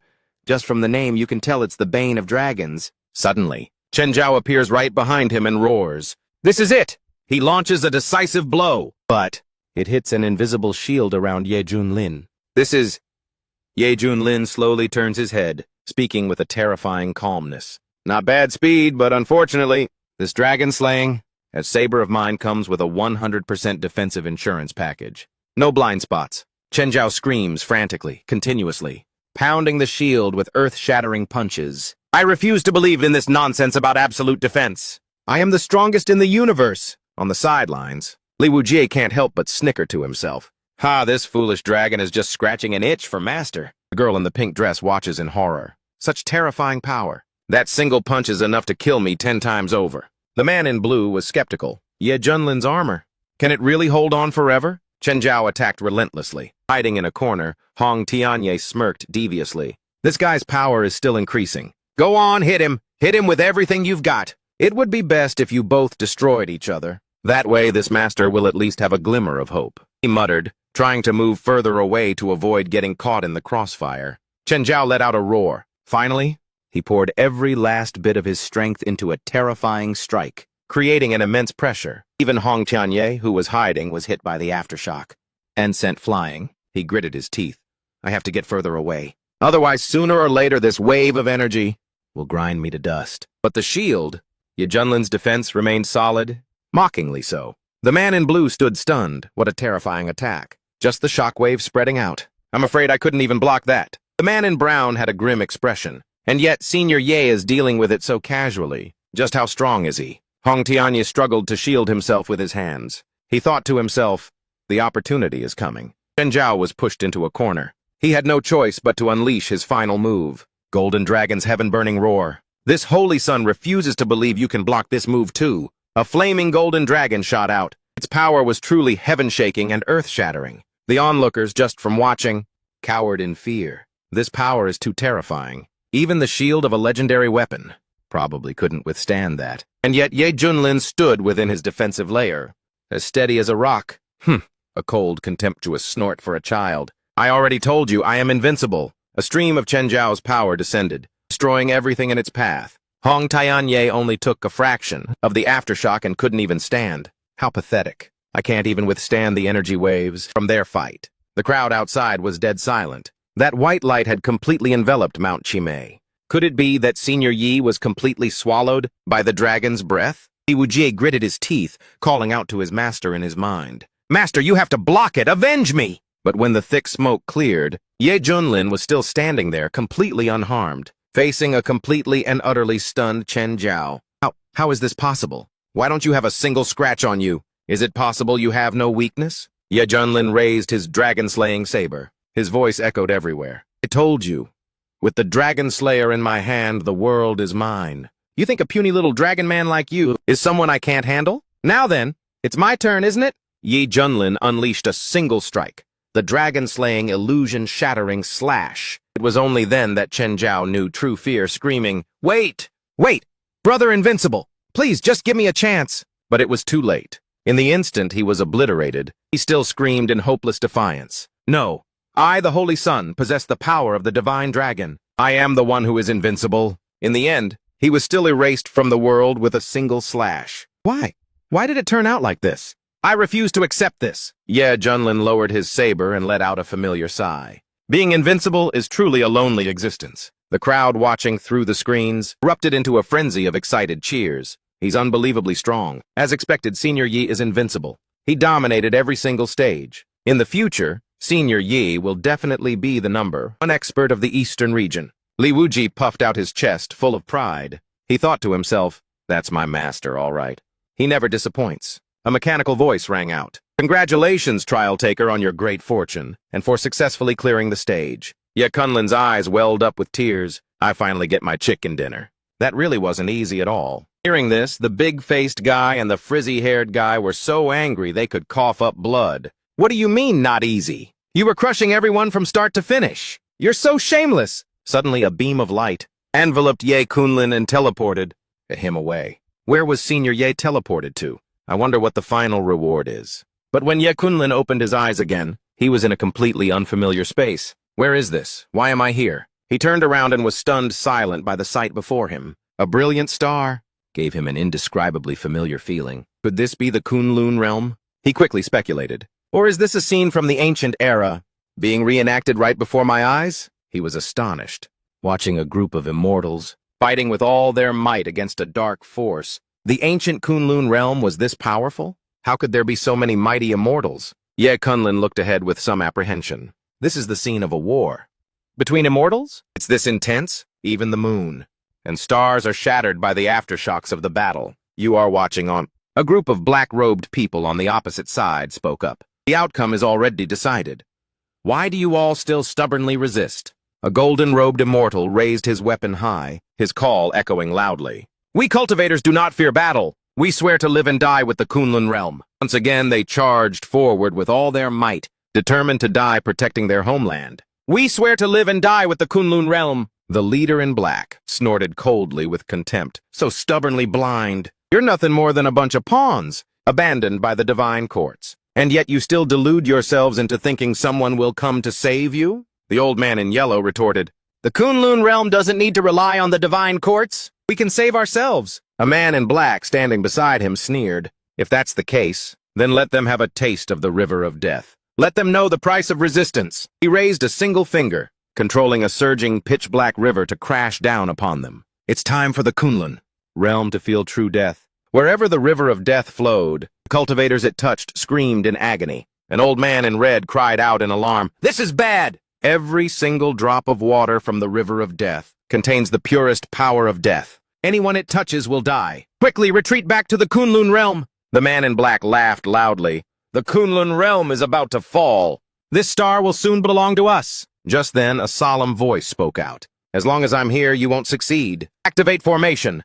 Thousands of talismans flew into the air, forming a giant formation to suppress the river of death. The old man in red exclaimed with joy. It's the island master of fallen immortal island. He's made his move. His formation can actually change the flow of the river of death. Amazing! With this, we have the strength to fight again.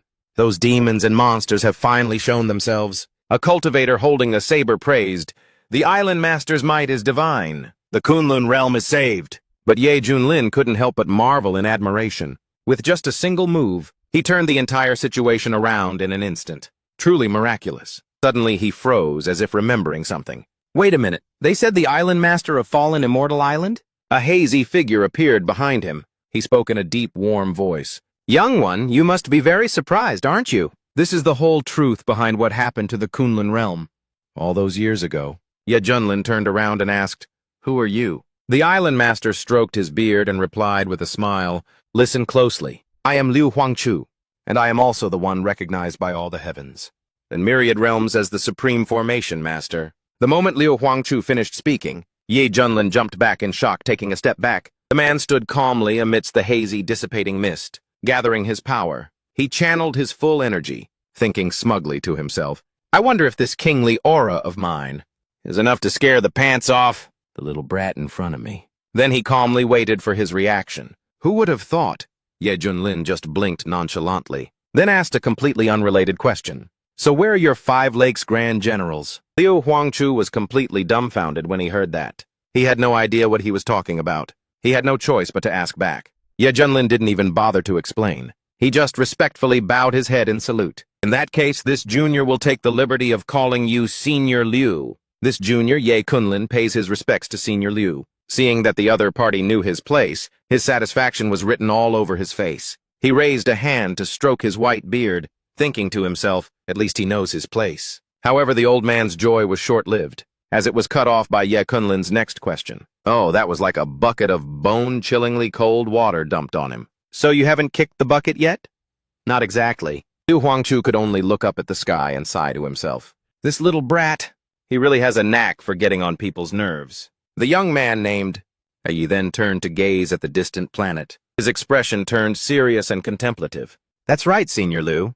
You just said that this planet is the true form of the Kunlun realm. Speaking of the past, Liu Huangchu was once again lost in memories of a chaotic time. He began to recall those chaotic years. Long, long ago, during the end of the ancient era, a traitor colluded with the alien races. He plotted to corrupt the Star Corps and lead the allied forces of the Outer Realms in an invasion. Ye Junlin couldn't help but be surprised as he listened. He scratched his head, wondering, huh? Back then, wasn't Kunlun crawling with immortals?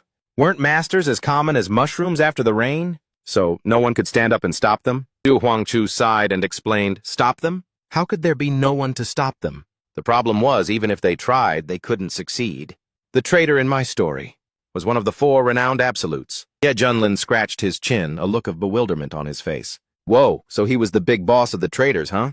I always thought it was just the small fries, and who were the ones to pull off backstabbing schemes. Liu Huangchu continued his story. At that time, the other 3 powerful experts joined forces to stop the traitor, but they all fell for his poisonous plot, which led to a disastrous defeat.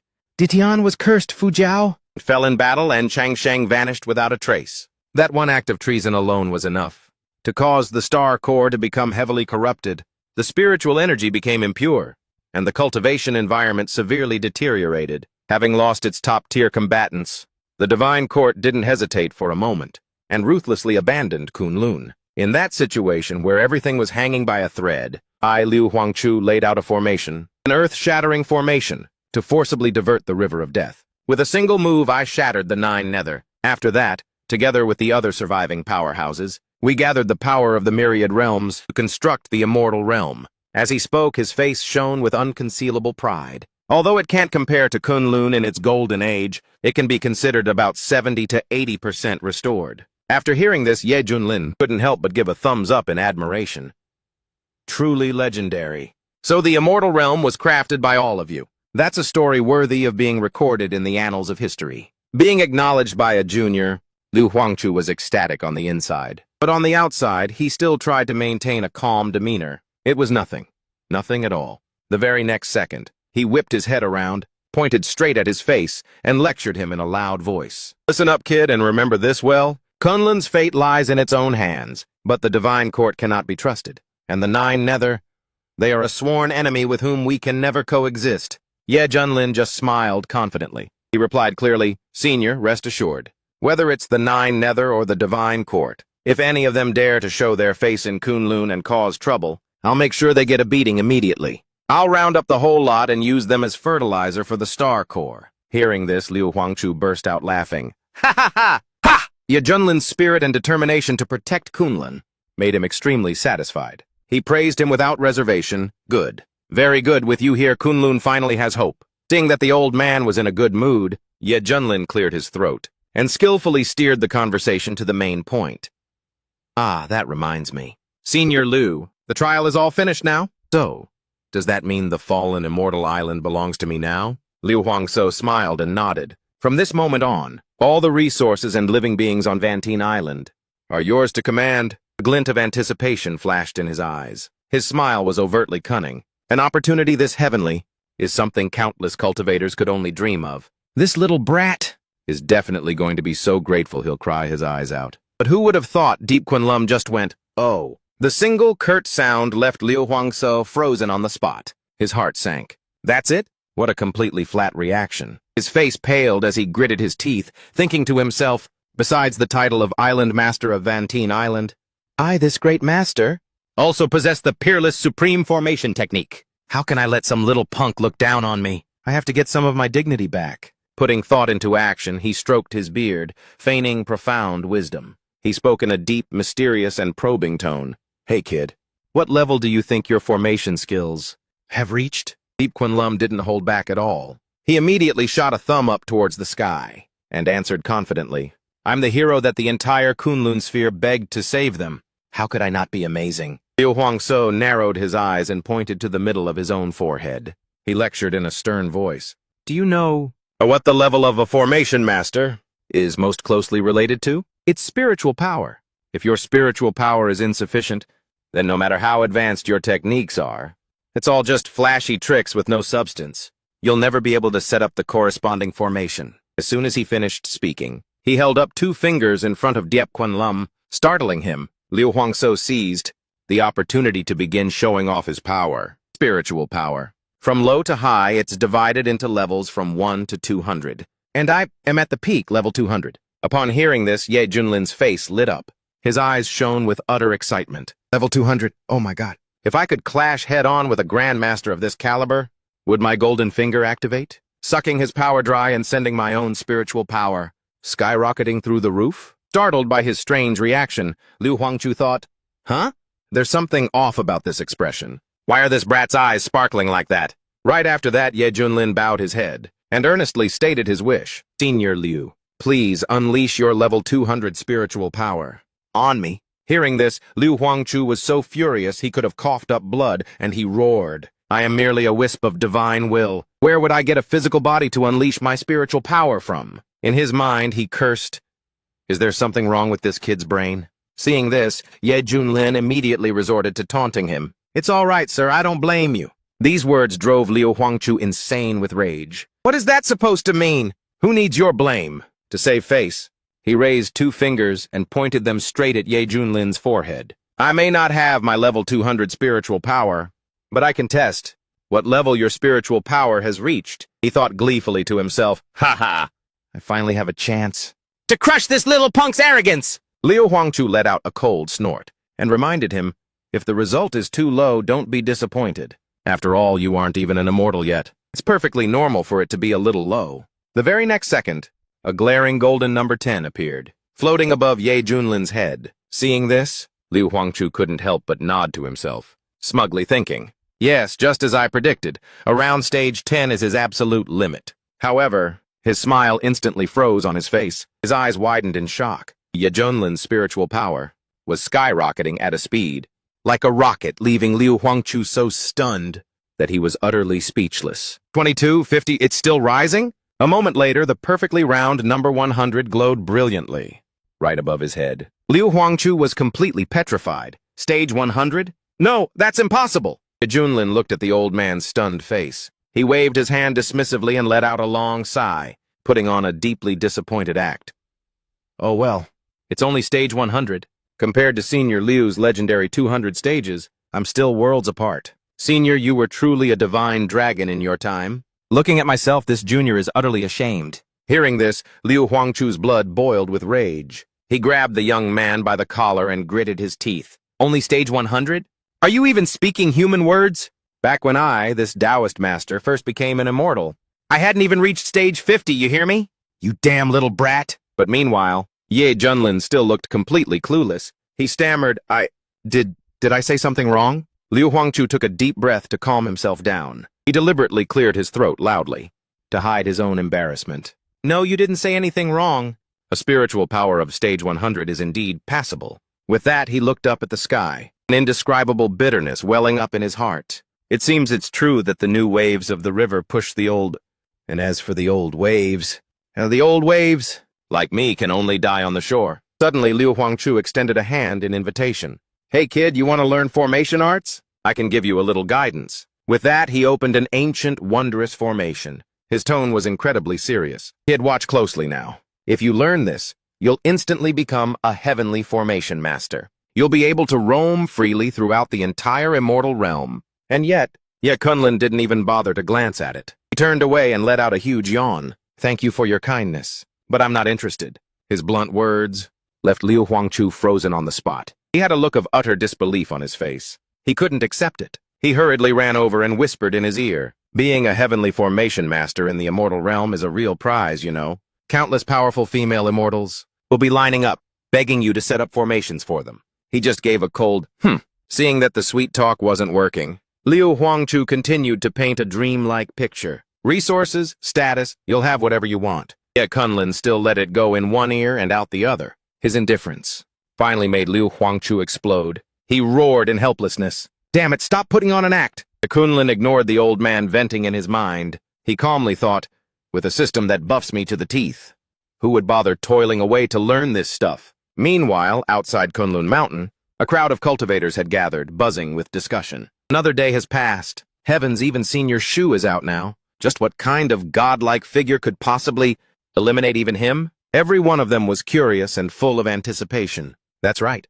What kind of monster is the last person remaining? As for Shui Wu Yin, he stood alone in a corner. His dreamy eyes stared into the void. He muttered cheesy words under his breath. His cheeks suddenly flushed red. As an image appeared in his mind, Vo Keep in a graceful woman's outfit. So elegant. That aura that's both masculine and shy is just so damn cute. It really makes you just want to pull him into your arms and protect him for life. Suddenly, Tuyet Vongan's voice lowered, tinged with melancholy. But miss, why hasn't she come to find me yet? Could it be that I'm the only one who cherishes this bond we shared, fighting side by side? Is that it? The young girls standing nearby heard this and clutched each other, sighing. Senior Tuyet is so deeply in love. It's heartbreaking just to look at him. Ong Thien Deep, who was sitting behind and saw everything, turned to tease Vo Kiep. Hey Lee, did you hear that? The sword immortal over there is head over heels in love with you. Madly in love. Why don't you reveal your true form and make this beautiful story a reality? The guy named Lee could only cover his face, wishing a hole would open up and swallow him to hide the shame.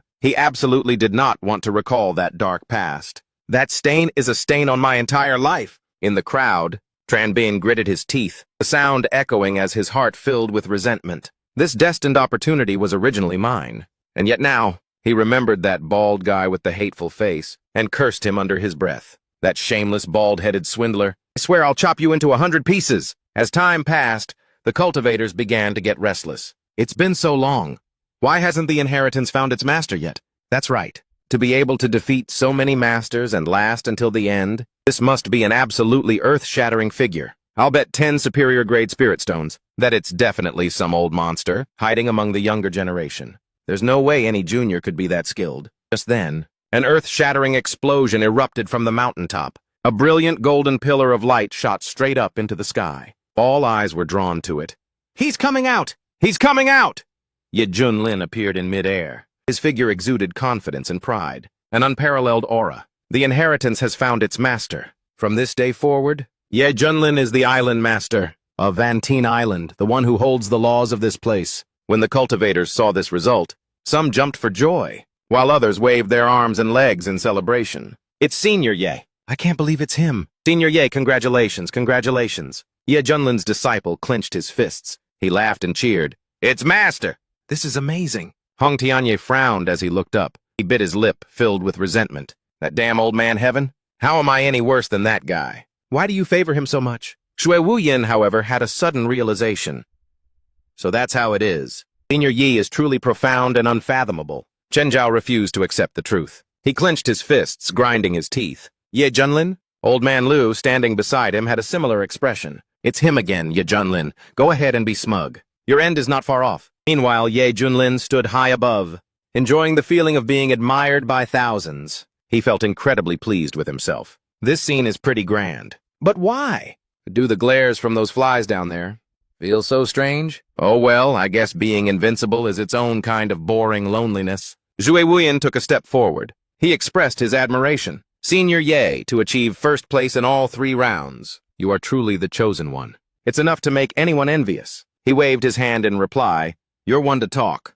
At least you've shown up for all 3 of these rounds. Hearing this, Tuit Vongan could only force a smile. He felt utterly insignificant. He mumbled, You're right. Just as he finished speaking, an earth-shattering wave of demonic energy suddenly erupted from behind the mountain, enveloping the entire Vantine Island. Hong Tianye whipped his head around. His expression changed as he shouted, Why did the weather change so suddenly? Ye Junlin's disciples, being more perceptive, realized it. They yelled out a warning.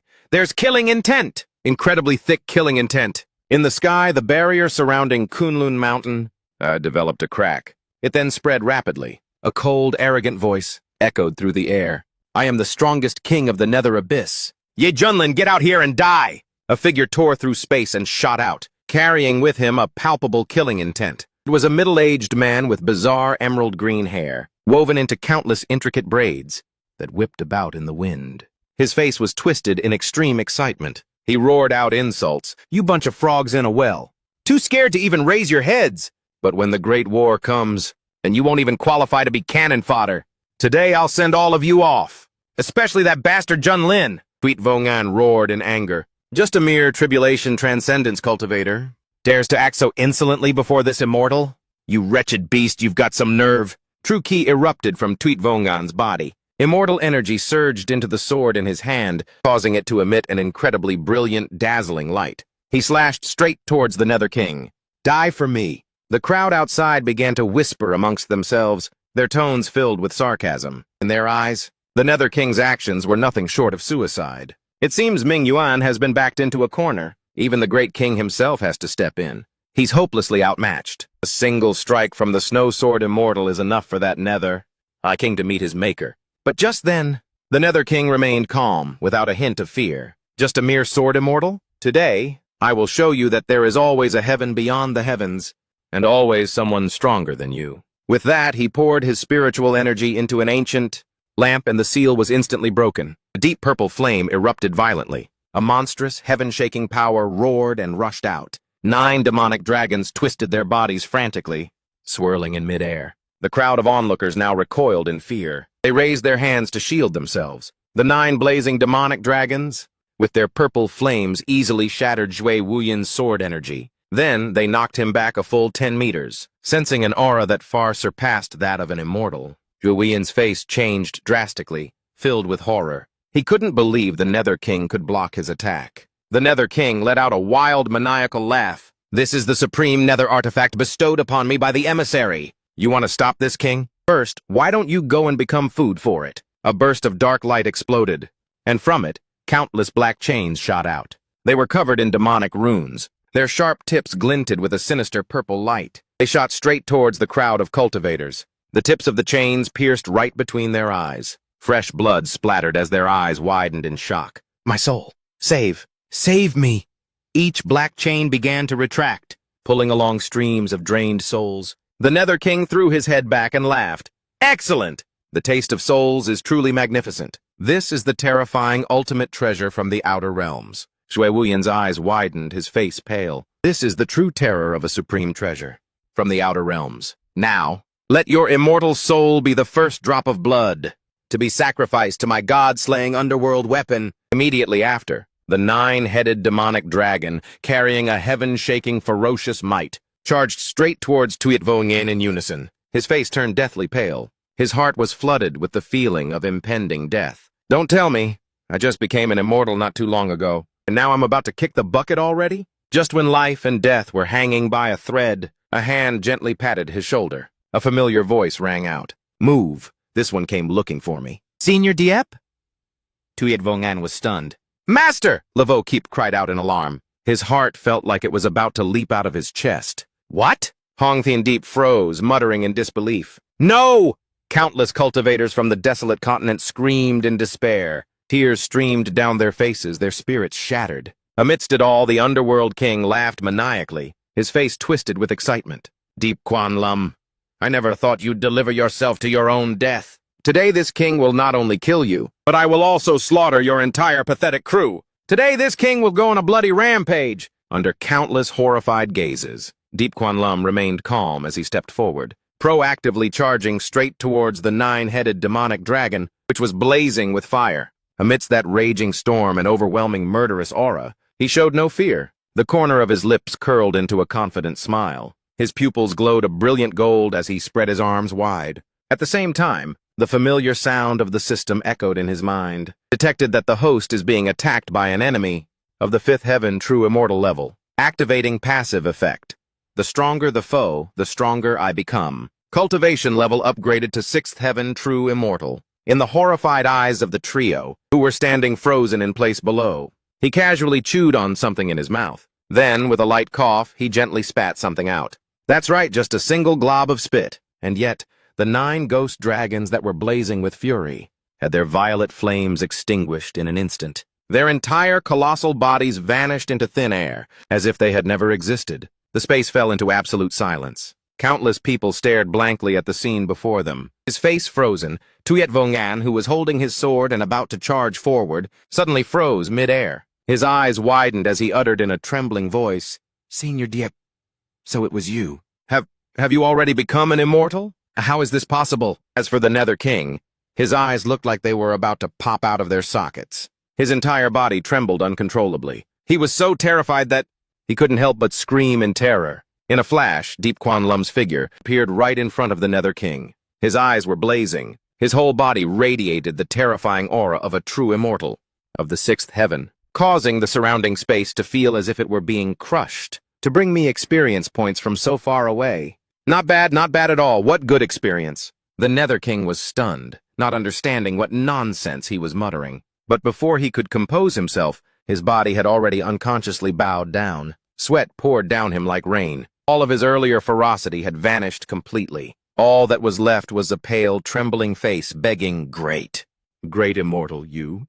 It's good that you are satisfied, Deep Quan Lum asked nonchalantly, lightly flipping the ancient lamp in his hand. You said this nether artifact was bestowed upon you by an emissary? The Nether King's body trembled violently. His head felt like it was about to explode under the invisible pressure. He hurriedly kowtowed again and again. I was momentarily foolish. I listened to the instigation of a villain. I beg the great immortal to show mercy. Spare my life.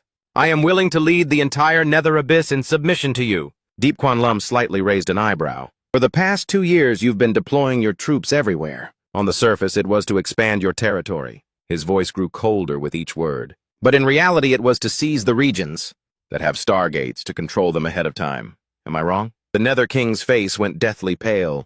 My God. How does he know about our stargate plan? Ye Junlin took a slow, deliberate step forward. The stargates connect to all the heavens and the myriad realms. Once they open, the allied forces from the outer realms will pour in and conquer the entire eastern region of Kunlun. And as for that envoy you mentioned, I'd bet 9 times out of 10 he's from one of those outer realm powers. My analysis is likely not mistaken, is it? The Nether King swallowed hard, forcing a laugh. Hi, Immortal. I admit you are incredibly powerful in the eastern region, but compared to the powerhouses of the outer realms, you are nothing. Instead of waiting for them to invade, it's better to cooperate with them beforehand to secure a path to survival. I was merely trying to seize the opportunity early, that's all. A smirk played on Ye Junlin's lips. A murderous glint flashed in his eyes. Are you trying to tempt me into becoming a traitor? How interesting. The Nether King scrambled to his knees. If the High Immortal is interested, I can act as an intermediary and pass on a message for you. Ye Junlin let out a soft chuckle. It was a laugh that sent a chill through the air. In that case, help me send a message to your master. The Nether King looked up, his voice low. Please, High Immortal, instruct me. Ye Junlin simply raised a single finger. A chilling spiritual light gathered at its tip. Your blades are dull, and your steeds are gaunt. What makes you think you can challenge me? The Nether King let out a gasp of shock. Before he could even react, he was swallowed by the light from Ye Junlin's finger. A deafening explosion ripped through the air. The Nether King's body was instantly incinerated, his very soul crushed into nothingness. Amidst a blood-curdling scream, Ye Junlin let out a soft breath. His voice was calm. The world is quiet again. The disciples from all the sects shouted in unison. Immortal Yi is peerlessly heroic. Immortal Yi is invincible. A gentle breeze blew past. Ye Junlin gazed into the distance. He thought to himself, this matter should be considered settled. It's time to pay a visit to Vantine Island. The scene shifts to the Nether tribe's imperial palace in the Nether Abyss. The Nether King's true body's pupils contracted. He couldn't believe it, that his clone was destroyed so quickly. He collapsed to his knees, spitting out a mouthful of fresh blood from the backlash. To think that Ye Junlin is a true immortal. Luckily, it was just a clone. Otherwise, I would have died on the spot. Suddenly, a deep, hoarse male voice echoed from above. What's wrong? Did Mission 7 fail? Seeing Ming Ye standing imposingly before him, the Nether King quickly bowed his head and reported with a tremble. Ye Junlin concealed his cultivation as a true immortal. The Nether artifact is powerful, but it was completely useless against him. Ming Ye also showed a hint of surprise. That Nether artifact has enough power to deal with a 5th-level true immortal. Could it be that Ye Junlin's cultivation has reached the 6th level? Or even higher? Forgive me. This lowly one couldn't see through him. I only know that the 9 raging flame demon dragons released by the Nether artifact were extinguished by a single spit from him. Hearing this, even Ming Ye couldn't help but remark. This Yi fellow really hides his abilities well, and his cunning is nothing to scoff at either. But then a sense of interest sparked within him. This is good too. If every mission went off without a hitch, what fun would there be in life? Let him be smug for a little while longer. Soon I will show him. The price of arrogance. Seeing Ming Ye so nonchalant, the Nether King couldn't help but ask, Divine Envoy, do you already have another plan? The man held the Huale flame in his hand. Min explained with a sinister look. Uyen is the sacred ground founded by the ancestor of our Min clan. It holds a world-shattering secret, with it in our hands. Even if the Kunlun Immortal Lord himself were to charge in here, it would be a one-way trip, let alone some punk named Deep Quan Lum. Who the hell does he think he is? Hearing this, the Nether King was utterly astonished. He never thought the Min Abyss held such a powerful trump card. But how can we lure those cultivators from the eastern region in here? Min Da scoffed, his expression full of confidence. For that, we'll have to use the pawn that I've already placed outside. Meanwhile, at the Huyen Thien sect on Phio Miu Peak, the moment Hu Nian saw the figure, he broke into a radiant smile. Junior brother Diep, the rumors outside are running wild. I can't believe you've already become an immortal. The Peak Lord of Tang Kim Peak stepped forward. His eyes held a mixture of resentment and admiration. I admit defeat. You win. So you are hiding your true strength just to mess with us, huh? The Peak Lord of Thien Hung Peak frowned. His tone was half joking, half flattering. What are you talking about? Our junior brother Diep here is tempering his Tao heart, blending in with the common folk. His perspective is on a completely different level from ours. Deep Quan Lum waved his hand modestly. Not at all, not at all. Lavokeep grinned from ear to ear, his eyes sparkling. Master, don't be so modest. This time you even inherited the entire fallen immortal island. That's a top-tier inheritance from the immortal realm. Hong Thien Diep stood to the side. She crossed her arms and shot Diep Quan Lum an annoyed look. There he goes, showing off again. A crowd surrounded Diep Quan Lum, their eyes burning with anticipation. Junior brother Deep. Quick, show us what the inheritance looks like. Can it give everyone a chance to enter the gates of immortality? Deep Quan Lum lowered his head. He stared intently at the tiny object in the palm of his hand. This is the fallen immortal island. As for whether one can become an immortal, that depends on each person's immortal fate. A Peak Lord of Hidden Sword. Peak stroked his chin doubtfully. Why is the immortal island so tiny? And how? The Peak. Lord of Heavenly Fragrance. Peak was full of anticipation. Could it be just a magic treasure? It is indeed a supreme treasure. The space within it contains a world of its own. It can be enlarged or shrunk at will. Not only does it contain countless cultivation resources, but it also has ancient creatures. Li Wuji was overjoyed. Master then let everyone go in and have a look. Who knows, we might stumble upon a great immortal fate, Hong Tianyi thought to himself. This is my chance to return to the true immortal realm. Ye Junlin said, if you all desire an immortal fate so much, then just take a trip to the island. What fortune you find will be up to each of you to grasp. With that, Ye Junlin formed a hand seal with both hands. One by one, the figures were sucked in. The immortal island became extremely small. Beneath a cliff covered in white bones, Li Wuji muttered, where did everyone go? Why am I the only one left? And why does this place look so familiar? A thought flashed through his mind. He froze, his eyes welling up with tears. His voice trembled. My great eagle? So you're not dead. This must be Blade Grave Valley. Ahead of him was a great eagle. Its entire body was covered in feathers as sharp as blades. Its form was incomparably majestic. It was resting with its eyes closed. Hearing the earnest call, it was startled, and opened its golden eyes. Li Wujie was still sniffling, overjoyed at their reunion. I thought you were dead. Looking at Li Wujie, the great eagle tilted its head. 3 huge question marks appeared in its mind. Where the hell did this guy come from? A pile of bird droppings fell from the sky, landed squarely and completely on Lavokiep's head. He froze for a full 3 seconds. His face turned black with rage. Up in the air, the great vulture flapped its wings. Thwump, thwump, as if it didn't know him at all, and brazenly flew away. Lavokiep was trembling with rage. He started jumping up and down, screaming, Great vulture! Don't you run! You don't recognize me? He pointed a finger at the sky, so furious he could burst. Fine, don't recognize me.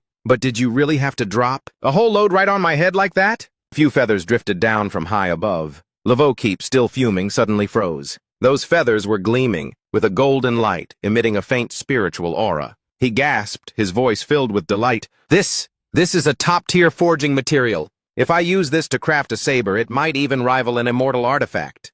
But there's more. This plumage is completely different from that great vulture's from before. Could it be that wasn't a vulture at all, but an ancient immortal spirit? Meanwhile, in another part of the forest, Tuitvongan was wandering aimlessly when he came across a patch of strikingly colored earth. He immediately cried out in joy, This is immortal soil! This is a great fortuitous encounter. Then he began scooping it up, piece by piece, and putting it in his mouth. Although the shape of this earth was somewhat similar to the end product of one's digestive system, and it felt a bit gritty going down, the pure, immortal energy within it was absolutely undeniably real. Suddenly, a flash of light appeared as Tuyet Vongan looked up. His eyes fell upon the sight of a demonic beast, casually, relieving itself, producing something that looked identical to what he had just put in his mouth. Tuitvongan began to tremble, his eyes bulging wide, and without a second's hesitation, he retched out everything he had just eaten. I was actually eating shit! After an intense internal struggle,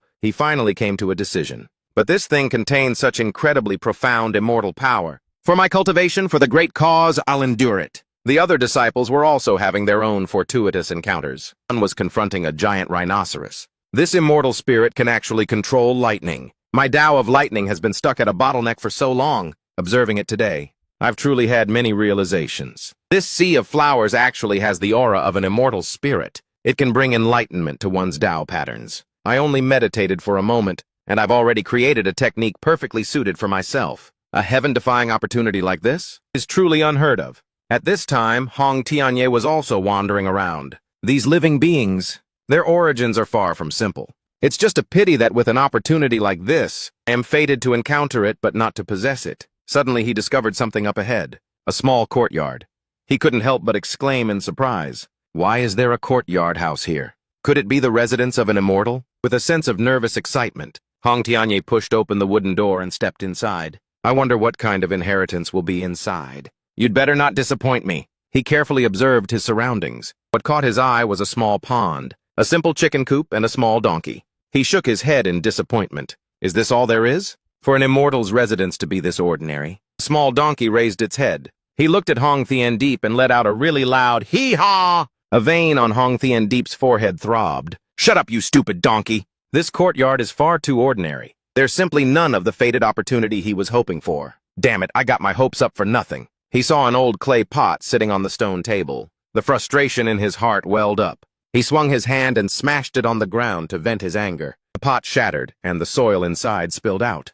revealing some fresh green blades of grass. Suddenly, that seemingly ordinary patch of grass began to tremble. Every single blade stood straight up in unison. It emitted a scorching, fiery aura. This kind of flame, even an immortal would be incinerated upon contact and turned to ash. Isn't this the legendary immortal burning grass? Hong Thean-Deep screamed in terror from behind the fence. The sound of chickens clucking rang out again. A dozen or so chickens flapped their wings and flew out in unison. They stared intently at Hong Thean-Deep. Wait a minute, those aren't chickens. Those are fire phoenixes and ice phoenixes. Their wings spread wide, releasing a boundless, brilliant aura. A sacred, immortal energy filled the heavens and the earth. Phoenixes! They're all phoenixes! Hong Thean-Deep's face turned pale as he broke out in a cold sweat. Just then he noticed the pond nearby. Countless golden carp surfaced. Their bodies transformed into magnificent golden dragons. They opened their mouths and let out majestic dragon roars. And what's more, they're 5-clawed, pure-blooded golden dragons. Hong Thean-Deep was completely dumbfounded, his mind reeling.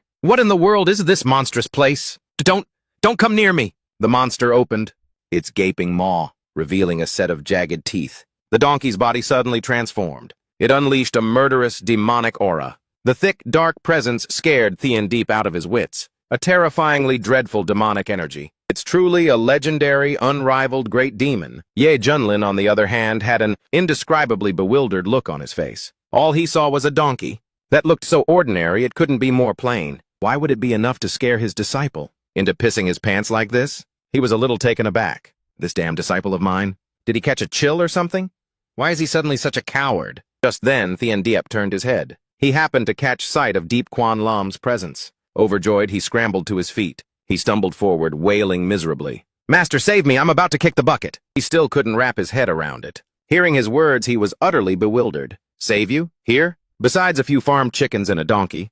With a dopey look on its face, what the hell is so dangerous that I need to save you from? But Thean-Deep stubbornly insisted that the true forms of those chickens pecking at the grain were actually fire phoenixes. And as for that foolish-looking donkey, it was none other than a supreme demon. Even the patch of weeds on the ground was immortal burning grass. The kind that could make even an immortal perish just from its scent. Deep Quan Lam stood rooted to the spot, not making a single move. He just quietly glanced behind him. Are you delirious from a fever? Where would you find a phoenix and a supreme demon in broad daylight like this? Thean-Deep was so anxious he stomped his feet repeatedly. He pointed frantically, trying to prove it to his master. But strangely, all that appeared before their eyes was just a flock of chickens and a donkey with a bewildered expression. What the hell is going on? It definitely wasn't like this a moment ago. The master and disciple pair stepped closer to get a better look. Deep Quan Lam looked amused. He praised aloud, "This hen looks quite interesting. She reminds me of an old friend." Well now, what a fine feathered lady. He even deliberately teased it a little more. Hey, was what my disciple just said true? Seeing this, Thean-Deep grew extremely tense and screamed until his throat was hoarse. "Master, they're just putting on an act!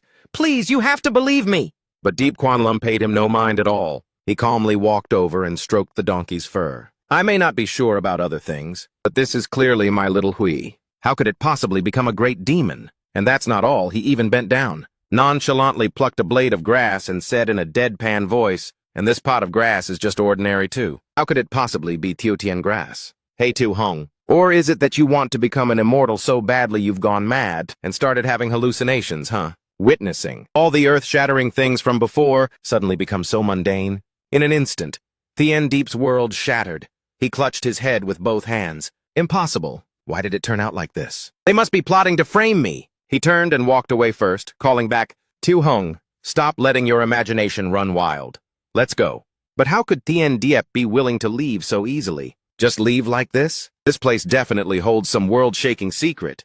Who would have thought Deep Quan Lam would say so bluntly? If you don't want to go, then just stay here. Keep them company. Seeing his master's decisive departure, he panicked and hurriedly ran after him. Wait, no, I'll go right now. Just as they left the courtyard, the wooden door slammed shut. At that very moment, Deep Quan Lam finally let out a sigh of relief. It was then that Thean-Deep finally realized his strange attitude. Master, so you were just pretending this whole time. Deep Quan Lam raised a finger to his lips, signaling for silence. Don't ask too many questions, just understand what you can. That demeanor made him purse his lips in disdain. This guy is at it again with his unfathomably profound act, speaking so cryptically. Both of them turned their heads at the same time. once again feeling the surging aura radiating from inside the garden. I'm both terrified and overjoyed. How terrifying. This small courtyard is truly the most dangerous forbidden ground in the Kunlun realm. Everything in here, I'm afraid it all has an unfathomably deep origin. Even though I've inherited the immortal Vanishing Island,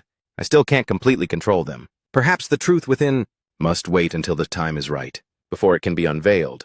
A moment later, back in the same courtyard, the white hen that Ye Kunlun had praised was holding its head high towards the sky, utterly full of itself. Did you all see that? The new island master just called me a beauty. The other pheasants also chimed in to flatter her. The new island master's words are absolutely right. Lady Phoenix, you are truly devastatingly beautiful. Only the foolish donkey sighed in despair. But the new island master has no aesthetic sense at all. Why did he give me such an ugly name like Little Ash? It's so rustic. Another deep, warm voice cut through the noise. The appearance of the new island master means that the wheel of fate has begun to turn. Our very existence is to assist him in protecting the Kunlun realm, the white hen remarked with emotion. It's just that the new island master's cultivation level is still too low. He's only at the 6th level of the great true heaven realm. But we were sealed for so long that our own realms are no longer what they used to be. I'm afraid the path ahead will be fraught with countless hardships. A goldfish from the pond surfaced and added its thoughts. Currently, the Kunlun realm is entering a recovery phase.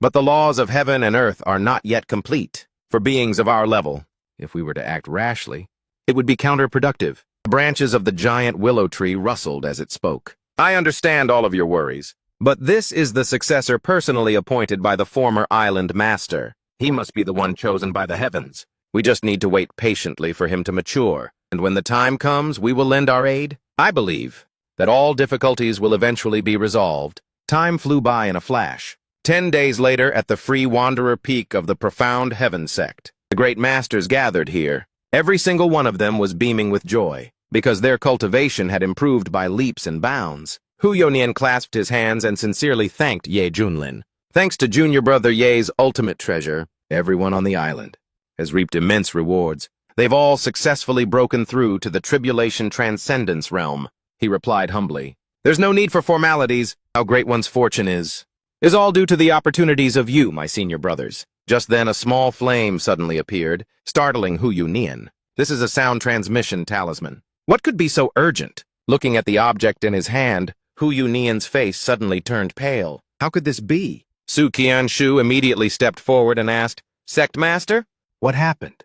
Hu Yonian frowned and replied, I received a transmission from an elder. The Feather Transformation sect has gathered an allied force and is preparing to attack the Nether Abyss to eliminate a future threat. Zhao Deju scoffed, his voice full of contempt. Have those bastards from the Feather Transformation sect had a change of heart? Why are they suddenly being so proactive, daring to launch a direct assault on the Nether Abyss, of all things? But Hu Yunian didn't think it was that simple. I'm afraid it's not that simple. Even though recently, the Nether Abyss was severely wounded after junior brother Yi gave them a thrashing, but at a time like this, for them to gather all their masters, it definitely means they have some other ulterior motive. Then, Hu Yunian turned to ask for Ye Junlin's opinion. Junior brother Ye, what do you think? Should we go to Ming Yuan? Suddenly, the system displayed a notification. Congratulations, host, for activating a new check-in location. Successfully check in at Ming Yuan, and you will receive a surprise. Reward. He tossed the empty cup behind him and answered them. Ming Yu once said that the Yuhua sect and Ming Yuan are in collusion. This trip is definitely hiding something shady. However, the Yuhua sect framed me before. This time I'll go see for myself just what kind of tricks they're trying to pull. Hearing this, Zhu Yunian was overjoyed and cupped his hands in thanks. Then we'll have to trouble you, junior brother Yi. With you taking action, success is guaranteed. The sound transmission just now mentioned that we are to gather at Shanhai Pass in 3 days. He waved his hand, signaling. Got it. Akun disciples, we depart in 3 days. At Shanhai Pass in the eastern region, the flying ships and magical artifacts of the various sects whizzed through the sky. On a nearby cliff, the figures of 2 men appeared. One of them respectfully reported, Sect Master. Everything is proceeding very smoothly right now. The experts from the major sects of the eastern region have all arrived. Only that person is missing, Fan Dezheng announced majestically. The Wendao sect is here to assist. The Emperor of Great Zhou immediately spoke up as well. The Great Zhou Imperial Dynasty is here to help. Even Ding Feng, couldn't sit still in this situation. The Lingzhou sect is here to lend its support. Even Shui Wuyin couldn't remain calm in this fervent atmosphere. The Xuanjian sect is here to lend a hand. Ouyang Feng, seeing the unanimous support from the other sects, was incredibly grateful. On behalf of the Yuhua sect model, thank you, fellow cultivators, for coming to our aid. A moment later, they all witnessed a scene of incredible magnificence that left everyone gasping in admiration. It's the divine beast Kunpeng. High Immortal Yi has arrived. A dignified demon emperor at the peak of tribulation transcendence has been reduced to a mere mount. It's truly unbelievable. But meanwhile, about 10 days ago in Qing province, the sect master of the feathering sect was so furious he crushed the object in his hand. Old Liu felt a little uneasy, so he asked the sect master, "The plan to inherit fallen Immortal Island has failed. What are the divine envoy's instructions for our next step?" Immediately after, Wan Changwei replied, "The divine envoy has ordered us to gather the experts of the 14 provinces of the eastern region and form a coalition to attack the Nether Abyss." That answer scared the living daylights out of old Liu. What, attack the Nether Abyss? Aren't we supposed to be allies? Could it be that they think the Nether Abyss has been crippled by Ye Junlin? The Stargate plan is hopeless, and so they're planning to abandon the Nether Abyss and elevate our feathering sect to be the new masters? Even Wan Changwei couldn't contain his anger. He roared, "The Nether Abyss is the divine envoy's ancestral land. How could they possibly abandon it so easily?" The divine envoy emphasized that we must gather all the experts. So I suspect they have definitely set a deadly trap. They're just waiting for us to lead all the experts of the eastern region right into their snare. And then they'll wipe us all out in one fell swoop. Hearing this, old Liu grinned from ear to ear. "Sect Master, you are brilliant. If the plan succeeds, there will be no forces left in the eastern region to resist us. We will reign supreme, free and unchallenged." But it seemed he still had some worries. The extra-regional forces are truly ruthless. Our feathering sect's choice was not wrong. Truly, only those who adapt to the times are true heroes. Ye Junlin, this time you will obediently become a burial offering for the Yuhua sect. Back in the present, everyone was in an uproar. Is this the power of the divine beast, the Kunpeng? The pressure is so intense I can't even breathe. How terrifying. I can't control my legs. They won't stop shaking. Seeing this, Ouyang Feng whispered his assessment. His aura is truly formidable. "But this will be the last time you get to be so arrogant." Just then, Ye Junlin spoke nonchalantly. "Ah, Kun, tone it down a bit. You're scaring everyone to death." At that moment, Shui Wuyin flew over. He immediately opened his mouth and spoke with reverence. "Senior Yi, it is a true honor to meet you again." However, with his goldfish-like memory, he didn't recognize the person in front of him at all. "Ah, I remember now. Little Shu, right?" Hearing this, the crowd below was completely stunned. The dignified #1 sword immortal of the eastern region is being called Little Zhu? I'm not mishearing things, am I? Ouyang Feng was just as shocked. "What? Little Zhu? The ever-so-proud Shui Wuyin? How could he possibly tolerate a name like that?" "Ye Junlin, you really think you're the center of the universe, don't you?" After hearing this, Shui Wuyin's face darkened. Just when I thought, who would have thought that in the next second, he would actually refer to himself as Little Zhu? Seeing this, the crowd's jaws dropped. "What? Is this still that cold, white-robed sword immortal? That arrogant one?" Hearing this, Ouyang Feng looked as if he'd been struck by lightning. How can this be? Ye Junlin's position. Is it really that terrifying in his heart? But Ye Junlin paid it no mind and said, "Oh, so everyone's here. So many familiar faces." When Fan Dezheng saw him, his face lit up with joy. "High Immortal Ye, on behalf of the sect master, I extend a special greeting to you." An Miaoyi also chimed in, "Young Master Ye, I never expected that by the time we met again you would have already become an immortal. It seems I can no longer keep up with your pace, young master." Seeing this, Ye Kunlin comforted her. "There's still a chance.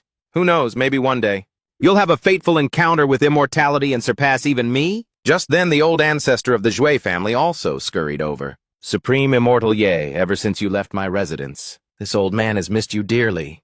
I wonder if you still remember me." But he couldn't remember this person at all. "And who are you?" Seeing this, the old man hurriedly replied, "Sir, I am the old ancestor of the Shui family from Lingzhou." "The Shui family from Lingzhou? We once held a banquet that you graced with your presence. Furthermore, for your sake, I personally dealt with my 2 sons. Those words made An Miaoyi size him up. I didn't expect young Master Ye to be that kind of person." Hearing this, Ye Kunlin was startled and asked back, "What kind of person?" Wrongfully accused, he turned to interrogate the Zhu family's old ancestor. "If you don't want to die, then explain yourself clearly to this immortal." Terrified, the man's face turned pale as he stammered in reply, I meant that those two rebellious sons of mine had offended the disciple that you favor, the blade demon. So I had to uphold justice and punish my own kin. Having gotten his answer, he irritably yelled at the old man. Next time you open your mouth, choose your words more carefully. At the same time, Wan Changwei, who was standing nearby, also stepped forward to introduce himself. I am Wan Changwei, sect master of the Yuhua sect, the one who initiated this joint force. Greetings, Supreme Immortal Yi. After hearing this, Ye Kunlin turned to him with praise. So you're the sect master of the Yuhua sect, huh? A great sect is truly on another level. I killed so many of your people before, and you still managed to gather this many people. Not bad, not bad, not bad. But those words unintentionally touched a nerve. It made his blood boil. High Immortal Yi. You must be joking. My Yuhua sect is never short on people. But then you suddenly brought up the past. Oh, right. The Holy Son who fought our Akun before, and ended up getting soaked in that pit of piss. Where is he now? Hearing this, Wan Changwei immediately turned away. The Holy Son stayed behind to defend the Yuhua sect. If I am to fall in battle at the Nether Abyss this time, he must still manage the overall situation for the Yuhua sect. But Ye Kunlin dealt him a blow, a ruthless slap in the face. To put it bluntly, he's staying there to clean up the mess you're making. Isn't that right? As soon as he finished, he casually turned and walked away. Let's hope he can handle the mess you've left behind. This statement made Wan Changwei even more furious. Just then, Ye Kunlin said, that's enough reminiscing for now. Let's get ready to move out. Hearing this, Shui Wu Yin immediately rallied everyone. Everyone follow Senior Yi to pacify the Nether Abyss. Help High Immortal Yi pacify the Nether Abyss, and bring an era of peace and prosperity to the eastern region. After that, following his command, everyone charged forward with great vigor, ignoring the furiously frowning Ouyang Feng. I'm clearly the leader of this alliance, and yet everyone is treating you like the commander. You just wait. A moment later they arrived. The entrance to the Nether Abyss. Ah Kun and the others had charged straight in without the slightest hesitation. We're here. Ahead of us is the Nether Abyss, the most dangerous place in the eastern region. And Miao Yi was a little annoyed to hear that. Those fiends from the Nether Abyss, the last time they faced young Master Ye, they were defeated and had to flee for their lives. So this time our entire army will mobilize. We will slaughter them all, leaving none alive. Meanwhile, Pham Duc Chin was quite eager to get started. That's right. They're on their last legs now. Today we follow the exalted Immortal Yi, and purge this vile scourge, and restore the clear blue skies to the eastern domain. With the exalted Immortal Ye here, those fiends from the dark abyss won't stand a chance. Let's go fight alongside the exalted Immortal Yi. At that moment, they were steadily approaching the gate. Seeing this, Ouyang Feng cursed inwardly. Excellent. These fools finally took the bait. A moment later, they stepped inside. The moment she set foot in this area, An Miaoyi felt a sense of unease. So this is the inside of the dark abyss? The gloomy chill seeps right into your bones. It's so unsettling. The monsters down below saw them, and their jaws dropped in terror. What in the world? The humans actually dared to charge all the way in here? This is all the king's fault. He just had to insist on sending troops to expand our territory. Now they're fighting back.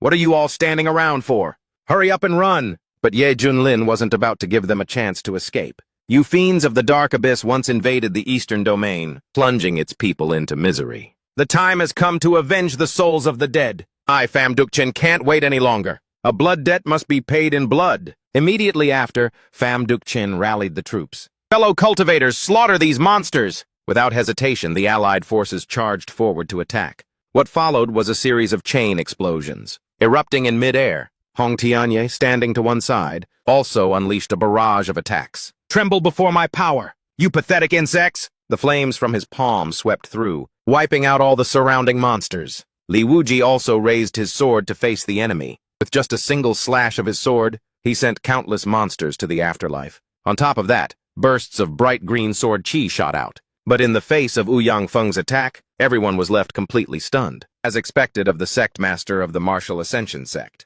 His power is truly immense. Someone else said, with the sect master leading us, our alliance will be even more unstoppable. He fought while thinking to himself, these last few moves have managed to salvage a bit of my reputation. Now I have to think of a way to lead the allied forces straight to the royal city. He gritted his teeth. Immediately after, Ouyang Feng raised his sword high in the air and shouted, fellow cultivators, the main force of the Nether clan has been shattered. The royal city is right before our eyes. Follow me, full speed march! We'll strike directly at the Nether Abyss Royal Palace. Behead that Nether King and eliminate this threat for good. Hearing his words, everyone's fighting spirit soared even higher. We swear to follow the Sect Master to our deaths. Charge towards the royal city. Charge, bathe the Nether Abyss in blood. Avenge our fallen comrades. At the same time, Ye Junlin stood proudly in a corner. Looking down from above, he was somewhat pleased. For Wan Changwei to suddenly be so enthusiastic, and even fighting for command of the army, it seems he can't wait to make his move.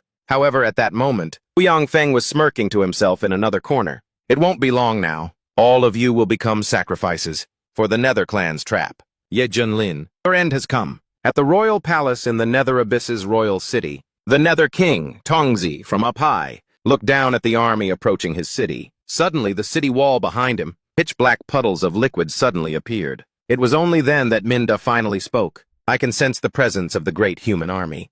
They're closing in. It's about time. Hearing this, the Nether King's pupil was a bit puzzled. The power of our Nether Abyss is almost completely gone. Divine Envoy, do you really have a way to annihilate Ye Junlin and his men? However, he looked a bit triumphant. I already said I'm absolutely certain. If I say I can destroy them, then I will. Are you daring to doubt me? The king's pupil had faced him before, so he seemed rather intimidated. No, I wouldn't dare. I wouldn't dare. Since you're so certain, Divine Envoy, I can rest easy. I was just wondering about the trap you've set. What exactly is it? Even so, Minda didn't truly trust him. You don't have the right to know the full plan. In a moment, you will see its effect for yourself. Just then, he stomped his foot hard on the ground. From below, a strange object suddenly emerged. Seeing this, the corner of Minda's mouth curled into a smirk. The moment Minda touched it, waves of killing intent spread out all around. Seeing this, his laughter grew even more maniacal. Ye Junlin, just wait until you all enter the royal palace. That will be the moment your entire allied army is slaughtered. Meanwhile, the royal palace was right ahead. Everyone, we will lead the charge. If we wipe them out, the war will be over. Sect Master Wan himself is leading the vanguard. How can we possibly fall behind? We swear to follow Sect Master Wan and charge into the royal palace. Raise the Nether Abyss to the ground. Avenge our people! The Nether King's pupil stood below, witnessing the scene, and roared. You human cultivators, you people, how dare you trespass into my Nether Abyss King's city? And yet not only was the man unafraid, he even boldly declared, Today I will bury all of you here. Despite the threat, Tuyet Vongan wasn't the least bit frightened. What shameless boasting. That day you only relied on a magical artifact. That's the only reason you got lucky and suppressed me. Today I will wash away that humiliation and kill a wretched creature like you with my own hands. Just then Van Thuong Uy discreetly glanced over at the Nether King's pupil. Seeing this, a strange glint flashed in the man's eyes. Immediately after, he shot a glance up at him, thinking, that fool Tweet Vongan is blinded by rage. How could he reveal such a huge opening? But just an instant later, Van Thuong Uy charged forward, radiating killing intent. This is the perfect chance to show my loyalty to the immortal slayer. Witnessing this scene, Tuyet Vongan cried out in fury. Van Thuong Uy, you! And yet, at this critical moment, a fire phoenix suddenly appeared and bit down straight onto his hand. Caught off guard, Van Thuong Uy couldn't help but be furious. Which shameless villain dares to launch a sneak attack from behind? So it's Deep Quan Lam's stinking disciple. Master had already figured out your treacherous plot, so he told me to keep an eye on you. Did you really think these little tricks could fool anyone? Seeing that he could no longer hide it, Van Thuong Uy decided to show his hand. Since I've been discovered, then there's no need to hide anymore. He stood brazenly between the two opposing sides and shouted, The era of the Eastern Domain is over. From now on, this world belongs to the Nether Clan. Your Highness, the Nether King. My Vu Hua sect pledges its complete allegiance to the Nether Clan. To help you level the Eastern Domain? Hearing this, everyone else became absolutely furious. Wan Changwei, you really are a traitor. We trusted you. And yet you colluded with the Nether Clan. You shameless bastards. You're a disgrace to the entire human race. And to think the Yuhua sect still calls itself the #1 power in the Eastern region. Meanwhile, Shui Wuyin also began his counterattack against the traitor. In that case, I'll cut down your backer first. And then I'll come back for your worthless life. With that, he launched his attack, aiming the cold heaven slash straight for the Nether King's pupil. Just then, a black hole appeared in the sky, sucking in everything around it. From within it, an invisible hand suddenly reached out. That thing somehow managed to quickly block Shui Wuyin's attack. Before Wan Changwei's eyes, a pair of strangers' feet suddenly appeared. Ming Yi and a horde of monsters appeared. Just a mere first-level true immortal, and you dare to stand in my way? It's Ming Yi, a fourth heaven true immortal. Seeing this, Shui Wuyin began to worry. A small place like the Nether Abyss actually has 6 true immortal level experts? Meanwhile, Ye Junlin, standing high above, didn't seem to care in the slightest. I knew it. Why would you betray everyone, just for some Tribulation Realm Nether King? So it turns out you had a true immortal backing you all along. That's why you were willing to become their dog. Just then, Ming Ye suddenly turned and asked Wan Changwei, "Hey, they're calling you a dog. How do you plan to respond, model?" Seeing this, he replied, "They often say, only those who understand the times can be called heroes. What's wrong with being a dog? To be able to serve the divine envoy is an honor for me, Wan Changwei." Hearing an answer that pleased him, he was somewhat satisfied. Good. I like people like you, who know how to read the situation. According to Luan of the unified Ming clan, you won't be left out of the rewards later on. Yuang Tongzi, who was standing nearby, also chimed in, "Since it's come to this, why don't you just bark a few times to please the divine envoy?" Being spoken to like that, Wan Changwei could only curse inwardly. "I have no grudge against you. Why do you have to scheme against me behind my back?" Seeing this, the guy wasn't worried at all and even provoked him on purpose. "It seems our friend here isn't too happy. I must remind you of something. Deceiving the divine envoy is a crime punishable by death." Pushed into a corner, he had no choice but to say, "So what if I bark? It's no big deal. As long as the divine envoy is pleased, I'll bark as much as you want." They thought he was joking, but then Wan Changwei actually did it. Hearing this, Ming Ye burst out laughing. "Excellent, excellent!" That barking was truly top-notch. "You really know how to please me." And yet Wan Changwei even put on a grateful expression. "Thank you for your praise, divine envoy. Barking like a dog is my specialty." Seeing this, the people below cried out, "To think you could be so despicable. You're truly unrivaled in this world, and to think we actually trusted this mutt." Shui Wuyin also roared in anger at Wan Changwei. "You and your entire Yuhua, I'm sick, will be nailed to the pillar of shame of the human race. Your souls will never find peace for all eternity." But on the other side, Ye Junlin remained very calm. "When it comes to being despicable and shameless, you've truly reached the pinnacle. Especially your barking. It's incredibly realistic." But it seemed Wan Changwei still paid him no mind. "Ye Junlin, what are you still so smug about? The divine envoy is here. Today is the day you die." Only then did Ming Ye notice his presence. "So you're Ye Junlin. You've caused me quite a bit of trouble in my conquest of Kunlun." However, he showed no restraint and only grew more excited. "If you were outside, perhaps I would have to be a little wary of you." Ming Ye laughed gleefully and began to display his power. "With this immense power, open for me!" He summoned an enormous formation. Ye Junlin stood outside, trying to withstand the terrifying winds Ming Ye created as he summoned the formation. It seems this is a formation. As expected, he came prepared, but Shui Wuyin standing below shouted loudly upon seeing the formation. "It's the Immortal Cultivation and Demon Slaughter formation!" He flew above, using the formation to rain death down on the people below. You lowly mortals actually know a thing or two, don't you? This is a 6th grade celestial formation, created by the ancient Ming clan and the celestial formation masters. Even an immortal lord would find it difficult to escape once they step inside. Those with power immediately rushed up to resist, but their strength gradually depleted. "This is bad. My cultivation base is dissipating. I have to get out. It's all because of that damn Wan Changwei. I really shouldn't have gotten involved in this mess." The Nether King's pupil and Wan Changwei stood outside, laughing loudly. This is what it means to be a wise man who understands the times. "But you pieces of trash, you all thought you were so clever. Lord Divine Envoy, this time Ye Junlin won't be able to escape even if he sprouts wings." He turned around and saw Ming Ye already standing there. "You need my help?" "That's right, but before that, I need your people to do a small favor for me." "What do you mean?" The elves began to feel uneasy because of those toxic fumes. "It's so uncomfortable.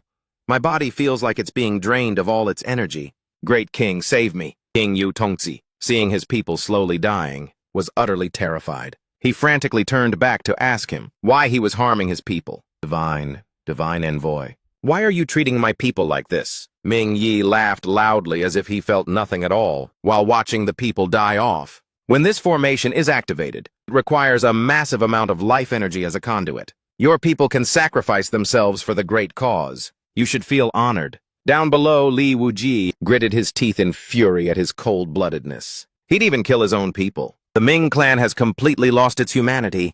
Damn them! Could it be that my great ambition is going to end? Right here? I refuse to accept this! Mingya, on the other hand, was ecstatic, seeing that Ye Junlin was also beginning to collapse. Ye Junlin. The look on your face right now must be absolutely priceless. Watching him from a distance, Ye Junlin's eyes were filled with rage, directed at Ming Ye. Upon seeing his gaze, he became extremely worried. What? Why doesn't this guy show any despair at all? Is it possible he's not afraid? Or does he really have another trick up his sleeve? But he didn't care. He prepared to attack Ye Junlin. The 6th grade immortal cultivation demon-slaying formation can turn even an immortal lord into a bloody pulp.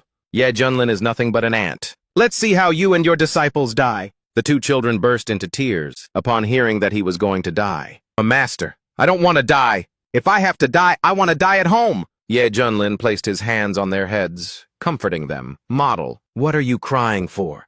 How could your master possibly let you die? Hearing his calm words, the 2 children stopped crying. Just with a shoddy formation like this, you think you can trouble me? Absolutely pathetic. Seeing this, Ming Ye just gave a disdainful smirk. Ye Junlin looked at him with a serious gaze, filled with the determination to destroy him. A stream of light emanated from his 2 fingers, shooting across the sky. The formation experience pack that Ming Yuan received from the check-in just now.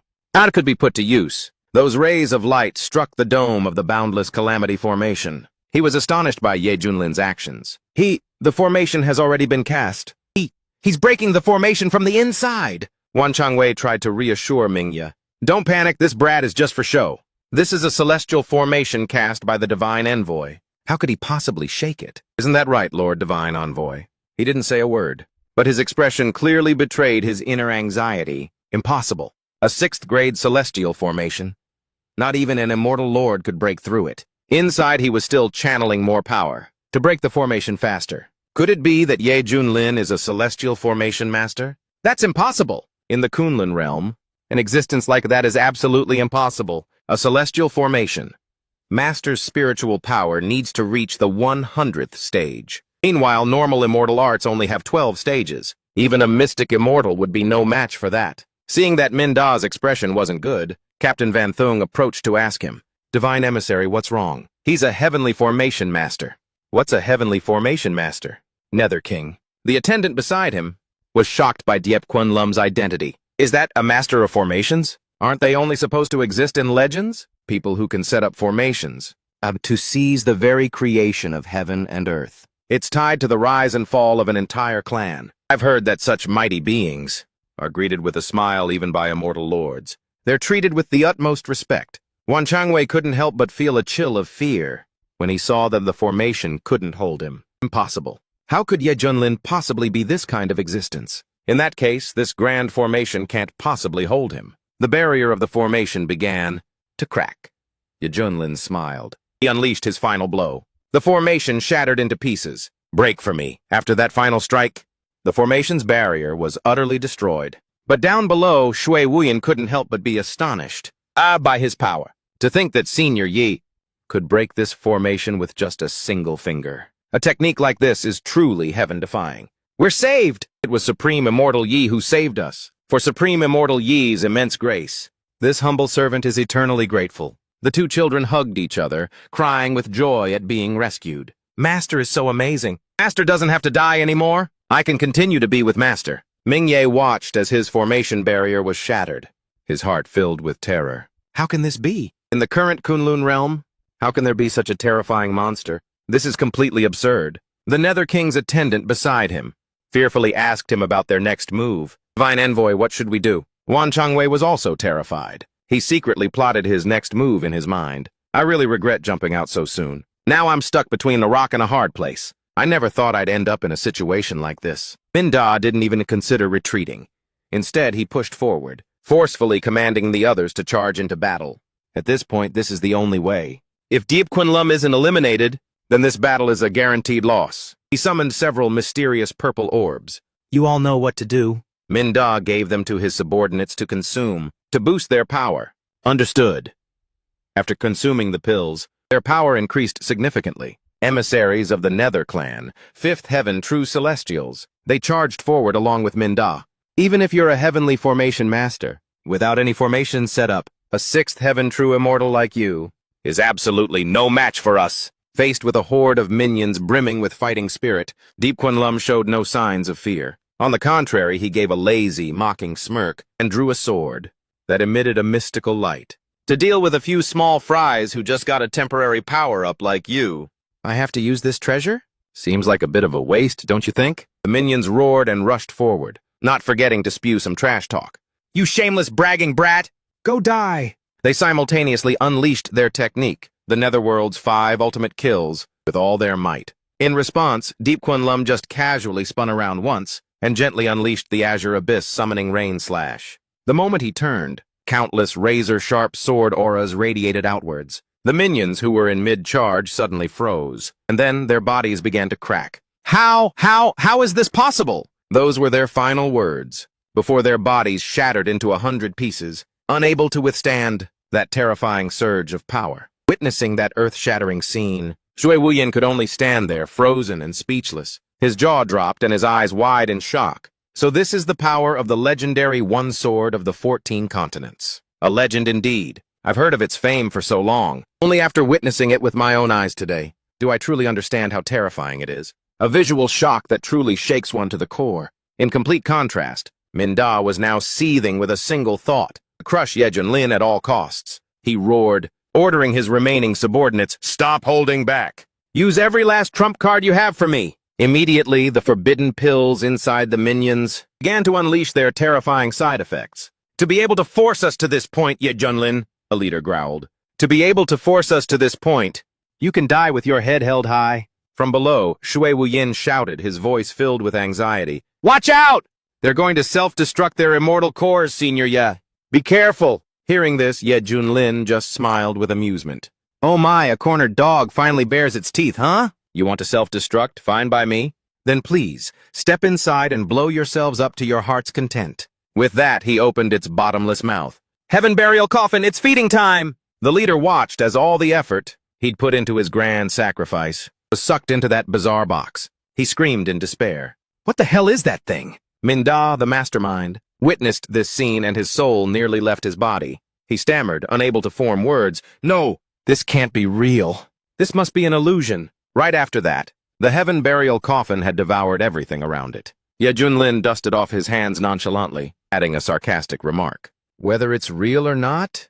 Why don't you have a little taste for yourself and find out? With that said, he didn't hesitate for a moment, immediately launching a stream of sword energy straight at Min Da. But in the blink of an eye, 2 terrifying streams of power clashed head-on. But at that very moment, Ye Junlin suddenly had a fleeting, ominous feeling. In contrast, Ming Ye's entire body trembled uncontrollably with ecstasy. Ha! This is it! This is the power that the great Ming Yuan has bestowed upon me, he thought, his heart blooming with joy. And I was actually able to gain its recognition. Believing victory was already in his grasp. In his hands, Ming Ye let out a crazed, cackling laugh. It's true, heaven never seals off all paths. Even the will of Ming Yuan is on my side. Tell me, how could I possibly lose? Invincible. The me of right now is invincible under the heavens. Hearing this, Ye Junlin's face filled with contempt. Invincible? In this world? No one has ever dared to stand before me and utter those 2 words so shamelessly. Because that exclusive title belongs to me, Ye Junlin, and me alone. Stung to the core by such a contemptuous remark, Ming Ye felt a bitter resentment. He gritted his teeth. I hold the will of this entire small world in my hands. Here I am a god. You are nothing more than a mere true immortal. Even if an immortal king were to set foot here, he wouldn't necessarily be my match. Wan Shengwei, seeing his chance to suck up, quickly chimed in with flattery. Congratulations. Divine envoy on ascending to the throne as the Lord of Ming Yuan. You are the living embodiment of the great heavenly Tao of Ming Yuan. Even Yuang Tongzi, standing beside him, didn't miss the chance to praise him. I am in awe. It's utterly in awe. So it turns out all of this, it was part of the Divine Envoy's plan from the very beginning, all just to receive the acknowledgement of Ming Yuan's will. You truly are the one chosen by destiny. Hearing those honeyed words, Min Da's ego swelled even more. Overcome with arrogance, he roared at the insects. Why haven't you all kneeled before me yet? An invisible pressure, yet as heavy as 1,000 mountains, descended upon them. Here, Shui Wuyin immediately dropped to his knees, his body trembling, completely unable to resist. Is this the power of the world's will? At that moment, even Hong Tianye's face began to turn pale, his heart filled with panic. This guy, he's actually the heavenly Tao incarnation of the Nether Abyss? In this god-forsaken place, if he tells us to kneel, we have no choice but to kneel. Just then, The little girl beside them suddenly noticed something absurd and asked in confusion, But why is Lord Zhu still standing so tall like that? How is that even possible? Everyone looked up towards Ye Junlin and could only gape in astonishment. What the hell is happening? This is completely illogical. How can he resist the pressure from the will of an entire world? Even Min Da couldn't believe his eyes. My rules, why are they useless against him? But of course he wouldn't give up so easily. Once again he roared and channeled his power. Taste my laws of origin. And yet, even though he strained until he was red in the face, the chains of law still couldn't touch a single hair on Ye Junlin's head. Meanwhile, the man named Ye didn't seem to be taking it seriously at all. He was still in the mood to joke around. At this point, Min Da could no longer hold back. He screamed, Even the laws of origin are useless? This goes against the heavenly Tao. After struggling in vain for a while, he decided to go all in. Impossible, in this world I am heaven. I am the law. This world heed my command. Suppress him. The entire space began to shake violently, leaving everyone present in a state of utter shock. This is terrifying. The world is about to collapse. However, Ye Junlin just casually waved his hand. His tone was utterly bored. With this pathetic little bit of power, you dare to play God? I'm afraid your so-called heavenly Tao is a bit malnourished. On the other side, Mingye was pouring his heart, soul, and blood into his final attack. Defiant heavenly Tao annihilation. Myriad tribulations. Nether heaven palm. Wan Changwei, witnessing the majestic scene, hurriedly clapped his hands. Clap, clap, Lord Divine Emissary, you are magnificent. A single palm strike that condenses the entire heavenly Tao of the nether abyss. I'm afraid even if an immortal king were here, he would have to die in regret. But Ye Junlin just curled his lip in contempt and casually launched a counterattack. Is that all?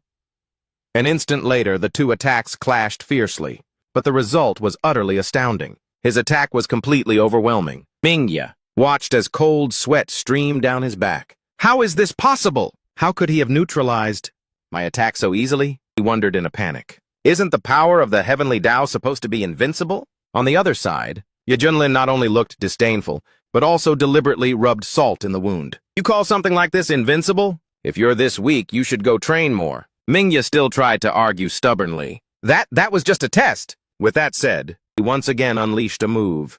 True might of the heavenly Tao. Now it truly begins. Ye Junlin remained completely unfazed. Let me see what this tiny little will of the world of yours is truly capable of. Or Saint Fist! Once again the two, world-shaking torrents of energy crashed into each other again. The crowd of people standing below, upon witnessing this scene, felt their hearts were about to leap out of their chests. Senior Ye, is he confronting it head-on? The will of this entire world? How can this be possible? Not only is he not being suppressed by the will of the nether abyss, but he's even suppressing it in return. On the other side, the more Ming Da fought, the more terrified he became, screaming inwardly, Why is this happening?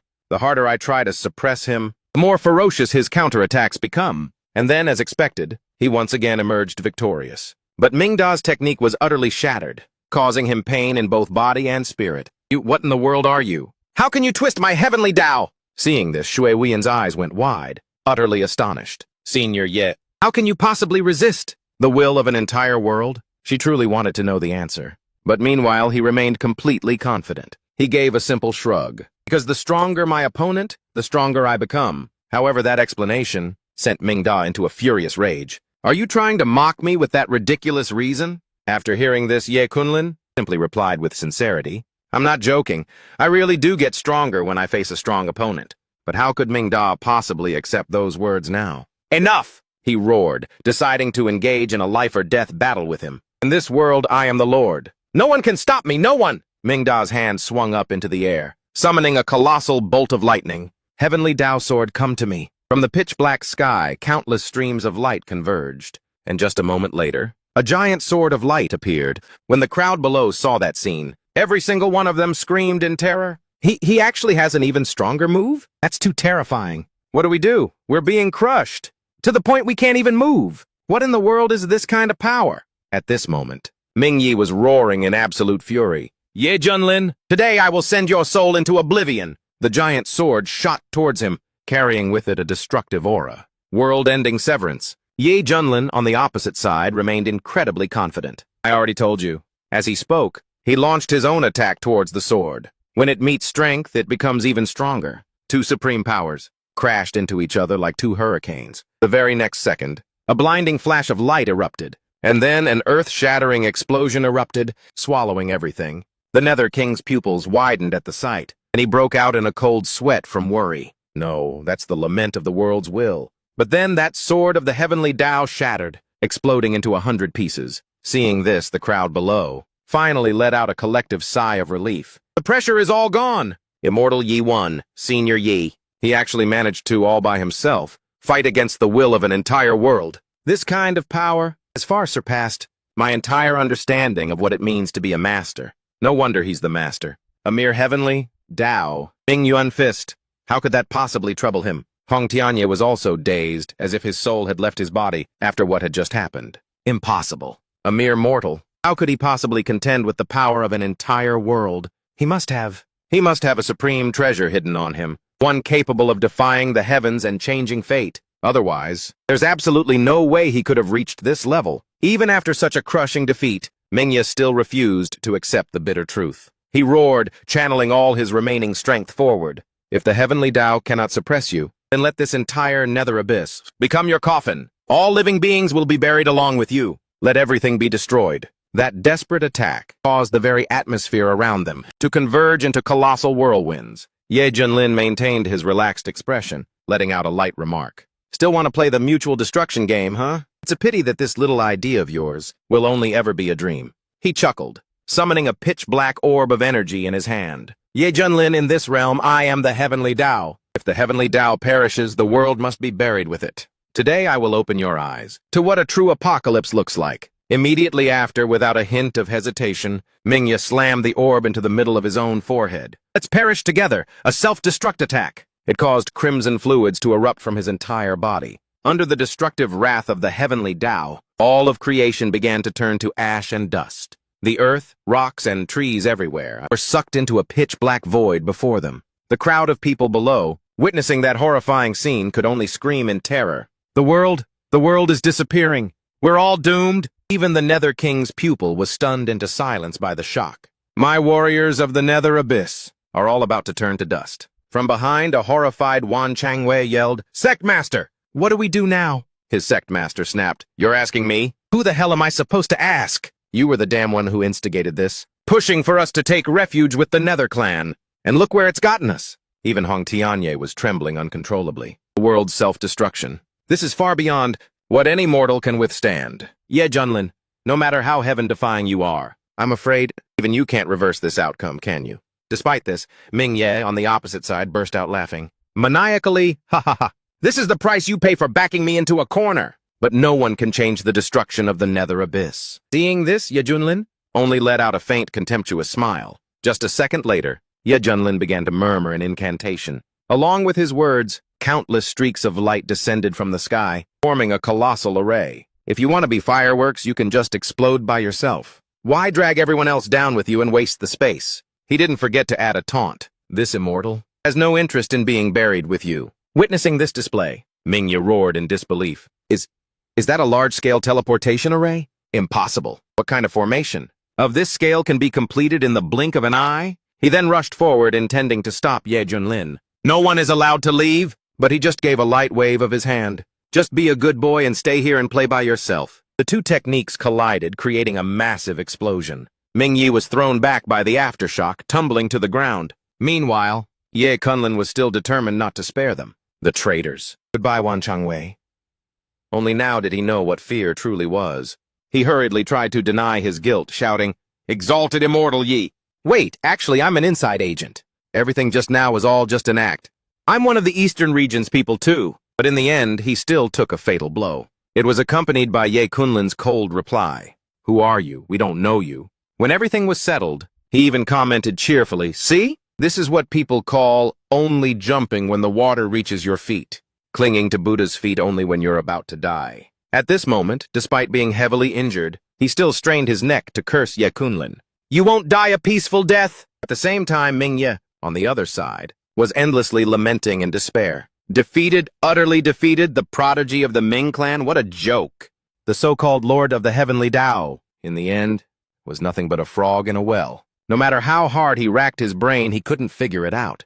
Ye Kunlin, Just what in the world is your origin? Just then, Ming Ye suddenly saw a ray of hope flash across the gloomy sky. But before leaving, he roared with hatred. I hate that I won't be able to witness with my own eyes the flags of the Ming clan planted all over the eastern region. I hate myself even more, and for becoming a stepping stone for you to shake the world with your fame.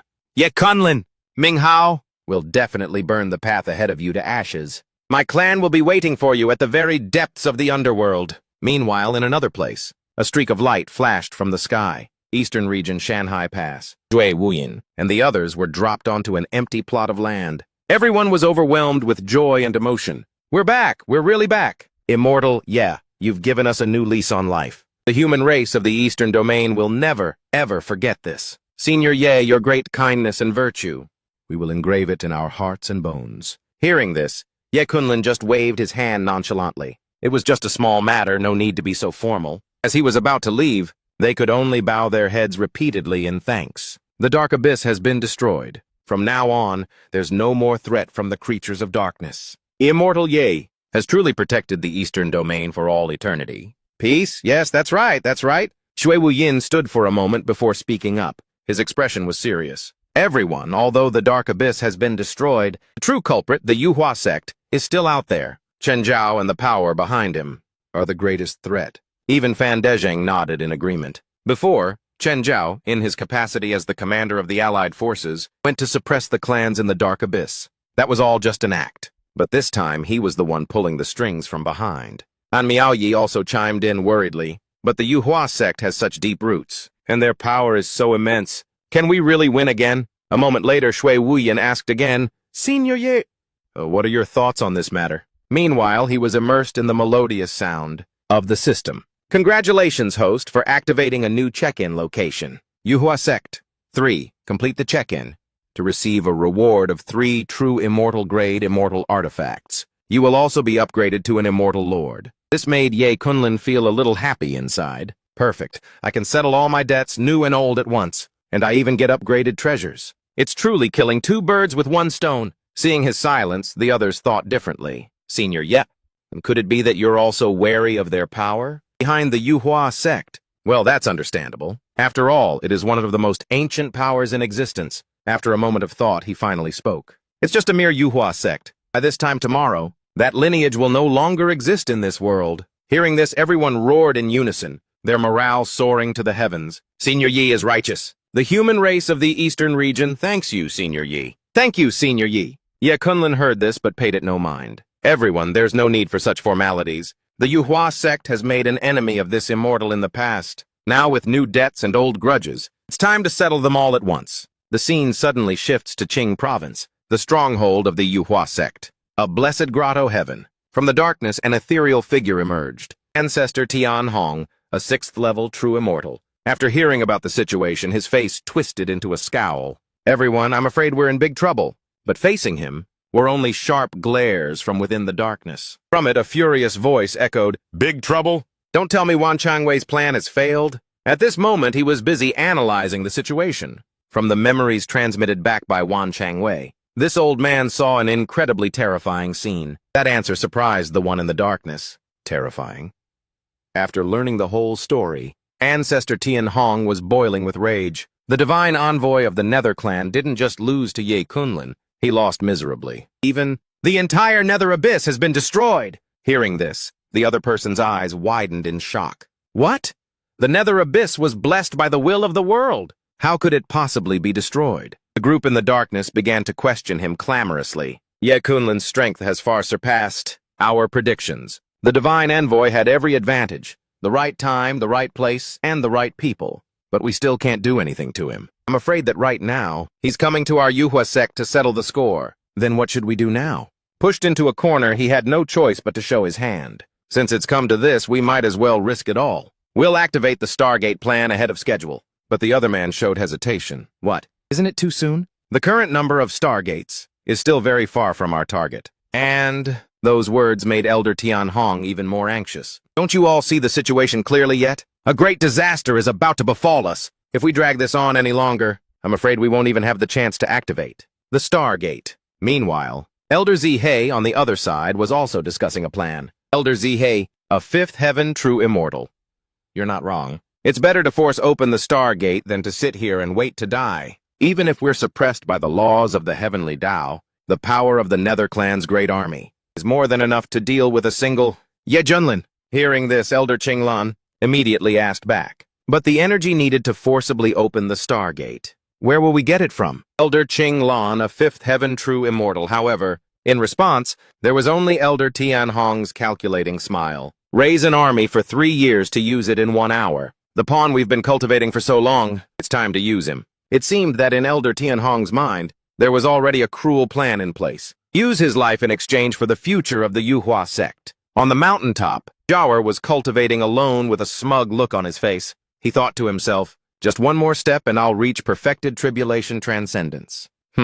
I'll just wait for the sect master to return triumphant and pass the throne to me. In the future, I will be the #1 person in the eastern region. He sneered at Ye Junlin. So what if you inherited the immortal's fate? In the end, didn't you still fall for our scheme and die? Suddenly 5 beams of light flashed from the sky, shooting straight down toward the mountain. Jiawer stared blankly and took a few steps back. Five ancestors. Why are you all here? Have the sect master and the others returned? The leading ancestor said coldly. Battle update, the plan has failed. Mingyuan has been completely annihilated. Wan Changwei and the others all perished there. Jiawer's face instantly turned deathly pale, completely drained of color. How is that possible? Mingyuan has guarded the eastern region for countless years. Its foundation is so deep. How could it be destroyed just like that? Mingyuan is gone? Jiawer immediately thought of his mortal enemy. Then what about Ye Junlin? Did he die at Mingyuan too? The ancestor explained that he was on his way to get revenge. Not only is he still alive, but right now, I'm afraid he's leading the Grand Army of the Eastern Region Alliance, marching on our Yuhua Gate to settle old scores. With that said, the ancestor waved his hand, casting a spell. Behind Jiawer, a giant spatial portal instantly appeared. The ancestor's attitude changed in the blink of an eye. He said to him, and now, the only way to stop him is to open the Stargate. Jiawer watched in horror as the ancestor powerfully declared, and you are the key. He panicked, stammering, Wait, ancestor, you... What in the world do you mean? The ancestor wasted no more words. He attacked him directly with a spell. Why else do you think we spent so long raising you? Jiawer, tormented by agony, cried out in anguish, Ancestors, I am the holy son of the Yuhua sect, blessed with the talent to achieve immortality. Why are you treating me like this? The ancestor acted with even more resolve. It is precisely because you are the holy son. When the sect faces a moment of life and death, you more than anyone must step forward to turn the tide. That is how it should be. His origin core was forcibly ripped from his body. Why? I have been nothing but loyal to the sect. I have risked my life for you all time and time again. Were you deceiving me? Using me? Jiawer stared blankly at his own origin core. Amidst the comforting words of the ancestors, rest assured, holy son, as long as we successfully overcome this calamity, this time, I will personally help you reconstruct your solar, immortal physique. He despaired, tears streaming down his face. He thought the pinnacle of the eastern domain was within his grasp, but never did he imagine such a tragic end. Meanwhile, Ye Junlin grows ever stronger, leaving me further behind.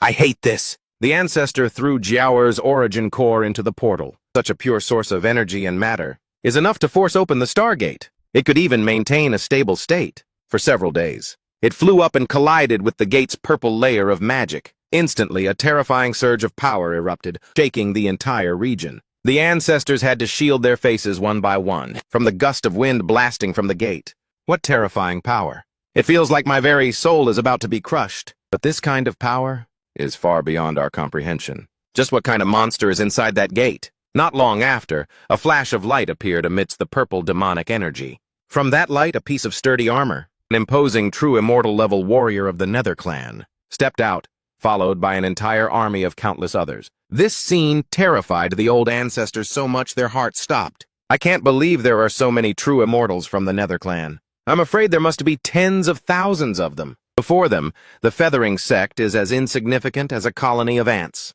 Thousands of soldiers parted to both sides, revealing a figure sitting imposingly in the very center. That person was riding a Nether Clan lion, looking incredibly majestic. The commander of the Nether Clan, Min Van Quan, a celestial immortal, a second-level heavenly origin mystic. Immortal of the 9th heaven. This celestial immortal angrily questioned the ancestors. You bastards! Why did you open the Stargate at a time like this? Do you have any idea that forcing it open will cause our cultivation to be severely suppressed? The ancestor bowed his head respectfully and explained, My lord, the Nether Knight Divine Envoy has unfortunately fallen. There was an unexpected turn of events in the plan. We had no choice but to open the Stargate ahead of schedule. After hearing this, the Celestial Immortal was stunned and roared. Nether Knight is dead? Impossible. With just the natives from this backwater place? How could anyone here possibly stand against him? He wasn't just a prodigy of the Nether clan. He was always meticulous. And he even had the protection of the ancestors' 6th grade celestial formation. How could he have been defeated? Tell me the truth now! The ancestor fell to his knees, his voice filled with hatred. It was all caused by a brat named Ye Junlin. He has sabotaged the Stargate plan multiple times. Not long ago, he even inherited the legacy of the fallen immortal island.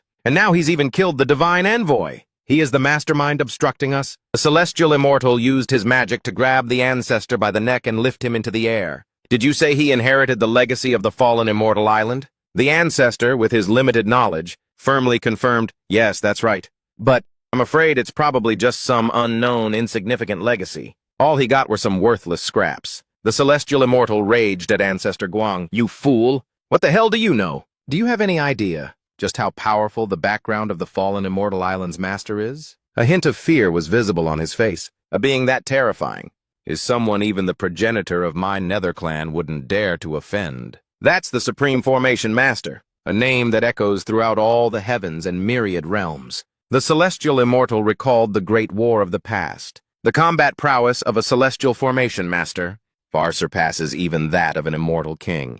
And that Supreme Formation Master, back then, single-handedly turned the tide of the entire war. The color drained from the myriad realms' ancestor's face. I can't believe it.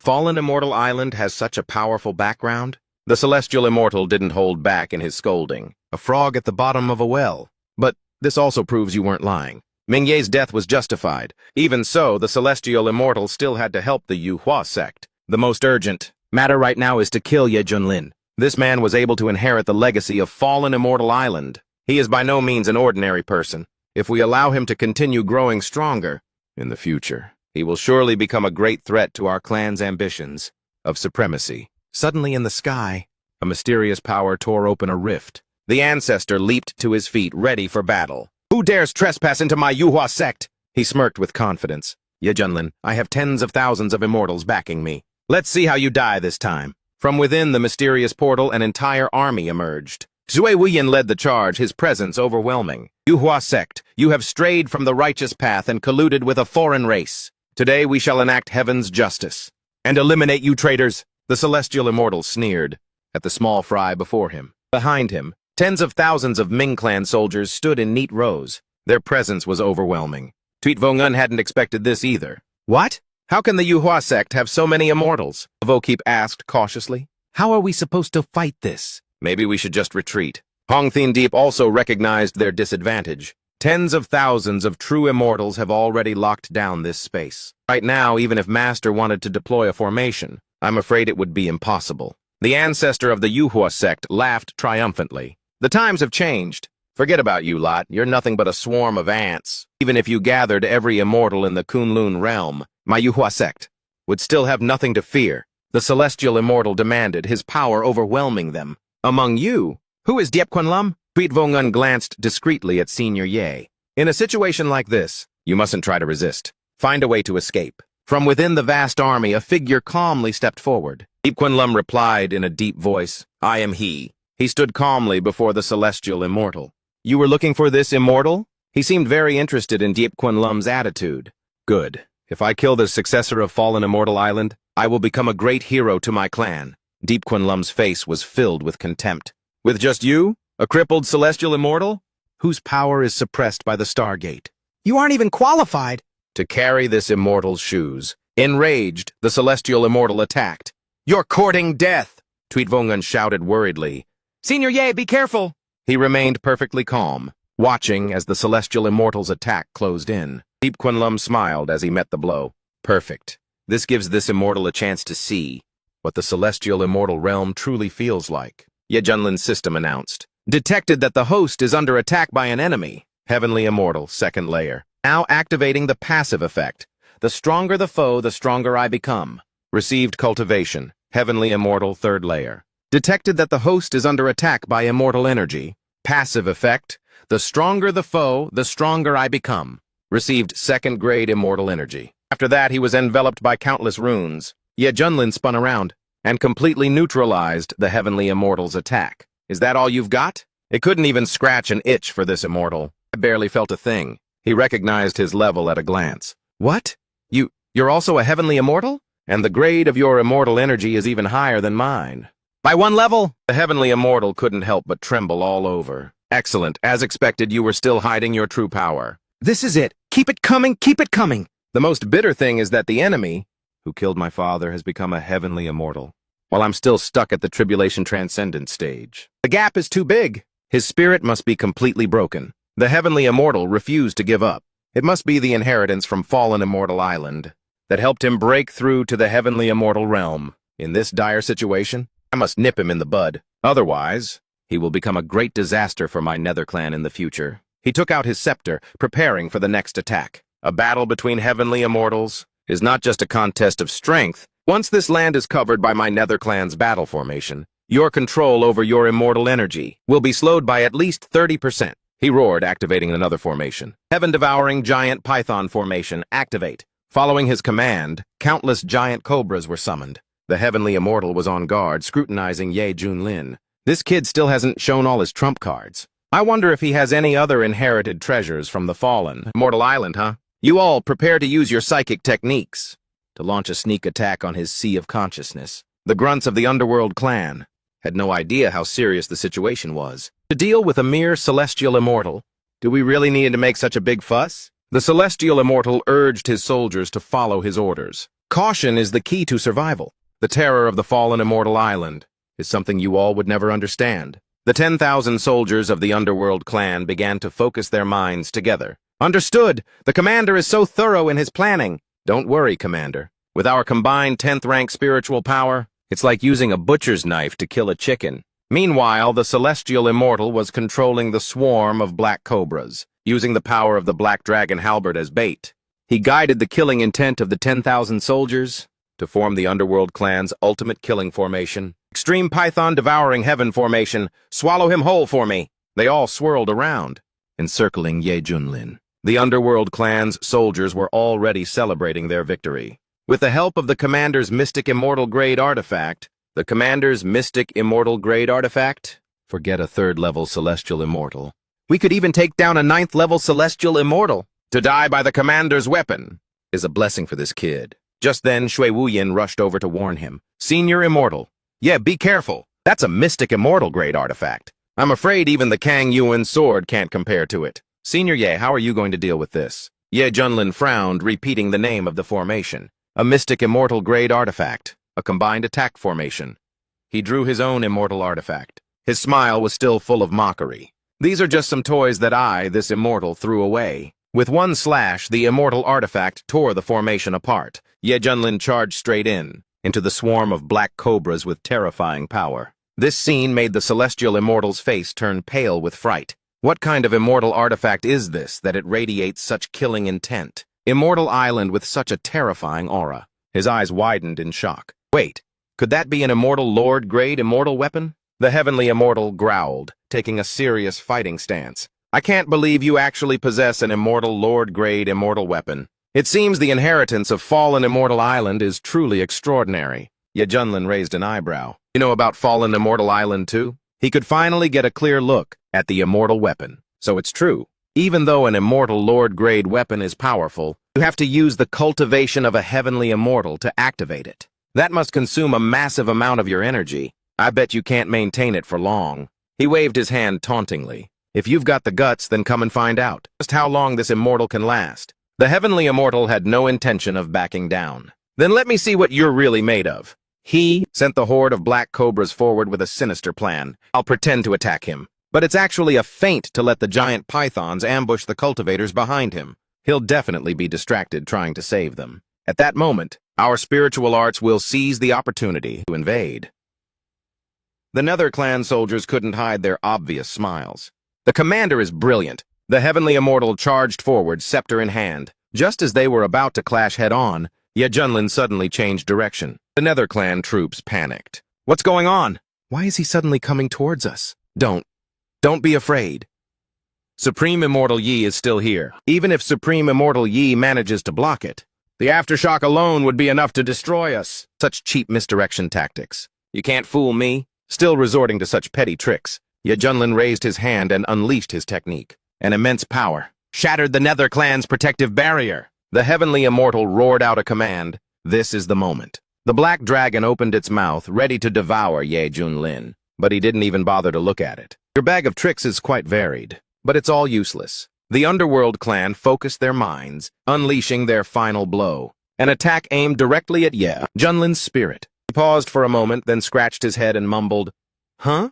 Why does my brain feel kinda itchy?" Witnessing this scene, Tianxian's mouth stretched into a grin that reached his ears. So you've finally shown your true colors. Ye Junlin, today is the day you die. As soon as he finished speaking, the black dragon let out an earth-shattering roar and charged straight towards Ye Junlin. In response, the man just casually waved his hand, and yet it struck the black dragon right on its massive head. Amidst the chaos, Ye Junlin remained calm and smiled. My mind feels strangely refreshed. Oh my, what an opening. What kind of cheap trick are you trying to pull now? These dirty, worthless little games. The smile on Tianxian's face froze. He looked like a statue that had been struck by lightning. His jaw nearly hit the floor. He whipped around and snarled at his underlings. You useless fools! Were you aiming at thin air? How is his sea of consciousness completely unscathed? The subordinates of the Underworld Army clan could only stare at each other blankly. Every one of them had a dumbfounded look on their face, looking pathetically clueless. They never imagined that Ye Junlin could neutralize the attack so effortlessly. How strange, how is that possible? Unless our attack was turned back against us. But what sent a chill down their spines wasn't the counterattack, but the horrifying truth. That he didn't even have a clue. He had just been hit with a spiritual attack. This is no longer a gap in power. This is clearly a bottomless abyss, one that can never be filled. A furious rage erupted. The celestial immortal's fists clenched so tightly that his fingernails dug into his flesh, drawing fresh blood. He hissed through his teeth, Ye Junlin! I calculated everything so carefully, was cautious with every single detail, and yet I still underestimated you. He gripped his scepter as a murderous aura exploded from him. With it, a terrifying suction force radiated outwards, frantically draining the demonic energy from the loyal subordinates of the Underworld clan. If it has come to this, then don't blame me for being cruel. Listen up, you useless bunch! Pour every last bit of your remaining energy into the Black Dragon Halberd. Activate it for me. Today, even if I have to drain all my lifeblood, I will tear this bastard to shreds! With a roar, the Black Dragon Halberd was summoned, carrying the destructive might of his ultimate technique. Blood Dragon World Ender! The Celestial Immortal roared. Let's see you block this with wishful thinking now. Facing the world-destroying attack, Ye Junlin just nodded nonchalantly. The immortal weapon in his hand hummed softly, emitting a gentle yet majestic light. Well, it seems the warm-up is over. I suppose I should get a little serious just to be polite.